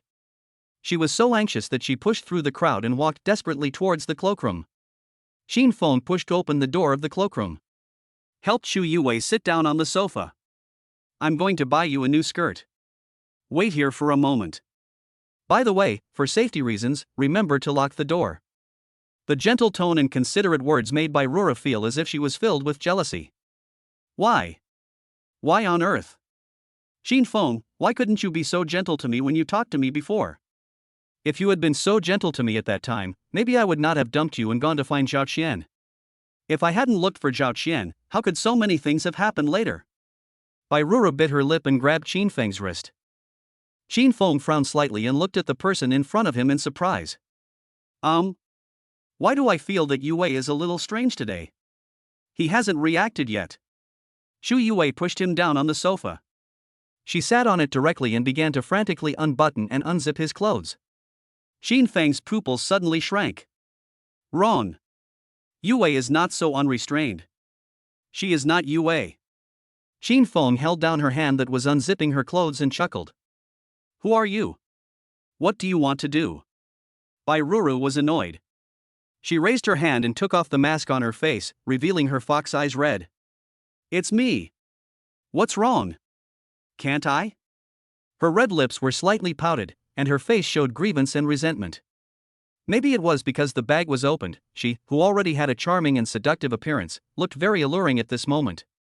The whole person is delicate and beautiful, like a ripe flower, just waiting to be picked. Xin Feng was sitting by her at this time. To be honest, if he wanted to have no reaction at all, he would not be a man. But he couldn't let Yue down. Reason triumphs over reaction. He raised his hand, pressed Bai Ruru's waist, and pushed hard. Bai Ruru fell towards the edge of the sofa. Xin Feng stood up suddenly and said coldly, no. Bai Ruru suddenly became even more annoyed. She pounced on Xin Feng again and hugged him tightly from behind. Soft against his back. Bai Ruru cried out in grievance, why not? Why is it that you can do everything when you are in a relationship with Chu Yue, but you can do nothing when you are in a relationship with me? You have to do it with me today. You owe me this. Speaking of. Her hand reached into his collar and gently bit Xin Feng's earlobe, neck, and shoulder. Xin Feng frowned and held her hand tightly. Her hand suddenly wrapped around his neck. The tighter he broke. She hugged him tighter. As if by some strange coincidence, Xin Feng suffocated, his eyes went dark, and he fell onto the sofa. Bai Ruru was lying underneath. The pressure caused her internal organs to spasm and she almost fainted from the pain. But it was only for a moment, and she was delighted. Xin Feng lay down. Xin Feng is willing. Bai Ruru forgot for a moment that she was acting to frame Xin Feng. She excitedly unzipped Xin Feng's pants and reached in along the edge of his pants. It's about to be grasped. After a brief period of hypoxia, Xin Feng came to himself, grabbed Bai Ruru's wrist, turned over and held her down. Ah! Bai Ruru screamed in pain. The people who were eavesdropping outside the door became excited when they heard the sound and looked at each other. It's quite intense. Ha ha ha. Inside the house, Bai Ruru glared at Qin Feng angrily and chuckled. Qin Feng, you hurt me. Qin Feng casually pulled a belt from the hanger and held down Bai Ruru's two hands that were tied behind her back with one hand. With one hand, he wrapped the belt around her wrist, and after wrapping it twice, he pulled it hard, continuing to hold her feet down, and wrapped it around her ankle. Bai Ruru's body was stretched into a C shape. Ah! It hurts so much. My waist is about to break. Bai Ruru screamed in pain. Who told you to do this? Was it Zhao Qian or Zhao Yun? Qin Feng lowered his voice. Bai Ruru looked at Qin Feng in surprise. I don't know what you're talking about. The two of them whispered, and all that could be heard outside was a buzzing sound. Bai Ruru's loud shouting could be heard clearly outside. The people who were eavesdropping were drooling. What a play! I didn't expect that man to be Qin Feng. He usually looks serious, but he actually went into the cloakroom with a female classmate. Who do you think is that female classmate who screams so lasciviously? Could it be Chu Yue? It's definitely not Chu Yue. Who would choose a place like this to date a real couple? That makes sense, haha. This brat Qin Feng is really lucky. Several people were talking to each other. Chu Yue took great pains to push through the crowd and walked over. She just happened to hear all these words. She stood there in a daze, her whole body cold, as if she was standing in an icy cave. Qin Feng is really with that person. No, that's impossible. Qin Feng is not that kind of person. The eavesdroppers also noticed Chu Yue and exclaimed in confusion. Why is there another person here wearing exactly the same clothes? What's going on? The person hiding in the dark saw that the time was almost right, took out the armband from his pocket, put it on his arm, and then walked towards the cloakroom. Check the discipline. Make way. Check discipline. Check safety. The eavesdroppers saw that it was people from the school's discipline and security team who had arrived. They were frightened and quickly left with an embarrassed smile. Boom boom. The four inspectors knocked on the door twice roughly. Chu Yue's pupils trembled. No matter whether Qin Feng did it or not, she had to remind Qin Feng. Otherwise, if you get caught, you will probably be fired directly. Chapter 60, How the hell could Qin Feng bear it? Chu Yue quickly stepped forward, stopped a few people, and deliberately shouted loudly. Classmates! There are girls changing clothes inside. Please wait for a moment. Chu Yue turned around and shouted inside again. Students, are you all ready? The inspection team is here to check discipline and safety. Qin Feng is interrogating Bai Ruru. Bai Ruru refused to admit that anyone had ordered her to do so. Chu Yue's voice came in. When Bai Ruru heard the word inspection team, she knew that the people arranged by Zhao Yun had arrived, and she shouted quickly. Qin Feng covered her mouth with his hand. Mm.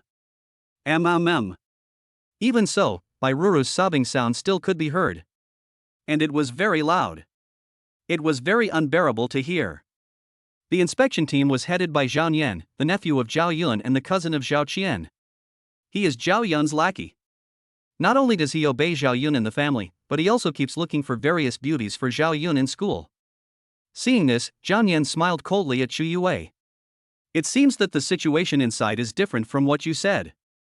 Zhao Yan kicked open the door of the cloakroom. Qin Feng stood aside in neat clothes. Bai Ruru was tied up like a shrimp, lying on the sofa with a piece of You, what nonsense are you talking about? Don't make up your mind. Bai Ruru is still here. You will know what you did to her if you ask her. Zhao Yan glanced at the lackey behind him. Two lackeys stepped forward and untied Bai Ruru's shackles. When the two of them were untying it, they deliberately used a little more force, causing Bai Ruru to moan twice. The two of them almost passed out after hearing this. Finally, they pulled the thing out of Bai Ruru's mouth. With a pop sound and crystal saliva, Bai Ruru gasped heavily and her face turned red. A moment. Bai Ruru glared at Qin Feng resentfully and cried out. Qin Feng! Do you want to suffocate me to death? Qin Feng raised his eyebrows. If I don't suffocate you to death, I'll let you rape me? Chu Yue was stunned, and the pain in her heart was instantly relieved by half. It turned out that Bai Ruru wanted to rape Qin Feng. So Qin Feng didn't get what she wanted, right? In such a short time, it shouldn't be that necessary? Xu Yue glanced at Qin Feng's pants and her face turned slightly red. Qin Feng should have more time than this. Bai Ruru's face flushed red. What nonsense are you talking about? It's obviously you who wanted to rape me. Zhao Nian also echoed. That's right, how can a woman rape a man? There's no such law, and you still dare to slander me like this. You're so stupid to think of it.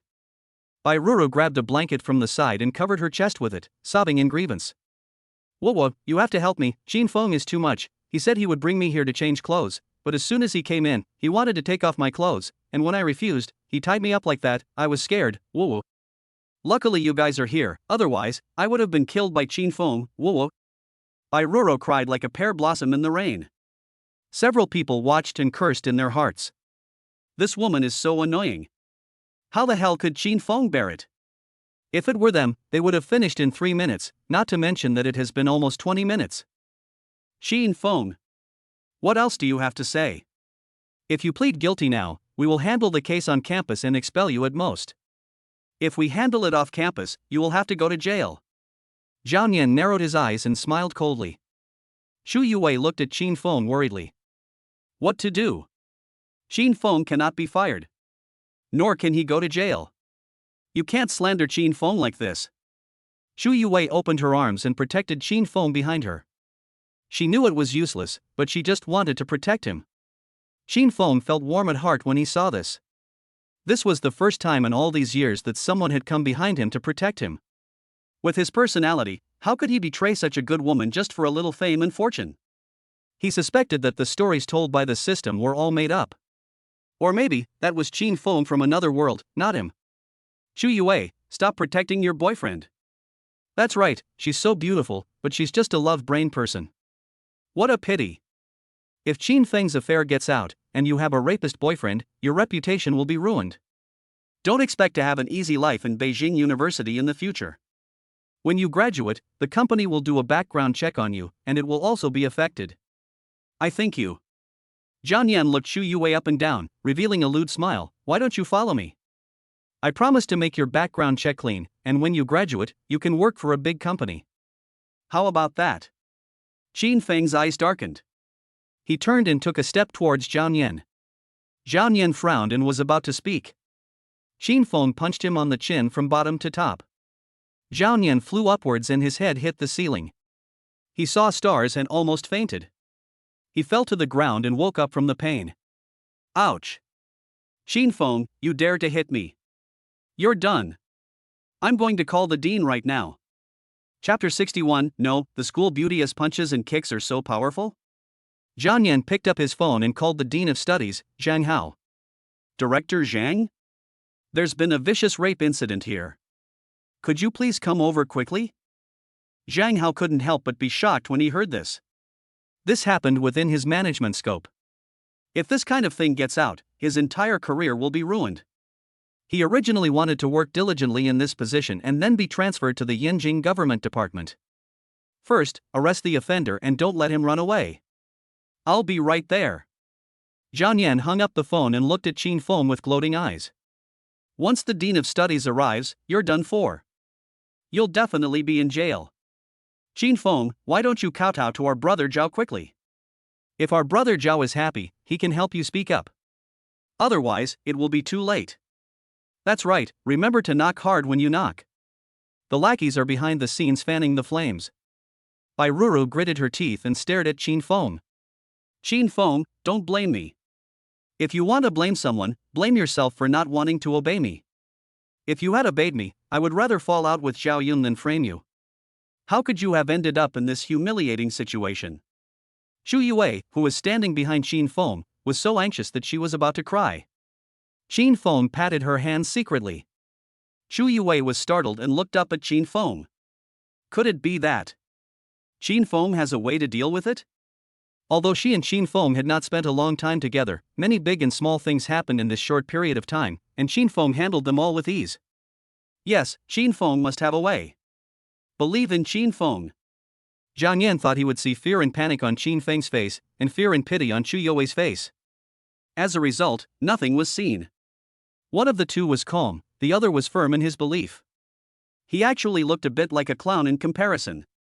Zhang Yan was annoyed and shouted, "Xin Feng, you really don't want to accept my toast? You hold him down. Give him a good lesson.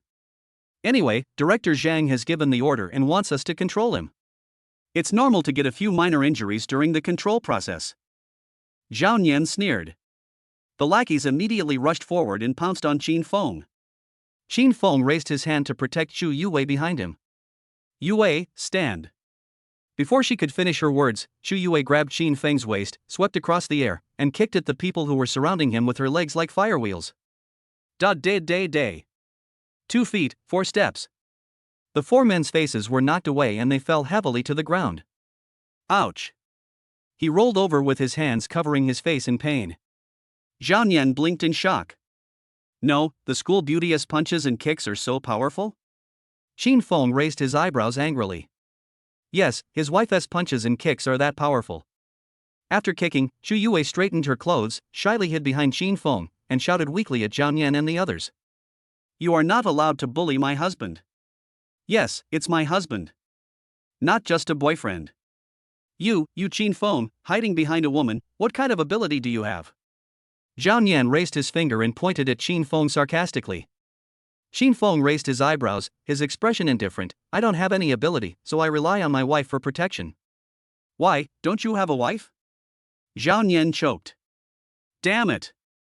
This is too much. Just wait, the director will be here soon. You raped and beat people up, and you will be sentenced to 15 years in prison at the minimum. You will just squander your youth in the police station." Xin Feng, oh. He kicked Zhang Yan in the face and said calmly, "You won't make a difference." Zhang Yan was kicked and flew out, his back hitting the wall with Ao. Xin Feng and Xu Yue both looked at Bai Ruru. Bai Ruru was trembling with fear. "You, what do you want to do?" Xin Feng strode towards Bai Ruru and asked softly. "I'll ask you one last time, am I the one who raped you, or are you the one who raped me?" Bai Ruru shuddered and didn't dare to speak. Things have come to this point, she can't say anything. Not only will Zhao Yun be in trouble, but her reputation in the school will be ruined. Thinking of this, Bai Ruru gritted her teeth and insisted, "Even if you rape me, I will still say this even if you threaten me." Xin Feng sneered, sighed helplessly and shook his head. "I wanted to spare you, but you won't change your bad habits, so don't blame me. Being soft-hearted will only allow the other party to make a comeback. Xin Feng is just easy to talk to, and he is definitely not a pushover." Bai Ruru met Xin Feng's eyes and trembled again in fear. Xin Feng looked so scary. She had never seen Xin Feng like this. Zhang Yan and others fell to the ground in pain, terrified and unwilling. "Xin Feng, I won't let you go. I'm going to make you stay in jail for 20 years. Xin Feng stepped towards Zhang Yan again. Zhang Yan was in so much pain that he couldn't speak. Just at this moment, Director Zhang finally arrived. He looked at the people lying on the ground, and was shocked at first, then angry. "What's going on? What the hell is going on? What are you doing?" Xin Feng loosened his legs and kicked Zhang Yan in front of Director Zhang. Zhang Yan spun a few times and stopped at Director Zhang's feet. He covered his chest in pain and raised his hand with difficulty to point at Xin Feng. "Director, it was him, Xin Feng, who raped Bai Ruru. When we tried to stop him, he even beat us up." Director Zhang then raised his head and looked at Xin Feng. "This is amazing to see." He froze in place, taking a deep breath. You are." He quickly bowed 90 degrees. "I'm sorry. Vice Principal, there must be some misunderstanding here. Xu Yue? Bai Ruru? Zhang Yan? Xin Feng actually also had a in his mind. What method did the system use to make Zhang Hao recognize him at first sight and call him vice principal? Could it be that the system could connect to all networks, not only tamper with data but also tamper with people's memories? Dean, you must be mistaken. How could Xin Feng be the vice president? And he is just a student. Do I need to explain to you about the school? Xin Feng is the vice principal. It's absolutely true. How dare you slander the vice principal? I think you don't want to continue the school. Hurry up and apologize to the vice principal."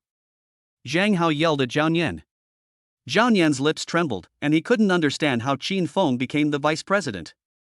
Under normal circumstances, if Director Zhang said this, he would have admitted defeat. But his uncle Zhao Yun has spoken. This time Qin Feng must not be able to stand up, otherwise he will be removed from the Zhao family tree and his entire family will be kicked out of Yanjing. Zhang Yan could only bite the bullet and continue speaking to Zhang Hao. Director, the facts are right in front of us. No matter who Qin Feng is, it is a fact that he raped Bai Ruru. You don't want the school's reputation to be ruined, do you? Zhang Hao thought about it and agreed. If this gets out, Vice Principal Qin Feng might have ways and means to protect himself. He, a small director, is afraid that he will have to take the blame. Zhang Hao licked his face and smiled at Qin Feng. Vice Principal, look at this matter, at least it should be acceptable on the surface, with so many students watching. Chapter 62, Ask her to let him go. Classmates who were supposed to be dancing on the dance floor. At this time, they all crowded to the door, craning their heads to look inside. Some even raised their cell phones, ready to take pictures. The internet is so developed nowadays that no matter how powerful Peking University is, it cannot suppress public opinion. And there is a high possibility that it will rebound and arouse public resentment. Okay, then I'll show you the evidence. Qin Feng took out his mobile phone from his pocket and clicked the recording play button. Bai Ruru's eyes widened as she looked at Qin Feng in disbelief. You actually recorded it. Qin Feng curled his lips and sneered. Yes, from the moment I went in and found out that you were not Yue, I guess that you wanted to frame me, so I recorded it. The conversation between the two was played from the mobile phone. Who are you? What do you want to do? It's me. What's wrong? Can't I? Why is it that you can do everything when you are in a relationship with Chu Yue, but you can do nothing when you are in a relationship with me? You have to do it with me today. You owe me this. Bai Ruru's face suddenly turned red. She finally understood what Qin Feng meant by his last question to her. That wasn't asking her to let him go. Instead, he was giving her one last chance to avoid ruining her reputation. Obviously, she didn't cherish this opportunity. There was an uproar outside the cloakroom. Oh my god. It's actually Bai Ruru raping Qin Feng. You can't say that. Bai Ruru is Qin Feng's ex-girlfriend after all. But from what we heard from this conversation, Qin Feng didn't even touch her at the time. TSK, she must be jealous of Chu Yue, so she did this. Women's jealousy is terrible. It seems that I can no longer spend time alone with my female classmates. These days, if you are accused of rape, even if it was an attempted rape, you will never be able to turn things around in your life. TSK, it's true that the sting of a wasp is the most poisonous, and the heart of a woman is the most poisonous. That's right. That's right. This inspection team is stupid. They didn't even verify it. Look, there is a lipstick mark of Bai Ruru on Qin Feng's collar. If he is a JJ, how could he have such a thing? The inspection team should take care of this. The officials are so powerful that they often create trouble even when there is nothing wrong. They are just extorting money. Zhang Yan's face was also blood red. Qin Feng turned off the recording and looked at Zhang Hao. How is it? Can you prove my innocence? Zhang Hao quickly smiled and said, Of course. What about these people who framed me? Qin Feng glanced at Zhang Yan, Bai Ruru, and others. Expel them. Expel them all. Zhang Yan, Bai Ruru, and others gasped, their faces turned pale, and they fell to the ground. They had worked hard for more than 10 years to get admitted to Peking University. Even Bai Ruru, although she was admitted with the help of sports specialty, those years of hard training in sports were also very exhausting. Especially if her parents knew that she had failed miserably in Peking University and had been expelled, she would have no chance of survival. Bai Ruru cried and rushed towards Qin Feng. Qin Feng, I was wrong, please let me go. Qin Feng, I was really wrong, I won't dare to do it again, just because we used to be boyfriend and girlfriend, please. Bai Ruru hugged Qin Feng's legs and cried desperately. Qin Feng lowered his eyes and looked at Bai Ruru coldly. You've only been fired now. When you framed me, if I was convicted, I would have to go to jail. At that time, did you ever think of letting me go? Qin Feng pulled his legs back with force. Bai Ruru fell to the ground. Qin Feng looked at Zhang Hao and said, Director Zhang, I'll leave this to you. My wife is a little frightened. I'll take her back first. Okay. Take care. Director Zhang bowed slightly to Qin Feng respectfully and left. When Qin Feng revealed his identity as the vice principal, the students outside the room had not come in yet, so they did not know Qin Feng's identity as the vice principal. At this moment, everyone was shocked to see Director Zhang being so respectful to Qin Feng. What's going on? What exactly is Qin Feng's identity? It's okay that he makes the department beauties and school beauties jealous of him. How can the director be so lackey? Isn't Qin Feng a poor student? Isn't Qin Feng the part-time worker who cries everywhere? Fuck. When will they be able to turn things around like Qin Feng? Qin Feng took Xu Yue out of the school smoothly and got in the car. Xu Yue's tense heart finally relaxed at this moment. She asked Qin Feng curiously. Qin Feng, are you really the vice principal? Qin Feng thought about it and felt that it was unprecedented and unbelievable for a student to be the principal. It was too ridiculous, so he decided not to tell Yue the truth for the time being. He raised his hand, placed his big palm on Xu Yue's head, and rubbed it gently. Of course that's false. But, the director. Xu Yue's red lips moved slightly. I gave him some money, and since I did nothing wrong, he will naturally be willing to cooperate with me. Qin Feng said casually. Xu Yue did not doubt him and nodded. Oh, so that's how it is. Qin Feng, you are really smart. I was scared to death just now. Qin Feng curled up the corners of his lips, with an ambiguous smile on his face, and suddenly moved closer to Xu Yue. Didn't you call me hubby just now? Why are you calling me by my name now? Quick, call me husband. Xu Yue's face was so red that it almost bled. She lowered her head and bit her lip. Qin Feng sighed. Forget it. If you don't want to, then. Husband. Xu Yue shouted weakly. Qin Feng was delighted, bent down slightly, and moved closer to her face. So close that I could even see her pores. She was so close that he could make her long, thick eyelashes tremble slightly with just the slightest breath. Scream again and listen. Qin Feng said seductively. Xu Yue poked her fingers shyly, and called out again in a cute and tender way. Husband. Qin Feng's heart felt slightly hot and his breathing became a little faster. Seeing that Qin Feng didn't say anything, Xu Yue thought that he hadn't shouted enough, so she took a deep breath and kept shouting. Husband, husband, husband, husband old. Qin Feng gently bit her lips and kissed her. Xu Yue's husband was completely submerged in this kiss. Xu Yue's shoulders trembled. Qin Feng grabbed her shoulders, held her tightly in his arms, and entangled her. Xu Yue's body went limp from the kiss, and she leaned back instinctively. The soft and fluffy hair was loose and fluttered with the movements. The car body, which is obviously very spacious, now looks very small. The air was filled with the ambiguous atmosphere between the two. I don't know how much time passed. Xu Yue's lips were slightly swollen from being kissed, and her face was slightly swollen. Qin Feng then let her go. Xu Yue shyly raised her hands to cover her face, then grabbed Xiaoyu and Xiaowei's dolls, stuffed them in her arms, and shrank to the side, with a shy smile and an annoyed smile on her face from time to time. Qin Feng saw her tiny movements through the rearview mirror and smiled dotingly. Today is also a day when my wife is so cute. Chapter 63, Why are you still calling me director? That's right.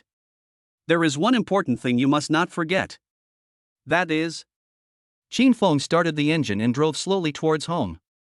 Finally found a vending machine on the side of the road. Qin Feng parked the car on the side of the road and said to Xu Yue.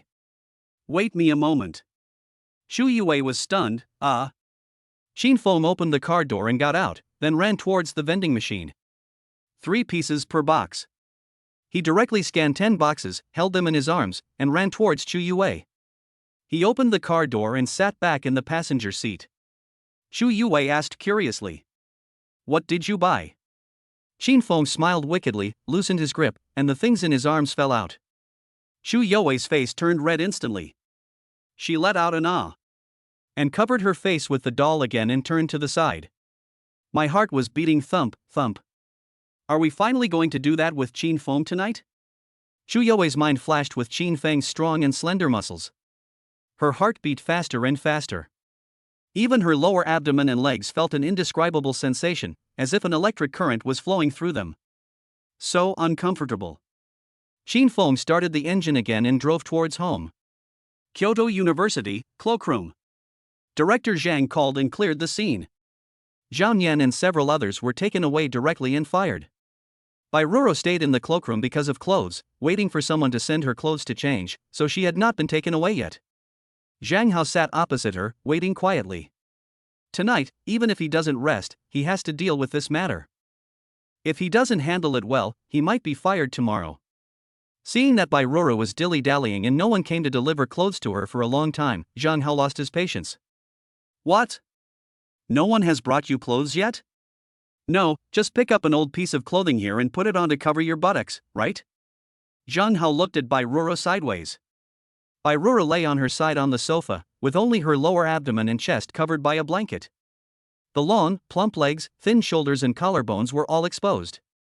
Coupled with her expression, which seems like she is just waiting to be picked up, it is really exciting to watch. Director, can you let me make 2 more calls? Please. Tears hung on her white and soft eyelashes, about to fall. Zhang Hao's heart moved and he nodded.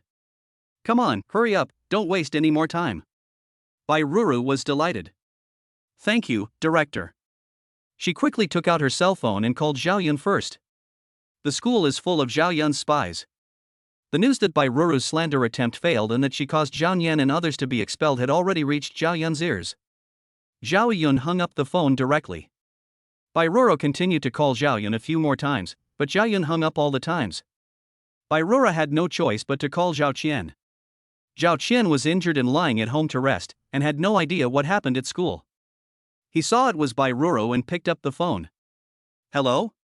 Bai Ruru finally breathed a sigh of relief when she saw Zhao Qian finally answered the phone. Zhao Qian, it's me, I'm Bai Ruru. I listened to your father and framed Xin Feng, but failed. The school wants to expel me. Can you help me? Wu, please. When Zhao Qian heard this, he frowned. It's none of my business, you are my stepmother now, not my girlfriend. What? My father doesn't care about you anymore? TSK. Zhao Qian threw his phone aside with a pop, hugged the woman next to him, patted her butt, and signaled her to go up by herself. There are plenty of women. She really thinks she is an onion. Pooh. Oh. The voice came through the phone to Bai Ruru. Bai Ruru realized that she was abandoned and burst into tears. Zhang Hao sat opposite her, with his arms folded across his chest and smiling coldly. Why, no one is helping you? Bai Ruru could no longer control herself and started crying. I don't know what to do. If I get expelled from school, my parents will kill me. Whoa. Director, can you please not expel me? Can you keep my student status? I'm willing to do anything you ask me to do. I beg you. Zhang Hao stood up. Are you sure you can do anything?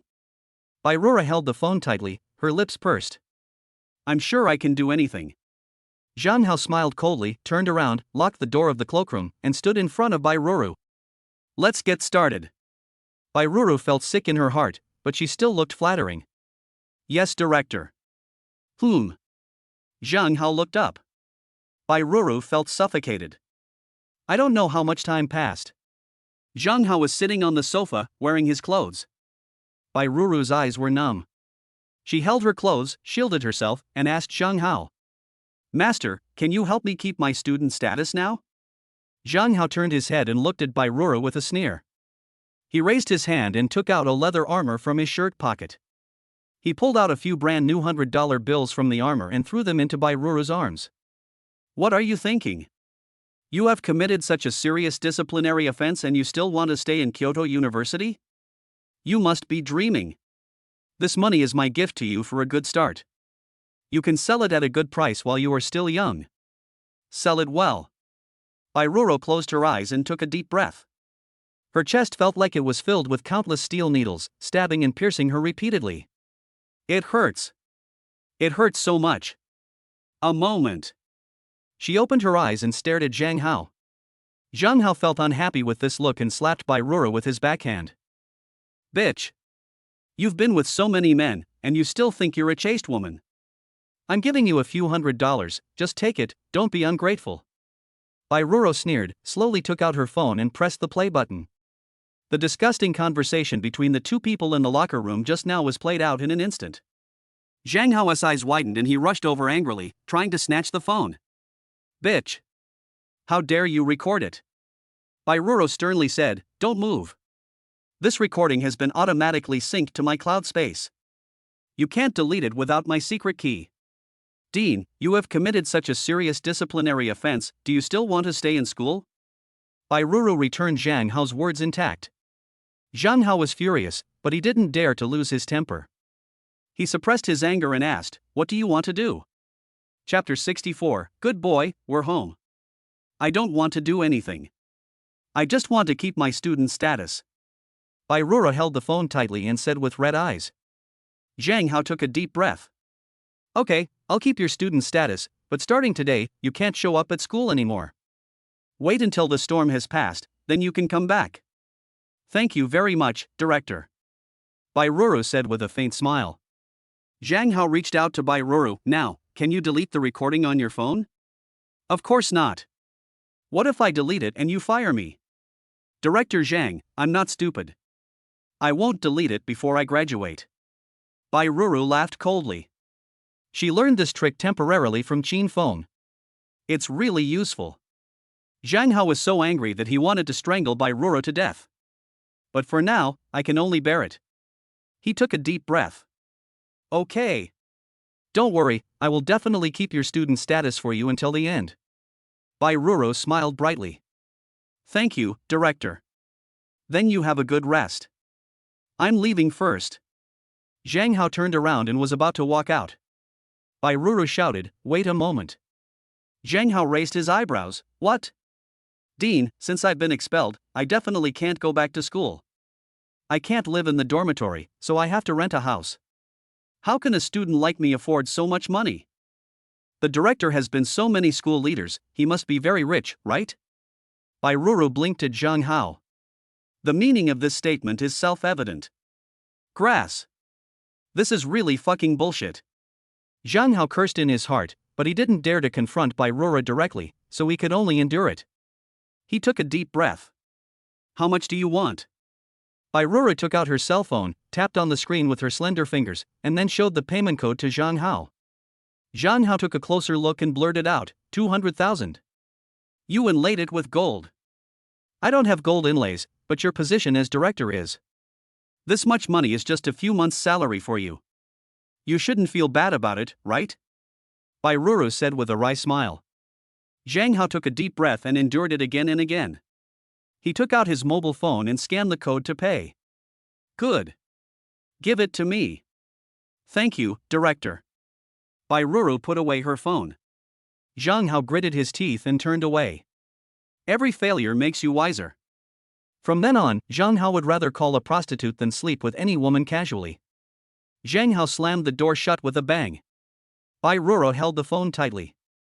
Qin Feng. Remember this, I will use my dirtiest body to sleep with you. Tears rolled down her soft red eyes, filled with hatred.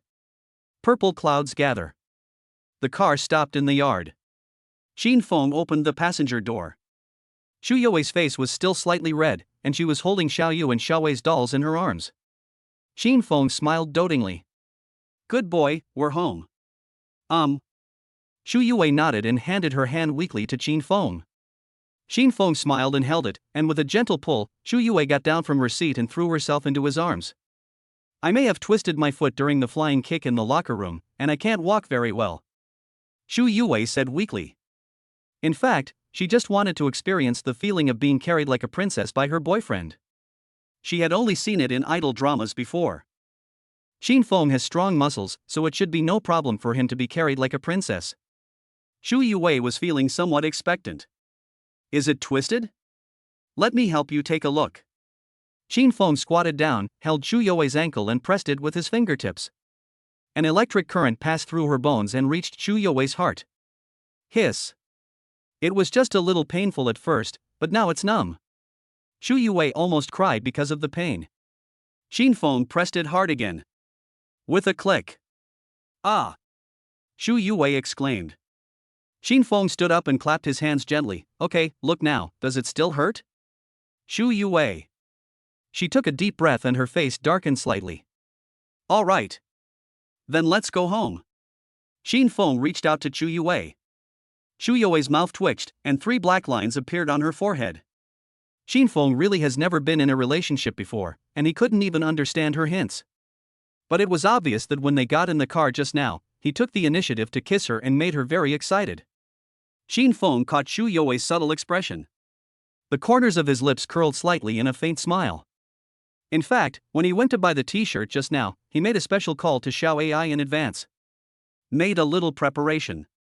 Xin Feng took Xu Youwei's hand and led her directly towards the house. The moment you enter, the lights in the villa's living room came on. The ground was covered with champagne roses, sparkling under the lights, extremely romantic. Xu Youwei stood there in shock, looking at Xin Feng in surprise. This is. Xin Feng bent down and suddenly picked her up sideways. A little surprise, do you like it? There is no woman who doesn't like flowers. If one flower doesn't work, then try 99. If 99 doesn't work, then try 999. Xu Youwei immediately hugged Xin Feng's neck with a smile on her face. Like. That's good. Xin Feng carried Xu Youwei into the elevator. Bite. The elevator beeped and went straight to the third floor. Then, Xin Feng walked along the long corridor, holding Xu Youwei all the way to the business room. Open the door. The big round bed was also covered with roses. Xin Feng gently placed Xu Youwei on the bed. The ambiguous light in the room suddenly lit up. The ambient lights around the bed also lit up. Xu Youwei's beautiful face became even more pure and lustful under the light. Are you ready? Xin Feng's face was pressed down. Xu Youwei's heart was beating rapidly. She closed her eyes slightly and nodded obediently. Xin Feng raised his hand and ran his slender fingers through her hair. Xu Youwei's heart was about to jump out of her chest with nervousness. Xin Feng lowered his eyes, looked at her lips which were as red as cherries, and kissed her gently. The hand stroked down. Xu Youwei suddenly opened her eyes and put her hands on Xin Feng's chest. Wait a moment. Xin Feng's face also began to turn red. What if Xiao Wei, and the others suddenly come up? Xu Youwei said nervously. Xin Feng smiled softly. Don't worry, I asked Xiao AI to coax them to sleep before I came back. And we are on the third floor. After we came up, I locked the door and the elevator, so they can't come up. Xu Youwei then nodded with relief. Well, that's good. She closed her eyes again. Xin Feng's kiss fell again. The big palm pressed down Xu Youwei's slender waist. Xu Youwei groaned. Chapter 65, How can I have such a good husband? Both were in high spirits. Xin Feng's back was tense, as if the arrow was on the string. Xu Youwei suddenly felt a soreness in her lower abdomen and a warm current flowing down. She suddenly opened her eyes, recalled the past few days, pushed Xin Feng away, and sat up. Really? I saw a bright red flower blooming on the bedsheet beneath me. Xin Feng fell and was stunned. What's wrong? He sat up. Xu Youwei blinked her eyes and saw it clearly. The little face suddenly turned red with shame. Yes, sorry, I have my period. Why are you here at this time? What a bummer. Xin Feng's eyes fell on the bedsheet and he sighed softly. It's really not the right time, especially since he has already. Xu Youwei sensed Xin Feng's emotions and said apologetically. How about this, if you don't mind? She gently held Xin Feng's wrist and pressed it against her waist. Xin Feng's lower abdomen tightened. Xin Feng quickly pulled his hand away, pulled the quilt beside him and covered Xu Youwei with it. No, it's not good for your health. Isn't this bad for your health? Xu Youwei raised her hand and pointed at Xin Feng. Xin Feng lowered his head and quickly pressed it down. Ahem, it's okay, just bear with it, it will be fine in a while. Oh well. Xu Youwei nodded obediently. Suddenly, her lower abdomen ached again and she frowned slightly. I'll go get you some hot water. Xin Feng stood up. No, I'm fine. Xu Youwei pulled Xin Feng to sit down. Actually, I can help you. Xu Youwei said weakly. Xin Feng didn't react. Xu Youwei moved closer to him. Xin Feng's back stiffened. Is that so? Xu Youwei asked gently.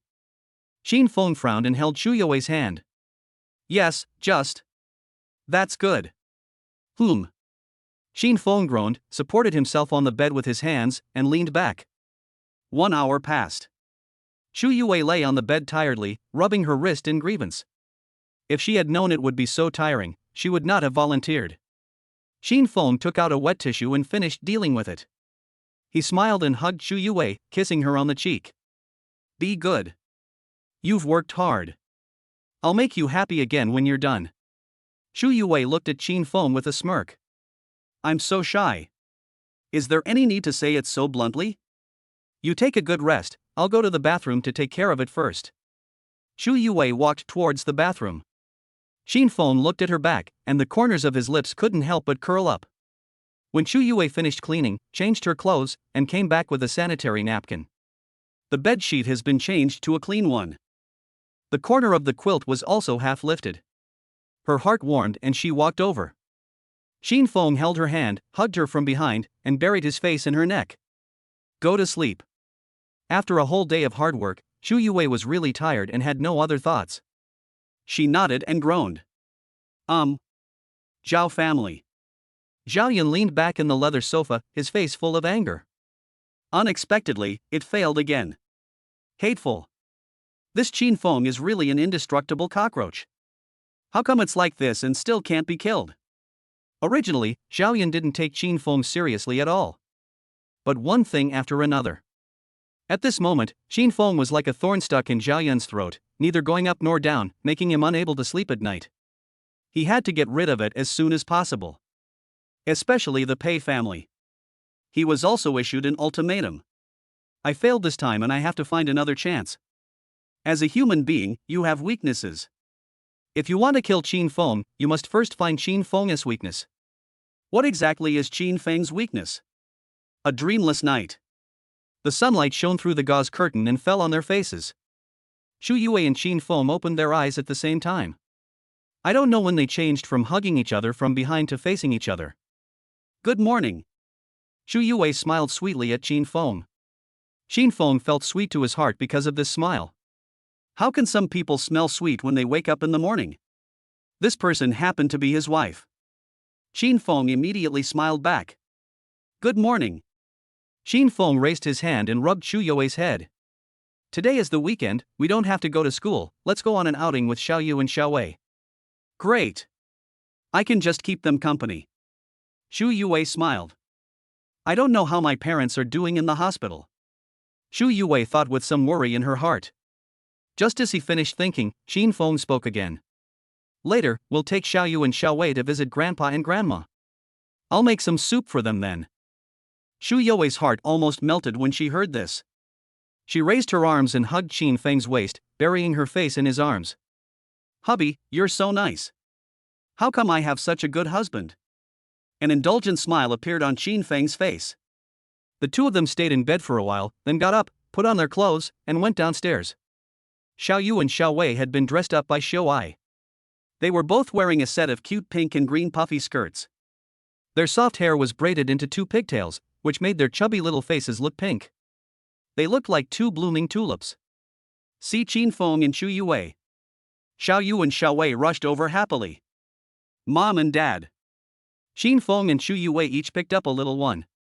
They raised their hands to hug their necks, and rubbed their little faces against their cheeks. Daddy smells so good. Xiao Yu likes Daddy. Mom smells good too. Xiao Wei likes Mom. Qin Feng and Shu Yue's hearts were instantly melted by this cute scene. Mom and Dad also like Xiao Yu and Xiao Wei. Qin Feng and Shu Yue said in unison. Dad, Mom, it's the weekend today, let's go out and play together. Yes. Today, let's go on a picnic together. Qin Feng raised his hand and rubbed Xiao Yu's head. Xiao Yu and Xiao Wei raised their hands and waved happily. Okay, let's go on a picnic. Xiao Yu and Xiao Wei like to go on outings. The two of them jumped out of their arms, twisting their little butts, and ran back to the room. One of them was carrying a small suitcase, a small school bag, and wearing a small yellow hat. Looks so cute. Shu Yue was instantly melted by them. We haven't had breakfast yet. Xiao Yu and Xiao Wei were carrying boxes and jogging on the spot. Xiao Yu is not hungry. Xiao Wei isn't hungry either. Aren't we going on an outing? We can have a picnic and breakfast. Yeah, let's have a picnic breakfast. Qin Feng shook his head in amusement, walked forward, grabbed one with each hand, pretended to be angry, and said with a stern face. No.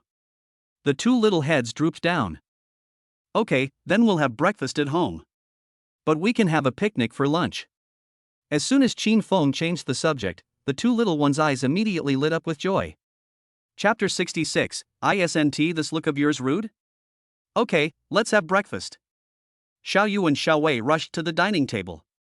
After breakfast, the family held hands and drove out for an outing. Xiao Ai stood at the door, waved and watched them leave. Then he turned around and went home, cleaned up the table after they had finished eating, cleaned the villa again, trimmed the weeds in the villa garden, and finally turned on the computer to check the business performance of Qianda Plaza and Ziyunji Kindergarten.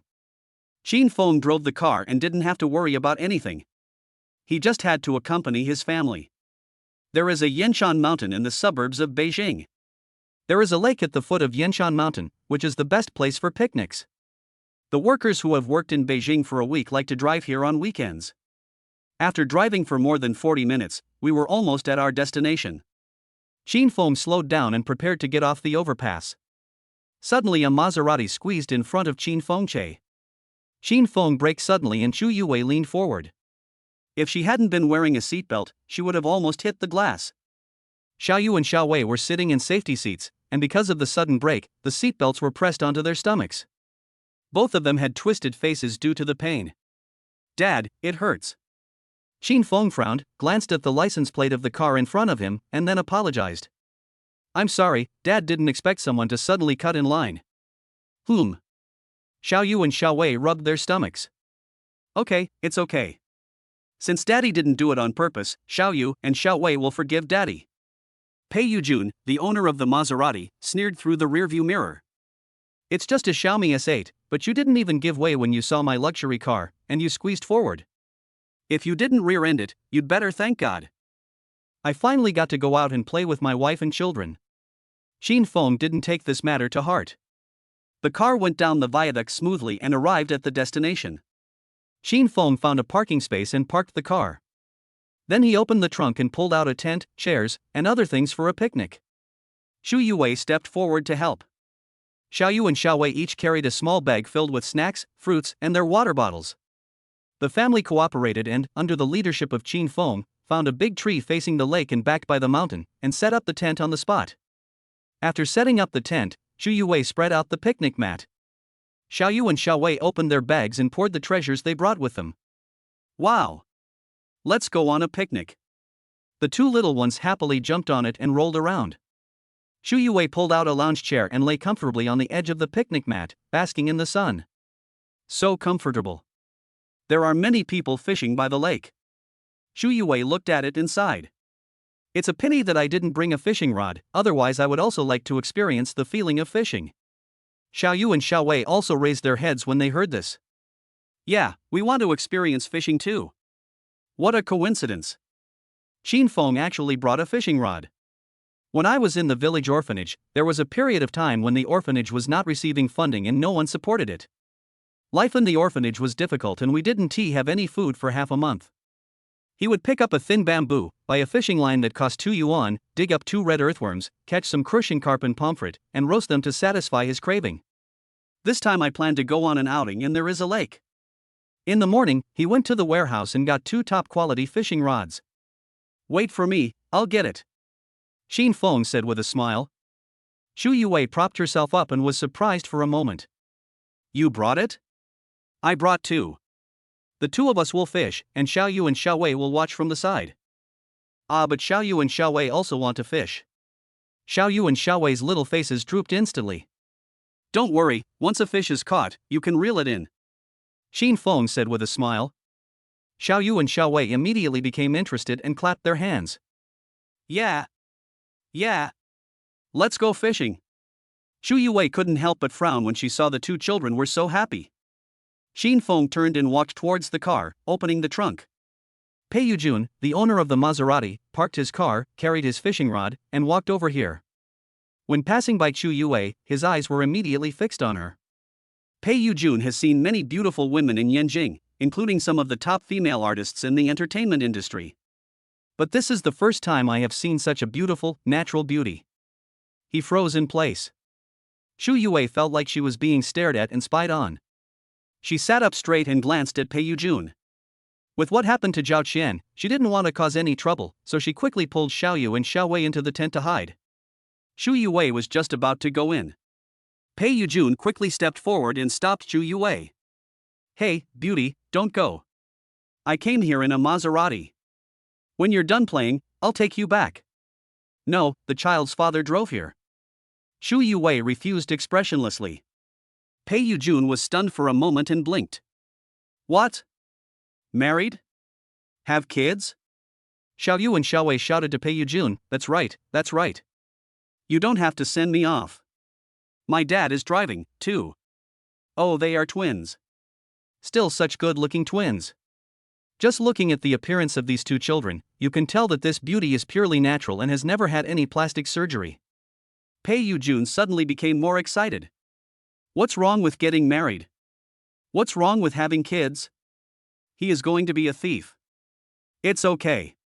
When your father comes, he will promise to send you back. Pei Yujun smiled with a shrinking smile, and drool was almost flowing from the corners of his mouth. He is the second son of the Pei family, the most aristocratic family in Beijing. Not to mention an ordinary woman, even if she was a top star, if he wanted to sleep with her, wouldn't it just take him a word? Being looked at like that, Shu Yue was almost unable to suppress the discomfort in her heart. She pulled Xiao Yu and Xiao Wei around Pei Yujun and continued walking towards the tent. Pei Yujun shamelessly chased after her again. Qin Feng took the fishing rod and saw this scene from afar. He narrowed his eyes, quickened his pace and walked forward. He moved his feet to separate Pei Yujun and Shu Yue. Qin Feng handed the fishing rod to Shu Yue. Take the child to the lake and find a place to wait for me. Well, be careful. Shu Yue took the fishing rod and said softly. Don't worry, I'm fine. Qin Feng smiled faintly. Shu Yue nodded slightly. After experiencing several things with Qin Feng, she had already witnessed Qin Feng's abilities, so she was very relieved. Shu Yue put the fishing rod on her shoulder, then holding a goose girl in one hand, she walked towards the lake. Pei Yujun's eyes always followed Shu Yue. A breeze blew by, gently blowing Shu Yue's hair. Pei Yujun secretly sighed in his heart. How could there be a woman with such beautiful hair? Qin Feng turned around, met Pei Yujun's eyes, and clenched his fists. He narrowed his eyes and said coldly, Isn't your look impolite? Polite? Pei Yujun raised his eyebrows, took out a card from his pocket and handed it to Qin Feng. There are 2 million in it. Lend me your wife to sleep with for a year. Is that polite enough? Chapter 67, Fishing is not that easy. Qin Feng lowered his eyes and glanced at the card in Pei Yujun's hand. He raised his hand, clenched his fist, and stretched his muscles. What do you want to do? Do you want to move? Pei Yujun hadn't finished speaking yet. Qin Feng punched him on the head. Pei Yujun's eyes suddenly went dark and he fell backwards, fainting. Qin Feng sneered, pulled off Pei Yujun's belt, tied his hands and feet, dragged him all the way, opened the door of the Maserati, and threw him in. The car door closed with a bang. This punch should allow him to sleep well until dark. By that time, Xiao Yu and Xiao Wei should have had enough fun. Thinking of this, Qin Feng smiled slightly and walked towards his wife and daughter. Shu Yue turned around and looked in the direction she had just come from and asked curiously. What about that person? Has he been dealt with? Well, it's been dealt with. Don't worry, it won't disturb us for a while. Qin Feng said with a smile. Xiao Yu and Xiao Wei clapped happily when they heard this. Dad is so awesome. That uncle just now looked so bad. Xiao Wei praised. Yes, he doesn't look like a good person. Fortunately, Dad is here. Unlike the last time, Dad was not here and Mom was almost bullied. Fortunately, Mom also has some martial arts skills, so she chased the bad guy away. Xiao Yu's eyes turned red as he spoke. Shu Yue looked at Xiao Yu strangely. When did this happen? Last year, Mom, don't you remember it? Xiao Yu whispered. Shu Yue frowned. She hadn't seen them last year. Qin Feng understood that they were talking about the year before he traveled through time, which was the year before Shu Yue committed suicide. Qin Feng's heart ached. Yue, don't worry. I will take good care of you and won't let you go to that step. Shu Yue was still a little confused. Qin Feng smiled softly and took a fishing rod from her. Do you know how to fish? I'll teach you. He took out the bait from the bag, hung it on the fishhook, then scattered some fish food to make a nest, and then swung the rod and the fishing line was spun out. Shu Yue read it once, then simulated it in her mind and roughly mastered it. She took out another fishing rod and imitated Qin Feng's way of hooking the bait, making a nest and casting the rod. Is that so? Chu Yue asked Qin Feng. Qin Feng was amazed by Chu Yue's learning ability. Yes, that's it. Then observe the fish's swim bladder. You need to see it moving up and down regularly. Then you can gently pull the fishing rod. If you feel a force working against you, that means a fish has taken the bait. Then you can lift the rod in one direction and that's it. Qin Feng explained patiently.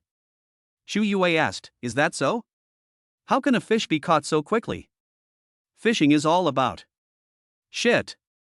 Qin Feng looked towards Chu Yue's fish bladder and actually saw the fish bladder floating up and down. Chu Yue swung the rod hard, and a mandarin fish was thrown onto the grass, jumping desperately. Qin Feng twitched his lips.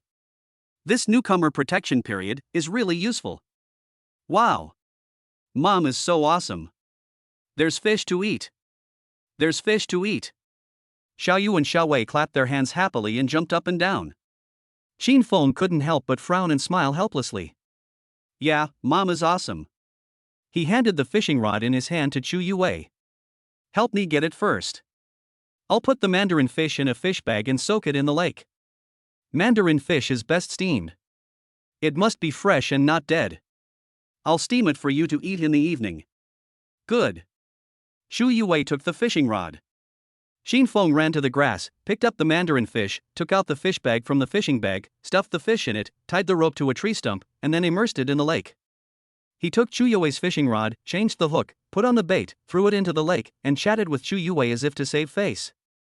It's a pity that it's a mandarin fish. If it was a black carp, we could make soup for our dad. It would be a great tonic for a sick person. Chu Yue nodded. You're right, but when it comes to fishing, you can't just catch whatever fish you want. Chu Yue said with a smile. Yeah, it doesn't matter. If I can't catch any, I can just go buy some. Ah! The fish bladder is moving again. Qin Feng hadn't finished speaking yet. Chu Yue let out a low cry and pulled the fishing rod hard. A pitch-black fish with smoky gray patterns and weighing at least 3.5 pounds was thrown directly onto the shore, jumping desperately. Qin Feng, look quickly, what kind of fish is this? I don't know. Chu Yue asked happily, pointing at the black fish jumping on the ground. Qin Feng's mouth twitched. It's blackfish. Xiaoyu and Xiaowei clapped their hands happily and jumped for joy. Great! There's a black fish. You can make fish soup for Grandpa. Mom is so awesome. Yes, Mom is really great. Xiaoyu and Xiaowei cheered happily. Chu Yue smiled with curved eyebrows. Of course, it was my father who taught me well. Dad, Xiaoyu also wants to learn how to fish. Dad. And Xiaowei also wants to learn how to fish. Xiaoyu and Xiaowei reached out to Qin Feng. Qin Feng smiled helplessly. Okay, wait for Dad. Dad will put the black fish into the net bag first. Qin Feng trotted, caught the black fish in his hand and put it into the net bag. Then he picked up the fishing rod and patiently taught Xiaoyu and Xiaowei. It's not easy to learn fishing, and you don't have much strength. But luckily, this fishing rod has a fishing reel. If a fish is hooked and you don't have the strength to throw it up, you can wait until the fish bites firmly, and then slowly shake it to pull the fish up. Come on, Dad will help you swing the club. Qin Feng swung the fishing rod in his hand forward and handed it to Xiaoyu. Xiaoyu tilted his head and asked Qin Feng seriously. Dad, besides black fish, what other fish soup can be made to be good for Grandpa's health? There are also soft-shelled turtles, but they are very rare in the wild now. Moreover, soft-shelled turtles have very high requirements for their growth environment. They need very good water quality to survive. Although the water quality of this lake is good, soft-shelled turtles. Dad, the fish bladder seems to be moving. Qin Feng hadn't finished speaking yet. Xiaoyu's swim bladder really began to move wildly. Without waiting for Qin Feng's instructions, Xiaoyu puffed up his cheeks and moved the fishing reel desperately. Sizzle. As the fishing line continues to tighten, things at the bottom of the water gradually surfaced.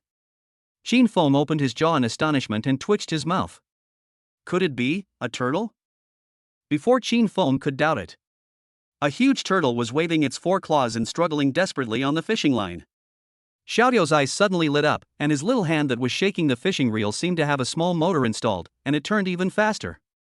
Xiaowei shouted happily. I know this one. It's a soft-shell turtle, or tortoise. I learned about it in a kindergarten textbook. Sister is so amazing. Chapter 68. Just catching a fish will cause a sensation in the biological world. Qin Feng smiled helplessly. It seems that he has no chance of catching any fish today. He followed with a smile. Yeah, sister is amazing. Qin Feng walked forward and took the turtle off the hook. He weighed it in his hand and it weighed exactly 5 kilograms. In order to prevent the turtle from biting the fish, he took a net bag to armor the fish separately. Dad, please come and teach me how to fish. I also want to catch a big turtle to nourish Grandpa. Xiaowei shouted to Qin Feng impatiently. Shu Yue raised her hand gently and rubbed Xiaowei's head.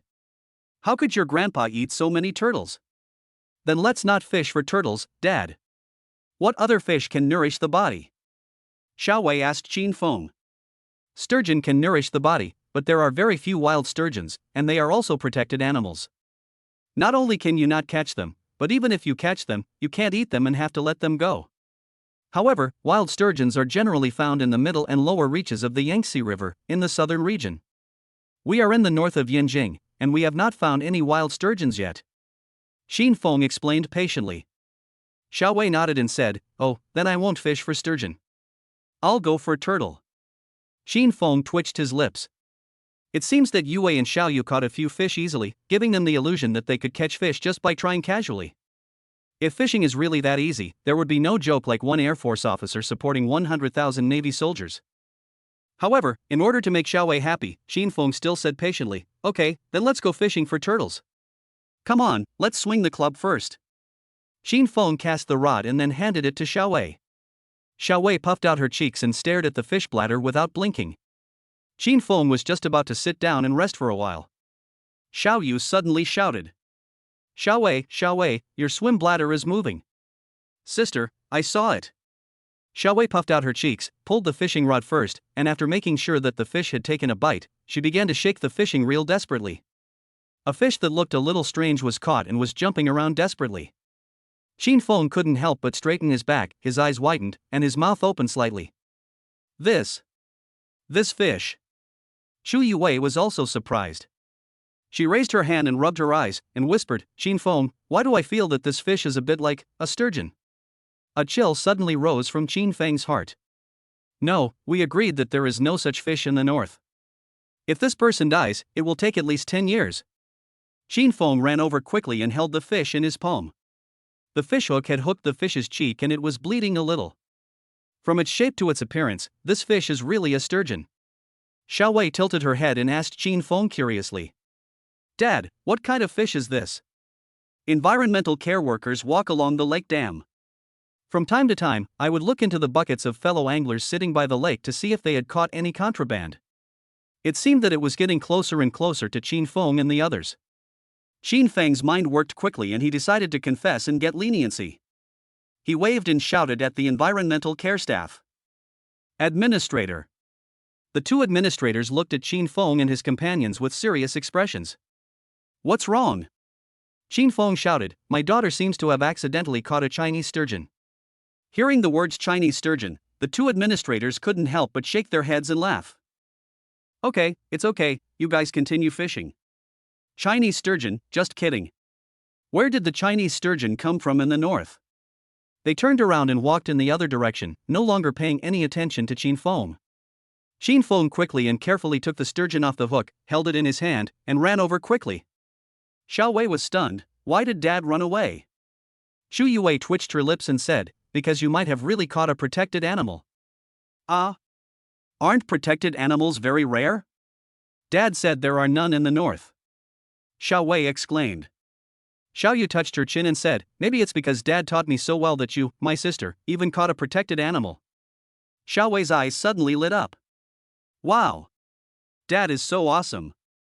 Qin Feng jogged all the way and caught up with the administrator. I'm telling the truth. This could really be a wild sturgeon. I'm a student at Beijing University and I learned this in my research class. Upon hearing that it was a student from Peking University, the administrator stopped immediately. They turned around and looked into Qin Feng's arms. It would be fine if you didn't see it, but now it is incredible. Fuck. This is really a sturgeon. Look at the color of the fish scales, it's really wild. Student, this is a major discovery.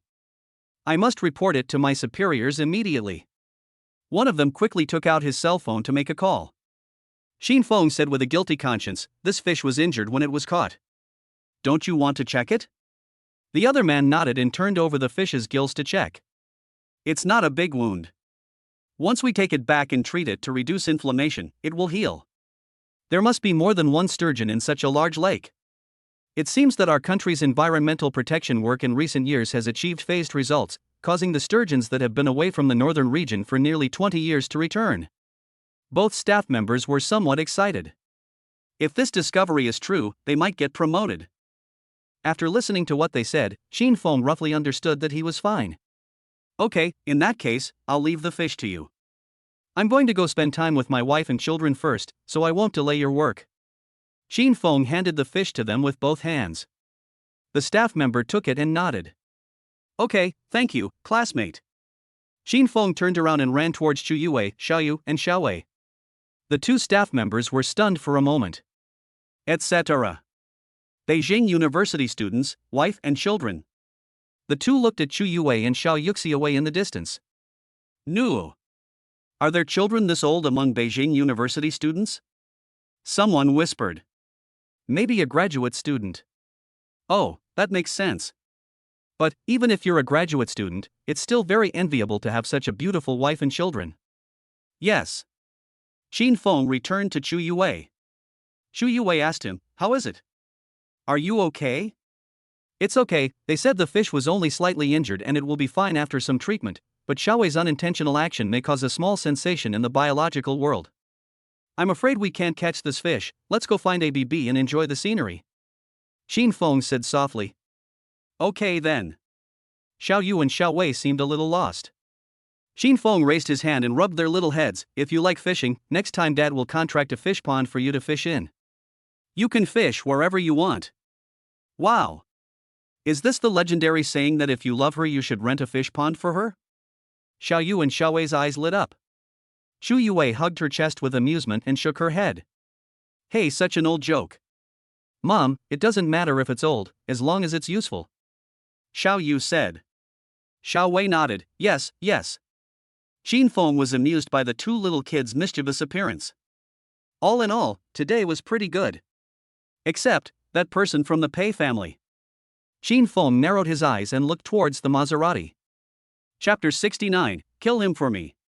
Xin Feng, Chu Yue and others sat on the grass and rested for a while. I ate some snacks and fruits, looked at the scenery for a while, and basked in the sun. Good times are always short-lived. Soon, it was noon. Xin Feng and Chu Yue packed their things, carried the fish, and found a nearby homestay halfway up the mountain. Then I borrowed a kitchen. Xin Feng steamed the mandarin fish and went directly to the mountain at noon. He ate lunch while looking at the scenery and then took a nap. After waking up, Xin Feng processed the black fish and soft-shelled turtle, bought 2 lunchboxes to put them in, and took the elevator down the mountain. When we arrived at the parking lot, the Maserati was gone. Xin Feng drove the car, taking Chu Yue, Xiaoyu, and Xiaowei to the hospital to visit Chu Yue's father. Pei Yujun was trapped in the car for a whole day. It was not until the afternoon that he was discovered by a passerby and released. He was so angry that he called his personal bodyguard Lin Yong and checked the surveillance footage of the scenic area, which captured Xin Feng's appearance. Then a bounty was issued. Find Xin Feng at all costs. Zhao Qian was playing with his phone when he had nothing to do. I saw a bounty notice in the Beijing business group. When I looked at the photo again, I was shocked. Isn't this Xin Feng? No, it's only been a few days, and I've offended the second young master of the Pei family? You know, the second young master of the Pei family is a living devil. Killing someone is like a piece of cake. Zhao Qian happily took his phone and went to find Zhao Yun. Dad. Dad. Xin Feng is finished. Zhao Yun frowned and said with disgust, You say Xin Feng is finished every day, but every time Xin Feng is fine? Dad. Xin Feng is really going to be finished this time. Look. Zhao Qian handed the phone to Zhao Yun. When Zhao Yun saw it, he couldn't help but laugh too. Ah, good son, you are right. Xin Feng is really finished this time.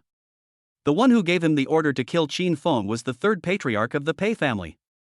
The hospital of the third branch of the Pei family lost business to Qin Feng's hospital. The third branch of the Pei family did not take action and forced Zhao Yun to take action because they did not want to get into trouble. Pei Yujun is the second son of the second branch of the Pei family. He doesn't care about these things. If you offend him, he has many ways to torture you, both legal and illegal. Zhao Yun smiled coldly. Open a small account, send an anonymous message to Pei Yujun, and tell him Qin Feng's identity. Remember, it has to be anonymous. The third, second, and first branches of the Pei family have always been at odds with each other. He didn't want people to know that he used the second room to help the third room. When the time comes and the Pei family members start to make trouble, they will only use him, an outsider, as a sacrifice to the gods. Pei Yujun searched for 2 full hours. There was not even a trace of who had done the thing to him. Just when he was about to give up in anger, an anonymous message came into his phone. He clicked it and was surprised. Beijing University student, Qin Feng, the owner of Chanda Plaza and Renha Hospital. Pei Yujun sneered. It turns out he has a bit of assets, so he drives a Xiaomi S8 to keep a low profile. You're just a bunch of idiots, and you dare to attack me? You really think you're serious? Pei Yujun was so angry that he threw the Fruit 18 in his hand to the ground. Fruit 18 was instantly smashed into pieces. Kill him for me. 2 men in black with scars on their faces stepped forward and bowed. Yes. Second young master. We promise to bring him to the second young master within 1 day, and then you can do whatever you want him to die. Chu You's graceful figure emerged in Pei Yujun's mind. How do you want him to die? Of course, they would find 4 dark-skinned men to beat him to death in front of his wife. By then, won't his wife be scared and obey him? Play however you want? And his 2 beautiful daughters, if he takes good care of them for a few years, when they grow up, he can play with them first, then train them into skinny horses, and then send them out to build relationships. That would be the best. Ha ha ha ha. Pei Yujun was so amused by what he imagined that he threw his head back and laughed out loud. Qin Feng was driving towards the hospital with Chu Yue, Xiaoyu, and Xiaowei. It's almost there. Suddenly a car stopped by the roadside with its hazard lights on. A man got out of the car and waved desperately to people passing by on the roadside. You can tell at a glance that something urgent has happened. Qin Feng stopped the car on the side of the road and asked in a low voice. What's wrong?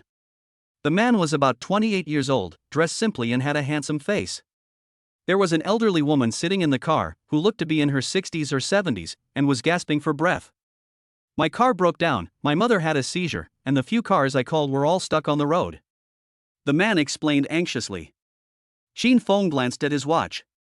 It was exactly 1800 hours in the afternoon, which was the rush hour. This was also the second ring road of Yinjing, so traffic jams were normal. I'm going to Renha Hospital. If you trust me, put her in the passenger seat and I'll take her there. The man looked into Qin Feng's car. My wife and kids were in the back seat, and there was indeed only 1 passenger seat. In the car, his mother's breathing became even heavier. The man gritted his teeth. Okay, I trust you. The man opened the car door, bent down, picked up his mother, and placed her on the passenger seat of Qin Feng's car. Qin Feng called the hospital.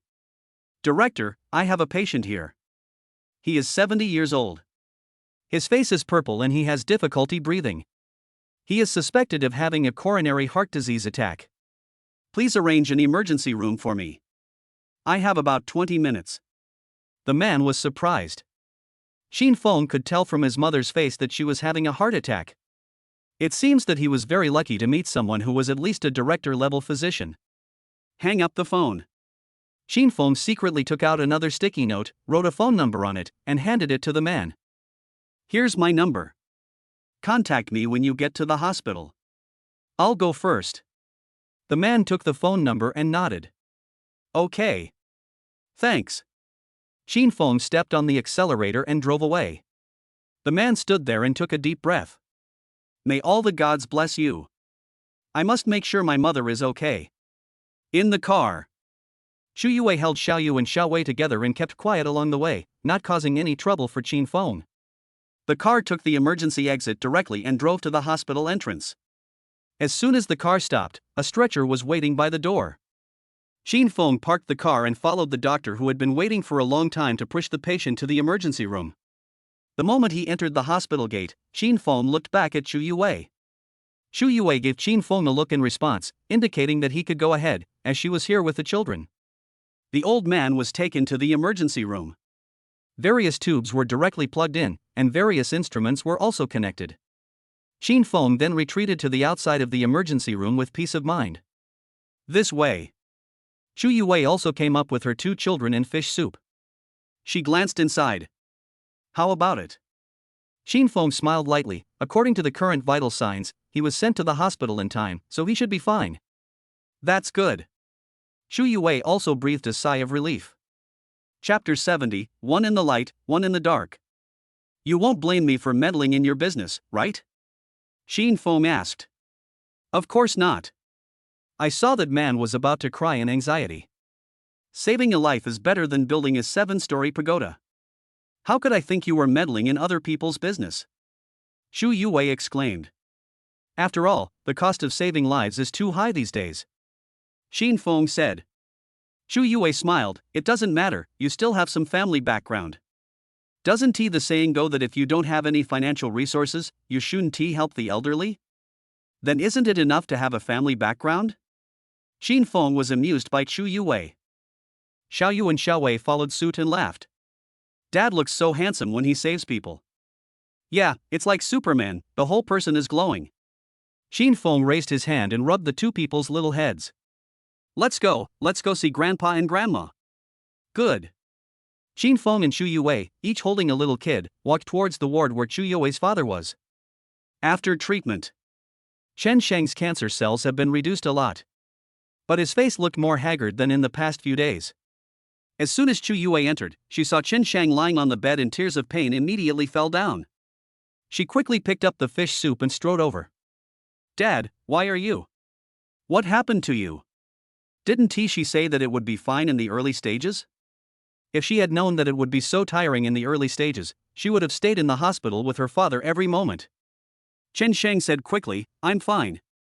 The cancer cells have been reduced by more than half. 2 more treatments will make them completely gone.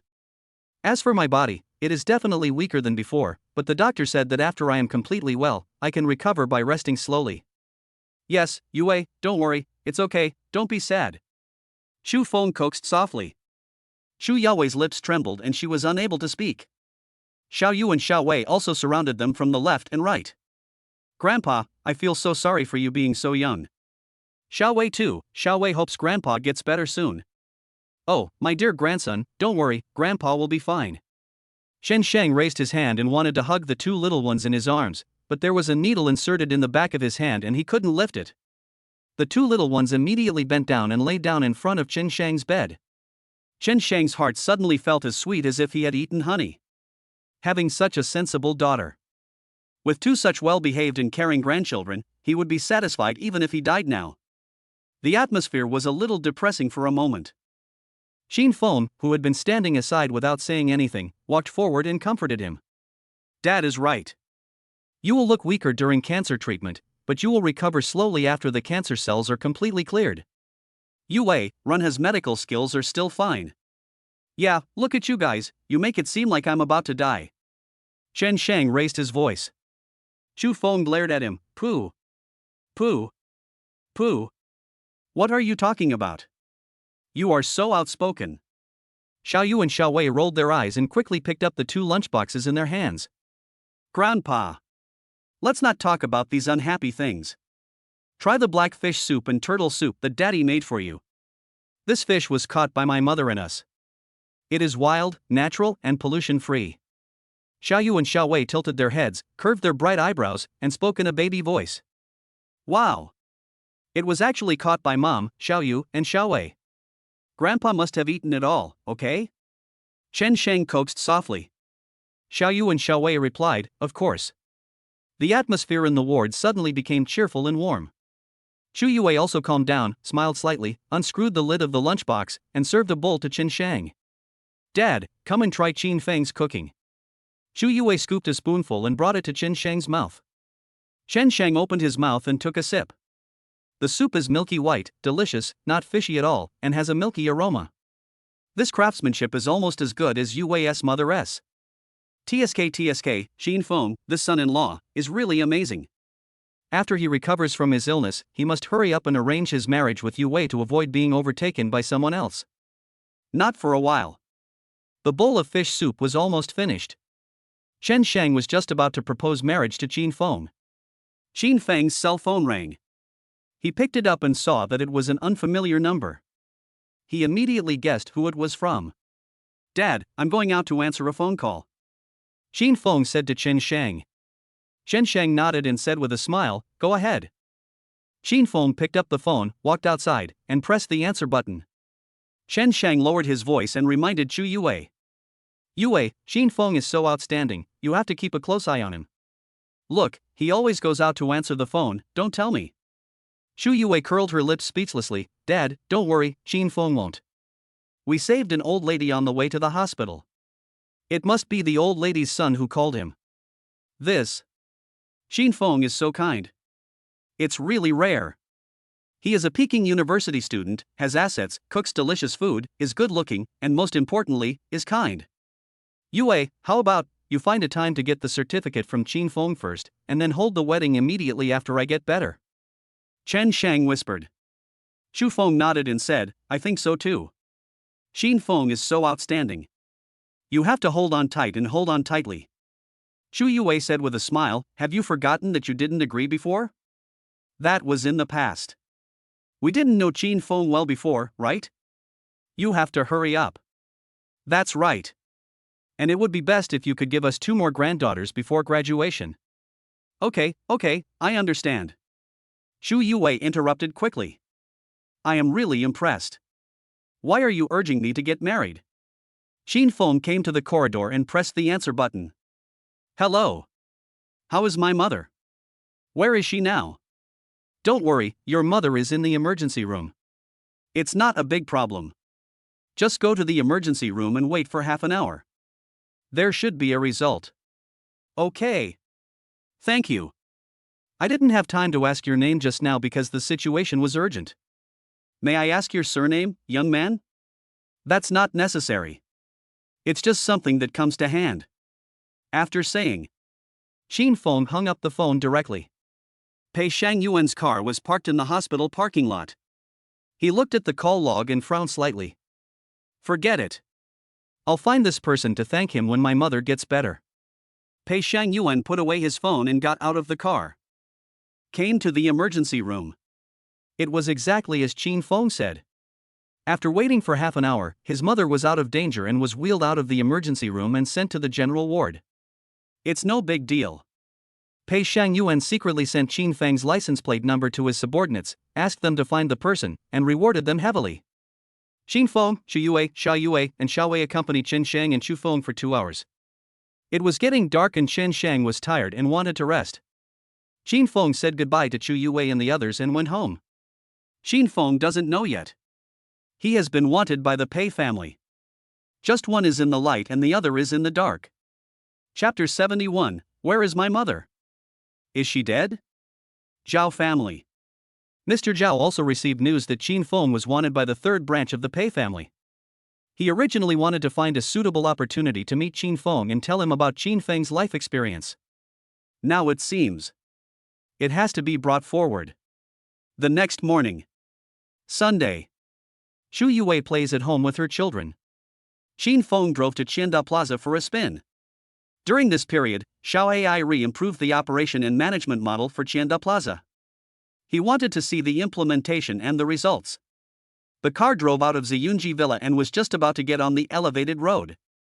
Suddenly, several black business cars directly surrounded his car. Xin Feng frowned slightly, braked suddenly, and the car was forced to stop on the side of the road. Could it be that? Is it the owner of the Maserati in the suburban parking lot who came to the door? The speed is quite fast.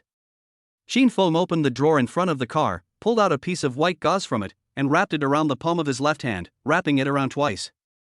Across from us, an old man with slicked back silver hair and holding a black cane walked out of the leading black business car. Xin Feng's movements paused, his eyelashes trembled, and his heart suddenly contracted. This is the old man of the Zhao family? He had looked up information about the Zhao family before, so he was familiar with the appearance of the Zhao family members. Although Zhao Qian and Zhao Yun are good for nothings, the old man of the Zhao family is quite a character.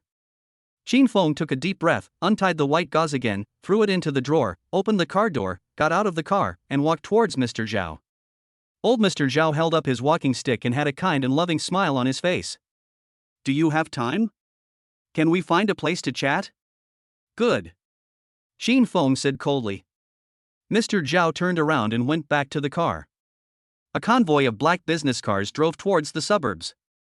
Qin Feng also got in the car and followed behind. Finally, the convoy stopped in front of a suburban villa. Mr. Zhao walked down and stood at the gate of the villa, waiting quietly for Qin Feng. After Qin Feng parked the car, he followed. Mr. Zhao walked in front, and Qin Feng followed behind. Neither of them spoke anymore. Just walked into the villa. I don't know why. As soon as he entered the villa, Qin Feng felt inexplicably at ease. It was as if he had lived here before, and had enjoyed a brief period of happiness while living here. Mr. Zhao took him into the living room and sat down on the sofa. Then he made a request to Qin Feng. Qin Feng sat down opposite him. Mr. Zhao snapped his fingers. Two maids brought 2 cups of black tea, placed them in front of Mr. Zhao and Qin Feng, and then retreated.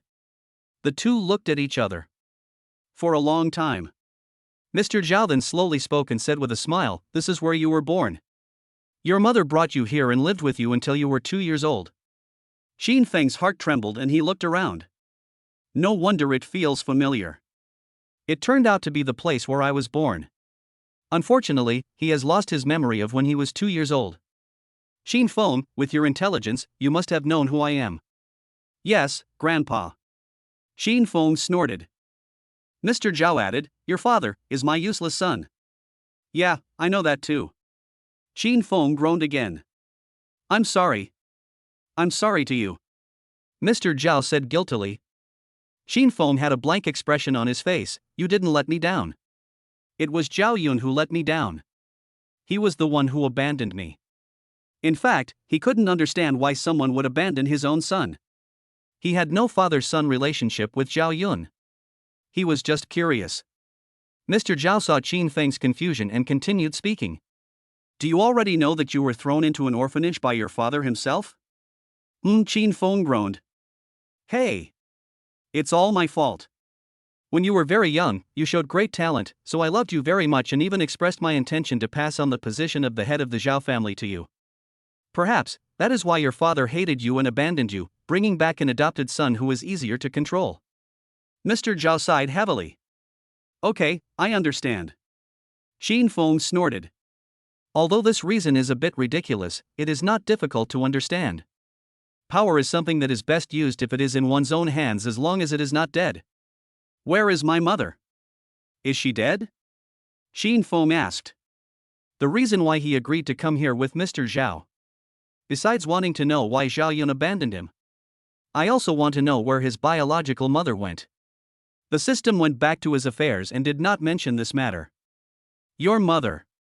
Mr. Zhao hesitated for a moment, then said, Actually, I don't know either. I only know that your mother accidentally fell into the water and lost her memory. She was rescued by your father, and that's how you were born. When you were 3 years old, suddenly one day, she regained her memory, and then disappeared. Qin Feng frowned slightly and took an inaudible breath. In other words, he was abandoned by his mother first and then by his father. Qin Feng stood up with an expressionless face. Thank you, I now know everything I wanted to know. I should go now. Mr. Zhao stood up quickly. Wind. Qin Feng paused. I won't go back to the Zhao family. That's not what I meant. It's the Pei family's third branch that has issued a wanted order for you. Once they find you, you're done. Run away. The farther you run, the better. The Pei family is one of the top 3 wealthy families in Yanjing. If they sneeze, the whole of China will tremble. You can't defeat them. Mr. Zhao shouted. The third branch of the Pei family? He is the owner of the Maserati. We still haven't found out who he is. It seems he is a loser. Okay, I understand. Qin Feng nodded, thank you. After saying that, he left the villa without looking back. Mr. Zhao burst into tears. His Fenger will never return to the Zhao family again, never. But that's okay. The Zhao family is unworthy. Zhao Yun is unworthy. The Zhao family doesn't deserve to have such a good descendant, and Zhao Yun doesn't deserve to have such a good son. Qin Feng quickly walked out of the villa, took out his cell phone and called Xiao AI. In just 1 second, Xiao AI answered the call. Dear owner, what can I do for you? Immediately activate the villa's comprehensive anti-riot and anti-criminal security system. Protect the safety of my wife and daughter. Yes. Xiao AI responded mechanically. Now turn on the villa's intelligent anti-riot and anti-black security system. Opening success.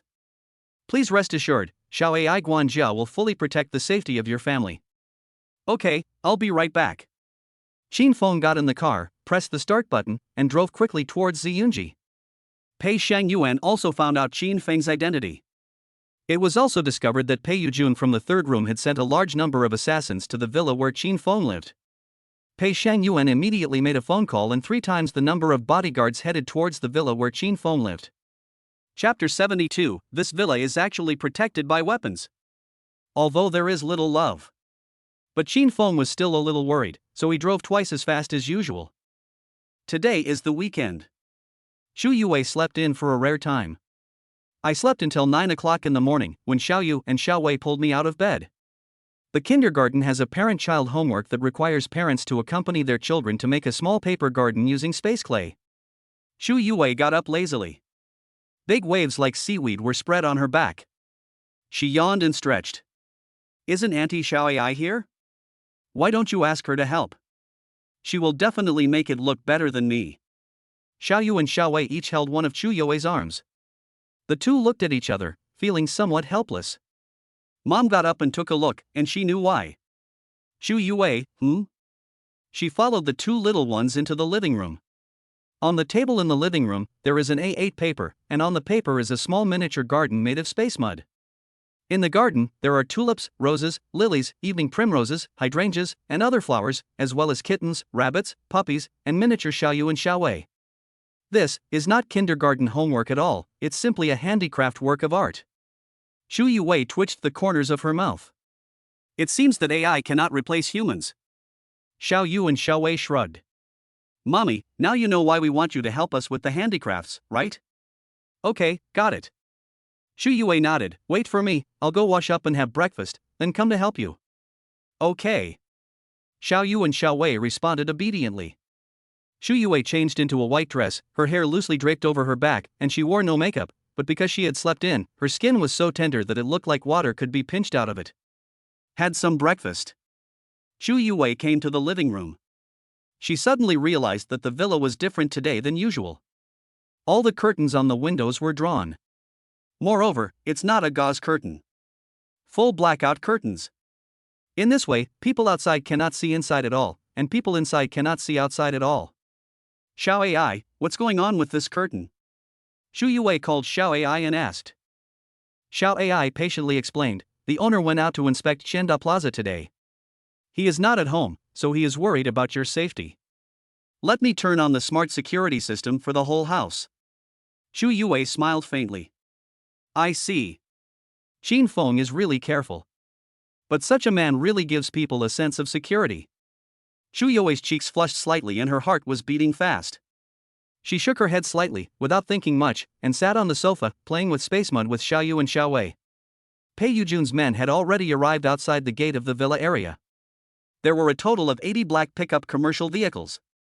Enter from the gate of the villa area. The security guard at the villa area wanted to come down to stop them, but when he saw the situation, he was so scared that he quickly hid in the house and wanted to call the police. Result: I discovered that my cell phone had no signal. He wanted to call using the landline, but there was a busy tone on the phone. He wanted to open his computer and call the police online, but there was no internet connection on the computer. The signal of the entire Ziyunji villa area has been blocked. The security guard was so scared that he hid in the security booth and trembled. You have to know that those who can live in Ziyunji are either rich or noble. No one dared to cause trouble in Ziyunji.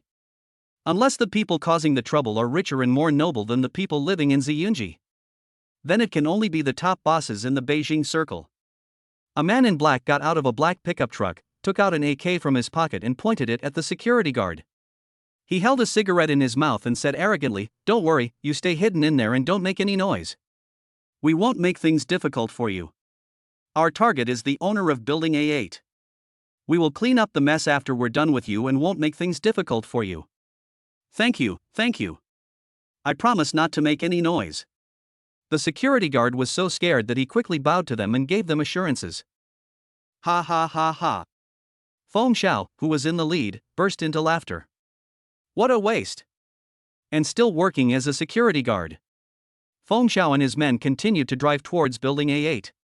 Seeing this situation, other families in the villa area went back into their houses, closed the doors tightly, and did not dare to come out. Feng Xiao looked at the villa in front of him and raised his eyebrows slightly. He was somewhat cautious and even pulled up the curtains, so that he couldn't find his target. But so what? They fired at the door and windows with a machine gun, and almost everyone was killed. If that doesn't work, just break in and get the last kill. Feng Xiao raised his hand. Immediately the convoy surrounded the villa, then the car windows were rolled down, and a machine gun was extended from each window, aimed at the doors and windows of the villa. Feng Xiao waved his hand downwards. The machine guns immediately fired bang. Bang. Bang. An expression of everything being under control appeared on Feng Xiao's face. Suddenly, the bullets, when they touched the doors and windows, bounced around with a biubiu sound and shot towards Feng Xiao's men in the opposite direction. They were caught off guard and screamed in pain. Ah! Some were shot in the arms, some in the shoulder blades, some in the legs. Feng Xiao was also shot in the hat.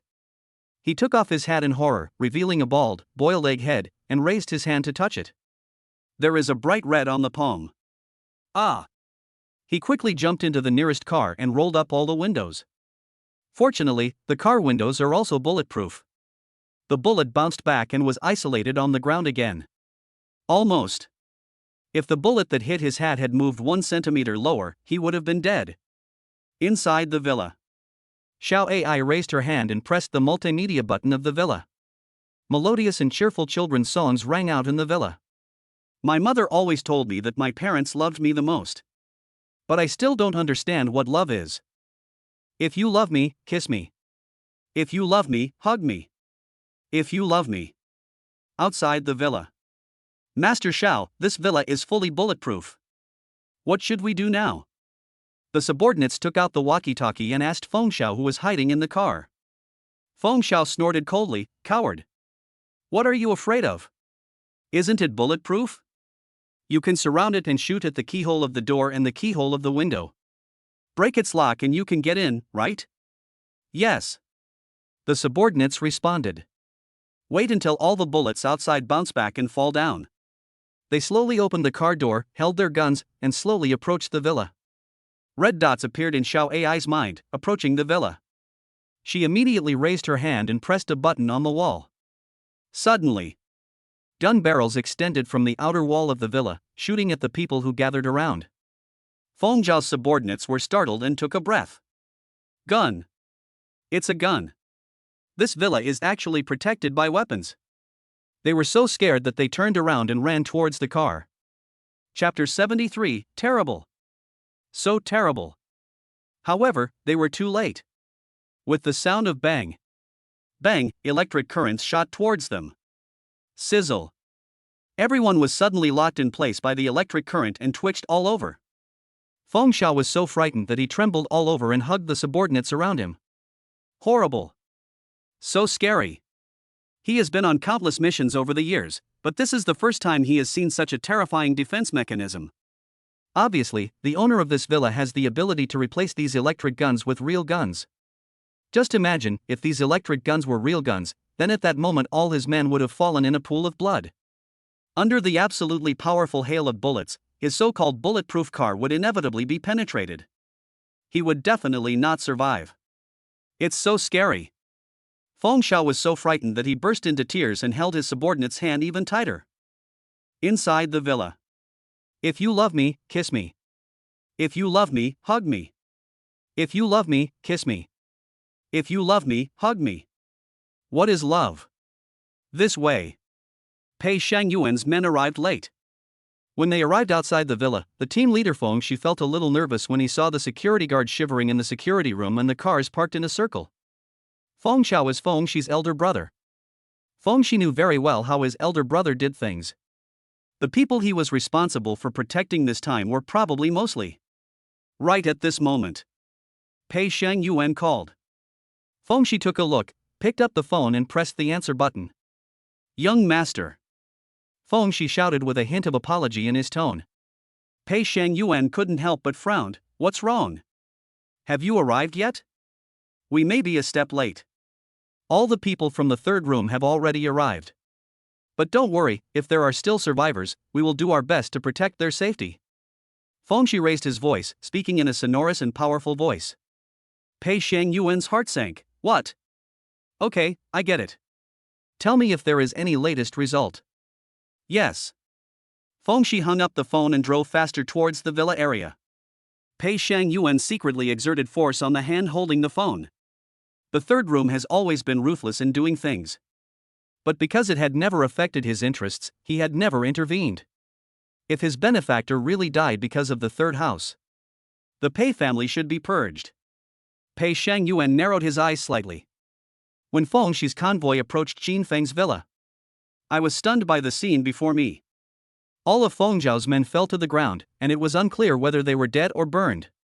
Feng Xiao hid in the car, crying his eyes out. When he saw Feng Shi coming, he quickly asked Feng Shi for help. Brother! Save me! Save me now! Wow, this is too scary. The anti-riot system in this villa is too scary. Please save me. I don't want to die. Feng Shi was stunned with shock. What? There is actually an anti-riot mechanism in Yanjing. Can it escape Feng Zhao's barren sweep? And looking at the situation, Feng Xiao didn't get any benefit at all. Qin Feng's car slowly drove in from outside. Seeing this scene, I was also surprised.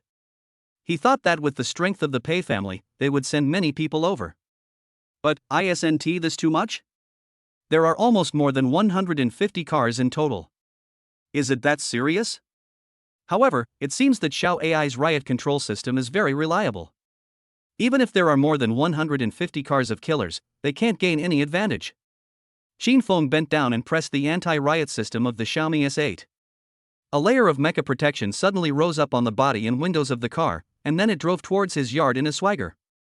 When passing by Feng Shi's car, Feng Shi recognized Qin Feng at a glance. He quickly shouted to Qin Feng, Mr. Qin, I am from Pei Sheng Yuan, the eldest son of the Pei family. Qin Feng glanced at him coldly through the car window and ignored him. Feng Shi hurriedly shouted again. You sent our eldest master's mother to the hospital yesterday. We were sent by the eldest master to protect you. Don't get me wrong, we are not in the same group as the third room. Someone from the Pei family's eldest branch? Qin Feng slowed down the car and raised his brows. The Pei family is divided into 3 branches. The first wife is a non-confrontational person, the second wife is a businessman, and the third wife is a gangster. But if my guess is correct, the eldest wife's non-aggression is only on the surface, and I'm afraid all 3 are involved in secret. Moreover, the third branch of the Pei family are not cousins. Instead, the same father had 3 wives. The first wife was his original wife, the second wife was Mr. Pei's secretary, and the third wife was Mr. Pei's caregiver. Unexpectedly, when he saved someone, he also saved the eldest wife of the Pei family. It seems that he was infected by Xiao Yu and Xiao Wei's koi attributes. Okay, then please tell your young master to have tea with me when he is free. Qin Feng shouted at Feng Shi. Feng Shi was immediately overjoyed. Great. Our eldest young master will definitely be very happy. Please help me deal with those people so that they don't scare my wife and children again. Qin Feng said softly. Yes. Feng Shi responded. Qin Feng started the car again and drove towards the villa. He automatically drove into the underground floor of the villa, entered the basement, and then went up to the ground floor along the basement. From a distance, one could hear Xiao Yu and Xiao Wei flattering Chu Yuwei. Wow! Mom is so amazing. This little flower she made is so beautiful. But, this is a tree. Wow! Mom is so amazing. The tree she made is so beautiful. Qin Feng smiled, shook his head and walked forward quickly. There were 2 works on the table. one comparable to a master of art. One, just a lump. What are you doing? So happy? Qin Feng walked over and rubbed the little one's head with one hand. When Xu Yue heard the voice, she raised her head and immediately rushed towards Qin Feng as if she had seen a savior. Qin Feng opened his arms. Xu Yue threw herself into his arms. Honey, it's great that you're back. This kindergarten handicraft homework is too difficult. I can't do it. Please help me. Hearing Xu Yue's coquettish tone, Qin Feng's heart almost melted. He patted Xu Yue's back gently. Okay, let me try. Xu Yue nodded obediently and made way. Qin Feng walked over and sat in front of the sofa and coffee table. He took out another A8 paper, searched for a picture online with his mobile phone, grabbed a piece of space mud, and started working. Outside the villa. All the electric guns in the villa were put away. Feng Shi got out of the car and checked the people lying on the ground who looked like corpses. All of them were electrocuted but not dead. Feng Shi pulled open Feng Zhao's car door with force. Feng Zhao was so scared that he locked himself inside. I won't go out. If I go out, what if there's another shooting in the villa? I won't go out. Qin Feng asked me to get rid of you. Are you going or not? If you don't go, you'll scare Qin Feng's wife and children. I'm afraid those guns are not electric guns anymore. Feng Shi said dimly. Feng Zhao was so scared that he shouted, Go! Go! I'm leaving now. Having said that, Feng Zhao started the car and drove away without caring about his younger brothers. Feng Shi shook his head speechlessly.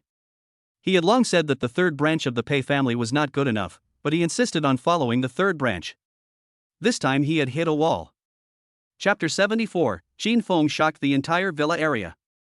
Feng Shi waved his hand. His men got out of the car and dragged away all of Feng Zhao's men who were lying on the ground. Black pickup trucks drove out one after another. After a moment, the communications and network of the entire Ziyunji also returned to normal. The trembling security guard in the security room stood up, lowered his head and looked at the departing car, breathed a sigh of relief, and collapsed to the ground. Qin Feng's neighbors on both sides also quietly opened the windows and looked towards Qin Feng's house. At this moment, they were all looking at Qin Feng's residence as if it were a divine sight. The person living in this A8 is a god. It was able to remain intact despite such a powerful siege. Moreover, he didn't even show up? Check. Must check. Curiosity drove them to want to know who lived in building A8. They also expressed their feelings. They made the right decision to buy this house. With such a great person in this community, they will be absolutely safe living here.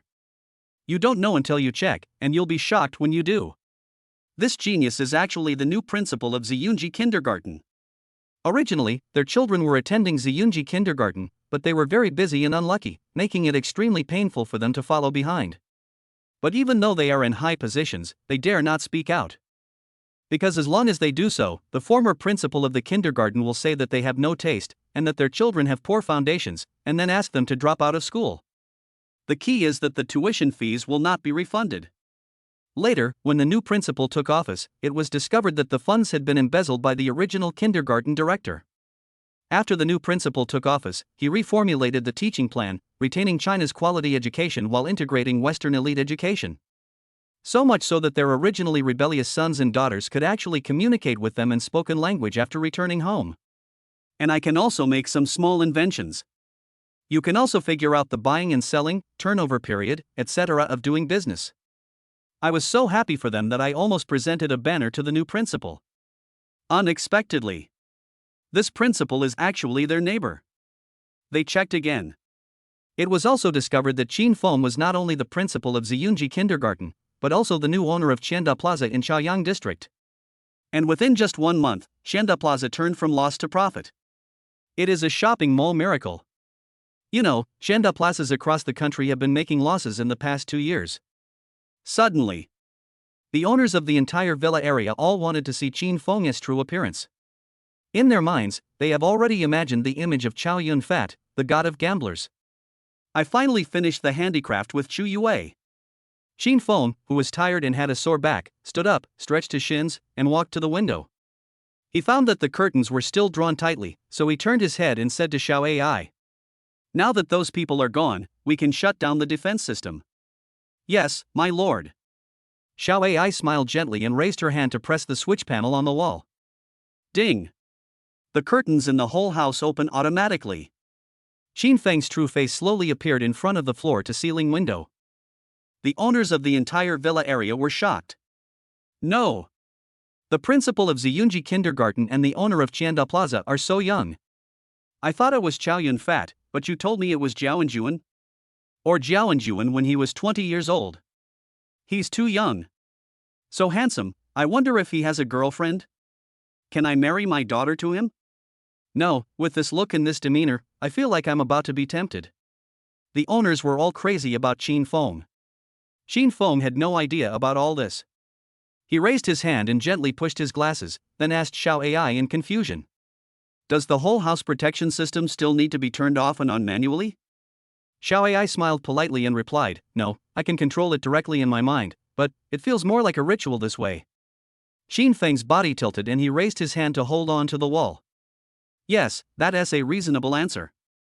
The owners then discovered that there was a little girl standing next to Qin Feng.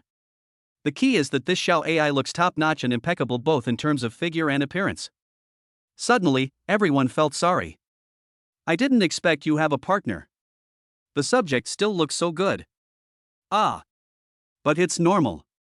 After all, Qin Feng is so outstanding. There's a saying that goes, outstanding men are always snatched away early. It seems that I can't marry my daughter to him. I can't marry him either. After listening to the conversation between Qin Feng and Xiao Ai, Xu Yue stood up puzzledly and walked towards Qin Feng. What? Did something happen outside just now? There was some space mud on the ends of Xu Yue's hair. Qin Feng smiled gently, took off the space mud and said, nothing, just some small debris, which has been dealt with. Oh, then they won't come again, right? Xu Yue was a little worried. Xiao Ai also smiled gently at Xu Yue and said, don't worry, mistress. Although the whole house protection system has been turned off, the basic protection is still on. Once a stranger approaches, the whole house protection system will be automatically turned on, so it is very safe. Xu Yue smiled brightly, so that's how it is. The owners of the villa area were shocked again. Fuck. Another target. This object is the perfect combination of purity and beauty. If we have to find a female star in the entertainment industry to rival her, it would only be 18-year-old Louis Fei. It's so beautiful. For a moment, I didn't know whether I should envy them or Qin Feng. Besides, their relationship seems to be pretty good. Of course. As long as you are rich enough and outstanding enough, it is normal for the harem to get along well with each other, isn't it? Unfortunately, Qin Feng couldn't hear their conversation. Otherwise, he would definitely explain to them seriously that Xiao Ai is a robot and the only person he truly loves in his heart is Xu Yue. On the other side, Pei Shangyuan waited for a long time but did not receive Feng Shi's call. He understood it in his heart. Qin Feng is probably in great danger. Just then, Pei Yujun came over from the opposite side. Pei Shangyuan tightly grasped the cell phone, opened the car door, got out suddenly, and walked towards him in 2 steps. Then he raised his hand and punched him hard in the face. Pei Yujun's face was hit and tilted to the side. He tasted a fishy sweet taste in his mouth and spat out a mouthful of blood. He raised his hands to cover his face and said angrily, "Brother, what are you doing? You actually attacked me. What did I do? You should ask yourself what you did." Pei Shangyuan gritted his teeth and chuckled. Pei Yujun was stunned, and his mind flashed quickly about what he had done recently. Could it be that the person he planted in Big Brother's company was discovered? Or did he have someone secretly replace the eldest wife's jewelry with fake ones and get discovered? Or did he take a fancy to a young nanny beside his elder brother, force himself on her and sleep with her, and then get discovered? Chapter 75, Yan Jing is about to reshuffle. Pei Yujun thought about it for a long time, racking his brains, but still couldn't figure out what it was all about. Looking at his expression, Pei Shangyuan couldn't help but grab his collar and punched him again. Puff. Pei Yujun spat out a mouthful of blood and fell to the ground. Brother! You! Pei Yujun was about to say something else when Pei Shangyuan raised his foot and kicked him hard in the stomach. Ouch! Pei Yujun raised his hands to cover his stomach in so much pain that his eyeballs almost popped out. However, the next second, Pei Shangyuan kicked him in the face and kicked him back. Pei Shangyuan had forgotten how many years it had been since he had done anything himself, so this time he did it without reservation and with great enthusiasm. Pei Yujun could still cry out in pain at first, but soon he was dying and only had one breath left. Just at this moment, Pei Shangyuan's cell phone rang. Pei Shangyuan was a little tired from the call, so he raised his hand to wipe the sweat from his forehead, took a breath, picked up the phone, and pressed the answer button. Master, I just called you but couldn't get through. I wanted to say. I already know. Qin Feng's family was wiped out, right? Pei Shangyuan took a deep breath and closed his eyes sadly. Pei Yujun, who was lying on the ground with only one breath left, finally understood why his elder brother beat him. Is the relationship for Qin Feng? Is Qin Feng a very powerful person? How could he make his elder brother, who has never been involved in other people's affairs, beat him up for him? Before Pei Yujun could figure it out, he could no longer hold on and fainted. Fengshi said, "No, Qin Feng is still fine." Instead, all of Feng Zhao's men were stunned by the defense mechanism of Qin Feng's villa. If Qin Feng hadn't shown mercy, Feng Zhao's men would have died. Master, you need to change your old cell phone. Otherwise, there will always be no signal and you won't be able to receive calls. And Fengshi was talking on and on over there. Pei Shangyuan couldn't hear anything. His eyes were red and his hands holding the phone were shaking. Very good. Qin Feng is fine. His benefactor, Qin Feng, is fine. That's great. It's really great. Wait, Feng Zhao's people can't even deal with Qin Feng? This guy is quite a character. Pei Shangyuan frowned slightly. It seems that Yin Jing is going to reshuffle. Master? Are you okay? Fengshi shouted loudly when he saw Pei Shangyuan had lost his voice. Pei Shangyuan came back to his senses and said, "I'm fine. I'm hanging up." Pei Shangyuan hung up the phone, put away his cell phone, and looked down at Pei Yujun, who was lying on the ground, spitting blood.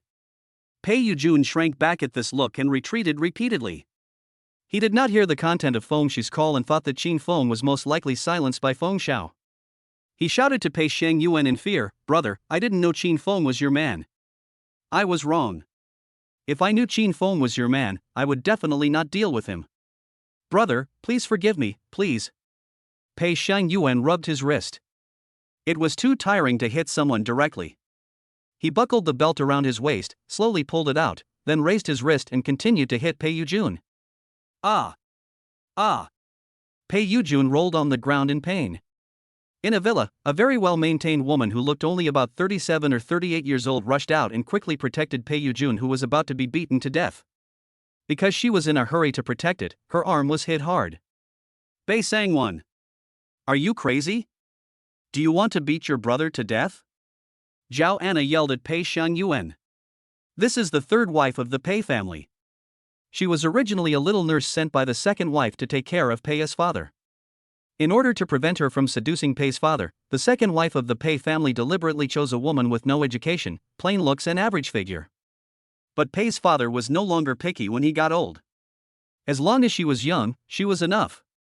He had an affair with Zhao Anna during his illness, and even made Zhao Anna pregnant with Pei Yujun. Pei Shangyuan wrapped his belt around his wrists and looked at Zhao Anna coldly. Brother? Is he worthy? I advise you to behave yourself from now on, otherwise, you won't be able to stay in this Pei family anymore. Pei Shangyuan snorted coldly, turned and left. Zhao Anna was so angry that she was shaking all over, but she didn't care about being angry and quickly looked at Pei Yujun in her arms. Jun, are you okay? Jun. Pei Yujun opened his eyes with difficulty, glanced at Zhao Anna, and said weakly, I have something wrong, Mom, why don't you call a doctor quickly? I'm going to die. After saying that, Pei Yujun fell into Zhao Anna's arms and fainted. The second wife stood on a high place, watching this scene, with the corners of her lips curled up. She lowered the curtains, turned around and looked at the man sitting on the sofa and spoke softly. This Qin Feng is really interesting. He offended you some time ago, and recently he offended the third wife. Now he is also valued by the first wife. I haven't seen the first wife take any action in 10 years, but this time he actually made him take action directly. On the sofa, Pei Zhengyuan raised his eyebrows in dissatisfaction. Mom! Why are you saying this? He has ruined my hospital and I can't run it anymore. I want to kill him. It has nothing to do with the third room. Of course I know. What I mean is, since the third house and Qin Feng are not getting along, why don't you take advantage of the third house? Second wife Zhu Jinyan smiled even more sinisterly, and the wrinkles at the corners of her eyes were squeezed together. Pei Zhangyuan nodded. You are right, then I will leave this matter to Mom. That year, Zhao Anna became pregnant. The eldest wife, Yuan Qingqiu, was deeply shocked and her health deteriorated. She gritted her teeth and refused to allow Zhao Anna to enter. This made Pei Haotian, the head of the Pei family, very dissatisfied. Zhu Jinyan took the opportunity to advise Pei Haotian to pretend to send Zhao Anna away first, and then take her back after she gave birth to the child. By then, Yuan Qingqiu would have to agree even if he refused. Later, Zhao Anna entered the family smoothly, and Yuan Qingqiu practiced at home and did not care about worldly affairs. Therefore, Zhao Anna was very grateful to Zhu Jinyan and always regarded Zhu Jinyan as a good sister. Zhu Jinyan smiled at Pei Zhangyuan and said, using Zhao Anna, isn't that easy? Just wait and see. After a moment, Zhu Jinyan led people out of the villa and quickly ran to Zhao Anna, pretending to be very surprised. What happened? How did you get hurt like this? Second sister, you're here at great convenience. Please help me send Junjun to the hospital. Zhao Anna cried. Why send him to a hospital? I don't have a family doctor. Hurry up and carry the third young master to my room. Zhu Jinyan waved. The bodyguards quickly stepped forward, lifted up Pei Yujun who had fainted on the ground, and walked towards the second villa in the Pei family villa complex. Not for a while. Tubes were inserted into Pei Yujun's body. The family doctor took off his mask and said, it's okay, it's just some skin injuries, it will be fine after some rest. Woo, it's so serious, how could it be just a skin injury? Take a closer look. Zhao Anna shouted. Chapter 76, Three parties invite Qin Feng at the same time. The family doctor looked at Zhu Jinyan with some embarrassment for a moment. Zhu Jinyan held Zhao Anna, patted her hands, and comforted her softly. Anna, don't worry, my doctor was hired from Germany with a high salary. If he says it's okay, then it's okay. Besides, you also know that the young master has some kung fu skills. He knows where to hit without hurting the tibia and internal organs. Why is he doing this?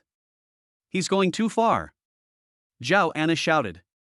Zhu Jinyan waved her hand.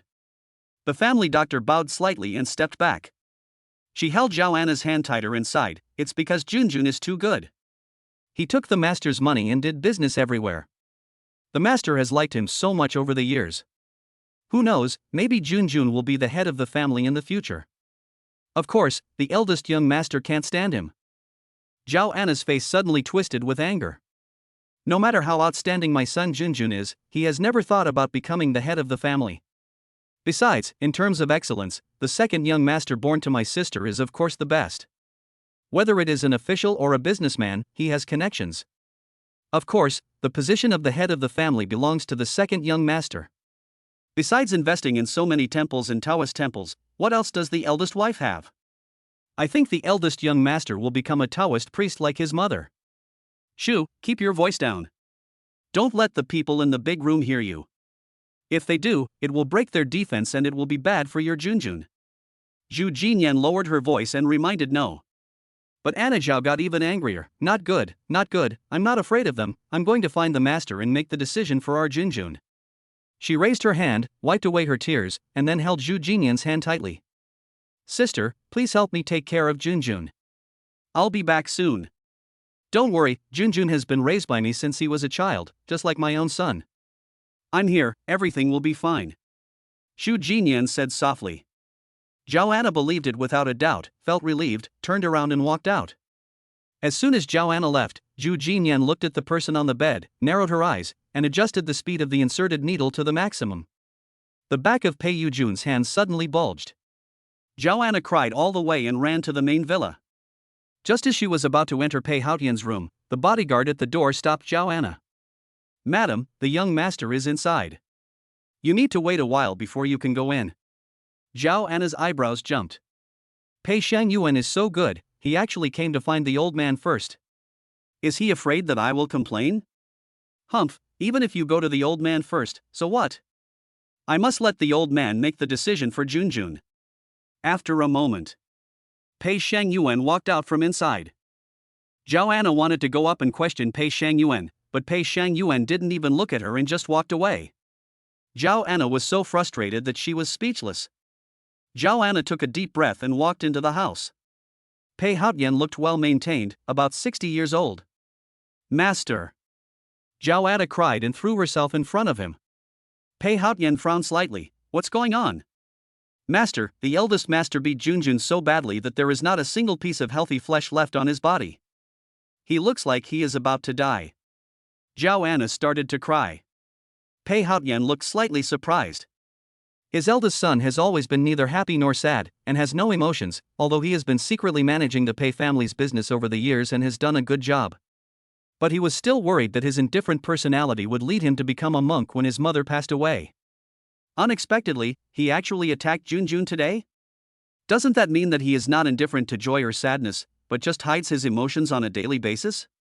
Pei Haotian was actually somewhat delighted for a moment. Oh? Really? Then do you know why Shang Yuan attacked Junjun? Pei Haotian asked. Zhao Anna's crying paused, and she said softly, I vaguely heard the conversation between the young master and Junjun at that time.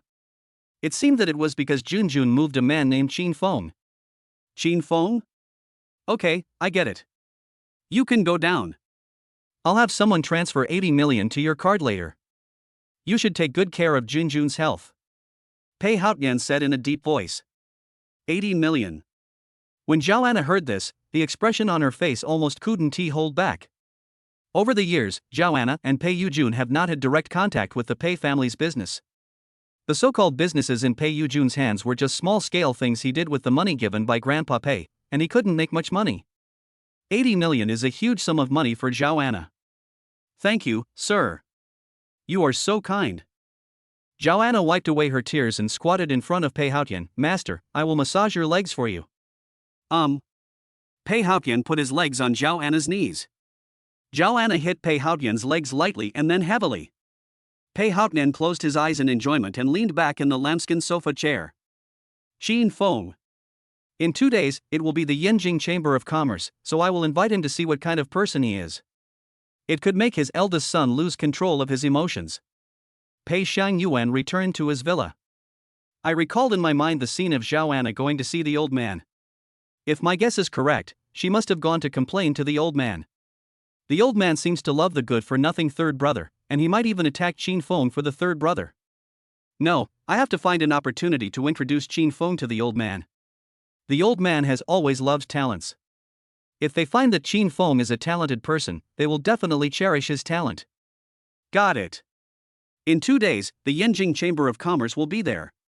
All the prominent businessmen in Yanjing will be there.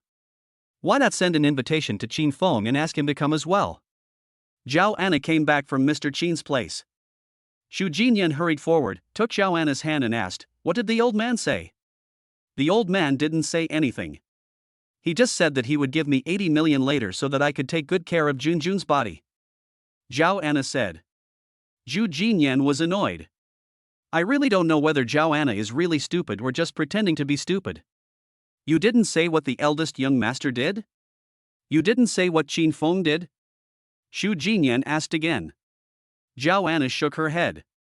The old man didn't say anything, he just said he knew.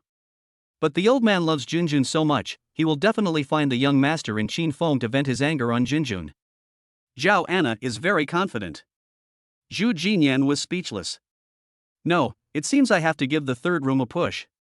The Yanjing Chamber of Commerce will be held in a few days. I think you should get an invitation and send it to Qin Feng. The Chamber of Commerce is full of well-known figures. Qin Feng has no background and no strength. Isn't it easy to deal with him?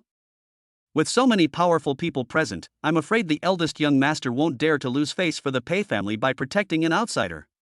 Zhao Anna clenched her fist and pounded her palm. Sister, you are right. However, I don't have the Chamber of Commerce invitation either.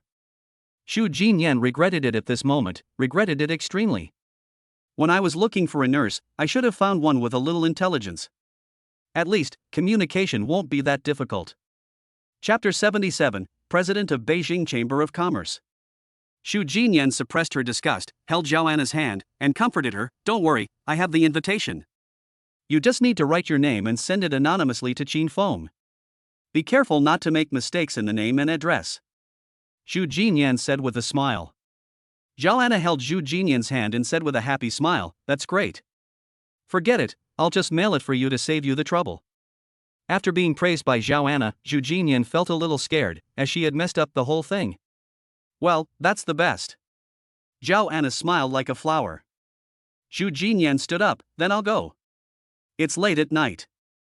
Qin Feng personally cooked the dishes that the whole family loved and they were enjoying the meal. The doorbell rang. Qin Feng looked at Xiao Ai warily. Xiao Ai stood at the door, her eyes moving around with a clicking mechanical sound. The image outside the door was projected onto the wall from her eyes. After collecting and analyzing his facial features, we found that he is just an ordinary food delivery man and is safe. "Well, let's go and take a look," Qin Feng said. Xiao Ai opened the door. The delivery man took out a letter from the takeaway box. "Here, your takeout." "Thank you, good man, have a safe journey." Xiao Ai took the letter and said with a smile. The delivery man felt numb at her smile. Why is this person so weird? He quickly closed the takeout box, shook his head, and turned away. Xiao Ai took the letter, turned around and went into the villa, closed the door, and then handed the letter to Qin Feng. "Master, it's a letter." Qin Feng took it and tore open the envelope. Inside the envelope was a red, gold embossed invitation. I opened the invitation and it said, "Dear Mr. Qin Feng, since your business is doing very well and meets the requirements of our Beijing Chamber of Commerce, we sincerely invite you to attend this friendly exchange reception for the business circle. Address, Golden Hall, Hotel Versailles. Ding, congratulations to the host for starting a random mission. Your wife, like you, graduated from Kyoto University, but because she has been taking care of the children for a long time, she is unable to work. This day, she saw you attending a cocktail party as usual, and she was very envious and asked you if you could take her with you. You disliked her for taking care of the children at home for a long time, and her body was stained with the smell of oil, smoke and milk that could not be washed off, so you sternly rejected her. She was very sad and cried for a long time, and she had serious psychological problems. If you love her, you must pay attention to her mental health. Please take her to a cocktail party. Completion reward, President of the Beijing Chamber of Commerce." Qin Feng frowned. The system described him as being more and more of a beast. He would definitely not refuse to bring his wife to a cocktail party. He now suspected that the person mentioned by the system was actually Qin Feng from another time and space. "Dad? What's wrong?" Xiao Yu asked. "Yes, Dad, why are you standing here after receiving a takeaway?" Xiao Wei asked. Qin Feng accepted the invitation and said with a smile, "Someone invited Dad to a cocktail party." "Cocktail party?" Xu Yuwei looked at Qin Feng. Qin Feng smiled faintly. "Yes, the Beijing Chamber of Commerce cocktail party. You come with me, I will ask Xiao Ai to customize a set of dresses for us tomorrow." "The Beijing Chamber of Commerce cocktail party?" Xu Yuwei's eyes lit up. "Wouldn't that mean I could meet the president of the Chamber of Commerce? Legend has it that those who can attend this cocktail party are already the best in Beijing's business world, and those who can become the president of the Chamber of Commerce are even better among the best." "Oh? Yue knows about this Chamber of Commerce?" Qin Feng asked softly. Xu Yue said, "Have you forgotten that I'm from the Department of Finance? Our instructor told us this when he was bored. He said that when we do business in Beijing and can join the Chamber of Commerce, it means we have taken the first step towards success. Being able to become a senior member means that I have successfully completed the second step. If you can become a gold member, then you have successfully completed the third step. If I can become the president, then those people in the Beijing political circle will have to give way to me. This should be the ultimate dream of every businessman. Qin Feng, you are amazing. You can attend the Chamber of Commerce cocktail party so soon." Xu Yue looked at Qin Feng with admiration. Qin Feng laughed and said, "Is that amazing? If I were the guild president, wouldn't I be amazing?" "Oh, Qin Feng, stop joking. Even if you are very powerful, you are the president of the Chamber of Commerce. You are still a long way from being the president of the Chamber of Commerce." Xu Yue said.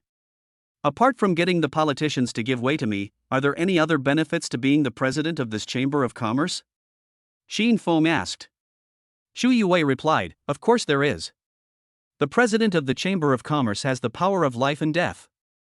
With just one word, a company can completely lose its qualification to do business in Yanjing." "I see." Qin Feng nodded. Then we have to ask Xiao AI to customize the dress to be something more upscale. Xiao AI, you can use the money on the account as you wish and customize a set of the most high-end dresses for Yue and me. Excuse me, owner, are you sure you want the highest dress? Xiao AI emphasized again. Yes, the highest level. Xin Feng repeated. Okay, respected owner. Xiao AI said with a smile. While they were talking, the doorbell rang again. Xiao AI turned her head and moved her eyes, and images shot out of her eyes and projected onto the ceiling. The yellow delivery man and the blue delivery man were standing at the door. Xiao AI, according to the portrait capture and identification, he is an ordinary delivery man. Xiao AI opened the door. The yellow delivery man and the blue delivery man took out envelopes at the same time and handed them to Xiao AI. Your takeaway. Okay, thank you. Have a safe trip. Xiao AI said politely. The yellow delivery man and the blue delivery man felt a little creepy and quickly turned around and ran away. Xiao AI closed the door and handed 2 letters to Qin Feng. Qin Feng took it and asked Xiao AI curiously, Xiao AI, why do you want to wish them a safe journey? Xiao AI smiled and said, after capturing the portraits, Xiao AI discovered that their jobs require them to ride electric bikes for more than 12 hours a day. This behavior not only increases the risk of traffic accidents, but also increases the burden on the heart due to long-term lack of sleep and rest, making them prone to sudden death. That's why Xiao AI wants to wish them a safe journey. Qin Feng looked at Xiao AI in some surprise. Unexpectedly, a cold AI robot cares more about the survival of the lower class than humans. However, Xiao AI reminded him. The food delivery industry is dominated by almost 2 companies. Even the blue food delivery company is about to be defeated by the yellow food delivery company, leaving only the yellow food delivery company as the dominant player. It would be better to create a red takeaway to seize the market. Let them know the red spirit in the bones of the Chinese people, which should be people-oriented and pursue common prosperity. Xiao AI, when you are done with your work these few days, study how to build a food delivery platform. I want to build one. Chapter 78, If you dare to fight us, the only option is death. Xiao AI's eyes lit up. Mr. Owner, you are such a kind person, and you have vision. Right now, the Chinese government has noticed that the food delivery platforms are sucking blood from small merchants and deliverymen, and are preparing to take action.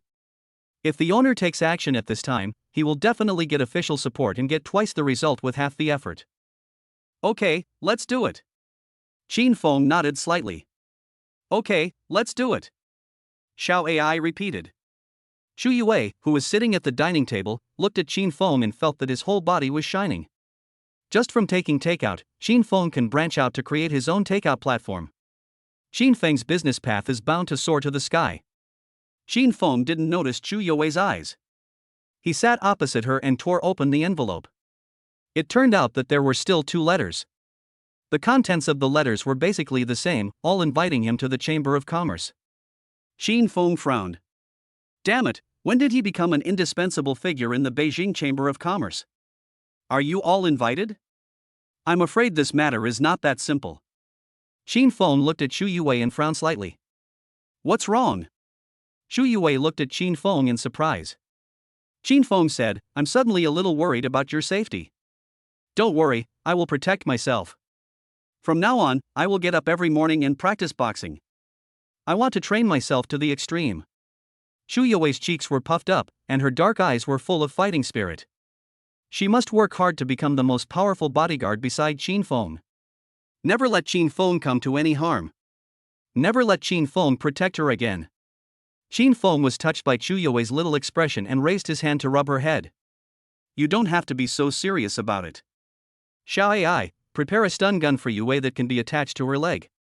Yes, dear owner. Not for a while. Xiao AI then took out a pink pocket stun gun and presented it with both hands. Dear Madam Owner, this pocket electric gun is pink in color and is forged with high-density nano-ceramic alloy. The streamlined design of the gun body fits the palm of your hand. It is light as a feather, yet contains destructive power. A circle of dark blue energy conducting rings is inlaid at the front of the barrel, and precise ergonomic grooves are engraved on the grip to ensure that every shot is as steady as a rock. When hitting a target, a high-voltage current instantly penetrates the armor, melting the metal and paralyzing electronic equipment. If a living creature is directly hit, even a strong one like an elephant will instantly fall into coma. So powerful? Can it stun an elephant? Shu Yue took the gun, held it in her hand curiously, looked at it again and again, and accidentally pointed the gun at Qin Feng. Qin Feng quickly dodged. He had seen with his own eyes how Feng Zhao's men were knocked unconscious by those electric guns. He fully believed that Xiao Ai's electric gun, which looked ordinary and somewhat cute, could knock out an elephant. Xiao Yu and Xiao Wei's eyes lit up. Wow! Auntie Xiao Ai, can you give us one too? This looks amazing. Xiao Ai frowned, you carry such a dangerous thing with you. Your parents will probably be asked to come to the kindergarten to take care of the children, but... Auntie, you can study it. It looks like an ordinary bracelet electric gun.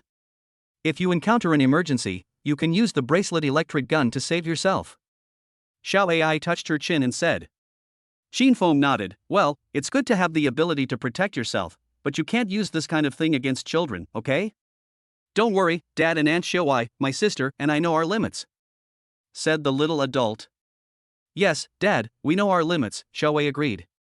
Okay, Dad understands, you know your limits. Qin Feng raised his hand and rubbed their heads, then continued eating. The two kids nodded vigorously. The family continued to sit down and eat. 3 days passed quickly. Qin Feng and Shu Yue changed into high-end dresses, and Xiao Ai drove them to the Versailles hotel mentioned in the invitation. As soon as they got off the car, the two walked towards the hotel together. The hotel doorman hurried forward and opened the door. No wonder he was so eager as a doorman in a high-end hotel, he was very perceptive.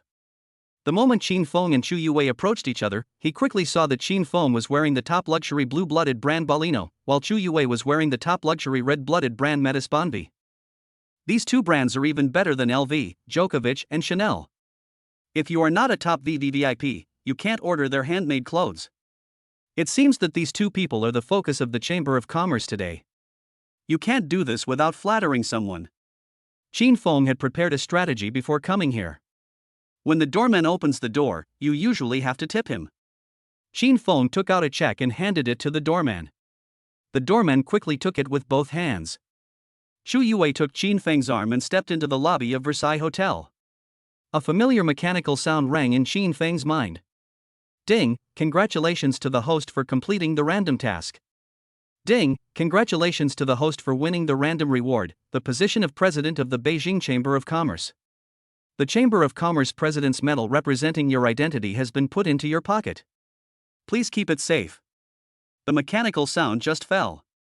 Qin Feng felt something uncomfortable in his shirt pocket, probably what the system called a medal. Under the guidance of the hotel's senior waiter, Qin Feng and Shu Yue came to the Golden Hall. The two arrived early, and there were not many people in the Golden Hall. The two of them found a corner and sat down. However, as soon as the two of them sat down, they attracted the attention of the 5 parties. The third wife of the Pei family, the second wife of the Pei family, the first wife of the Pei family, and the old man of the Pei family. This Qin Feng actually looks different from what I imagined. He looks a bit more dignified. Pei Zhengyuan said from upstairs, looking at Qin Feng downstairs. Xu Jinyan snorted coldly, so what? He deserves to die if he ruins our business. Let the idiots from the third room deal with him, and we won't do anything. I'm afraid the third house doesn't have the ability to do it. Pei Zhengyuan's eyes turned cold.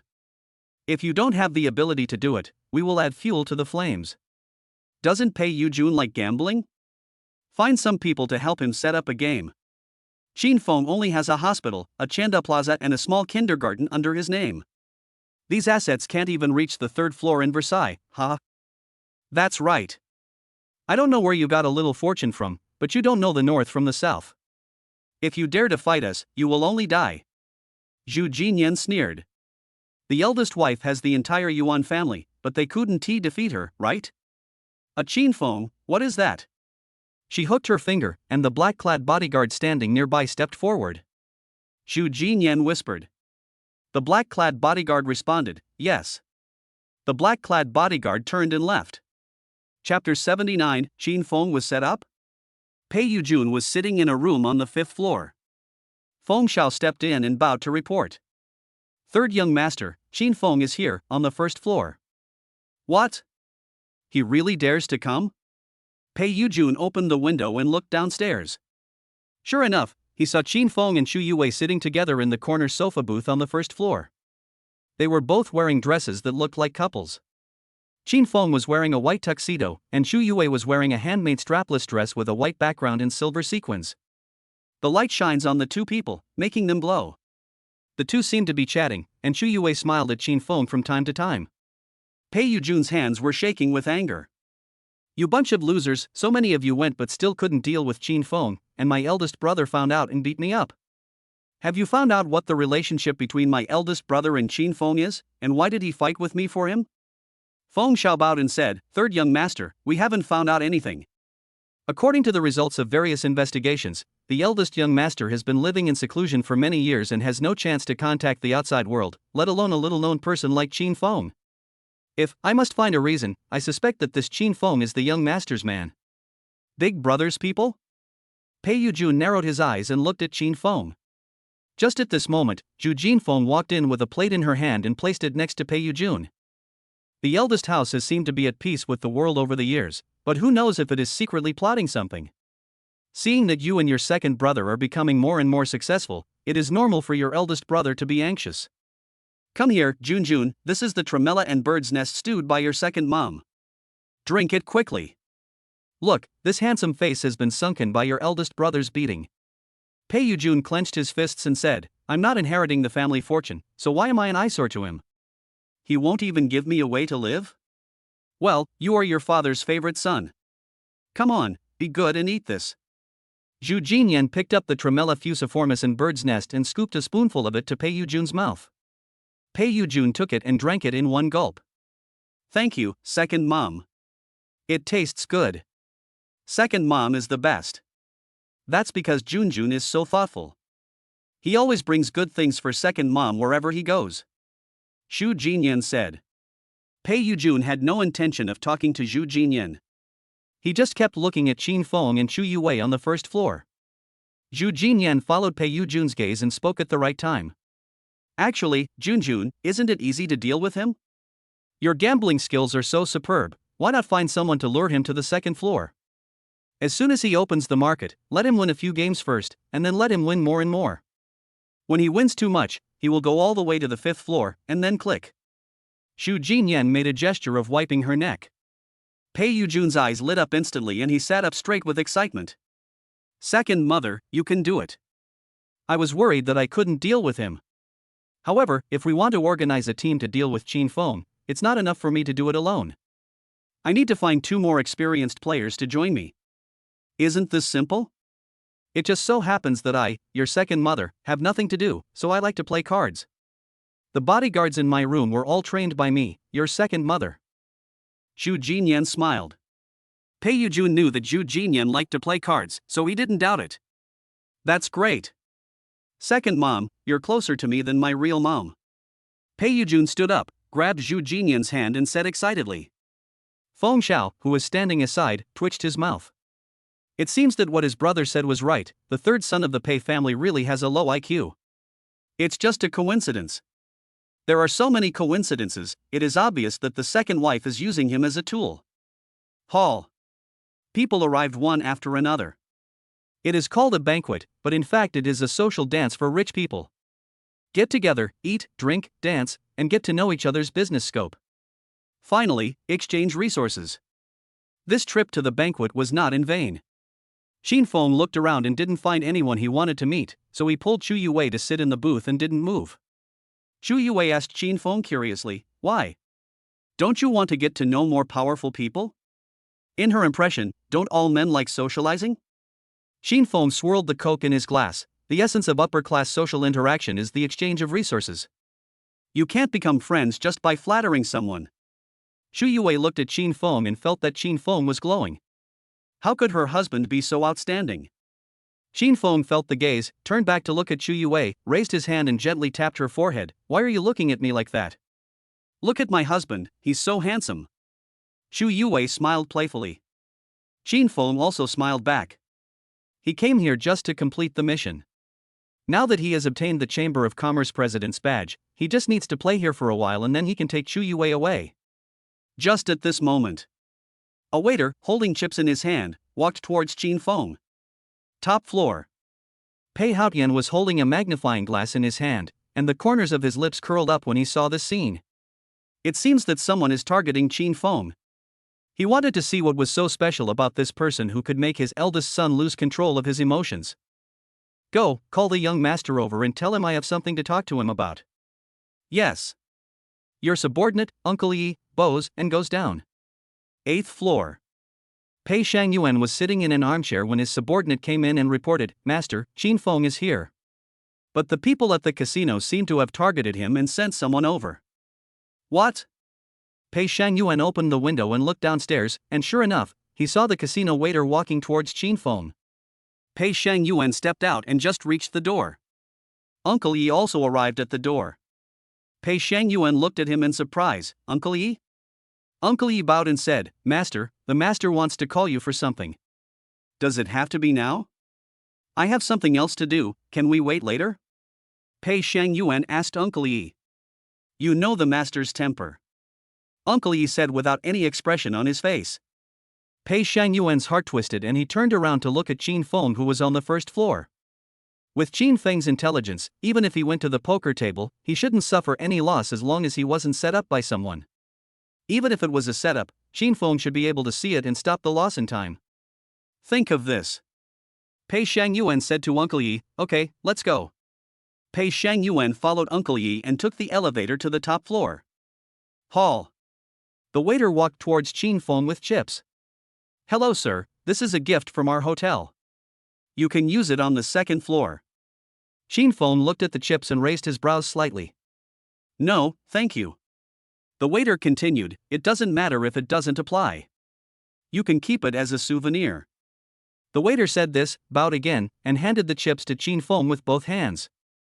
Qin Feng still didn't answer. Suddenly, people around looked over here. Chapter 80, Gaining the Skill to Win Every Gamble. Is there such a good thing as giving away chips? Fuck, each chip is worth 10,000. This stack is worth 200,000, right? 200,000 is a lot? It's only enough for me to play one card game. I don't know where these two people came from. I've never seen them before. They don't look very old. Could they have sneaked in without telling their parents? What you're wearing is quite nice. Is it this brand? I've never seen it before. It's probably a high-end product from Taobao. Haha, how high-end? 2 or 3,000? Ha ha ha ha ha ha. A middle-aged man came forward, seemingly friendly, but actually mocking Qin Feng. Little boy, uncle sees that you are young, so you take these chips and uncle will exchange them for cash. 200,000 is a lot of money, enough for you to date this girl for a long time. Another man nearby spoke up. Normally, powerful people attending such events would not be on the first floor. Even on the first floor, there are bodyguards surrounding us. Qin Feng raised his eyebrows, and there was a hint of coldness in his deep eyes under his gold-rimmed glasses. The two of them felt a chill in their hearts when they saw his look. What happened? They were frightened by a little kid? Qin Feng narrowed his eyes slightly. It was such a coincidence that someone gave him chips. What a coincidence, there are two idiots here making fun of us. It was obvious that someone had set up a trap to lure him in. Plus 3 anonymous invitations. If my guess is correct, it should be that idiot Pei Yujun who hasn't given up yet. What's that look in your eyes? That's right, you want to cause trouble? Don't you even look at where we are? How dare you cause trouble here? Little friend, I advise you to be low-key in public occasions. Otherwise, if you offend others, it will be bad luck for you, but don't let this little beauty beside you get into trouble. The two were still deliberately provoking each other. The hostility in Qin Feng's eyes grew stronger. Xu Yue clenched her fists nervously. Qin Feng wouldn't really have a conflict with them, would he? The people here are either rich or noble. Although Qin Feng is very capable now, he is just a rising star after all. Compared with these old dignitaries in Beijing, there is definitely a gap between him and them. No. If a fight really breaks out, I will definitely protect Qin Feng. Xu Yue grabbed her skirt with her right hand, ready to take out the stun gun at any time if action was needed. Qin Feng took Xu Yue's hand and stood up. No need, it's getting late, we should go back. Xu Yue breathed a sigh of relief. Speaking of. Qin Feng pulled Xu Yue and walked towards the gate. The two middle-aged men quickly increased their mockery towards the backs of Qin Feng and Xu Yue. Boss Die, look, what did I say? He's just a student who stole an invitation letter from an adult and didn't even dare to go up to the second floor. Yeah, I made a bet with you. He is a young man who has just emerged in his own circle in Beijing. It turns out that he is really a second-generation loser. I just don't know who his family is. He is so useless that he dare not even go to the second floor and dare not accept the free chips. Yeah, if I had a son like this, I wouldn't let him go home. Other people around were also pointing at Qin Feng and Chu Yue. His eyes were full of contempt. TSK, why come to a party if you don't have money? He has no guts and still keeps a woman. I'm afraid he's some guy's kept gigolo, bringing his girlfriend out into the world. There are so many people like this these days. Ding, congratulations to the host for starting a random mission. On this day, your child is sick and needs a large sum of money. Your wife has been trying to reach you by phone for a long time but has not been able to get through. Your wife learned from a mutual friend that you are in a casino. Your wife went over and asked you to give her money, but it is a taboo for a casino to ask for money, so you directly refused. Your wife was so sad that she slapped you and left. Later, she sold her dowry and barely raised enough money, and the child was saved. But she is completely disappointed in you and will never smile at you again. A man should make his woman smile. Please let your wife smile at you. After completing this, you will receive a reward, the skill of winning every bet. Qin Feng raised his eyebrows slightly. The new task arrived so quickly. The mission reward is to win every time you gamble. In that case, how about just playing 2 games? Qin Feng held Chu Yue's hand tightly and asked her softly. Yue, are you happy with me? Chu Yue smiled brightly and nodded vigorously. These days with you are the happiest time of my life. Ding, congratulations to the host for completing the task and receiving the reward, skill to win every bet. Host, please go to the poker table and experience your new skills. Friendly reminder, small gambling is good for your mood, but big gambling is harmful to your health. What's wrong? Why are you asking this all of a sudden? It's like we're about to be separated by life and death. Chu Yue asked in confusion. Qin Feng smiled slightly, nothing, just asking casually. By the way, since we are here, let's go up and have some fun. He pulled Chu Yue and turned around, and took the 20 chips from the waiter who had been bowing all the time. The waiter stood up straight, smiled, and invited Qin Feng in. Please go up to the second floor this way. Wait a moment. Qin Feng let go of Chu Yue's hand and walked up to the 2 people who had mocked him the most fiercely. The 2 middle-aged men shrank back in fear. You. Before he could finish his words, Qin Feng slapped him twice with his backhand. Pa. Pa. The 2 were stunned for a moment. How dare you hit someone here? Do you know where this is? The 2 of them covered their faces and shouted at Qin Feng in shock. Qin Feng raised his eyebrows and looked at the casino attendant. I'm sorry, it seems that if we fight here, we will be expelled from the hotel. I can't go to the second floor.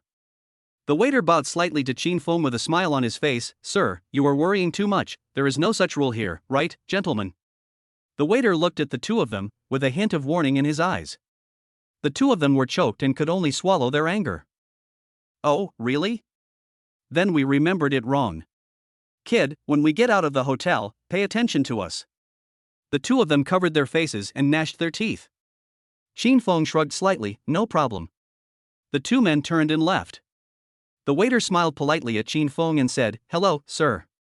Can we go to the second floor now? Chu Yue gently tugged at Qin Feng and said in a low voice, Let's not do it, shall we? I don't really like the atmosphere of that kind of place. Qin Feng gently patted the back of Chu Yue's hand. Just go and take a look. It's okay. Don't worry. I'll leave the table after I lose these 20 chips. I won't pay a penny more. Chu Yue nodded, okay then. The waiter who was leading the way in front curled his lips into a cold smile. Wait until you win and get carried away, then lose and get angry. I couldn't control my hands if I didn't want to. Chapter 81, Kneel Down and Cry for Dad. The 2 followed the waiter into the elevator and went up to the second floor. The 2 middle-aged men on the first floor covered their faces and looked at each other, their eyes full of resentment. This is ridiculous. I should have known not to take this deal. After all, they were considered to be somewhat successful businessmen in Yanjing, but they were slapped in the face by a young boy and couldn't even fight back. The 2 were very angry, and at this moment a hot female dealer came towards them and smiled. Boss Li, Boss Wang. Instead of being so angry here, why don't you go up and play 2 rounds together to win all the chips in Qin Feng's hands? Boss Li and Boss Wang looked at each other, both of them looked a little hesitant. The beautiful dealer stepped forward, stood between the two men, and deliberately rubbed them with her arms. What? You two have done a thriving business in Yinjing, but you can't even handle a young man at the gambling table? Are you scared now? As she spoke, the beautiful dealer showed sarcasm in her eyes, raised her hand to cover her lips and smiled coquettishly. Who said we were scared? That's right. Qin Feng hasn't even graduated from college yet. We're just afraid that if we bet with him, we'll lose all his pants. That is. The two of them sang in unison, unwilling to accept it. The beautiful dealer raised her 2 slender hands and grabbed one person's collar with one hand. Then what are you waiting for? Aren't you going up yet? Boss Li and Boss Chen seemed to have lost their souls and just let Ying pull them by the collar and go upstairs. Later, when they recalled this scene, they realized that they had never set up a trap for Qin Feng. They were set up and took the bait. Of course, this is a later story. Qin Feng and Xu Yue went upstairs. Only then did Xu Yue understand what it meant to live a life of decadence and extravagance. There are several green-bottomed card tables in the huge hall. There were sofas and soft seats around the table, and on the seats were men and women, old and young, and everyone exuded an air of old money. Xu Yue looked up at the chandelier. She recognized the chandelier. The 3-layer chandelier in the living room of my villa is the same model. Xiao Ai told her that the chandelier was made of natural crystals, and each crystal was carefully selected, crystal clear and without a trace of impurities. One costs more than 3,000 renminbi. The 3-layer chandeliers cost more than 3,000 pieces in total, which is more than 9 million yuan. The chandelier in the center of the second floor has 9 layers. That would cost tens of millions. Not to mention the walls, floors, ornaments, and other decorations. Xu Yue lowered her voice and whispered, I'm really worried that your 200,000 chips won't be enough to cover the bottom. Enough, 100,000 is enough. Let's start with the basics, let's go. Qin Feng pulled Xu Yue to the small table at the outermost edge and sat down. The two just sat down. Boss Chen and Boss Li from the first floor followed up, took a look around, noticed Qin Feng and Xu Yue, and walked over. Pei Yujun sat by the window on the 5th floor and took out a cigar from the drawer. The woman next to him came forward to light it, and a smile appeared on Pei Yujun's face. Boss Chen and Boss Li are the blood bags that made Qin Feng taste the sweetness. Boss Chen is a fat man with big ears. If you cut open his stomach, you can pull out 20 kilograms of oil from his intestines alone. He moved his butt and sat down on the sofa chair opposite Qin Feng, and the sofa legs shook. Little friend, I won't bother with you about that slap just now. I'll show you what it means to be a human being at the poker table. Boss Li, who was short and small, sat to the left of Boss Chen and echoed the sentiment. That's right. I'll make you kneel down and call me grandpa after your defeat. The beautiful croupier walked over with her waist twisted. Are you all ready? Ying smiled at them. Qin Feng raised his eyebrows and looked at Ying, his eyes fell on her fingers. Her nails were very long and had manicures done, which looked very delicate. Boss Chen laughed.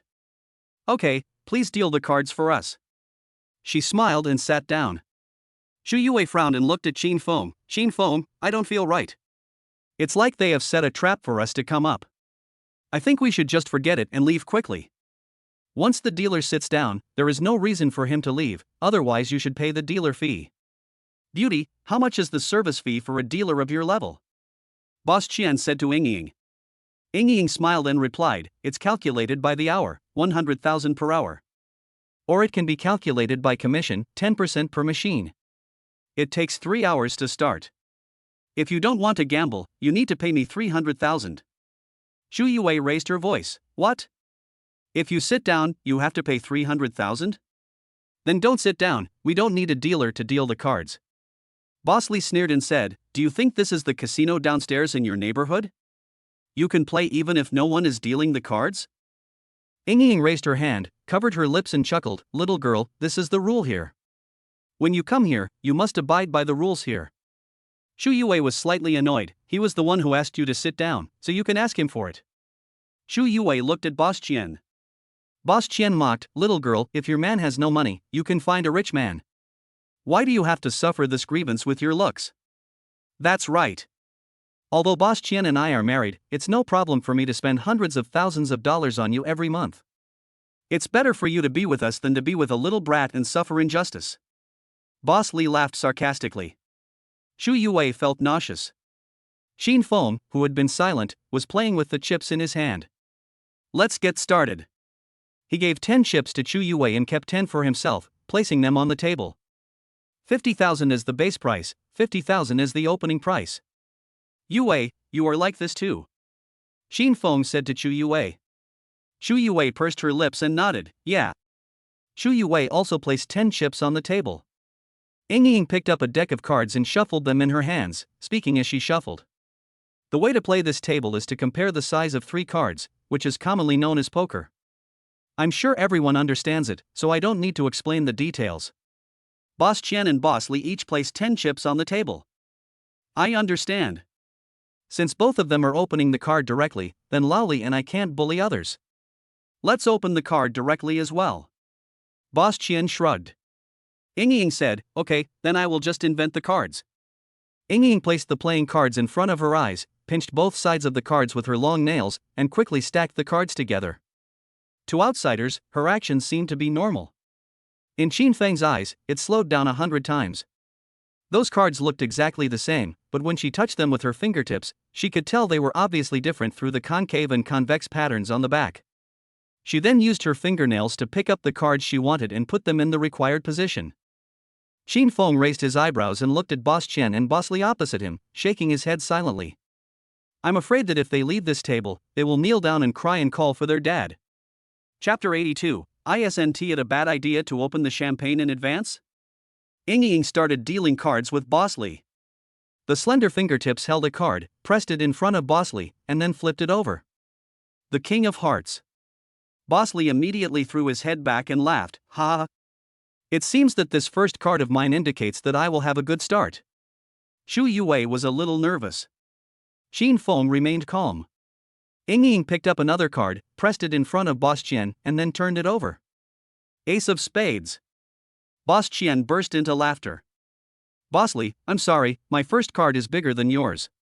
Humph, who are we going to fight? It doesn't matter if you win or I win. The key is that someone loses. Boss Li said this and turned his head towards Qin Feng.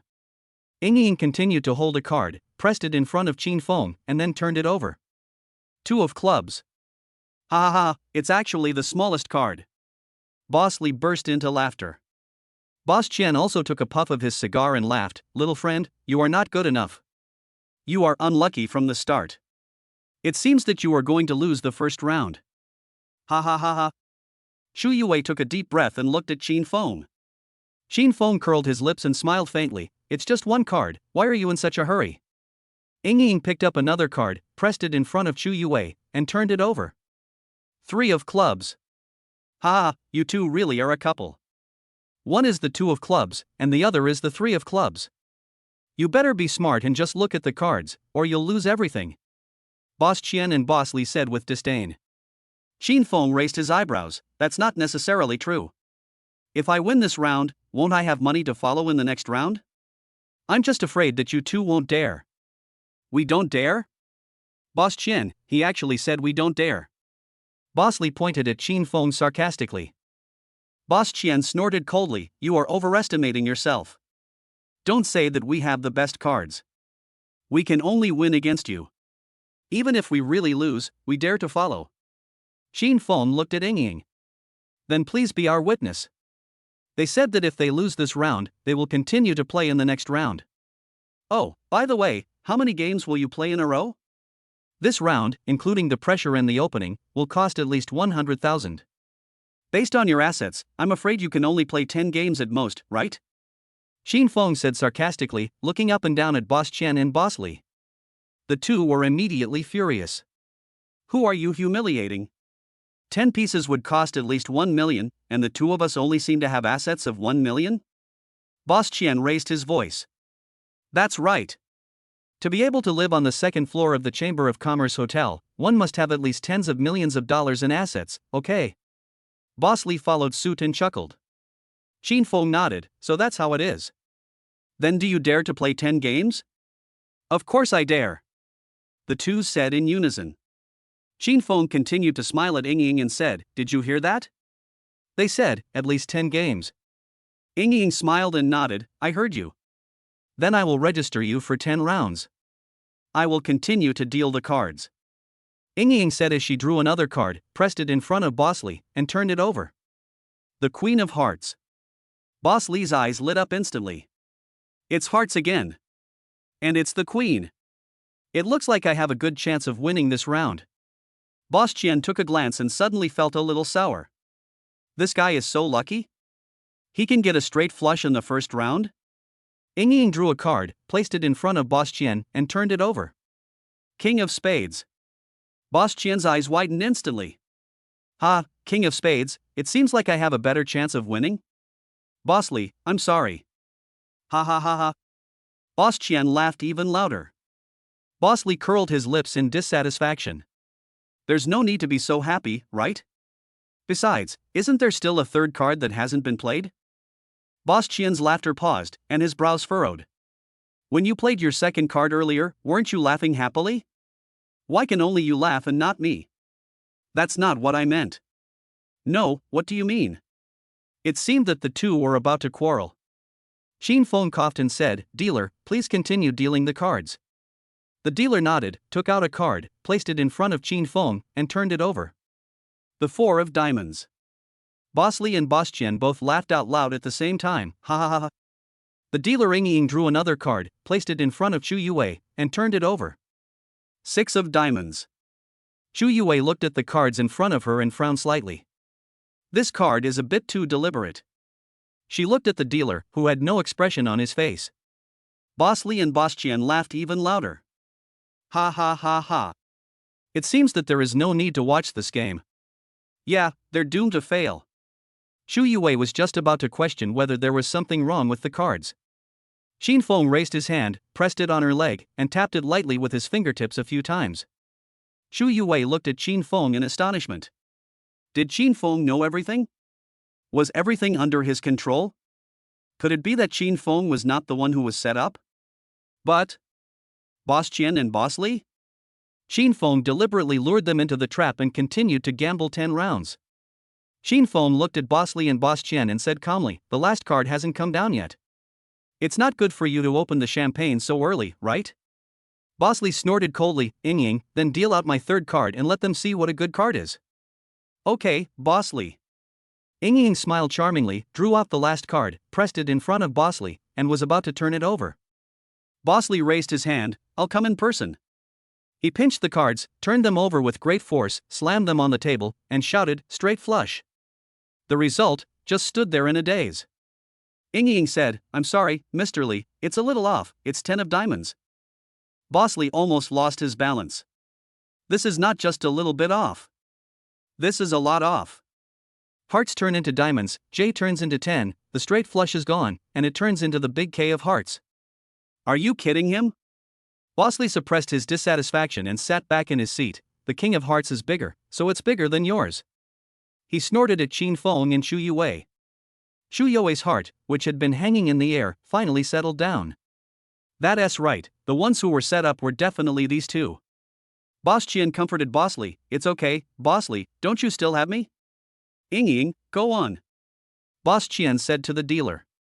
Ying nodded, drew out a card and placed it in front of Boss Qian. Boss Qian's heart was tense with anxiety, but he still pretended to be relaxed. He leaned back in his chair calmly, staring at the cards without blinking. Ying slowly turned the card over. A black corner is revealed. Boss Qian's mouth couldn't help but curl up. It's spades. It's spades.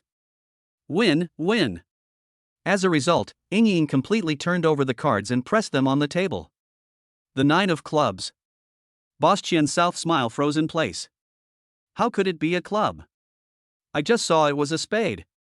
Chapter 83, my wife wants to play, so of course I have to satisfy her. Ying raised her eyebrows in dissatisfaction. What? Boss Qian is questioning my hand of cards. Is there something wrong with the way I dealt them?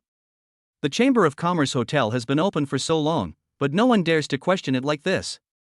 Boss Qian suddenly fell silent and dared not speak anymore. If the president knew about this and expelled him from the Beijing Chamber of Commerce, he would have no chance of doing business in the Chamber of Commerce.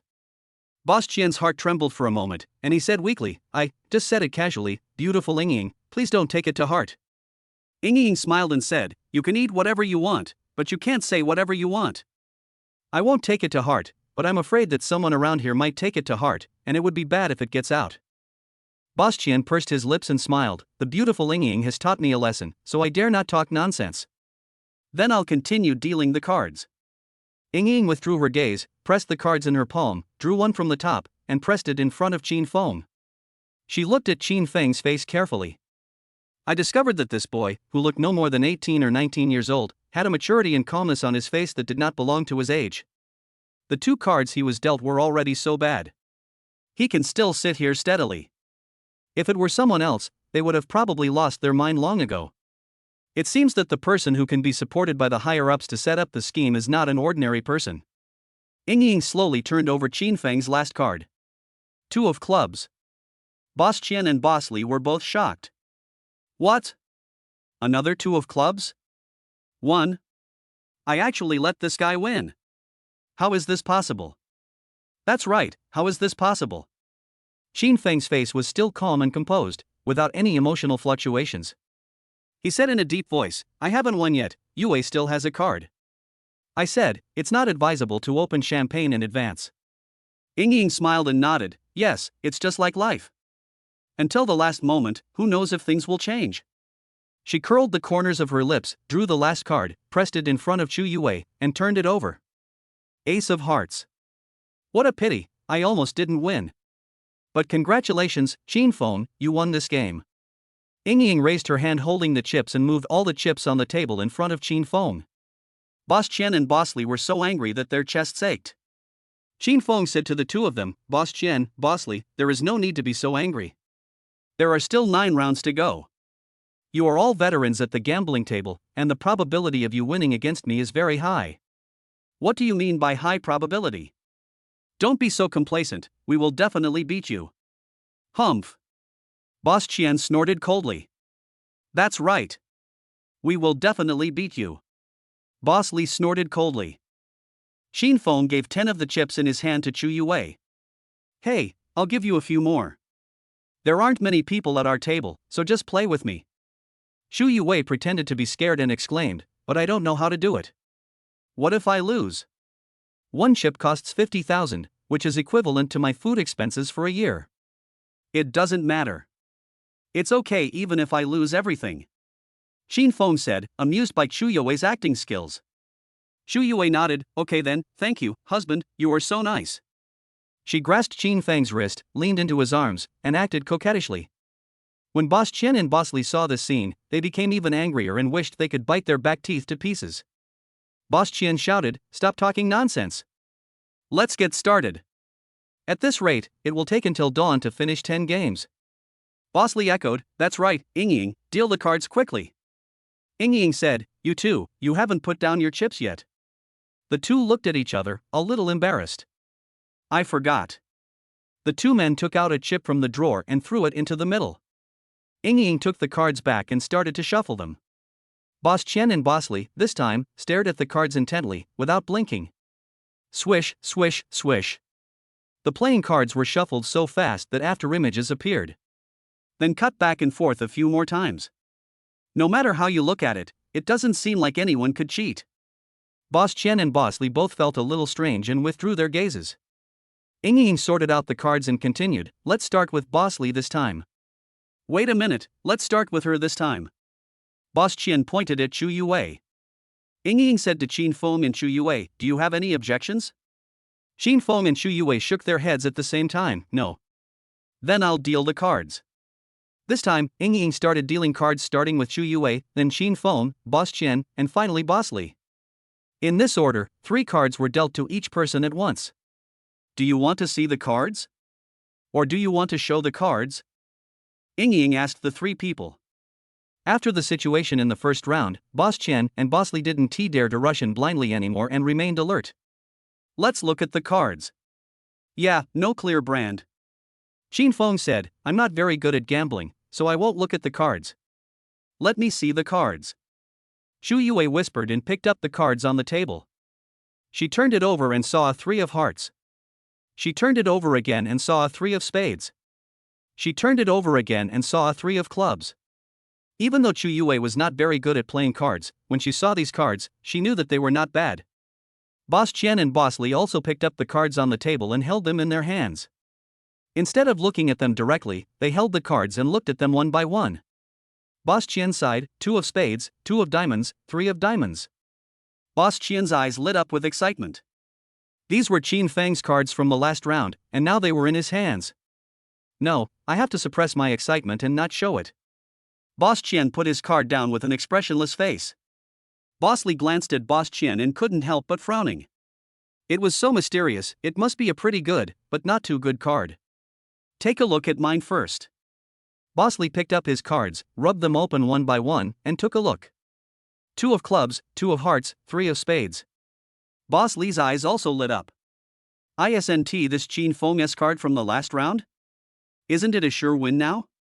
He took a breath, pressed his mouth down, and put the cards on the table. Miss Chu, please speak first. Ying Ying reminded Chu Yue. Chu Yue blinked her eyes. What do you mean by speak first? Ying Ying smiled lightly and explained, that's it. You start by placing your chips. No matter how many chips you place, your next player can choose to follow you or leave you. Oh, so that's how it is. Then Chu Yue looked at the chips in front of her and directly picked up 2 chips. 2. Only 2 of them? Now that you have lost all of them, how are you going to play later? Boss Li exclaimed. Qin Feng pulled out a card from his arms and placed it on the table. It doesn't matter. I still have a little money. If my wife wants to play, of course I have to satisfy her.